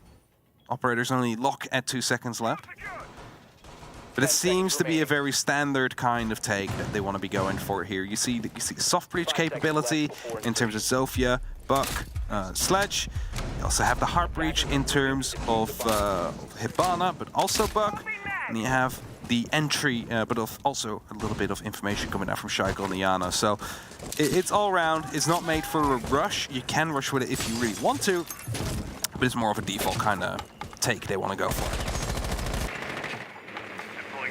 Astralis, a couple of rounds have slipped away, and I think if this one does as well, we might get a team talk. Spiff pulls himself before they're pulled out of the engagement. EFAC with the entrance onto small tower, wants to get the angle and cut off the rotate. Force a bit of an awkward play in case they come this way, but they've already left. Spiff wasn't going to try and butt heads this far away from the site itself with no support. They know that they've got to be in charge of that trade game. 2 minutes 10. BDS entering from the western side. Shaiko is waiting for that drone to roll up ahead from him. Are they aware of the fact that someone is on the freezer stairs? Well, I believe that person is just falling back now. It's Spiff, heading down just slightly. That drone now will have spotted it out. The hatch is open. Got to be careful for that one. Shaiko actually went upstairs rather than chasing the drone headed downwards. Of course, Iconic is still in T3, so he's all the way up above. He will remain a threat for the remainder of the round. He is potentially going to turn into a bit of a flank that will be activated later on. This is when you post the Batman memes. Yeah, that is where you post the Batman meme. Wait. Like the signal when you need it. Holding on the rooftops, ready to pounce and get the French. But Jane, I know, going to be a first bit of preparation, pre-fires into the angle in case somebody was watching it on the opposite end. Iconic still sits, still waits, patient as ever. The longer this time goes on, the more dangerous he becomes. That drone getting caught out is brilliant for Iconic. Still sits, still waits, still holds on as BDS go about their day and try and put pressure onto the opposite end. They're picking up and rotating, I believe, over to blue. They are. Alems is there. The kit is above the hatch by itself. Still waiting, still holding on, still ready as Shuttle pulls themselves back in, back towards the site itself. They're wondering just when the push is going to come, but with 40 seconds left, it has to be sooner rather than later.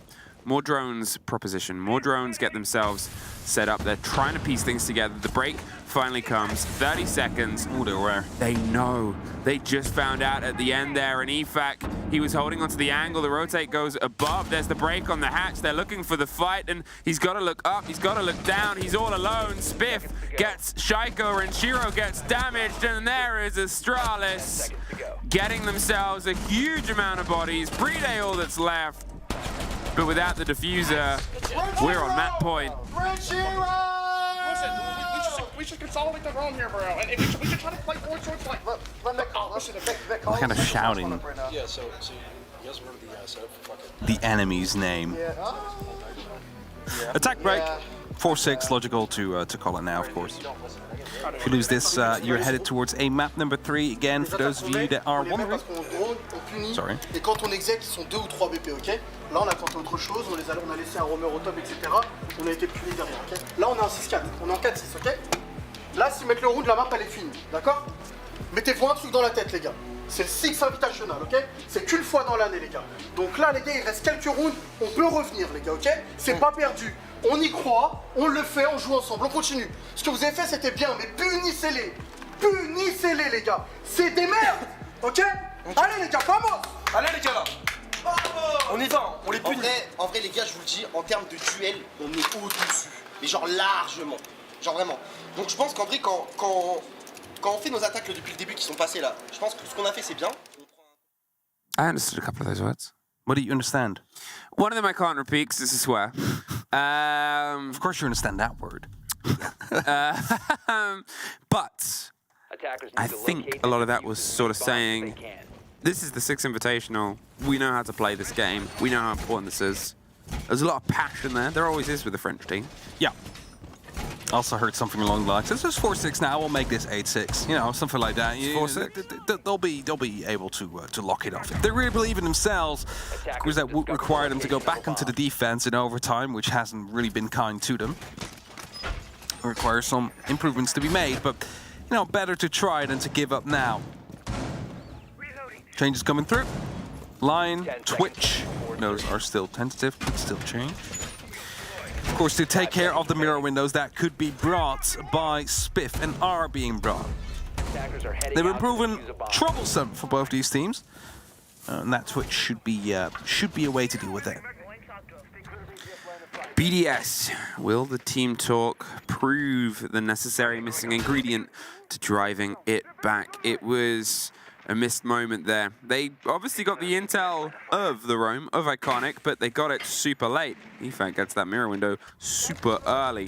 The Mozzie will still cause potential problems for the approach of those drones, as it did before, but at least this time they can do some damage. I do like the limitation on the drone game of BDS.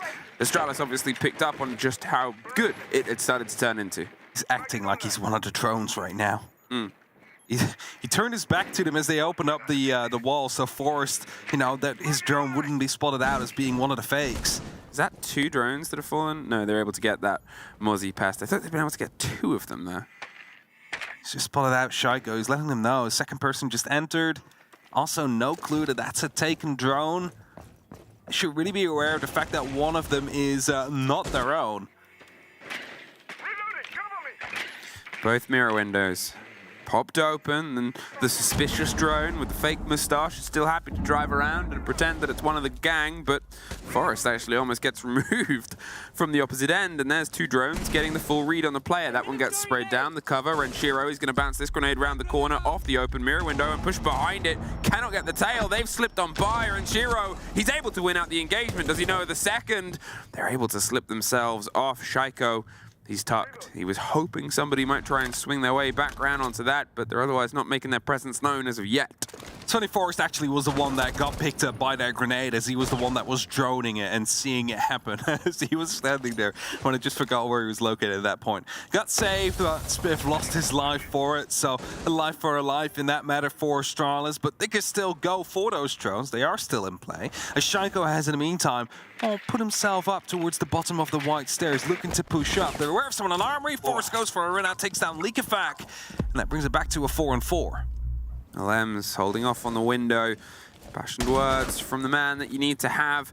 Big step up here as Shaiko swings, just sees the side of a player that might have seen them slip onto white there at the top. LM's is on the bottom, rocked off. There's another quick pickup, and as I said, they had an idea, and now, well, it's a 2 versus 4. There's another gunfight that doesn't quite get itself resolved, but they've retaken underneath, retaken the top of white. Brede, 2 players left to find. One was below, so they've gone for a bit of a rotate. He's tucked, baiting the motion. There's a little bit of a swing, but barely any time, and Astralis aren't offering anything. Saw some of the engagement to the top of white. There's a rotate that comes off. There's an unfortunate timed plant.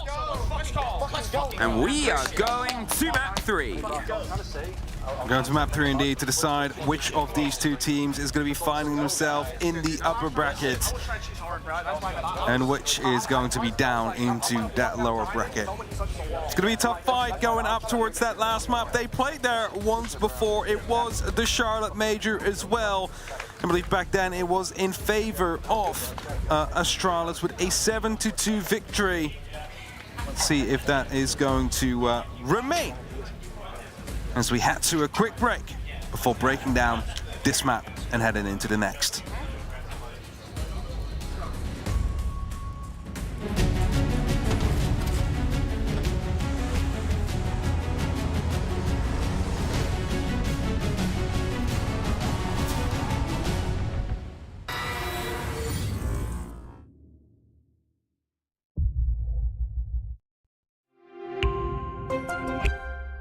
I'm Nicholas Morton, but you know me as Pingu. I'm a 2-time Rainbow Six Siege World Champion and former top Rainbow Six Siege player in Pro League.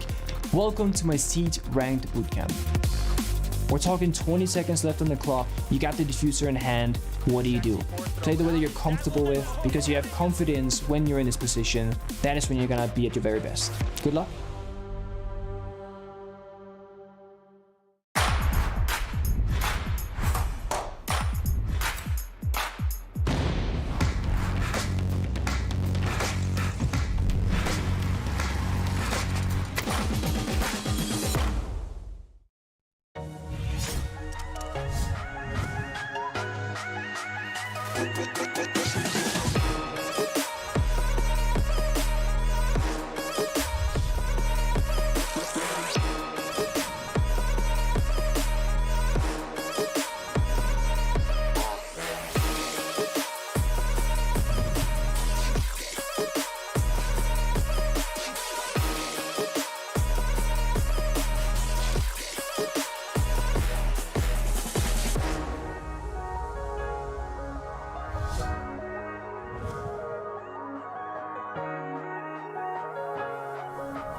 Hello and welcome back to this showdown between Astralis and BDS. The first map was BDS's, the second Astralis's.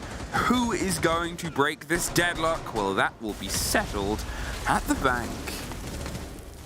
Yeah, that is where it will all be decided. Again, for those of you just tuning in, this is for basically the upper bracket spot. These two teams are fighting for. Whoever loses out is going to be to the lower bracket, is going to be losing their extra life. Whoever wins this is going to be gaining it. Now, depending on the other results, I believe, and depending on the result here, this could also be for a second seed. And for those of you that might be like, well, okay, but what's the difference between a second and a third seed, huh? Because they both give you an upper bracket without a bye. Yes, you're 100% correct, but there's definitely a difference to it. And that difference is that the number 2s can pick their matches. So if you get the second seed, you can then go like a good old, schoolyard PE kind of game and be like, I choose you to go up against me. But basically, if you get last picked here, it means you're the best team out of the ones that's left. So it's not quite like school, but it's like, it's a little bit. It's a little bit, but it's also opposite day and all that kind of stuff. Either way, that's what we're fighting for here. We picked last. Is this bringing back traumatic memories? It's bringing back traumatic memories. No, I was actually I was the only goalkeeper in class. So okay, I'm gonna make you get into an argument with one of our observers that I know is in the green room, potentially watching and listening in. I don't know if our game has to do this will be the factor of whether. Are you a better goalkeeper than Stefan Easy Kemink? I dare to say I am. But we've never really had the opportunity to try. There's content. There is content. If you could choose any one member of talent to be the one taking penalties against you, who would you choose? Because they're good at taking penalties? Or it's your choice. You can say your reasoning if you want. See, I would say Dez, because it's kind of funny to see him run. He doesn't have to run that far for a penalty. But it's I don't know if he's good at it. Yeah, that's, as Medic said, he would trip over. Yeah. That's kind of the reason why. I feel like Jesse would be a bit confused with the sport. Yeah, but that's because he's from a different continent, right? Yeah, it's like, if you say football, he's I couldn't imagine Americans Parker thinking doing about sports. running it. Parker doing sports now. Hey, we're in. We find ourselves on to bank. If you missed the first two maps, well, they were pretty hefty. The Twitch ban, I think, fair enough. We saw some pretty good Twitch play. We saw some pretty good use and utility throughout this. And, how it sort of caused problems for Astralis. All right, get rid of it. Pull that away. It's a good gun. It's a better gadget in some hands. And BDS are pretty good with it. When you're also wanting to play mirrors, when you're also wanting to play these stretches that they did on the previous map, and you're maybe thinking, oh, who's down here? Goyo, which we can already see the canisters of. Twitch is just powerful. Yeah. That's it. Twitch just takes so much utility out so easily. Like, it's just a small drone zapping by, zapping gadgets, destroying them. And of course, like an evil eye is not easily destroyed, only if the bulletproof camera is open, for example. But you're talking electroclaws, ADSs, Goyo canisters, indeed the mirror windows. Those are all easily targeted by the Twitch drones and taken care of. So BDS not going to be able to use those, so instead they choose the next best thing, and that is going to be the Flores using those explosive drones. See what they can do. Remove some of the utility as well. What Astralis are we going to get? I'm curious to see on the lead and on the defense, because on the second map, it was such a good performance. They were everywhere. They were causing problems. BDS could never really get themselves comfortable. They kept on being met by fights, and there were moments where BDS warmed up into it. I mean, of the 4 rounds, they got 3 of them were flawlesses. It was a very strange performance where it was kind of heavy-handed to that degree, and, Astralis just kept on finding ways to, when it turned into a bit of a bloodbath, lock it out and win the last sort of engagements and trades. Yeah, that's what they will be aiming for here, and that's the first. Spiff takes the initial kill. That's Alems off the board. it is going to be a Maverick gone as well. And that is certainly making it a bit harder to open up some of these hatches. You might be wondering why. It's because of the fact that Cade is on the board. There is no EMPs that could be used by BDS. And that means that these hatches that currently are electrified will stay closed unless the grenade lands right below them. Luckily though, the main 2 hatches are able to be opened up. But Brede can only really afford to open up one as he needs to use a second exothermic onto the wall. Well, they are steadying their hand towards blue. They don't entirely know that somebody's been forced out of there. They don't have the intel, and the hatch itself is locked, so there's no route through. They're not wasting time, but they're having to spend it because of the lack of some of the other bits of growth. Roll past the shield, there's the call that it's clear, and there's the movement right behind it. Renshiro making sure they can make up for some of the lost time and get eyes on towards the wall itself. They've only got limited resources. They've got to try and make sure it can catch and count. That's a fun Maestro bubble, buried just under the side of the trucks. They get an idea. The first fire canister pops as some of the attention's paid towards the hatch above. Shaco's out there providing some support. He's going to be making sure no one is able to just step in on Astralis' side. Plant soon is looking to be put down. You see these RC terrorists still coming down just to get rid of some of the utility pieces, flashbangs as well, so that means a push is coming down very soon. Grenades going through as well. Is Forrest in a good position to get these smokes down? A C4 as well is going to be dealing a lot of damage to Brede, but not enough to take him down. Brede is shuffling into the plant. There's another smoke, and if that one's in range, Brede will get got, but he's not quite got. The bullets fly over the bow, but Shaiko, he wins it out. Forrest gets locked, and now the retake over the top. EFAC wins the first engagement. Iconic's going to see if he can step into the second. Hits the beepers will be the call to both players inside open where he is. Finds one, Shaiko with the trade out. And I said it's an important part of the game, but now they've lost one of the most, which is that vertical retake. It's a huge time sink and something you have to do. There's a pop on a fire canister. It puts the damage down onto them. Renshiro rotates, ready for the engagement. That is thrown down towards the bottom of blue. The reveal of the barrel, the pre-fires, the angle. But from top to bottom, it's a BDS round. A very simple take here, not taking more than they needed. You know, you get the open area, you open up the hatches, you take the server racks, open up the wall, you wait and bait the utility. And there you go, planting on the way. That C4 was a bit shorter. If the smoke was a bit shorter, Brede would have been taken down, and that would have been a round win potentially coming through. But what might have been is always the case. And now we head one floor up. We're not going to be repeating ourselves in the lockers. We're headed towards the open area. And there's multiple ways that we've seen this been played over this tournament and just in general over here. So let's figure out how exactly Astralis is going to be setting this up. It looks like they're going to be reinforcing all 4 walls. There's not going to be a castle on the board which they could use to block off the double doors and other important doors to slow down the approach, which means that BDS does have the opportunity to bring pace if they so choose to. If I'm quickly looking at the win percentages here, open area, 49% defensive win rate. It's the one that is literally just on the bounds of being attack-sided. Fun. It is fun. Numbers. It puts a statement, but I think what I kind of want is map 1 BDS and map 2 Astralis. Is that too much to ask for? Oh, you mean both against each other? It's like we already have map 1 BDS and map 2. Yeah, how have you never heard that? I've heard it, don't worry. So. I am worried. Now I'm more worried. Don't be worried. It's fine. Over the top towards Kanto. Break open the corner, get your sightlines down the long corridor, and cut off rotates. Bank is a map that, when played bold, can be rotatable. It's not easy, but it's present. Talking of, eyes underneath. Do they know? Oh, now they do, and EFAC's not going to risk the fight. He had awareness of Iconic. That Goo-Mine gave Iconic awareness of the player.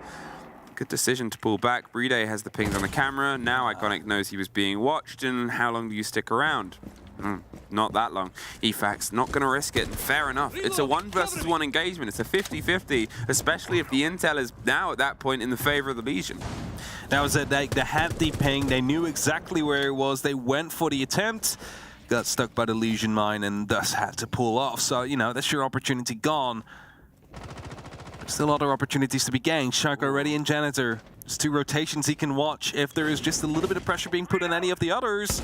Might not even need it right there to just voluntarily walk right into him. I just did not know. There was a little bit of a hole. He walked right into it with the pressure that had been put onto Kanto above. And J9O, he's going to see if he can maybe step in the roll of the grenade to where he was before. Puts the pressure, and Efax walked into the opposite end. He's hoping somebody else would rotate their way back round. Spiff above, though, with the locked hatch, playing a bit of a do-or-die position. Gets the kick cold. Iconic has some of the cover onto Renshiro.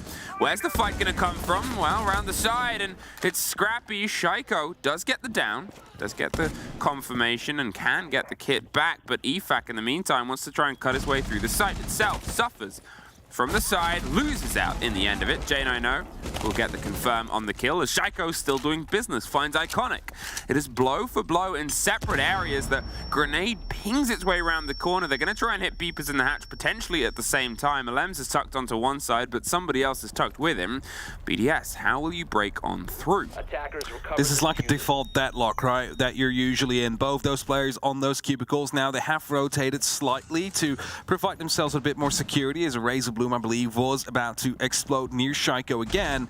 He's going to be finding himself near the cubby, but someone just rotated in. J9O takes him down, leaves it only up to Alems right now. He picked up that diffuser. He's inside. Then Razor Bloom goes off. That lets them know he's currently inside. A plant is going to be attempted. Is there any reply coming through? Forrest should be, but he doesn't quite know where he is. He's not attempting any of the wall bangs either. He gets the kill, however, right after the plant and shuts him down.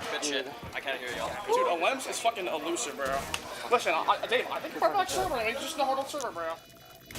I mean, you got to give credit there to J9O. Huge player throughout the series, really. He just kept on moving to the right place for the right time. He was able to stop some of the bleeding. He read where the pressure was coming from and went, well, we need somebody's eyes here. And yeah, it's a team game. But a player like that in a situation like that, it's kind of the perfect response. What a piece. And we are back and forth. Let's hope it stays like that for a very, very long time. Hopefully all the way to round 15. Just continuing to trade out these rounds to truly go down to the wire to figure out who takes this. Back to lockers, Astralis. As they have faith they're going to be able to do it this time around. And Mira gets brought. That is a big change compared to the last time we were here. Of course, nothing a Flores can do about said operator. And really, if you think about it, what does counter a Mira? Well, you can either go for smoke right in front of it, but that's just temporary. You could try and get some hard breach material on it and let it detonate, or you need a Twitch turret. That's really it. So all they have left on the side of BDS to do with this would be an Ace or a Hibana. Now, they do have Hibana, so they do have the opportunity to try and fire out these Mira windows, but then they need to make sure that no one of Astralis can actually, you know, just shoot up those pallets easily. I mean, that's it. I sort of talked about what can be run here when the Twitch is off the board. And Mira was one of the operators. Astralis bought a bit on Oregon and, you know, bringing a bit here. It's a sturdy gun. The quick pressure from the Flores drones over towards the top of Blue. Remember how much of a problem that became for BDS. Not a huge problem, but definitely slowed them down a good 30 seconds longer than they probably would have liked. And this is just allowing them to sort of cut it in half. Let's get that drone forward quickly. Probably to put up some extra pressure towards Forrest. Actually, no, straight up to the side. Probably take out as many Goyo canisters as possible. And there's none located on the actual site. It's of course due to the Mira window to be out there, as Iconic gets the very first. That's Shaiko taken care of. Astralis, they open up strong right here by taking down Shaiko, who over these last 2 rounds has 6 kills on the board. He's been carrying a lot of BDS's success here. I mean, you think, you know, when we first saw this exact site on the first round, the first body was in a similar place. They rotate back from open. They're able to catch that opening engagement, pull them away. It was Alems last time. And then they step back in BDS, with Shaiko getting control of the hatch. This time it's the other way around. So they've still got to do the work here. They've still got to be able to try and find some of that cover. Talking of, the pressure and the cover on the hatches starts to be broken open. They are a man disadvantage. They were last time. What's the change going to come through from Astralis at this point? The hatch gets open. They're going to stick around Blue a bit longer. 90 seconds. In the meantime, it's even 80. They're still around on the blue stairs. A smoke canister put up. Forrest playing that with a shotgun is not going to be fun to try and clear unless they use Rateros. Gets shot out though. Flashbang to follow. Forest forced to fall back through the fire and gets taken down. But Likafaka quickly jumps through the hatch. I mean, it was a good idea from Forest there. It's sort of, you know, a rock in a hard place, a fire or certain death. He chose fire, but unfortunately BDS chose to chase as well, and now they can play this juggling game. But 50 seconds, Astralis have done a better job at wasting a bit of time. Renshiro finds Spiff with a great take, and they might try and get the vertical a little bit earlier. It's a 4 versus 3. The C4's the first, doesn't get anybody. The second is still more than likely, and there's a third. There's one more, also shot out. Shuttle will have one as well. He's gonna try and get the angle. He can't quite find it. He's running and rotating, caught from the hatch, but there's the planter stopped. There's EFAC biting back. Just iconic, but BDS 2-1. I was going to say, it's difficult to get the plan down with 3 C4s, but 2 of them tossed in, taken down instantly without not, you know, exploding. BDS, they had the advantage, they used it well, they got that cover and managed to, well, provide that support and win that round. Plan didn't go down this time, but doesn't always have to. That's still the focus of the round there. Headed towards Tellers, as open area is still currently locked. We're not headed towards the top floor yet. Over this tournament so far, Tellers has been finding themselves played 12 times out of 129 rounds on bank, 60% win rate. So overall, pretty successful for defensive teams. The question is if it will stay that way. BDS back and forth, and you know, it's bank. It does owe itself well to both these teams. It's the decider. We haven't seen a huge amount of deciders throughout this personally, but these two teams actually have. They've found themselves quite frequently slipping away to 3, especially Astralis, who I think have not had a clean series. Oh no, BDS even haven't had a clean series at all. Astralis have, they've had one, but this group, it's been quite scrappy. Yeah, I think there's only been 2 clean series in this group so far, and that tells you everything you need to know. They're used to it, and it's that even match level. It's that consistency of having big games, having bounce backs, and seeing where they can get into it. One of those clean series was Cyclops. Oh. Yes, exactly. Now, it is going to be Claymore set up outside, just preparing for any jump outs that might be attempted by Astralis, as of course BDS is looking to set themselves up. Cheers player came in slightly misaligned there. It's just his chair. He is playing, don't worry. Bomb located by attackers. And it's Iconic just holding on, hoping to see any drones to come by. Doesn't quite happen yet. BDS just trying to get that first round. Still very wary about any of these potential runouts to come through. Spiff leans back in, and this gun can be a battle axe through the heads of anyone in a direct line. You've just got to see if you can try and get the swing round. It hits hard and heavy. But how long can you sit there and survive? The wall off the side of stock will get popped open, or at least attempted to. They're watching with a bit of underneath. It's obviously electrified as well, with a slight swing around that Spiff is actually happy to take because he's moving out of the way of the threats of the grenades, rolling, cascading, and bouncing from multiple sides. Swings on the angle, but it's Forest that opens it up, takes care of Alems. Shaiko tucked around close towards the double door as Bride finally finds the response. Forest gone, Renshiro with the grenade out, and Spiff, that's 3 that he's moved out of the way of, suffers a huge amount of damage, finally gets put down, but with Iconic able to find EFAC on the trade out.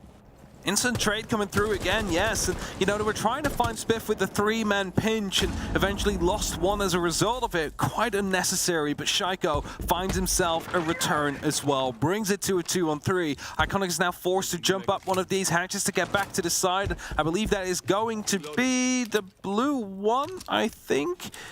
Or at least the one inside the servers. One of these 2 hatches that have been opened up just so he can get back in, or otherwise he's going to be headed towards the server stairs and see if he can come back up that way to put up some pressure, because Shaiko is knocking on the front door right here. If he's quick enough, well, Shaiko's already dead, so it doesn't really matter. He would have been able to provide some support. I'm reloading. Yeah, if he's quick enough, sort of turns into a moot point. If They're also quick too, 20 seconds, and they got to try and put a bit of a shift on now, the 2 versus 2. Some ability, some utility, and some usage left. They're dropping themselves close, but look at how they're tucked. Shuttle takes some damage, Iconic as well. They've got to lean into the fight. They're breakdancing for safety, but either side is French. It's a French sandwich. We know a baguette with some cheese in between. Disagree, because what's bread in French? Pain. Lucca's CCTV is not going to be where we're going to go to actually next. It was, and then they swapped it off. Instead, I mean, well, where do you sort of go at this point? Let's go back to the site that we won. Open. They were toying with the idea of trying themselves down underneath, but they're going to see if they can at least get a second on, because if this next one falls away, I mean, I guess we'll see if they try and push themselves any further on before having a conversation. Yeah, if they don't win this one now as well, it's starting to get, you know, a little bit dire for them, because suddenly you find yourself with a 4-1 on your defense on bank. Of course, you know, sometimes map leans more to defense, sometimes more to attack. This one is pretty close to 50-50. It's a 54% defensive win rate. That is now, you know, dropping as well as the rounds go on, as BDS currently has the majority of them. But you really want to get that second round in, because that's when you generally have yourself, you know, an okay kind of second half potentially coming up for you. If it's just one round, all you can really afford is just that one slip up. And it's never really a nice feeling to go with. A lot of BDS stacked up out here. Seems like they might be going for a quick initial push. They're already in the side. I mean, yeah, quick initial push and inside the side, ready to break on through. EFAC with the swing round onto the player. They're going to try and drive the kid into a touch corner and watch it from all different angles. Spiff gets Renjiro though, and they get 2 more!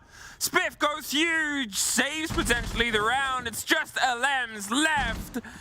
J90 is able to find EFAC off on the swing. Alems looks for one on the back, gets it. And with Iconic and J90 left to try and fight their way through. I mean, it's a huge ask here. They've got not a huge amount of health. This isn't an easy gun to take multiple engagements with off the back. It's accurate, but for only the 25 bullets you're offered. And that is Spiff's round. That is Spiff's round. I was just going to say, like, they open up, they're inside 10 seconds in the round, and they already have side control on the first kill. And literally, as I wrote down the dot for the entry kill, it was a 3v2 in favor of Astralis at that point. So that's how quick it can go. Well done by Spiff. The rest of Astralis would just hold on there. And to find themselves that second round, that's that buffer we have been talking about. And now we're headed towards the lockers because, well, they don't really have the other choice of open area, considering they just won that. It's been locked now, and it will be locked up until OT. But they can be happy with how that round played out, because the amount of pace BDS brought and they took the site with, that could have been a recipe for success. It should have been, let's put it up like that, if it wasn't for Spiff. I mean, that's it. That's what I entirely mean. Obviously, Astralis reacting and pulling themselves back around and getting that back in, but the triple kill, including the Plana through the soft, in the middle of the site, it's like you're surrounded. And it's like, you know, what's that Darth Vader quote? All I see around me are dead fools. I've watched Star Wars, don't worry, but it's I don't not from the film. Okay, then I don't know. It's not from a film. I mean, say don't start this one, because I have seen every single film. 3-2. Astralis, they're able to pull that one back. Can they get themselves to even half here before the turn of the half itself? If I said we weren't quite back down. Side before, and well, I guess open was a sort of blink and you missed it, but technically still a 100% success rate on it. Yeah, I mean, and they won it twice. Nothing else we can say about that. Almost the second time the plan went down though, but that one was quickly denied. Shaiko with a Gemini replicator trying to gain some information there, maybe bait out some plays. Bit of that's unfortunate. I don't know what to say about that. I mean, okay, suppressors, so fair enough. You don't actually get to see the tracers, so just walk through and die. You didn't even see what was happening there. You win some, you lose some. That's like the karmic cost balance of... Yeah. It's like you save a round, but you have to give up your next. Yeah. Either way, it's a boon, because how many times have we been on this site? How many times has it gone away from Astralis? Oh, both. Yeah. How many times had Astralis gotten the opening kill? Both, actually. So BDS, worryingly for Astralis, they're in a better position than they've been at this point. Both times they've attacked the site, they have a man advantage, and I wonder how Astralis are going to react, because maybe that might be a changing factor. They might see if they can be a little bit more dashing and daring and lean back against it. The breach on the hatch comes through. They still have 3 C4s available to them. They do? They did last time as well, but those were shut out before they could actually explode. That's a big change we need to see for this round onwards. Montreal is going to be on flank watch here. There's also a drone that is on standby. It seems like BDS is going to go for a bit of a split push. There is some rotation going around towards the garage, I believe. First player out there, C4 will be tossed out by J9O. Shouldn't be finding anybody. No, he's actually not going to throw it. He's keeping it in pocket for now. And this way, Astralis is really spread out because everything is opened up. Like, where do you want to go for? Warden, happy to play this game. The C4 a little bit premature, but it's hard to call and build behind when it's just sounds of echoes of blind. Shaiko suffers a bit. Efac's fully not confident, and fair enough. He knows he's being watched. They need pressure elsewhere, but 30 seconds. They need it now. They take the drop. Iconic with the rotate as somebody else drops inside the side. It's a technical 5 versus 3 right now with guns up and pointing towards it. Garage has dropped. They're looking for the confirmation, and Lems wins out, and Bride wins out, and Iconic is all that's left. Cannot find it. And BDS get themselves the 4-2 half, ending on a flawless. Again, winning lockers here, and you know, the last 2 times they went for a very similar take. They open up, they go for a plan after they bait out the utility, and this time they were like, let's not try that for a 3rd time, because surely they've managed to find a way to stop that. Yeah. And now they went for that approach from every single side. But that's what you can do when you have that man advantage. You were talking about it. It's like they're in a better position right now than they were before. So what do? They open up all the hatches, and no longer all 3 of those operators can be focused at just the default plant, because they can be dropping from all these hatches at the same point now. And that's when you're facing multiple 1v1s, and that's when it just falls apart really quickly on an execute. I mean, at this point, it's just a fight ahead. It's a game of 2 halves, and I want to see what Astralis can bring on their attack here against BDS's defense. As I said, there's good room, but we saw some really good Astralis attacks even on the previous map. They were short, they were sharp, they were to the point in the punch, and that can take a team like BDS by a bit of surprise. They're playing with Echo, they've got the Goyo and the smoke to try and buy time, but if you circumvent that with a bit of pace, then suddenly it might be in a different story. The Candelas are in pocket. They have the idea of pressure potentially on the back end, and there's no fancy spectacles to stop it. No, this is more of a bit of a hands-off approach, though, that BDS is going for, right? Like, this basically everything this tells me is you can get inside, that's fine. We'll just, you know, first pop 1 fire canister, then we toss the C4, and then we, you know, get the yokais in the way. As you just mentioned, like, they're not going to be taking those fights early on in the round. They are here to, well, make sure that if they do, almost inevitably take control of the server room, have the opportunities to deal with the players. Astralis starting across open, getting themselves a pretty standard approach. There's nothing loose from BDS to be caught at this moment in time, so Astralis is happy to get to work. Within the opening minute, 2 core hatches open, pressure down green, and angling themselves to anyone that might rotate up as Shaiko the Pulse goes and goes! Shuttle is out of the round. And one of the top-rated players of the tournament, Shaiko, is making sure he shows up when he needs to. He knows about Spiff right now onto the main stairs as well. 2 guns currently aimed in that direction. He's not going to be freely allowed to move downstairs. Currently no C4 to be tossed up that way. BDS a bit afraid of potential hatches to be used here, so they're quickly checking which have been opened up and which haven't been.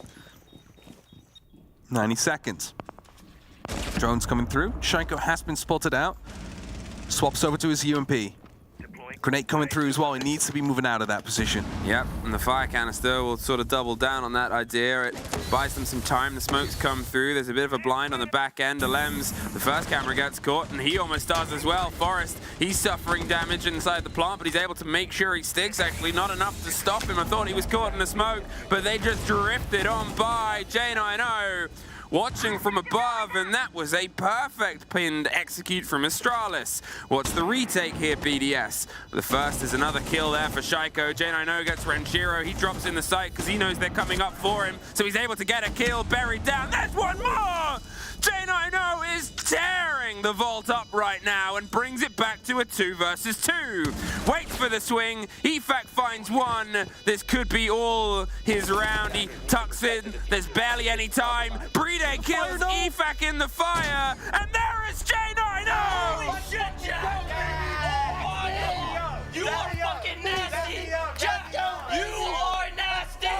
Holy shit! Dap me up, Jack. Dap me the fuck up after that shit, bro. That was some wicked shit right there. That was some wicked shit, bro. That's like the musical type shit, bro.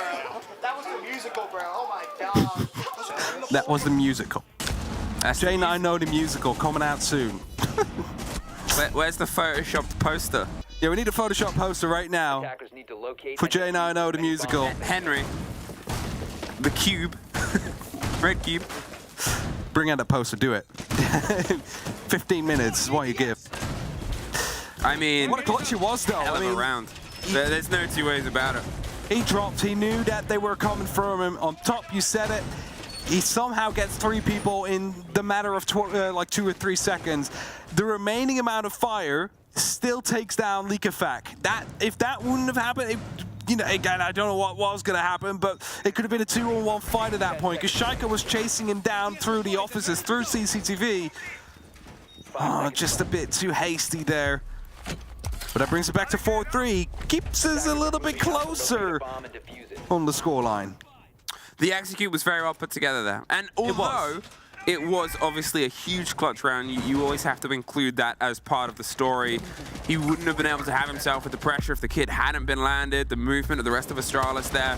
However, with that noted, 2 of the 3 rounds that Astralis have got so far in this game have been off of huge plays from individual players. In my book, Spiff onto 1 to allow the team to move back in on the retake, and there we go, J9O off the second. Hopefully they build behind it. Iconic. He's being led on through. He's so close. Oh, and he's able to win it out. Shaiko just a step out of pace there. And EFAC, he's holding on a bit on the hatch. He's dabbling. They've got more bullets in their gun, and he's aware of it. Alems does find Shuttle. They're inside underneath, and they're dropped out as well. Alems, with a very important double, stops them at the pass, and they're not going to throw anyone else into the French meat grinder at the bottom of the stairs. Not quite sure what happened there. Probably they got that first entry. They knew someone else was up on the top floors, so they just decided to give it a go. Just go for it. Just make that push happen. But of course, LM's playing on that pulse, knew exactly that he was coming, able to reply to him. And that means that Spiff right now is also known. They know where he's going to be coming from. They know what is currently being watched as these heartbeats are being spotted out by LM's. Also aware of the fact that the main stairs for now is going to be clear. BDS have the opportunity to relax slightly for this round for now, because there's 80 seconds left. Astralis, well, they're burning through the fire for now, but at some point they need to get that diffuser down on the ground. Forrest, whilst running past, took a lot of damage there. Flashbangs are coming through, will be blinding. Lem's right there, but the player went up the stairs. It's Likafak going up for a flank. He gets one before he gets shut down. He went for the bold aggression there, and it puts them in the 3 versus 2. He was at least able to get one out. It's that bit of a risk, hoping to get them before they went for the blinds in the plant, throw a spanner in the works, and it worked. Forrest doesn't have a huge amount of health, and Spiff doesn't have a huge amount of utility left, but they are someone who can just repeat it. Caught out. The hatch is being watched, so instead they've got to go for a slightly different approach. Hey, that was red. They're inside the elevator vault. There's the pings, there's the other. They know where both of them are, and there's only 40 seconds. There's no way out of this hatch. They have to try and push this way at this point. So you can hold off at least one of them. The other, I mean, unless they can do the biggest play, they're going to see if they can rotate slightly. Not very far. BDS, they bounce back. The lock-off lockers on their second attempt. Ils ont tué Chico. La note, elle a trop pué ça avec Ils ont trollé leur arme. Talk about drops. On fait la CEO avec Mira. On fait la CEO avec Mira, les gars. Mira, yeah. Mira, exclamation mark drops. Is that what they're saying? I would be quite surprised. I would be surprised as well. CEO coming through, top floor. Also a song we haven't seen yet this game. definitely see some spray-throughs on this area, but not the actual bomb sites to be located here. And now the castle is being brought out. Is of course to reinforce and put up some new architecture for the office. Whilst some walls are being redesigned by Renshiro right now. It's going to be closing of another door. Maybe he's trying to make it more feng shui. Is that how you say it? I think it is, right? What? Feng shui? You don't know? Yeah, feng shui. Yeah. I was going to say, you don't know what that is? Well, no, you didn't say it wrong, and you just didn't hear it right. Yeah, it's okay. Anyway, as we push up to CEO, there's a big change coming in for the operators. It's mostly just reassignments, same operators, but different people carrying them. It's most likely due to, how confident some people feel on attacking this site. On-set operators swapping around based on those roles. The thing is, you need to be quite afraid of any potential jump outs to come from this site. It often happens, and, Sub-BDS set up quite a lot of claymores. Didn't see any of that as of yet. There's 2 on the board for J9O. But for now, it's only up to Iconic that's out here, so he's quite vulnerable, actually. I mean, it's a window set that you cannot sit around on too much. It's an all-or-nothing send. That's always how it's sort of gone. Ooh, there's a catch onto that, and we have the grenades to get the pinch. That should get popped open. You can try and get the EMP around. Just there, tucked in, perfectly demonstrated. The second will get the catch as well. The breach should get popped open if they've thrown the second claw high enough. Maybe it'll reactivate. Now got broken by the first Selma, I believe. Oh, both are gone. That's unfortunate. So now stuck there in the elevators. Liquefact almost lost his life there, but somehow escapes with it as Solace. Iconic already in the teller's office. He's going to be trying to hold on. Liquefact is going to be aware of where he actually is, actually sees his drone and the phone is being controlled from, so he's going to be like, can I potentially sneak around this? Gives it a little bit of a spot as well for the remainder of his team. They might be able to go for some help as Iconic takes a lot of damage. They definitely came in for some help. That's it. You can see Forrest takes a big scrap and scrape as well. BDS, they're trying to circle back in, but there's Astralis on the back, and that shuttle pops in, gets 2, gets locked down, but J9O's there to help punctuate it, and Brede is still working with the Vector until Spiff shows up. EFAC, he cannot get the connection. He's concerned about the pressure coming either side. 2 quick guns and a grenade forcing him back up the stairs. No retreat, no surrender. Let's go. Nice call, boys. Fucking beast. Shit. That was the wrong fucking window, bro. No, I thought that's what you wanted to do. I was gonna fucking repel that. I meant her, bro. I'm going straight to archives, bro. I'm going straight to archives. Dude, that shit was heinous. I'm going straight to archives, bro. Dude, this guy repelled into lower square, like, the window above. Dude, that shit, I was like, bro, what's going on? Just the confusion. Apparently not everything went according to plan. I mean, it's so reassuring when, you have even people playing at the highest level at the biggest tournament be like, yo, this is not what we called, but it worked. But it worked out, It makes me feel better about my ranked games when I didn't quite follow the push that was called. Sorry. As they were still successful, of course, that is a big part to, as you heard it, Shuttle, just walking in, getting that double kill, truly opening up the side and providing opportunity to the rest of Astralis to take the space and to take that successfully. We head towards the open area next, as the lockers is still closed down. BDS cannot go back down yet, so they are here chasing for a map point situation and a match point situation on the different side. Now, Brede is going to be closing up that double door. They're not going to have what they did themselves against Astralis. However, this Exploding Boy should be making quick work of that. Yeah, it's a very easy wall to get popped open. Or not. Or not. Okay. Maybe jumped a bit too early or pressed slightly faulty trigger a bit too early.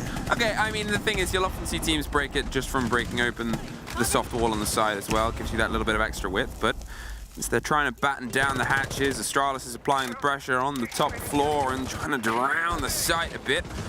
And on the opposite end of the windows as well. They're watching the rotate. A very important one to watch. Swinging up blue behind the side of this soft. They want to make sure that they can push their way across without the pressure coming from the middle. The throw of the EMPs, the break onto the wall. There's only so many places Brede can stand, and Well, where he's going is elsewhere, but Alems with a swing stops them being rotate. Shuttle stops Shaiko after he gets the opener onto Forest because he's inside the back end of sight, but Brede somehow wins it out once more.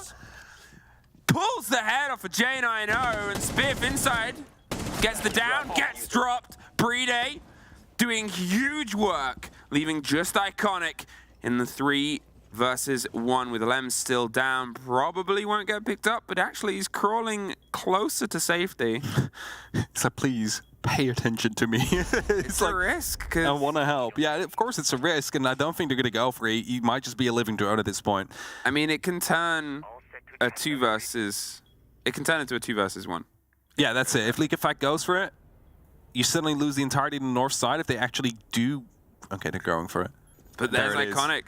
Takes the drop at the same time, waited for the call, goes it. It's 3, 2, 1, go. Brede's tucked himself on the back end. There's a bit of a spray. There's Efak, though. We are sitting on series point. Series point, and we're headed down back towards the basement, I dare to say. We can't see it yet, but Brede. What a round that was from him. Just, you know, they opened up the wall and he's like, well, I cannot really go back. So I'll just do it from here. Quickly listen in. Yeah, take the floors and rip it up. We'll start with the line proper. When you guys are around that, please make sure you guys are moving around when you're down. For that backside pressure check, I'll be advised for this as well. So you know, more compression on the side for the what's going to happen when you anchor it, or if you're on the anchor right here, you know, multi-check wall, got some compression on the read right here too. Pressure on the side. Yeah.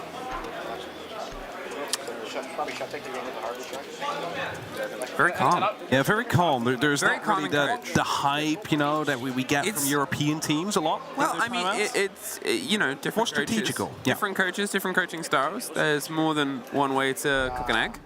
No, I'm not doubting that. I'm just saying this is more strategical. Like, pick this for the Goyos, pick this, do this, maybe open up these hatches, rather than let's go, boys, we can kill them, we are better than them. The thing that matters the most, and the metric at weighing up those sort of moments, is what happens after. That's it. Do you find success after the tactical timeout? Yes, it was successful. That's the number. That's the sort of graph. That's the chart of whose words have been able to get themselves some sweet success after they've had the conversations. It is an important part of it. It's an important sort of drive. To be fair, throughout the series, both times the two teams have done it, well, the one time each team has done it, neither has found success immediately afterwards. So in this series, it would be the break from the mold for both teams if Astralis can pull this back. Different lineup from BDS as well. We see the Maestro instead of the Echo for this basement site. It's a quick entry here from Shuttle to find himself in open area. Of course, those hatches are crucial to take under control.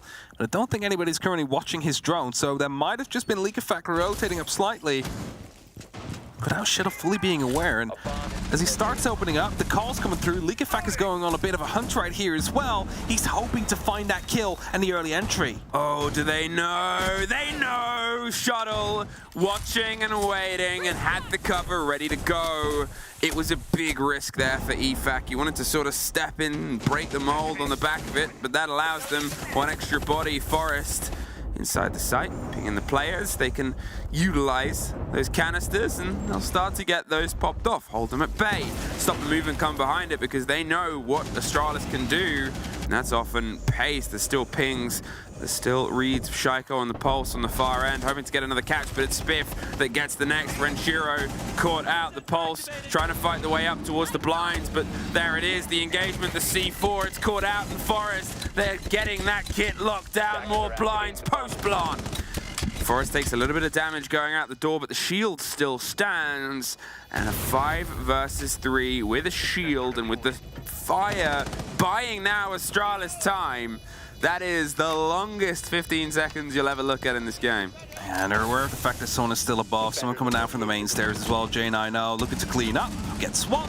Instantly falls back, swapping over to the Type 89 before he shuts down a second. Leaves it only up to a Lambs, but it's a flawless round coming down from Astralis right after the technical timeout. You mentioned it, to break that mold. Now they only need one more to push us through overtime. It's a do-or-die round. Again, upper bracket is at stake for this game. Whoever wins is going to be in that upper bracket, gets the extra life. Whoever loses is going down to the lower bracket. It broke the mold, as you said, as I kind of had my eye on. They needed to take it, and they couldn't have done it any better. And to be fair, from what was the heroics of their first time down there to things falling apart on the second, that was clean and steady and everything going to plan. BDS. One round separates you from locking this out here, heading up to CEO. Yeah. Gonna double it down, not gonna try and run it away. And, well, when we were here before, it was a pretty good Astralis win. Yeah, it was a win for Astralis, but maybe BDS have, they figured out, okay, this is exactly what went wrong. If we change that. I mean, it left us with a 3 versus 1 and EFAC stuck on white stairs. Yes, but wasn't it also like someone just, jumping in from the main stairs, getting that double kill, and then basically ripping apart the entire defense of BDS? So, it works. That's kind of the thing. If they can prevent that from happening, it would be more of a deadlock right now. Well, that's them to see if they can try and drive it. BDS, can you hold off one more time? Astralis will start the approach over from the big open lobby space. A little bit more softening has been done as the approach comes towards Kanto. It was popped open last time. It's an important step. And the Lems, they were playing the Kaid and couldn't quite get the full catch. This time the Bandit. The difference? The pace. Against those Hibana pellets, if you can play against it, you should be able to get that broken down. That one is a miss throw. Just misses the radius. And that'll get electrified. And no. That's the cat. It's 2 gone. Yeah. One more Selma left. Kanto's still not opened up. No. And they only have 2 of those EMP grenades left, so there's multiple ways to get this open, and one of them is including getting underneath, potentially lobbing a bit of damage and destruction, the flashes or some stuns over the top. J9O had an idea. Shaiko has one of his own. Swings on the top of stock and takes care of Spiff. That's when it starts getting dangerous, because now it's a 5v4 BDS with a man advantage. Seems like there's some pressure coming down from stock, also from the top of square, but they'll just lean back in, and Impact used to get rid of the X-Kairos. That's the second kill to come through. Shaiko takes one more, and that means it's a 2-on-5 situation now. BDS on series point with 2 more to find. There is the 4th for Shaiko. Only 1 left, and a Shaiko ace on the end of a flawless round to lock it out. We said at the start he was the top-rated player of the whole tournament coming into this engagement, and he sort of proved why at the end there. An ace, so close for Astralis, but unfortunately, the boys aren't reaching the stars just yet. I mean, how else to lock it off with that Shaiko ace?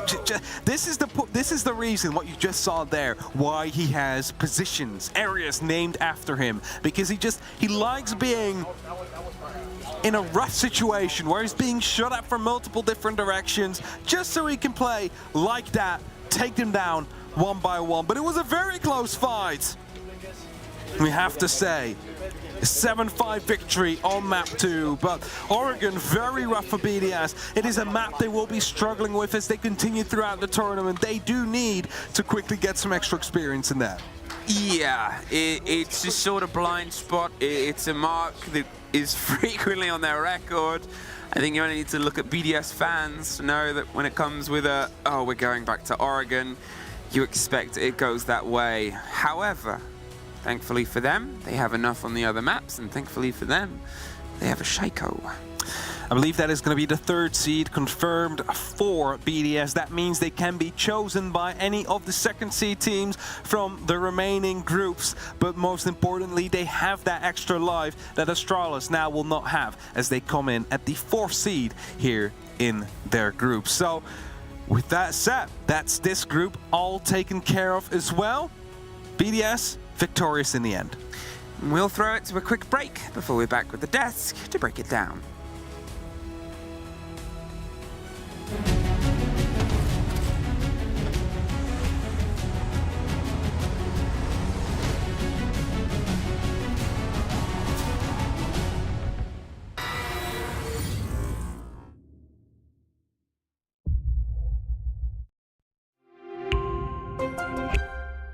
I'm Nicholas Morton, but you know me as Pingu. I'm a two-time Rainbow Six Siege World Champion and former top Rainbow Six Siege player in Pro League. Welcome to my Siege Ranked Bootcamp. We're talking 20 seconds left on the clock, you got the diffuser in hand, what do you do? Play the way that you're comfortable with, because you have confidence when you're in this position, that is when you're gonna be at your very best. Good luck.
Secret versus FaZe, elimination on the line. Someone's going to be packing their bags.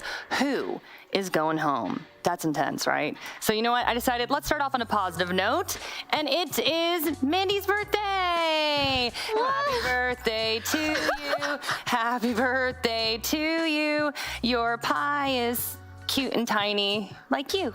Oh, thank you.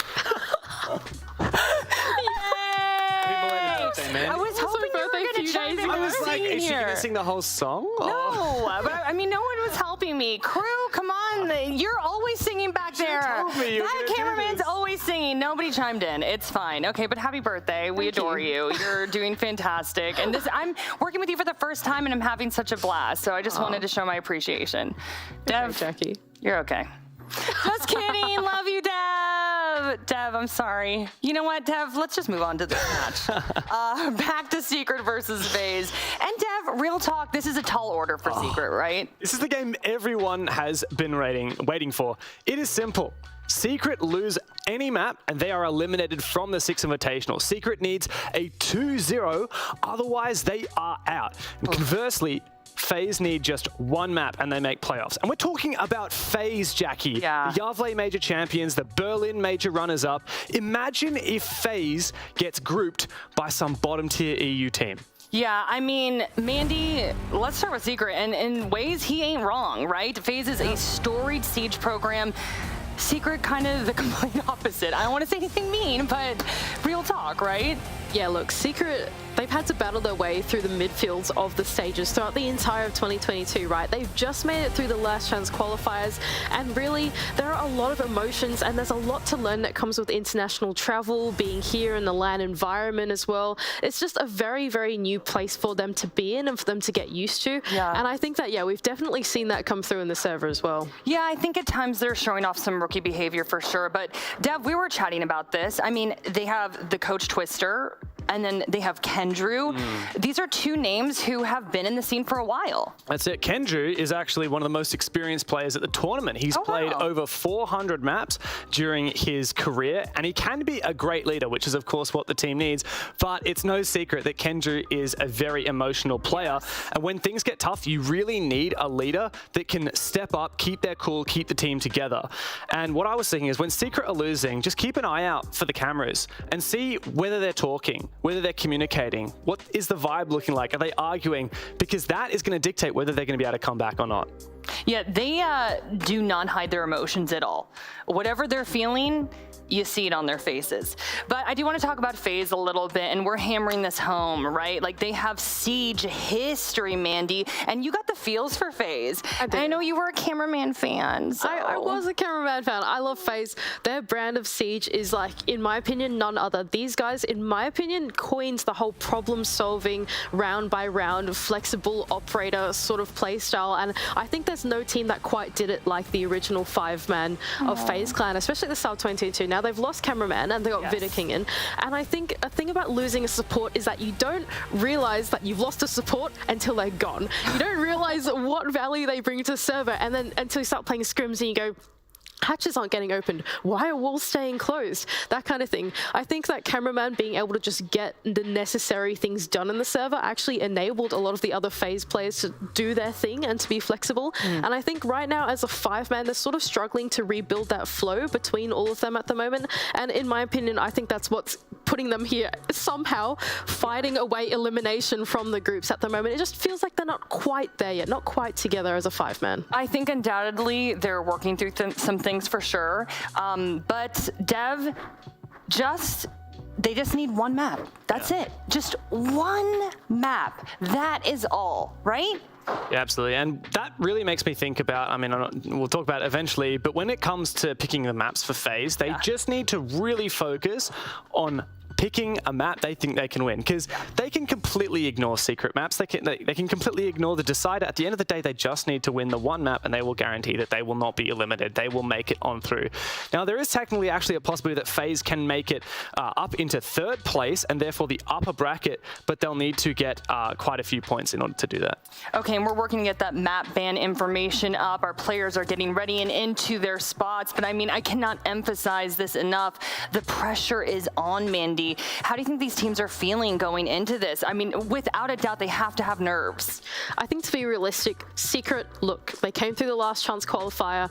I imagine they're coming into it with realistic expectations. We're probably not going to make it that far. They've got a scary group with very experienced rosters, right? So Secret, they're here to learn. They're here to be at this international experience and get the most out of it. But FaZe, on the other hand, completely different story, right? We're expecting big things from them. Can you really imagine a playoffs without FaZe? I can't. And in fact, all year long, you look at the 3 events that FaZe have managed to qualify for. 6 Invitational last year, 3rd place. Berlin, 2nd place. Jönköping, they still made playoffs. They ended up getting first rounded in the quarters, but that is still playoffs. I'm not sure if FaZe have ever been first rounded from a 6 Invitational or equivalent S-tier event. It would be a historic moment, and not in a good way. The kind of historic moment where Space Station has their first 0-7 loss against them. For FaZe, there is so much expectation. It's the polar opposite of Secret. I think that's exactly right, yeah. And I think for FaZe, this is the matchup that they really can't let the nerves get to them. Now, whenever we talk about FaZe, what we talk about with this roster is that they have the mental fortitude that is like none other, especially not just in LATAM, but in the world. And I think that every single team is commending them for it, especially W7M, all the new rookie rosters, they turn to FaZe to be that rock mentally and push through series like this. And we're taking a live look at the play area. Man, I'm just feeling intensity from these teams right now. They are very serious, and obviously for a good reason. But our map ban info is up, so who might you put in the hot seat first? Not our birthday girl. I'm gonna put Dev in the hot seat first. So what are you thinking about these map bans? I'm kind of keen to see Clubhouse from FaZe. It was to be the 3rd map against Heroic yesterday, but they didn't end up needing it. Well, Heroic didn't need it, I suppose. FaZe lost that series 2-0. The last time we actually did see FaZe play this map of Clubhouse was in Jönköping in that quarterfinal, and they got smashed silly 7-1 by Team Liquid. That is not a good record. That is not a good piece of recent history. And to go out and pick a map shows that, Mandy, like what you often like to talk about, these guys must have been working on a club really hard in the last couple months since Jönköping. Yeah, I think I'd have to agree with that as well. It's just from a quick glance at the map veto at the moment, it seems like FaZe have gone ahead and banned out Secret's high strength. They've taken out Bank. Both of them actually have a very similar auto ban in Villa, and Secret's gone ahead and done that. It just feels like FaZe overall have come up on the upper hand in the veto a little bit because they've been leaning into banning out Team Secret's strengths rather than Team Secret being able to ban out FaZe's weaknesses. I just think that, yeah, overall FaZe have got a slightly bigger map pool. They've got a little bit more to play with, and I think the 2 maps that they've picked out, they've clearly prepped for. And one thing that occurs to me as well is if you look at Team Secret's match yesterday, they played against M80, they played Border and Club, they got 2-0'd. So we're actually going back to the exact same maps that Secret lost yesterday. And so clearly they have a bit of confidence if they're happy to go back to it. And they picked Border again, just like they did yesterday, and lost 7-5.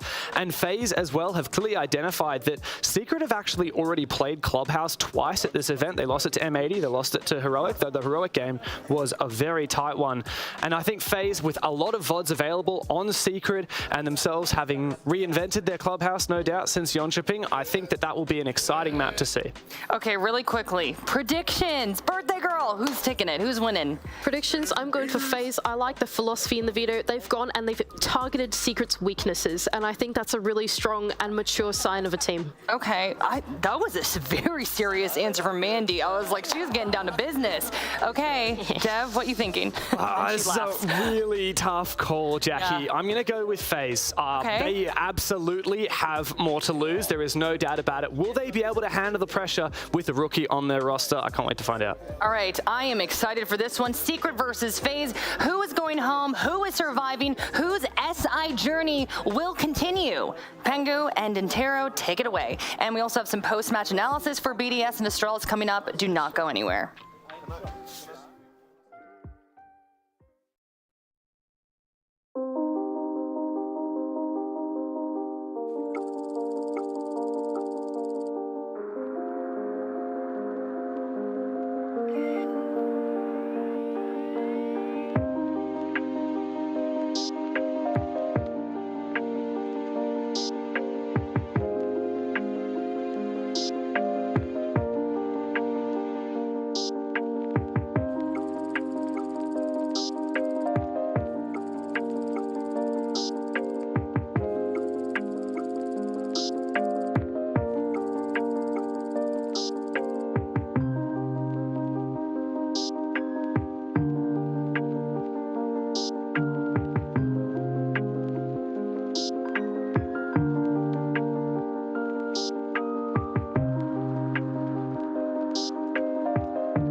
BDS battles back after a challenging start to groups. They finished second in Group C.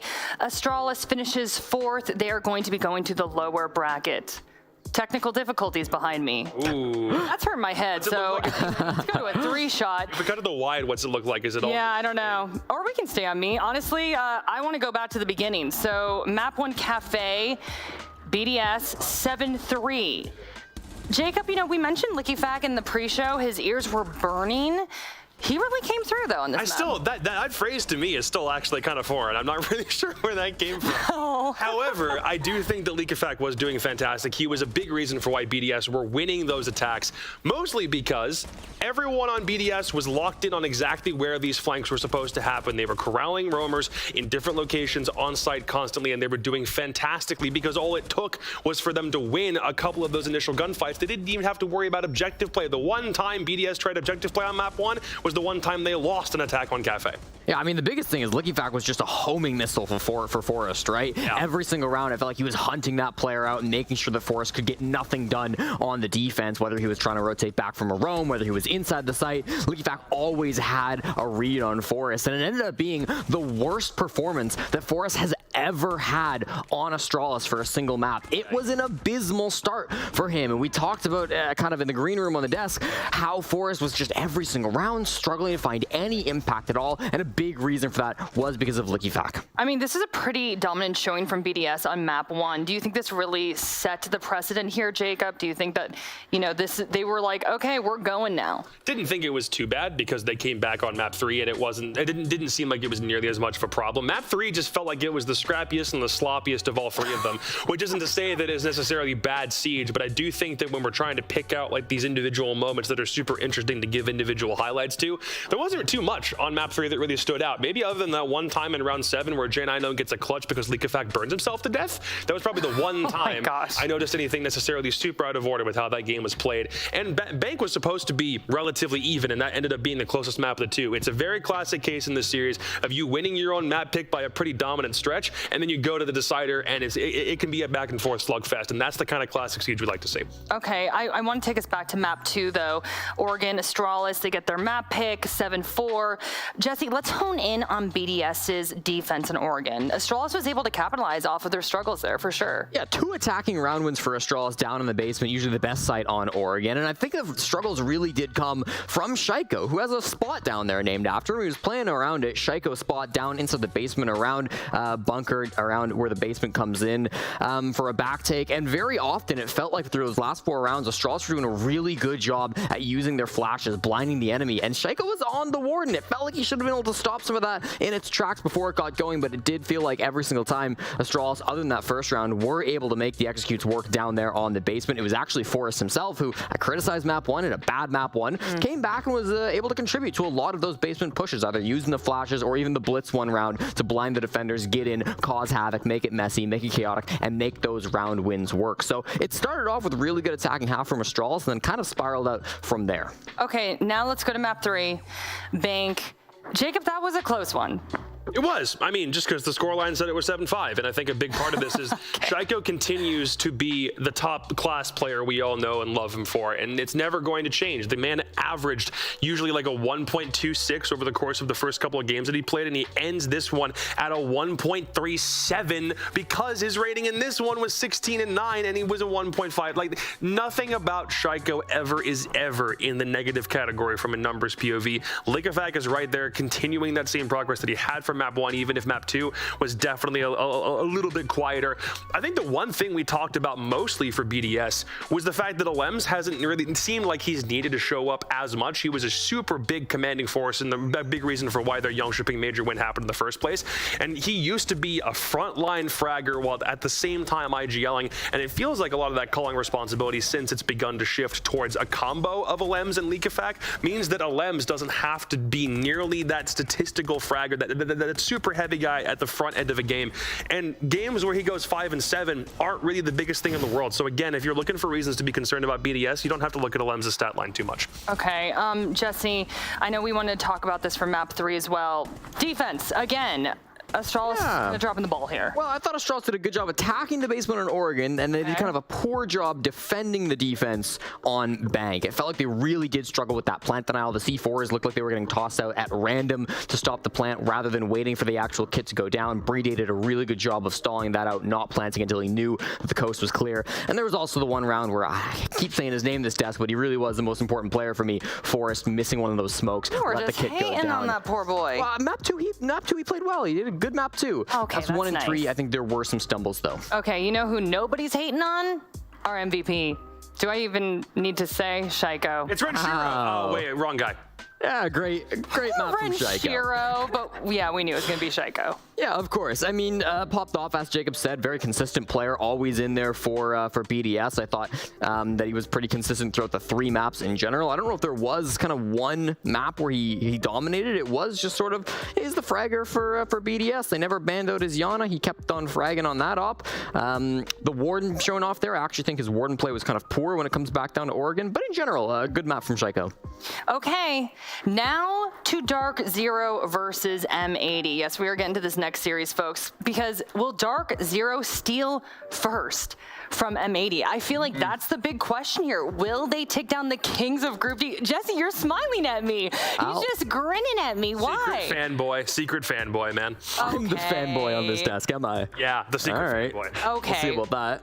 And Jacob, you were casting the last time these two teams saw each other, right? Yeah, back when M80 were repping the set, the last time they played was NAL Stage 3, and this is at a point where both DZ and the team that they were before didn't have to worry about SI qualification in that matchup. So what did they do? A lot of memery. They played Chalet. DarkZero very much looked like they were still trying to at least play it semi-regularly, and the M80 squad were doing the exact opposite of that. The guys showed up to play in onesies. That kind of shows you how serious they were actually trying to take it. And it was a lot of meme play. It was a lot of really weird rushes, even for Chalet. Even like you have strats that are timed for that. That wasn't like, they weren't taking this game very seriously. And it was also Eclipse's last professional match. And since then, they've had the Gavini callback in. They're trying to work around a new roster change, and I don't really know how impressive their play has been since, and I think M80's play has been considerably more impressive, so it's not going to be a joke game. This is one that they're absolutely both taking at a much heightened level of seriousness. Okay, so Jacob, real talk. I mean, they got the war paint on. They've been looking real serious, but do they have what it takes to bring down M80? I mean, it was a little bit rocky for them at times. I'm going to make the point that the play that we've seen from DarkZero has not been that impressive, and I'm not the only one saying that. Troy is saying that. If you watch his Instagram stories, if you look at what he says about the games on Twitter, they both say the same thing. They're fighting a lot harder than they typically have to fight. So if you're looking for a general impression, I think DarkZero are on the right track, but this is the kind of thing that will need a lot more time to marinate before it does anything internationally. Okay, and who am I? Jesse.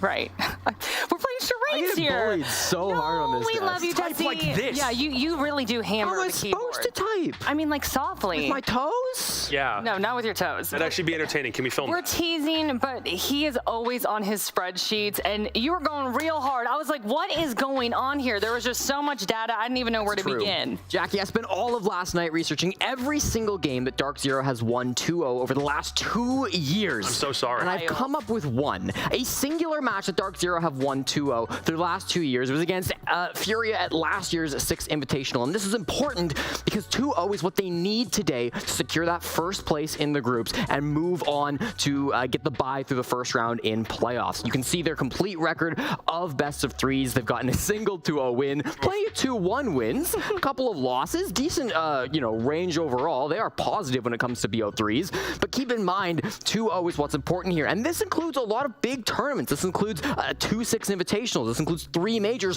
one of which DarkZero won. And then at that major, they didn't find a single 2-0 victory. So for DZ, where the stakes are really high and they need to come out and dominate the best of 3, I'm a little bit worried about their ability to do so. Yeah, it would be a super hard-fought victory if they can get there, because their entire trend for all of 2022 was hard-fought victories if they ever played in best of 3s, which again only happened at SLI last year and the Charlotte Major, which they won. And they still very much can finish in first place, because if they were to win this game against M80, it would tie them on points 2-0. Again, a 2-0 win for DarkZero ties them on points, gives them the head-to-head victory, and puts them in first place in the group, and they would love that after the group stage they've had so far. Okay, let's pivot over to M80 now. Jesse Big Brain, I'm going to put you in the hot seat here. Sure. I want to talk about Gomez. I actually feel like this is a standout player that we haven't been focusing on too much. I mean, there's been a lot of standout players at M80. It's a talented squad. Tough. Yeah, true. Right? It's been tough to get them all in, but Gomez, I think, definitely deserves a shout, Jackie, because he has been killing it on the entry game. 18-6, that's a 3.0 clean KD ratio when it comes to getting the opening picks. He's been fantastic there for M80, but the one problem with that is they really haven't been on it when it comes to conversion. Their win rate on attack and on defense are both very, very positive. However, with the opening pick, they've been able to convert less than 50% on both halves. So I'm looking to see the team get behind him a little bit more. Gomez is doing his part, the heavy lifting at the start of the round to be able to give them that advantage. I'm hoping we see M80 maybe hold that down a little bit more and stop throwing so many leads. Jacob, I see your eyebrow lifting there, so I was like, are you agreeing or not? No, I'm agreeing, but I think it's interesting the way that M80 have shifted their roles around recently, because they would usually have 2 guys playing Finca, Gomez and Spirits, and their vertical play usually always is something that Yaga holds down. These days, Yaga's most played operator is Thatcher. Their vertical has gone completely over to Spirits. He plays predominantly Buck, but Spirits is the bottom ranked player on the team. He's below a 1.0, and it's interesting how the guy who's usually frag dependent is not playing a super frag dependent op, and he's just sticking to his vertical roles. I think it's working because M80 are doing phenomenally in several different statistical categories, but it's not the usual composition that we'll see from people who we understand their skill sets are usually just going and killing people. Yeah, you talk about some other star players from this team as well. I think Kino and Diaz have both been holding it down on the support, as they always have been, right? These are 2 of the best supports inside of North America, I think for different reasons. The one thing they have in common is their clutches. 4 clutches for each player. That puts both of them in the top 5 for the tournament, and it makes M80 the most clutch team overall, with 12 throughout the group stage. An incredible feat for them to be able to accomplish. And again, as a support player, it's really important for them to be able to hold it down in the late round. Of course, Diaz is known for his survival rating, always being the last one alive, but Kino as well, known for some smoke swings, going for some aggressive stuff on the support operators. And if they can keep that up, I think, yeah, M80 are looking pretty good right now, Jacob. Jesse just hyping the whole squad, pretty much. Both of you. Well, you know, it's a good team. He's doing what I've been doing all week, because I said M80 were going to win the group, and they're 1 game away from doing You have really been on the hype train. Like, they've been worthy of the hype train. Like, I don't know if it's something we can show, but there are so many different stats categories. Yeah, we're just going to talk about the leaderboards. Yeah, if we've got the leaderboard, look at this thing. This is them coming into today. In all of these different categories, they are within the top quarter of teams here. That might not seem like a lot. Maybe it would have been nicer if it was top 3, but look at where they're already at. Highest ranked overall on attack win rate for everybody involved. They're 5th on defense at 62, 1st in overall clutches, which you can argue is both a great thing and a bad thing, because it means they're in enough clutch situations to require themselves to win it, but they're high on survivability, they're high on plants, which means they are still very objective oriented by comparison to the rest of the world. They're 3rd highest rated overall, and they're compiling all of this into a formula that means they haven't had to worry about a deep, dark loss to pull themselves out of. It's a great trend so far.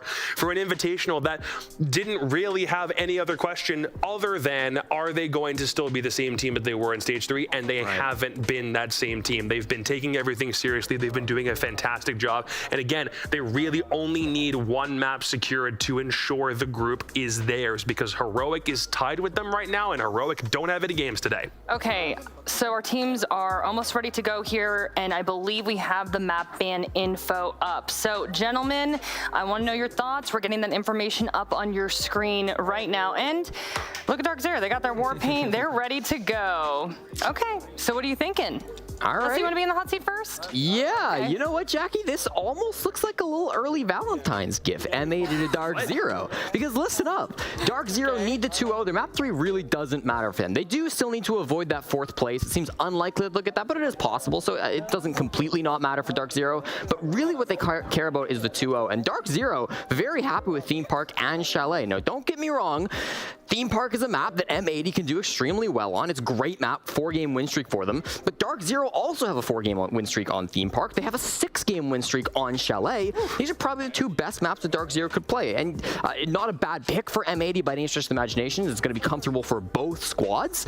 But DZ, for a team that desperately need a 2-0, I think they're very happy with this. I mean, they also love their bank tendencies too. Like, it's a map that they don't necessarily play as often as you'd like, or win as often as you'd like, but they still play it about as often as they play Chalet, and Theme Park is also right up there. So technically, these are the 3 most played maps that DZ have.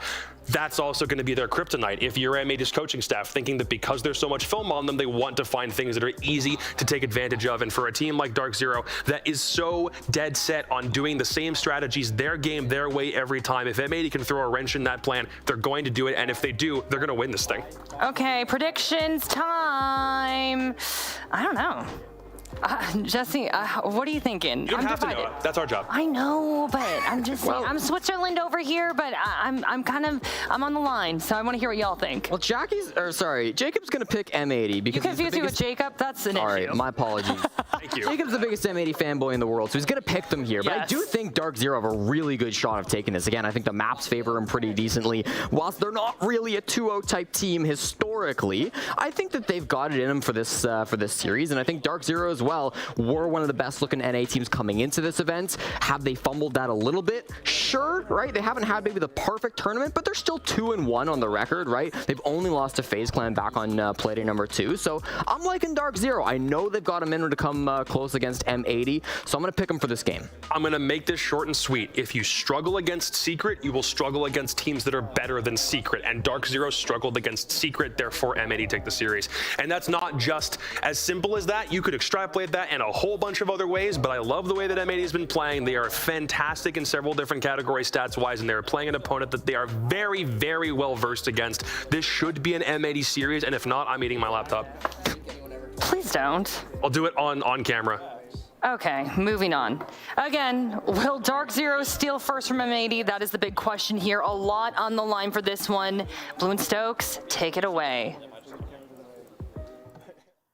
Thank you very much, Jackie. And ladies and gentlemen, it is time to dive deep into our final matchup of the day. It is a North American derby between M80, of course, and DarkZero. Some of you may be wondering, like, M80, North American? Yes, technically, once again, they are a North American team, so we do lop them into that category. Bound to be an epic one. Stokes, once again, Stokes, let's get your opening thoughts on this matchup as we get prepared to head into Theme Park. Opening thoughts, probably not a great thing if Jacob has to eat a laptop, but he probably wouldn't die because there was this one time where a person ate an entire plane. That is a real thing. You can look it up. Interesting. Yeah, one-seater plane, I'm pretty sure, but they ate the whole thing. I don't even know how you managed to do that. It was across, obviously, a lot of years, but, I mean, you're eating, like, filament and stuff. It's just, ugh.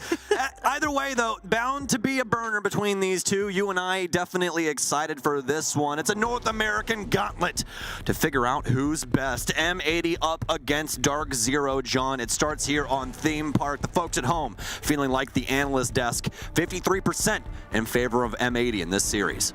Very close community poll results. So the folks at home are split. Let's see if we get the full 3-map derby, or if indeed a potential 2-0.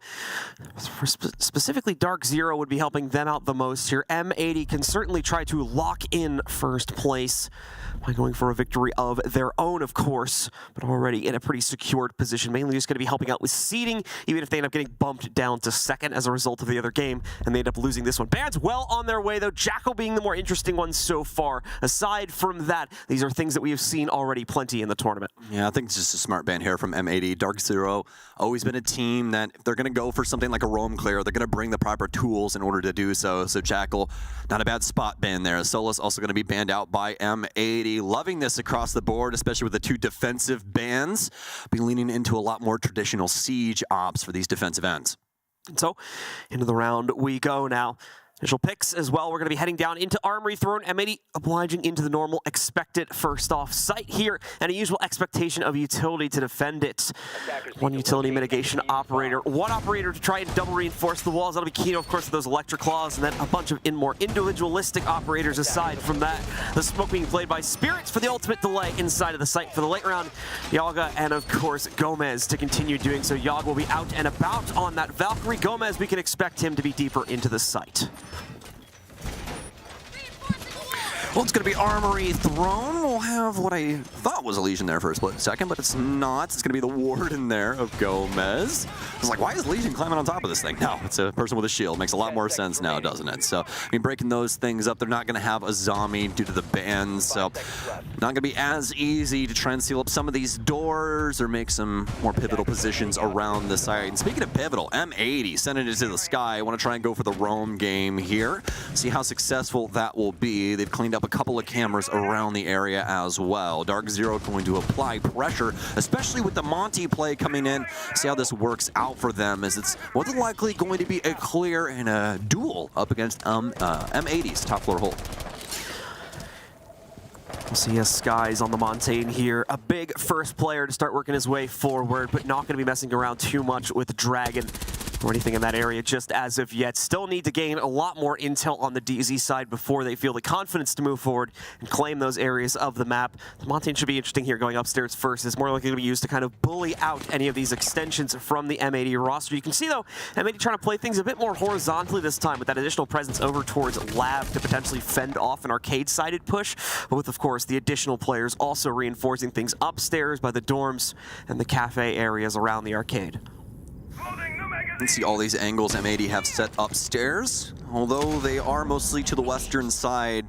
Lots of angles for DarkZero to worry about. Canadian going to attempt to sneak in. Reminder, Skies is the only hard breach in this scenario, so he needs to be extra careful about what's happening with that Monty. Canadian might be able to make a play out of this.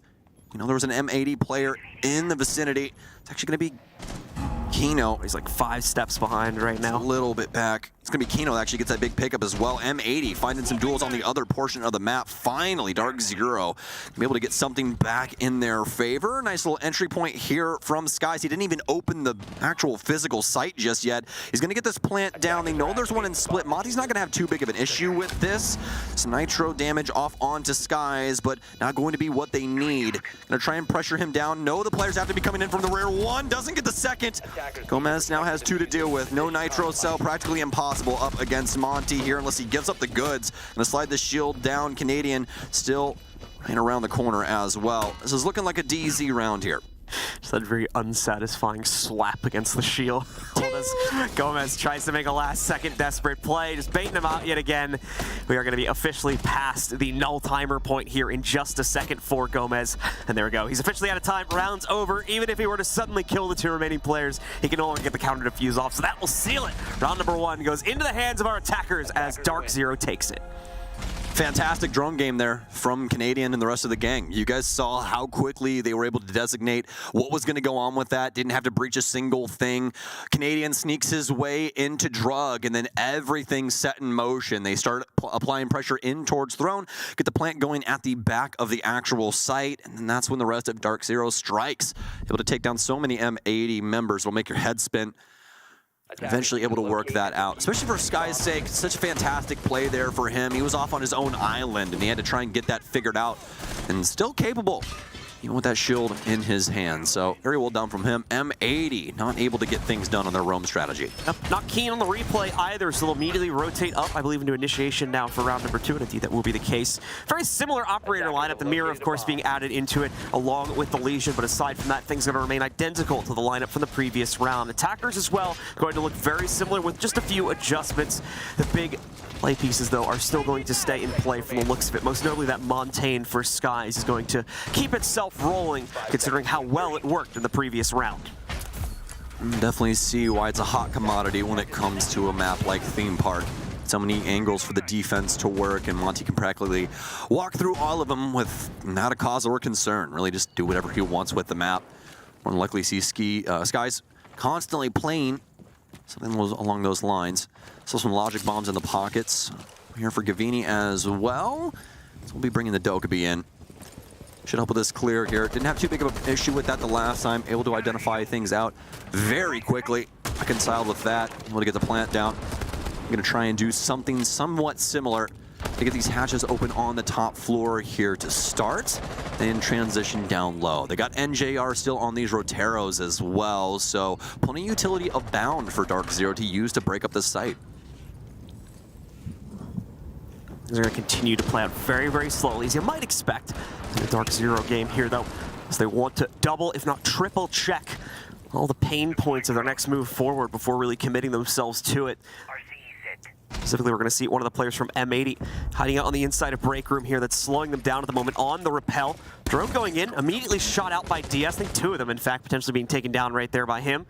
Shifts position out onto the arcade balcony itself. Also a much better cross for this potential swing from DZ should they attempt to play it out any further. Of course, the rest of their team still trying to set up on other parts of the map too, but there's now a lot of time being committed to this one particular clear. We have to see what the end game is for this too, and we're finally going to start to see that. But what's going on with M80 in the meanwhile? Yaga accidentally knocking off the head of Gomez here. Skies has made his push forward, bullying the Mira back now on the inside of initiation, pushing her into the corner, trying to go for the spam as well. Nearly take it down, but he spins it right back. The Toxic Babe will force him to retreat slightly, but he's able to get the deployable shield back out and retreat even further when the second Toxic Babe forces him back into control. Skies is about that action. Kino throws a punch. He's like, oh, you want to fight? Oh, okay. All right, all right.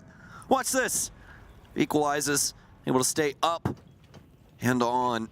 That Monty can come in so useful here. That Nitro not going to be available to the defense here. Yaga with the deployable shield in his pocket, so can't assist through explosive means. Maybe some stuns in here to try and mask the sound across, and a lot of damage. Oh, is he going to get caught off? Spirits is completely blind. He has no idea where Skies is. The impacts will deal the damage, though, to the Monty, and he will finally go down. DS, very low HP. DarkZero, no more logic bombs, 2 stuns, as well as Rotero drone here on NJR. Those stuns won't affect Yaga. Get the cross. Potential here for M80's round. DS able to take down NJR. Gavini, the new blood for DarkZero. He's dusted. Yaga's got it. M80 lock up their first round. M80 hold on there. DarkZero relying a little bit too much, unfortunately, on the Montaigne plane. Well, yes, they're able to work their way forward, take full control of the site after taking down the initial defender being played by the Mirror there. Had to initially pull out, but then pushed back in, of course, once they dealt with the smoke in position. Problem is, though, defender's still had enough utility to be able to deny the plant, as we just saw there, with that impact that would eventually take him down. And there didn't seem to be a good backup plan to reroute any of the attacking control over into an area like Office to pinch out the angles that M80 had, so they had a very easy time shutting it down from that point in the 2v2. I will say it's very impressive with how far DarkZero can get in a round without Skies using any of his hard breach. They haven't used hard breach in the last 2 rounds, and they were able to plant and win one, and almost able to plant and win the last round, but M80 able to stop Skies in his tracks. They're going to drop the Monty here, move it on over to the Flores, bring in the ace here. NJR with the potential for secondary hard breach if they do want some redundancy, but other than that, DarkZero looking like they are ready for war when it comes to round 3. Realize now that, again, the Montaigne bully strat is not necessarily going to be working out forever. They'll swap away from it from this round, get M80 to play things a bit more normally again. They're far too prepared for it at the moment, so they cannot justify going for it a 3rd time. Twitch is instead in play now for Skies. We'll see him get a heck of a lot more active this round, and the rest of the team will correspond to that. Gavini still bringing in the Dokkaebi. That's once again going to be the big set piece utility as far as this team is is concerned, and obviously we have more direct hard breach this time also, with Panda now going on to an ace. We'll see how much use he gets out of that, of course, as we'll be up against a lab attack, so it's the top clear first that needs to be the priority from DarkZero. Potential unfortunate chain of events there too. Skies may have just lost one of his Twitch drones, droning just a little bit too close to one of those mute jammers. Indeed. Oh, all of this damage dealt by Skies. He'll take that. 1 drone, 2 canisters out of the 4. Half of the utility already burned early here for the Goyo, and there's no smoke in play. So you're really leaning on spirits here. Those Banshees to try and slow up the entries of DarkZero. Don't have control over. It's going to have to be the residual utility that helps M80 if that situation rears its ugly head. DarkZero is going to begin clearing out the remainder of the building before they strike a DZ special here, as we have become so accustomed to throughout the years. Same with quite a few squads, but definitely a team that is known for how good they are, making sure that they cover their bases before they strike. Dog and the rest of M80 patiently waiting inside of that upstairs position for the first bit of aggression from DarkZero. It's not really going to be a first. It's going to be an all at once more than anything. If DarkZero executes and tries to clear this out in the way that we've seen them perform in previous matches, already a move towards initiation, an attempt to try and pop open the break room will be successful, as we don't have mute jammers corresponding to that. At the same time, Yaga is waiting on the other side of that window. So we'll be ready for the fight if DarkZero try to lean into it. As you can see, like I was talking about before, it builds up all towards one big boom for DarkZero when they are ready to pinch in towards it. So Yaga does not even attempt to try and get into the wave. It just falls back down through the hatch, gets the heck out of there, and plays it safe to keep wasting out time. And when DarkZero sends it up, it's like a supernova. As you said, John, a brutal execute, usually to follow. Everyone acting as a hive mind. Sometimes it'll just be Troy by himself as well, and he'll gun down 3. We saw that inside of the first round. Wouldn't be mistaken if it would happen again. NJR with fantastic position upstairs. You have to worry about the skeleton key when you play this site. Gomez, clearly not. The floor above him will be ripped open like a tuna can, and he's gunned down. DarkZero, solid position now. Get some crosses in towards the actual site with this verticality. So many spots for some players to be, but it makes it easy for NJR. The impact's out. Finally, M80 gets something going. Kino with a shot from inside of storage. Diaz able to get so much done over inside of throne. Kino on an absolute tear here in lab. Finally shut down by NJR. Minimal time. DarkZero looking for their execute opportunity, but M80 will shut it down instead. Kino feeling himself, the SMG-11 jig. Dance to a tune right there, as he has a heck of a hold on the inside of Billiards, especially that follow through there on the SMG-11 to kill the bathroom push. Oh my God, Gomez is just like, what the hell are you doing, man? What are you dancing for? It's vibing. Oh my goodness gracious. Oh, fantastic play there from Kino. Very well done from him. M80 able to take the lead again here on the defensive side. They're actually here for the very first time, as the previous one was a tie-up, so very well done to them. But a trend that is to be expected when it comes to the defensive end theme park. They have this annoying little deployable shield setup go down in the middle green box for the players on M80. Gonna have to work it from the reverse side more than likely, but it'll work just as well in that position. Either way, no huge surprises when it comes to the overall setup from M80 here. The alibi pickup is going to be a fun one, obviously just giving Yaga that little bit more of individual freedom to play into it, so he'll be on a comfort pick there to continue roaming around upstairs. Still use the electric claws here to block out some of the walls and potentially that split hatch and a very similar utility outlook. Aside from that, I believe the exact replication of round number 1, since things unfortunately were not successfully held up by them back then. We're going to see if things work out a little bit better this time with Yaga being able to add that extra pressure, and of course, no Montagne for the attackers this time. All right, well, we've gotten through one site rotation here, and speaking of site rotations, let's have a little conversation about those while Yaga tries to get a spawn peek here. Obviously, theme park, 4 sites. All of them actually going pretty swimmingly for all squads, minus lab storage. It's almost equal. It's at 53%. Best one, 67 for initiation room and office. The follow-up, armory, throne room, but you probably already knew that. That'll be 60%. 56% is what shores up the rest of those sites here. And that's going to be bunk daycare. You guys already heard lab storage. That was the 53% one. So overall, 58% defensive win rate here on theme park. So far, so good for M80 when it comes to that stat line. And JR and the rest of the gang only able to get one, but round 4 could be the tide change. Is the moon going to come up? I have to see here. Logic Bomb's out for Gavini. You can see every single person practically on DarkZero on a camera. And is 2 trying to see if they can find any of these M80 players around the top floor. Those Logic Bombs so useful when it comes to your drone game.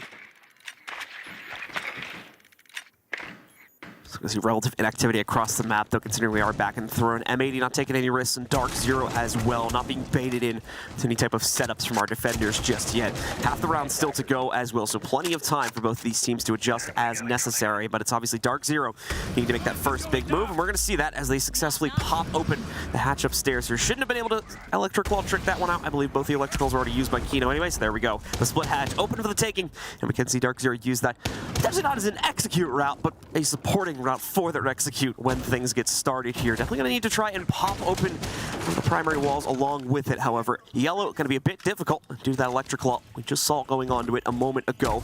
Pre-placed Nitro going down here also up on top. Not going to see any play potential come out from that just yet, but in a few moments. That probably wouldn't have done too much. I think it was under the wall there, so would have been some serious splash damage. DS is going to be able to pick up Skies. What a shot. Nice nade in, NJR will pick up Kino, so DarkZero get something here, but they haven't gotten any of the other walls open. It's just this hatch. They're going to have to try and drop in via split, and they're going to go for it right now. Case in the hand of Pambazoo. He's down on the ground. Case hasn't been picked up yet from NJR either. Gomez with a nice shot. Gavini finally fires back, and luckily enough for Gavini, it's only him remaining, so hopefully he's got a lot more in the tank.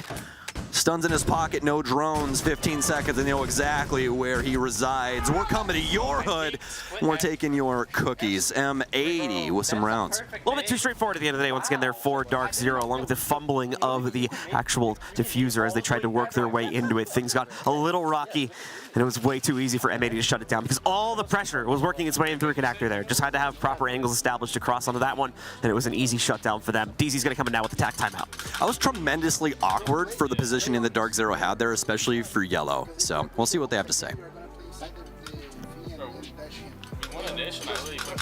I got an opening kill. I don't want to play Illusion. Can someone play Arcs? Can someone play Arcs? Should I drop the mirror? Can I remember to drop the mirror? I'm gonna count my opening kill on both. After that, guys want to do what? Some punk? Or lab again. Lab again? Okay. Lab was iffy. I kind of fucking... Watch out, watch out the 2 strong, bro. Every time they're getting... They went from double door. Wait. Yeah. That's it. Let's go, boys. So, funny enough, we didn't get to hear any of DarkZero. Yeah, that was all M80. We got to hear M80 that entire time, though, and you can see no cause or concern, really, with what was going on there. Pretty easy dissection from them. Hey, they're going double door. That happens to be split. Everybody calls things differently. Welcome to Rainbow Six Siege. We don't have proper comps for stuff. Yeah, but so the split door is what they were talking about there. So that little entry hallway downstairs, and how DarkZero just kind of sent themselves in via that. My big gripe with that entire scenario, John, is that they have all the verticality upstairs, and they have the means in order to get the Electro Claw off the wall for Yellow, but they never do it. There's never another hole into the point to try and give M80 any grief. It's just DarkZero trying to jump down a hatch and really hope that M80, which is one of our best squads in North America now, messes up, which I don't really agree with. DarkZero is much better than this. Well, as we see, round number 5 gets started. We'll have to see if DarkZero has been able to fix those issues. Like we said, we didn't really get too much info on what I really wish we got to hear what they were talking about, but unfortunate. Of their tactical right there, just because we were listening to the M80 side of things instead. But no huge change-up, at least when it comes to the operator lineup. We'll have to see if stylistically anything's going to be a little bit different here, whether they'll try to add a few more elements to this attack. Because like I said, it's been at least 2 rounds now where they've ultimately only had 1 or maybe 2 angles to push into his site with not really all the prerequisites, getting checked off there. And as a result, led to a pretty lackluster push into the site. Well, Canadian is going to adopt the Twitch here. Everybody running the 417. They also Alamau miss on the F2, and they're like, yeah, we're not trying that again. Unfortunate. Haven't been that big of a fan of the gun since that change either, so definitely feeling for the professional players in that sense. 417 also is just a great option. You used to only have 11 bullets total once you replace the magazine. Up that by 10, so heck of a lot easier to end up figuring out how to bring in, right? Used to be a bigger problem just because of how little bullet count you had, made it toward those follow-up gunfights that you usually end up getting in Siege. People try to refrag each other, right? Made him a big problem. So the 417 now just better because of that. And, I mean, past that, the DMR is also really releasing, or rather getting a buff as of recently. That's what I was trying to get at. And they're quite fantastic. So see if he can get anything done with that. This entire round has mostly been clearance here from DarkZero. They're trying to get some semblance of what is going on the base floor. Pambazu almost there with a nice shot. He's going to give up the goods, though, around Armory Stairs. Logic Bomb off. Nobody covering him. Working his way in. Gomez with a big shot, but oh, the cross all the way over from Office. We'll discover him. Has a hold immediately to his right, but nobody on the prowl. Easy pickings as Gomez will be taken down inside of Cafe. 1-1 exchange again to start out round number 5 here. Neither team with a definitive advantage to play off of as of yet. M80's defensive setup is being pressed back quite hard, however, so that is going to leave the room open for DarkZero to set themselves up now. Once again, setting themselves much more properly for the next stage of this execute moving forward. Past that, we'll have to see if they can make it work into the site here finally. Like I said before, things have been a bit of a struggle in that regard. Yaga inching forward here, waiting for the opportunity to strike, hoping that there would be a clearance on lower yellow, and he's more than likely going to end up being right about that if DarkZero's thorough enough, but I'll have to wait and see. DarkZero, I just noticed now, is starting to get a little bit low on time and only 30 seconds remaining, but they strike true with another pickup, and now they should be good to move forward here. Spirits with a long cross, if he can get someone to establish themselves on it, it'll be a clean pick, more than likely coming his way, but look at this DarkZero, still barely moving at this point, just waiting so patiently for M80 to make the mistake, and they've been right about that more times than not so far. There we go. Only down to Yaga now on that flank, and he's already struck from it, so they know where he is. They know he's going to be hiding out here. It's the smart glasses out to avoid being affected by that flash, but the plant's going down. No way he can stop this. DarkZero well on their way to a second round here, unless Yaga steps up in a big way and won't be able to do so. MJR, the patient holds from him over by the dorm side, consistently knocking out all the aggressive swings from M80 and stopping any chance of them turning this round back on its heels. Mad respect to both of the teams. You saw that mid game there and just how long it took because of the respect both of these squads have for each other. No one wants to be the one that makes that tiny little error rather, that breaks the camel's back. So fantastic play all around to both teams. DarkZero might have the opportunity here to tie the score line up. It was a 3-3 overall. Let's see what's going on here. NJR is going to get rid of the blitz. Bring that on over to the Buck. Have the Ace come in as well. Have the Yana in for some fun too. And seeing that get switched out every once in a while for DZ. Twitch always seeming to reside here though, and Gavini constantly on the Dokkaebi. So some big changes there for DarkZero inside of that last round, John. Some more patience around their play. Also that site and the way that M80 holds it, it's a lot more open. They're bearing a lot more of their soul to DarkZero in a lot of different positions because of the angles that they have open for themselves. And that also played into key factors of how DarkZero handled that. They weren't as aggressive on getting breaches open and these other things because they could play patiently and wait for M80 to try and go for these swings, and it worked out extremely well. So with M80 now potentially at risk of falling behind a little bit here. Good start initially inside of this map, but a 3-3 half potentially staring them. If DarkZero is able to repeat their success from the previous round, DarkZero, of course, be having to take the slow route as usual in that regard. M80 will have a setup downstairs this time. Sky's moving forward, quickly knocking out all this utility, just like he did the last time we went to this site as well. Dodging around a few players in the midst of the lab area, and then moves forward to pick up at least one more mute jammer here before expiring onto that one. Potentially may still have a second Twitch drone to throw out here as well. The normal drone's still in the open as well. He's droning for his drone. Kino here, trying to figure out just what the heck is going on and if he can knock these things out, but not able to find them so easily there. Just calling out pings, trying to get a yellow onto one of these players. They may have a top-down angle against him too. May also be just trying to set himself up for a frag. It's Kino, 2-strike first, but Gomez will fall elsewhere on the map. So again, things are kept even. That 4v4 is almost a certainty, it seems, so far in the first half. Pambazu's actually me, I swear. Yellow ping and everything. I still lose the gunfight. Unfortunate. Unfortunate. But Skies, he's going to hop too. Oh, he's burned Kino alive. And he's got the F2 in hand. Skies feeling himself here. Going to get this plant going on. Does DarkZero have the Overwatch, though? Or does M80 even know what's happening? It doesn't seem like they do. Spirits 0 and 5 at the bottom of yellow. Can't find his fight. Can't find a duel to try and get onto the scoreboard. Diaz looking for something right now. Nitro Cell out for Yogg. A swing and a hit for Diaz. Trying to get himself back into sight. Canadian's going to lose his lunch. And JR, the lone soul now. M80, somehow, some way, they've managed this into a 3 versus 1 with 20 seconds remaining. Shots out. They know NJR's outside. Only one impact, though. No Nitro Cells to try and get him to back off. Everyone's going to have to be aggressive. They're going to hold so many angles on this. Nice shots will take down the Alibi. Diaz, he's not aware of what's going on. Nice shots. Pistol out. No, it's the Gone. He has the Gone 6. He's going to get the drop on the time, though. Yeah. The time's going to run out anyway, so it still ends up going over to DarkZero. Beautiful delay to take that one to the bitter end and just barely push it over the edge when it looked like M80 had the composure to bring that sight back under their control for the counter. I've never been more scared in my life than somebody playing time with a Gone 6 in their hands. I was so in the moment, I didn't look up at the clock. So when he switched to the Gone, I had no idea that there was less than 7 seconds. I was like, there's no way that he's planning to kill him with this Gone 6. Ridiculous, but it works. 3-3. We end up with that dead heat tie here between both these teams. DarkZero rebounds and picks up a 2-round streak towards the tail end after stealing away the first one due to their prowess. Using that Monty to bully their way into Throne Room back on round number 1. Didn't have as much success with that on round 2, but they had plenty more tricks up their sleeve, as we were able to see. A nice tack pause recenters their strategy and allows for those last 2 rounds to come in, tying us up now at 3-all. M80's on the attack as of the halftime switch. And we're going to see quite a few repicks for them as DarkZero is going to make the immediate return over towards Lab as their own personal first sight. I mean, it keeps going like this. Caliber Jacob could be eating a laptop. I don't know. I'm a little worried for him now. Tiny bit scared. DarkZero on their first strategy here. They're going to try and hold the top floor. Obviously, it's not going to be where the defensive setup is, but it will be where part of it is going down. This is the main heart of their kingdom inside of the Lab as well as Drug. So we'll see what they can get done now. Plenty of delay here for them. They've got the Frost Mats in as well as Cap Cannon. On top of that, delay utility with the Goyo canisters. They have the Twitch, though, there for Gomez, so we could see a very similar story with the Shock Drone. Not the first one, though. Unfortunate timing as it walks directly into the Valkyries, so we'll say quick bye-bye to that one.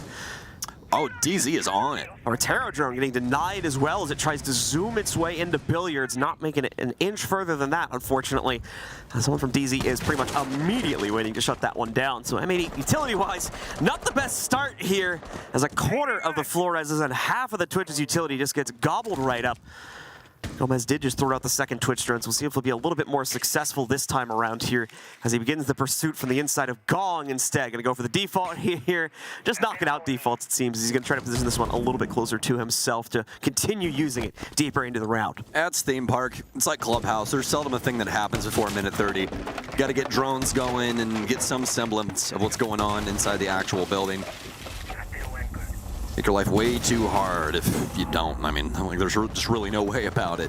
So, DarkZero is going to try and hold back all the way on the farthest portion of the building that they can for the top floor. It's going to be the arcade balcony right now for Skies. Plenty of escape methods available to him. Going to break up some more soft destruction with that Iron Fist. Frag grenade out. Speaking of iron, the shrapnel tag up Skies, but not enough to write home about. Move his way into break. Such a fantastic time delay. Able to pick up a drone here. Does M80 want to try and translate this downstairs just because of the timestamp that they've wasted so far? Gavini with a big pick onto Gomez here. All of the problems now boiling to the surface for M80. Another 1-1 exchange as it just continues to keep happening here inside of this matchup. Teams cannot avoid that instantaneous trade, whether it's M80 or DarkZero getting the first pick. It always seems to bounce back a second later. Now M80, the pressure on for sure, but they've already done some decent chip damage to one, if not two members of the squad here. So they've been able to find them, force repositions at a best situation, but they just haven't been able to execute upon those forced repositionings. to actually score any additional kills as of yet, except for the one that was found against Panba. 30 seconds to go, so now the pressure's on for M80.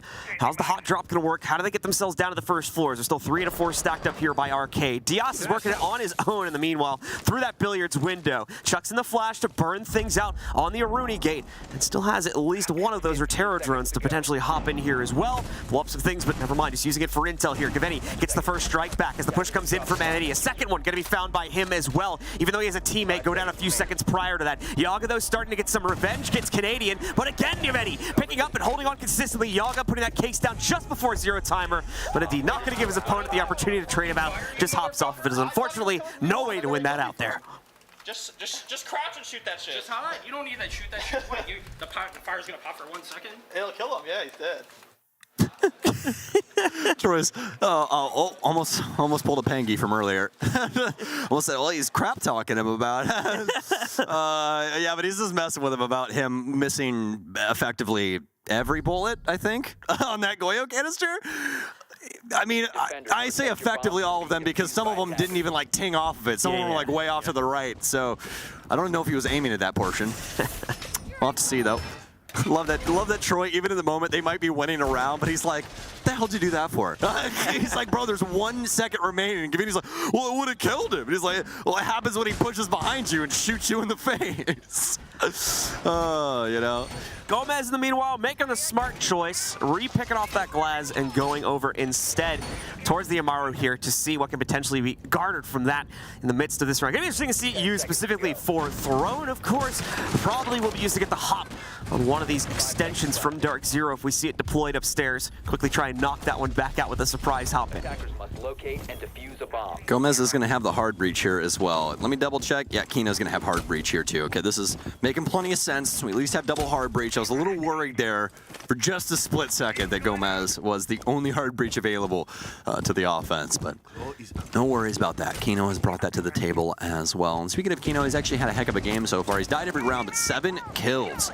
Tied up right now with Yaga. It's second most for the whole team. Diaz currently sitting at 9. Rest of the squad resting decently low here, but M80 as a roster is soaking up quite a few kills. So making it a little bit difficult to a certain degree to get their own KD spread built up. See if the remaining rounds have anything in the cards for them, though. Round 8 on the docket. M80 clearing out utility with Rotero drones. Don't want to get too aggressive just yet, especially with Gomez. Is a good little surprise factor here. And it looks like they want to try and potentially use him on the south side windows.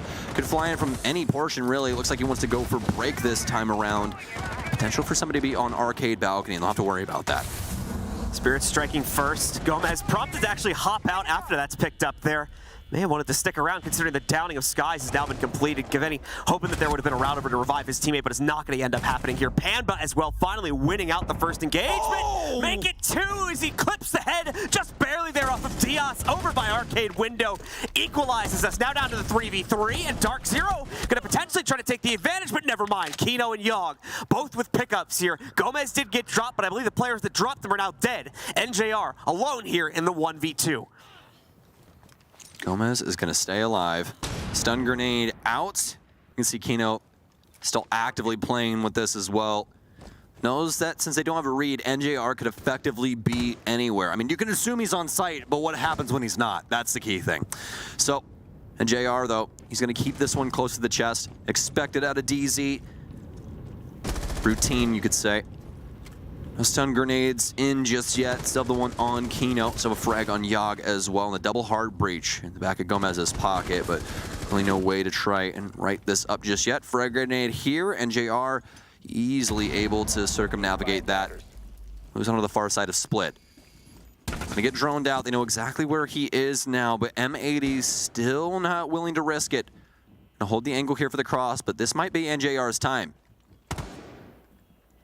Or not. It's not. You were right. You were. That sounded really mean in the hindsight of things, but yeah. Unfortunately, NJR trying to set himself up there for success does not end up working out. M80 shuts it down there. takes control of yet another round for themselves. Hyped about it too, as it means they do get to stay even here with their opponents, with DarkZero claiming that initial round. Locked us into a tie yet again, 4-4. Looking like we may have to go the full distance on this one to get a real winner. Bunk is next here for DarkZero as they'll rotate up there for the next defense. Kino's looking at Vivas like he's got 3 heads because Vivas is just yelling back there. Kino's like, man, what are you so loud for? Kino's like, bro, it's 4-4. Like, we ain't won yet. What you howling for? Glaz will be in for Gomez. More than likely won't stick. We'll let John talk about his opinions of Glaz if it does. Yeah, I don't like him. that's about it. We'll see, though, if it actually gets used to play. Yeah, it's going to get swapped out. Put him back in. It's more of a fear pick than anything. It just makes people respect your smokes, and that's really all it does, because like I said. Here's the thing, there's no reveal face anymore, so they don't even know it's there until they shoot it, yeah. It just I think makes the defenders shift their playstyle when they realize it's there. Oh, you're saying when it's in. I thought you were leaning into like they brought it in as like a facade for a second because would see it. No. I was just trying to talk more generally about when it is in play. The Glaz tends to force, but in my opinion, it never actually works. Like it very rarely gets a kill, to be honest with you. It sucks too because it seemed like Sense might have been a pretty cool thing to try and work Glaz in with, but unsuccessful. Yeah. Very unsuccessful. We talked about this plenty in our previous games, though, so let's focus up on this round yet again. As now M80 is going to bust out that same Montaigne strat we saw from DZ. A little bit different in the utility department. They also are going to have a little bit more hard breed sitting behind this one this time around here, the usual assortment of attackers as well. So not going to be missing anything by bringing the Montaigne in here, but certainly going to be a different flair for M80, given the 2 rounds we have watched them play out in this half so far. Interested to see how they'll assault the building with the Monty. We saw it from DarkZero. Sky is getting so much done, practically by himself for the majority of it.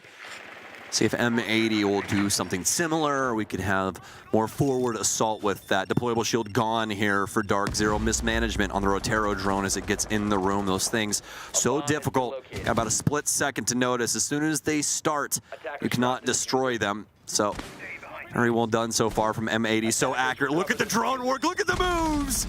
Yaga putting them on skates with these Rotero drones. That is going to prompt the opening 4 spirits here. He'll be able to move forward, begin to proposition himself.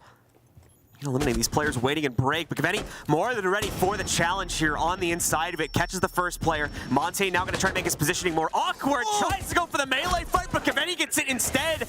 Kino trades it back onto him, puts it down to a 4v3, but still DarkZero with the advantage because of the initial pickup from this hole. Spears just got knocked out right there. Tried to go for the melee himself, I believe, so that made him vulnerable. And ended up leaving the window open for his opponent to knock him down instead. Try again. Cornhole. Oh, a little bit too far this time. Oh, well, my disc added the last. It's weird that the first one didn't get eaten up by that one. I think Pambazoo added that disc right after he. Oh, okay, gotcha. Yeah. I just didn't see that chuck. To be honest, I didn't either, but that's the only way that happens. So trying to crawl past the little snack bar there.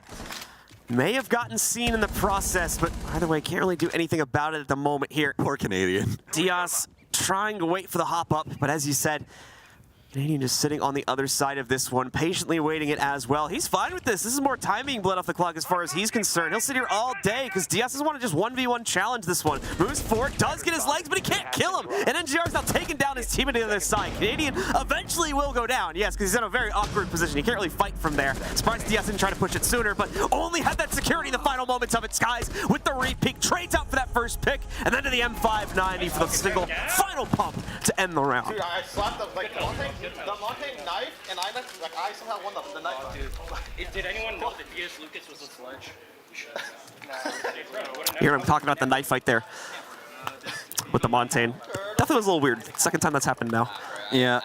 But I think that one makes more sense in the fact that the Montaigne did start his melee animation from what I saw on screen. Yes. And I think that all right, now he's vulnerable. Now he can just be meleeed by anyone. Exactly. He started it, so his hitbox is exposed, right?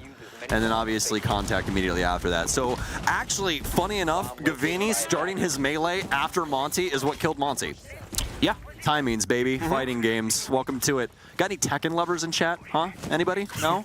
Just me? Okay. Martial law main over here, baby. You already know that. I made everybody cry the last time we played Tekken. Everybody was like, Sam, we don't want to play Tekken anymore. I was like, why? Pick up the controller. I'm only 47-0. Actually not. I'm like I like have like childhood talent from that game. Like I never learned how to play it. I just played it for way too long. I'm the pro Smash player that tries to get all his friends to play with him. Dude, and it's a very exhausting experience. I don't even know how to like counter in tech. I know how to block and do all that kind of stuff, but I don't know like the parries and that kind of thing. So I'm like self-taught. If anybody actually knew what they were doing, they would kick my ass. But you know, it's at least fun to be able to rush people down, and you know, sometimes those translate over to other things like, you know, hitboxes and stuff and melees like what we just saw. So very well done there, and a little boon of luck for Gavini as he takes down the Monty, and you can see M80 pretty fed up with that, so no Monty in play. DarkZero bringing probably one of the most micro-heavy defensive compositions I have seen, and the fact that M80 now has to check every little freaking detail when they move into the next room here. You have the Capcan trap showing up. You have the electric laws potentially slowing you down on wall breaches. You have the frost traps whenever you walk into like a weird corner of a room or when you hop in through a window to worry about. You have the laser gates that you have to dump utility on. You see the point I'm getting to here. There's just a lot of stuff you have to do, and most of it is mandatory. You're going to take huge amounts of damage, or get outright killed. So this is going to slow down M80 by a huge extent, just by the nature of what DarkZero has brought to the table for this round. Some people call it punishment. I call it Rainbow Six Siege. Also, did I mention that I hate myself? Are you like imitating Auntie Donna? I don't know. Like, you're talking a lot like one of them. Really? Yeah. Oh, well, that's... I forget which one, but... I'd have just quickly broken there. It was the one with the long hair. But DarkZero have set up an entire matrix here, and yeah, this is a masochist special if I've ever seen it. Utility abound, bring me back to 2020, and when Goyo was way too strong for his own britches. DarkZero able to slow down M80, at least initially. They're not going to get any damage dealt to them, only a little bit dealt to the time, but M80's still good on that in all regards as well. A minute 18 left. It's really about what DarkZero can do now. They've got some spread defense on that base floor, so once M80 transition down low, they have to worry about this roam game. Gonna give up one of the Rotero drones just to eat up the laser gate for right now. Still two of those frostbats sitting under it, though. The Rotero drone makes it onto it, however, so that will get rid of that potential issue on execute. Looking like a heck of a lot of top-down openings have been made, too. They're both breaching charges and the sledge, of course. Somehow that's happened, where we see the Goyo canister ending up taking down Gaveni. Enjar was the one that triggered it from the looks of things in the kill feed there. It's still a very strange chain of events, as Gaveni apparently just could not get out from that position, either due to those top-down angles or another reason. I thought it was somebody else. He really self-immolated there? Unlucky. Looks like the assault might be coming. Oh, no, he gives the kill up to DS outside. They have positioned it inside of storage. The case on Kino. Where is he, though? 15 seconds remain. Kino's going to start the plant. Pambazoo working his way in. They know that he has to be coming in via the bathroom. Plant still stuck. Yaga takes out Canadians up to Pamba in a 1 versus 4. He's gunned down. M80 with such a solid hold. DarkZero basically let a peephole of sunlight through. M80 take the whole darn round because of it. Very, very well done. 5-5. This teeter-totter knows no end. Very much the case. It's happening both with regard to rounds and even kills in the middle of those rounds as well. So these two teams neck and neck as they try to duke it out for a higher place position here towards the top of the group. M80 looking to lock in first. DarkZero trying to avoid more than anything that 4th place position here, by the way, in case anyone's wondering kind of what the stakes are since we're towards the tail end of group stage. Both these teams are...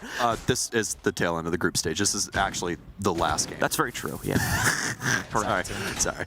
But yeah, DarkZero trying to avoid 4th place here because what does it mean? If you're in that position, well, that means you're going immediately to the lower bracket. So that's not the place you want to be here. If you make it to at least 3rd, I do believe that means you're going to be starting out in the upper bracket position, so makes things a little bit easier for you. And just as a reminder as well, it's 1st place that gets to pick between the 4th place seeds, correct? I believe so, but I'm not entirely sure. I will quadruple check this on League. I don't want to give out any bad information. Indeed, indeed. That's why I was asking you, because I was like, I feel like this is how things are. I read it earlier, but it's just want to double check. So I'll pull that up on Wikipedia while we're going through this round. But speaking of the round, looks like M80 are going to be sticking to their guns in a lot of regards. Going to be bringing the Doke in for Spirits this time around, so might help with the clearance here. Everything else making quite a bit of sense from what we've seen. So how you feeling about it, John?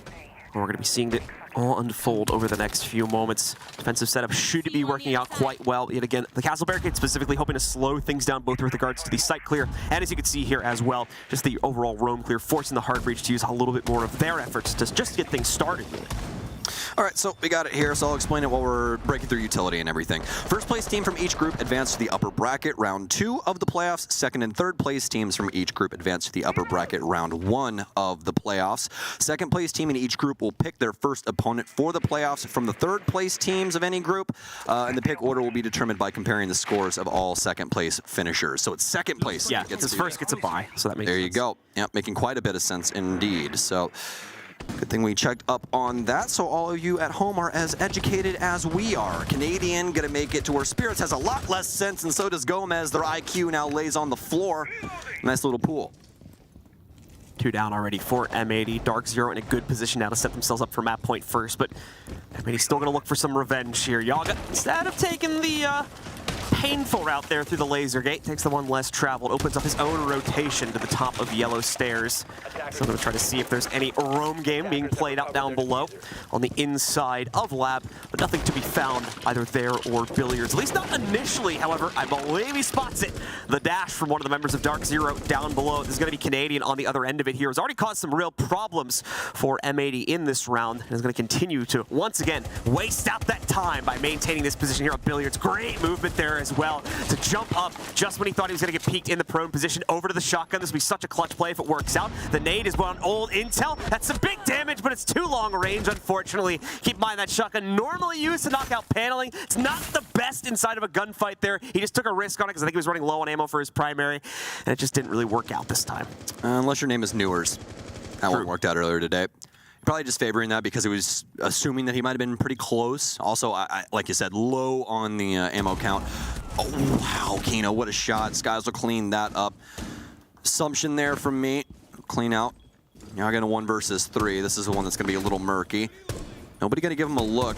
Oh, there's the shots. Gavini. Oh, please, thank you. Got a little risky there for just a second. You never want to see a gunfight break down like that when it's a 1vx situation. That's how those disjointed 1v1s start. It's as simple as a couple of misfires and then one of your teammates dies, and there's a big chance that DZ pull it back across the line, or rather M80 in this regard. DZ, the one with the round and the chance to close it out in regulation. A great hold from DarkZero, and like you said, the first and only opportunity now to win this first map inside of our initial 12 rounds. Overtime may very well be in the cards, however. M80 has had good results with bouncing back from these individual round losses, so they are certainly not out of the cards in any sense of the words. Gomez is flashing that glass once again, so expect a few repicks, and yep, pretty much immediately that's like the repick operator for me right now, as that's immediately going to go over towards an IQ. The Nook as well, not really favoring it for this site specifically, and you could say the same for the Hibatas. That's changed to an ace. John is the president of the Certified Glass Haters Club. Absolutely. He will continue to provide for everyone at home. I haven't joined just yet. I need like my lapel pin or something. You gotta send it in the mail. I don't feel official. It's a postcard. it's just a postcard? Do I have to bring the postcard with me? That's how it used to work, you know? If you wanted to join like a club or something, you had to send a postcard to their headquarters. Yeah, I'm not that old, Grandpa, all right? I mean, that wasn't like me. It's just, I just know that. No, it was definitely you, John. You're like 47. Born in 95, so. See, that's 2 years older than me. Old people, man, I can't stand them. Can't stand them, especially those millennials. Anyways, DarkZero looking to close things out here about 15 seconds in, and they are just now tidying up those last little bit of utility pieces around the map so that we can get things going. M80 out of the gates now as well. A top hold for DarkZero that's going to be backed up with some deployable shields here. We're not going to have a Jaeger or Wamai in play, so those shields will be in utter peril if there is no laser gates in front of them. Those players will have to be very, very aware of their surroundings, as there's 4 nades built up for M80 at their disposal. Gomez with clean drone work. He's going to be able to work his way forward. Tries to mask the drop there with that one little shot, but it usually ends up being pretty obvious anyway. He'll be able to venture forward here and more likely get spotted out by DZ's initial hold in just a second. DZ with a bunker of their own, of course, over here by Break Room. Going to be causing some serious delay issues if we can't see a quick opening of these walls. Thankfully, we have not only The Ace to be able to open those up, with the Thatcher to help out with eliminating the electrified walls here, so it is not a problem in any sense for them to pop those open. Canadian, in fact, choosing not even to stick anywhere near this because of said opening, so he falls right back into the depths and relative safety of the sight hole. For Skies, though, not necessarily the same thing. He wants to take at least one challenge here. Forced to rotate deeper into break after he can't initially strike as hard as he'd like here. And also brought down a 50 HP, so I'm going to be a little careful about this. DZ shuffling as well, as they still have a few other players maintained upstairs over here by the arcade hall. Well, they're trying to help him. Across in, Canadian dead. Does Yaga get both, though? I don't know if they know that Skies is still in the area. Spirits will go down. Pambazoo trying to help with the situation on the top floor, as things have definitely gone awry. No matter what squad you look at, Skies low HP in the back of break. Pambazoo will pick up one on the stairwell. Heads back downstairs. This might be the opportunity Skies has been looking for when it comes to the roam game. Nobody aware of what's going on. They've miscalculated. Not a single person aware of Skies' position inside of break. Be a huge play potential here for him towards the end of the round. Keep in mind, DarkZero, even without him being considered, still have even numbers to match the M80 pressure onto the site here. It's just a waiting game now for Skies to wait this one out, provide himself the appropriate opportunity to shut down this execute. He may very well need to do so as well. Trigger discipline's going to be key here. Works out as he claims that first kill to hop in. He won't be able to transition it into a second one, so Diaz trades it out. We're back down to even numbers, but now the heat is on for M80 as they're down to their final 20 seconds to make an execute work. NJR more than ready for this challenge over here by the window. Does have to be a little bit careful. We do have that EDD sitting in the window. They're going to hop right through it, though. The damage is actually going to take down NJR himself, but it also kills Yaga. Brings us down to the 1v1 here now. He's planning, Gav. For the clutch. He's planning, no Gav. aggression being seen from Giveni here as he tries to swing towards it, but gets the winning angle. He can't find the kill, however. A second opportunity now birthed for Diaz inside of the 1v1. Close HP for both players as well. 2 to 3 bullets will kill either one, as Giveni looking for the route to kill him, and he will be able to do it. Much more room to work with, much wider angle to peek out from it. And for his opponent, just did not want to try and change up his position, so DarkZero will clutch it out on the 12th round and take back number 1, 7-5. I felt like I was screaming at the sky there for a second. Oh my, Gavs, giving us all a scare there, I think, but able to work it out. So close to overtime, but DarkZero taking M80's map, so very impressive by them. M80 now having to try and get figure things out here for map 2. Be changing up their strats, it looks like. You can see the analyst there trying to change some things up. Excited to get into map 2, and that's why we're going to send y'all to a quick break. And we'll be right back after this.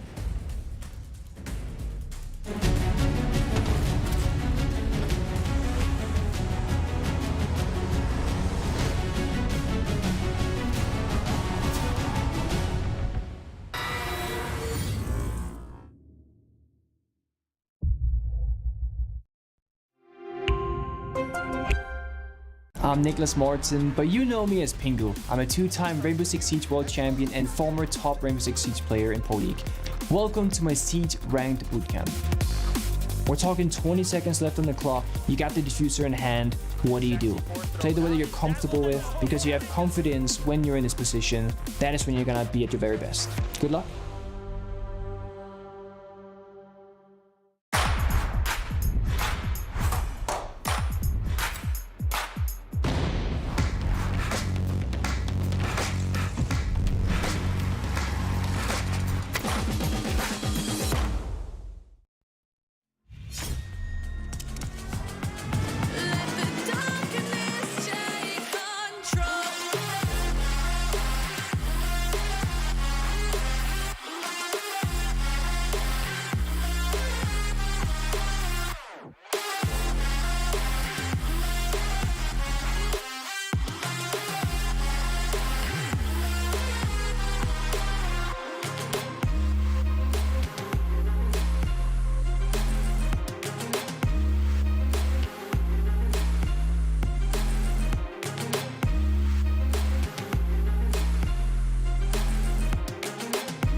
And we are back, ladies and gentlemen, getting ready to head into map number 2 between DarkZero and M80. Just finishing things up on Theme Park, where DarkZero was able to close down map number 1 at the bitter end of regulation, 7-5 being the final score. Now we're coming up on map number 2 for Chalet, and DarkZero quite the record here in recent history, don't they, Stokes? 6-0 record right now, on a streak right now is DarkZero, but it's not all doom and gloom for M80, John. I'm checking some stats over here on Chalet. DarkZero's offensive side, their attacking win percentage, 50%, defensive win rate, 58. If we look at M80, though, win rate on attack, 58%. Defensively, 64%. So I think that this could be a fairly close affair like we just witnessed and what you guys are now witnessing in Hyperloop speed through Theme Park. So we'll see if things are going to boil over once again. This one stayed just within the brim of the pot, rather, didn't it? Certainly did. Now it has taken us to potentially the bitter end of our regulation for map number 2 as well. These guys go the full breadth of it. We'd already been seeing M80 play into this map, I believe, earlier on in the tournament. This is where we had some big potential clutches coming out from players like Yaga and Kino as well. A lot of confidence play showing up because, once again, of the kind of open layout this map provides. A lot of roam presence that can be set up, and even if that's not a valid option here, those extension, those bunker deployments can still very much become a part of pretty much every single site setup. So DarkZero is going to have a lot to work past here because they're starting out on the attack, and we are starting out, ladies and gentlemen, with the map. Let's get into it here. Chalet is map number 2. There's your poll results once again. If you didn't catch them, back on the first map, M80 does have that slight edge with you folks at home, but indeed, I would agree, this is pretty close to a 50-50 matchup. Our first ban is already in. It's a Dokkaebi, as we do not want to be allowing, M80 does not want to be allowing DarkZero to scavenge all the intel from the phone call. She's been a very popular pick at this event, and even the last one too. That's an interesting one from DarkZero, though, as they're going to knock out the Blitz. We've been seeing a decent amount of that Blitz play, so. Is it all that interesting, though? Spirits. Spirits. I mean, yeah, Blitz play. that's what I was saying. Yeah, it's really that. You gotta. But is it worth the full target ban? You're absolutely right. That's why I say it's interesting. Well, I definitely agree with you, my friend, and I think that even that should have us at least look at what the heck they tend to use on their offenses here. They have used Blitz 6% of the time in their chalets. They've used him on one singular round ever, and guess what? They didn't win with it. So I will have to reside with your camp, John. I think the ban, not exactly great. There is some past history that makes it seem like it's a worth spot it. ban, Yeah. right? Like, totally makes sense. I totally see where their lens is at. Just trying to take away some safety measures that M80 have at their disposal. And that's the thing, when you're at a tournament, especially not only a tournament, right, like the tournament, our World Cup here practically for Rainbow Six Siege, you want to make sure that when people reach their limits, that they don't have the things that they're comfortable on. And that is definitely a thing there that not only for M80, but especially Spirits, if he can get Blitz and they get around going with that character, the entire game can change just based off that. It's like a fire starter for them. So might be a great ban here for DarkZero. We'll have to see. M80 could still lean into the Monty play, but DarkZero might want to have that in their back pocket as well. 10 seconds to go. We'll see how this is all going to work out. The Ging Switch coming in for Canadian as well. Very execute focus from the looks of things for DZ, especially when you consider the Lion and Finka that have also been brought to bear here currently for the attacking side. M80 in the meanwhile here. Lots of reconstruction tools being brought to the table. Forms of intel and a delay also being brought into it. Yaga once again ready to fight in the depths of the site there.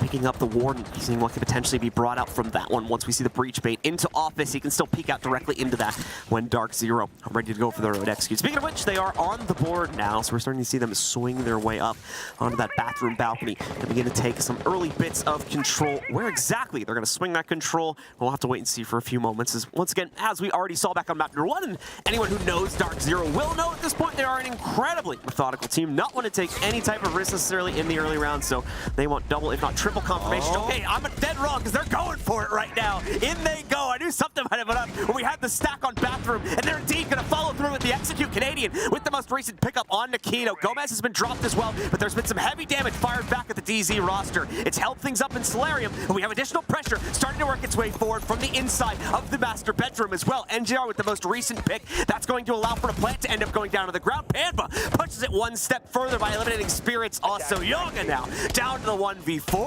This is an unorthodox play as far as DZ is concerned, but it is a working in huge dividends right now. Yaga alone inside of that 1v4, doesn't even see NJR full prone on the floor. Beautiful execute from DZ. Did you prep for that? Did you prep for that, Boo-Boo? Did you prep for that? I don't think you prep for that! Boo-Boo! You can't prep for me, Boo-Boo! I just did that now! I just did that now!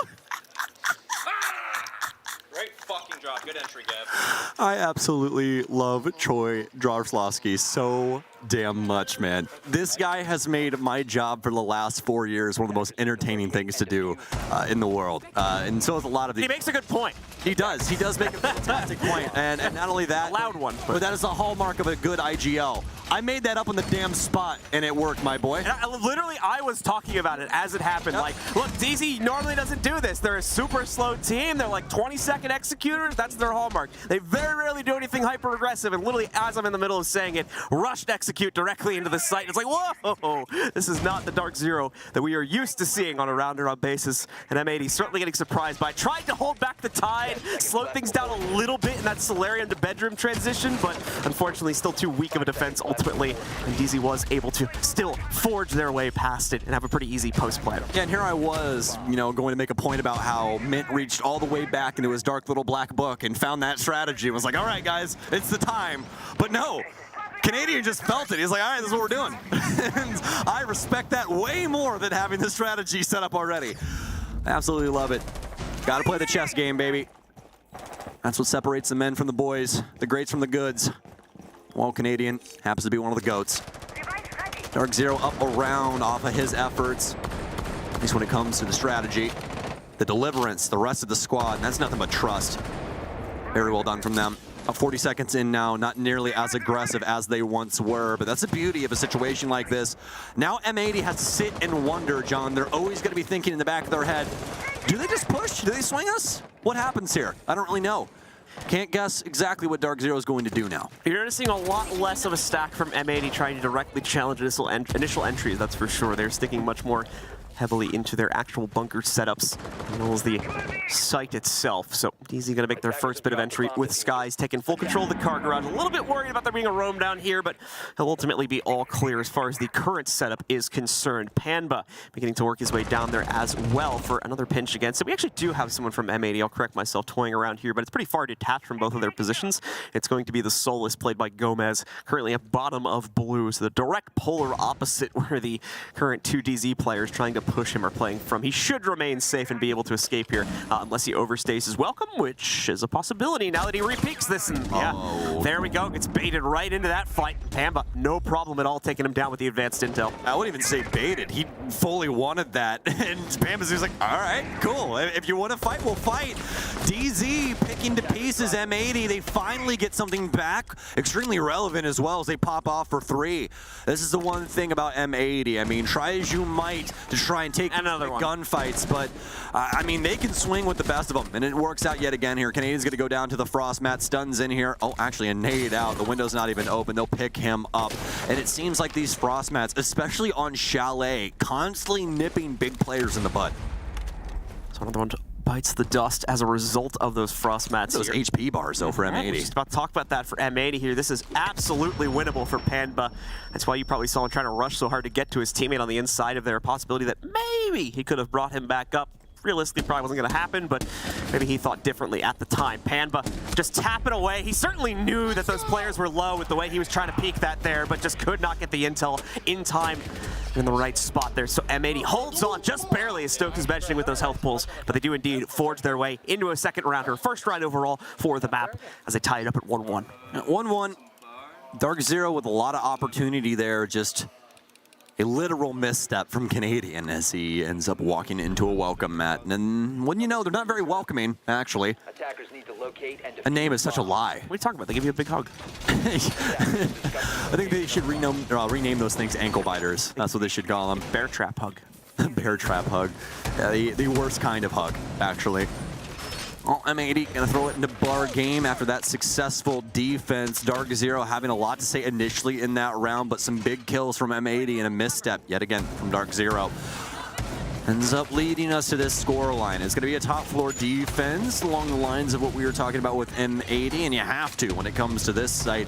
These panels of the utmost importance, especially for Gomez's position, is he'll have the deployable shield in here. They're going to have anything to try and stop these throwables. They will. They have spirits around, so you can potentially put some of these Wamai discs out and try to assist with the initial bombardment from DarkZero. Camera feed up and running. It's par for the course that we have these 2 rounds being traded back and forth between either team. That was a very similar element to our previous map also. So if those half win percentages that Stokes brought up before we got started with this map or any correlation, we could be in for another very seesawy game here if the teams are as adept at adjusting to their own mistakes as we saw back on the first map for Theme Park, which again is a credit to both of these teams that they're able to fix their issues so quickly and for the most part immediately rebound on the following round. You can even see that in the kill department too from what I was talking about on map number 1 because of the fact that initial kills are not necessarily translating in any huge advantage from what I've noticed at least throughout the course of this series. Players are pretty much immediately getting those trades back in a lot of these scenarios, although that has cooled off a little bit as they have figured each other's play styles out. DZ though lined up for another big execute, gonna try and force their way in. Lasergate standing in the way though, slow things down. Yaga and the rest of M80 seemingly ready for the pressure. Panba trying to forge it back, has the connector under his control, but the rest of his team has fallen by the wayside. The upstairs hold way too strong. DarkZero tried to move in without properly clearing it out and have had to pay the price for it, putting Keveni in a very rough 1v3. Attackers recovered the bomb diffuser. Case in hand. Stuns up through the hatch, eating up from the my desk. Lots to do. So much time at his disposal as well, but practically an impossible situation. More stuns out just to try and mask the sound, but I believe Deliverance is coming for him. And it's going to be pretty swift. Spirits drops down, M80, and especially Vivas. Very happy about that one. Definitely the case. DarkZero trying to test their capability to play these more aggressive rounds here, feeling that they might be able to force the issue yet again. This time ends up being potentially a wrong call, however, as they are shredded to pieces in no small part because of that upstairs hold. Now M80 has the double round back-to-back pickup here. They're in control of the lead. And a possibility to push it even further under their control too. But I imagine DarkZero going to slow things down a little bit, gives a more traditional look at their own playstyle to try and stabilize things and tie us up again if they have control over the situation, of course. Probably so. These defensive sides have been pretty finicky for a lot of teams. Try and get their heads wrapped around when it comes to the offensive perspective of this map, and looks like it's once again befuddling DarkZero. That first round, so strong. Able to bully M80 into better winning position for themselves. DarkZero, though, now need to change some things up. Canadian's going to bring in the Buck. Nook now for Skies as well. He hasn't been playing the utmost aggressive operators. He's been playing a lot of the heavy utilitarian-based things, and once again, he's going to change it up. He's going to go over to the Lion instead, so still going to stay in that relative same realm. DarkZero now spawned out. Let's see what their initial move is going to be. And more importantly, how do they approach this now that they have shown this more aggressive side so far in the map? Do they try to force the issue yet again, storm in for map control once their players have been able to stack up towards it? Or do they do what I think they're going to do this round? Potentially slow things down a bit more. That was the initial impression I got, but we have seen the operator repicks change the lineup a little bit since then, so maybe I will end up incorrect about it once more. Either way, slow rolling for the first 30 seconds as DarkZero does try to suss out that additional intel and properly position themselves. Want to get all these windows and stuff open too. The cast barricades are interrupting things for a moment as they do want access to all these important windows, especially here on the northwest side. Order a process for DarkZero, and they're following it as they would routinely. Break open these castle barricades, frags in now. Potential kill here, Yaga sticking around. They don't have anything to break up the wall, so that's more than likely why he was in that position. Everything is open up top, so wasn't really too worried about anything really happening, but they had a drone in there, and that was the biggest issue. Another one, again, M80. They've been discovered, although they have no idea that this is the case. Pambazoo with a shot.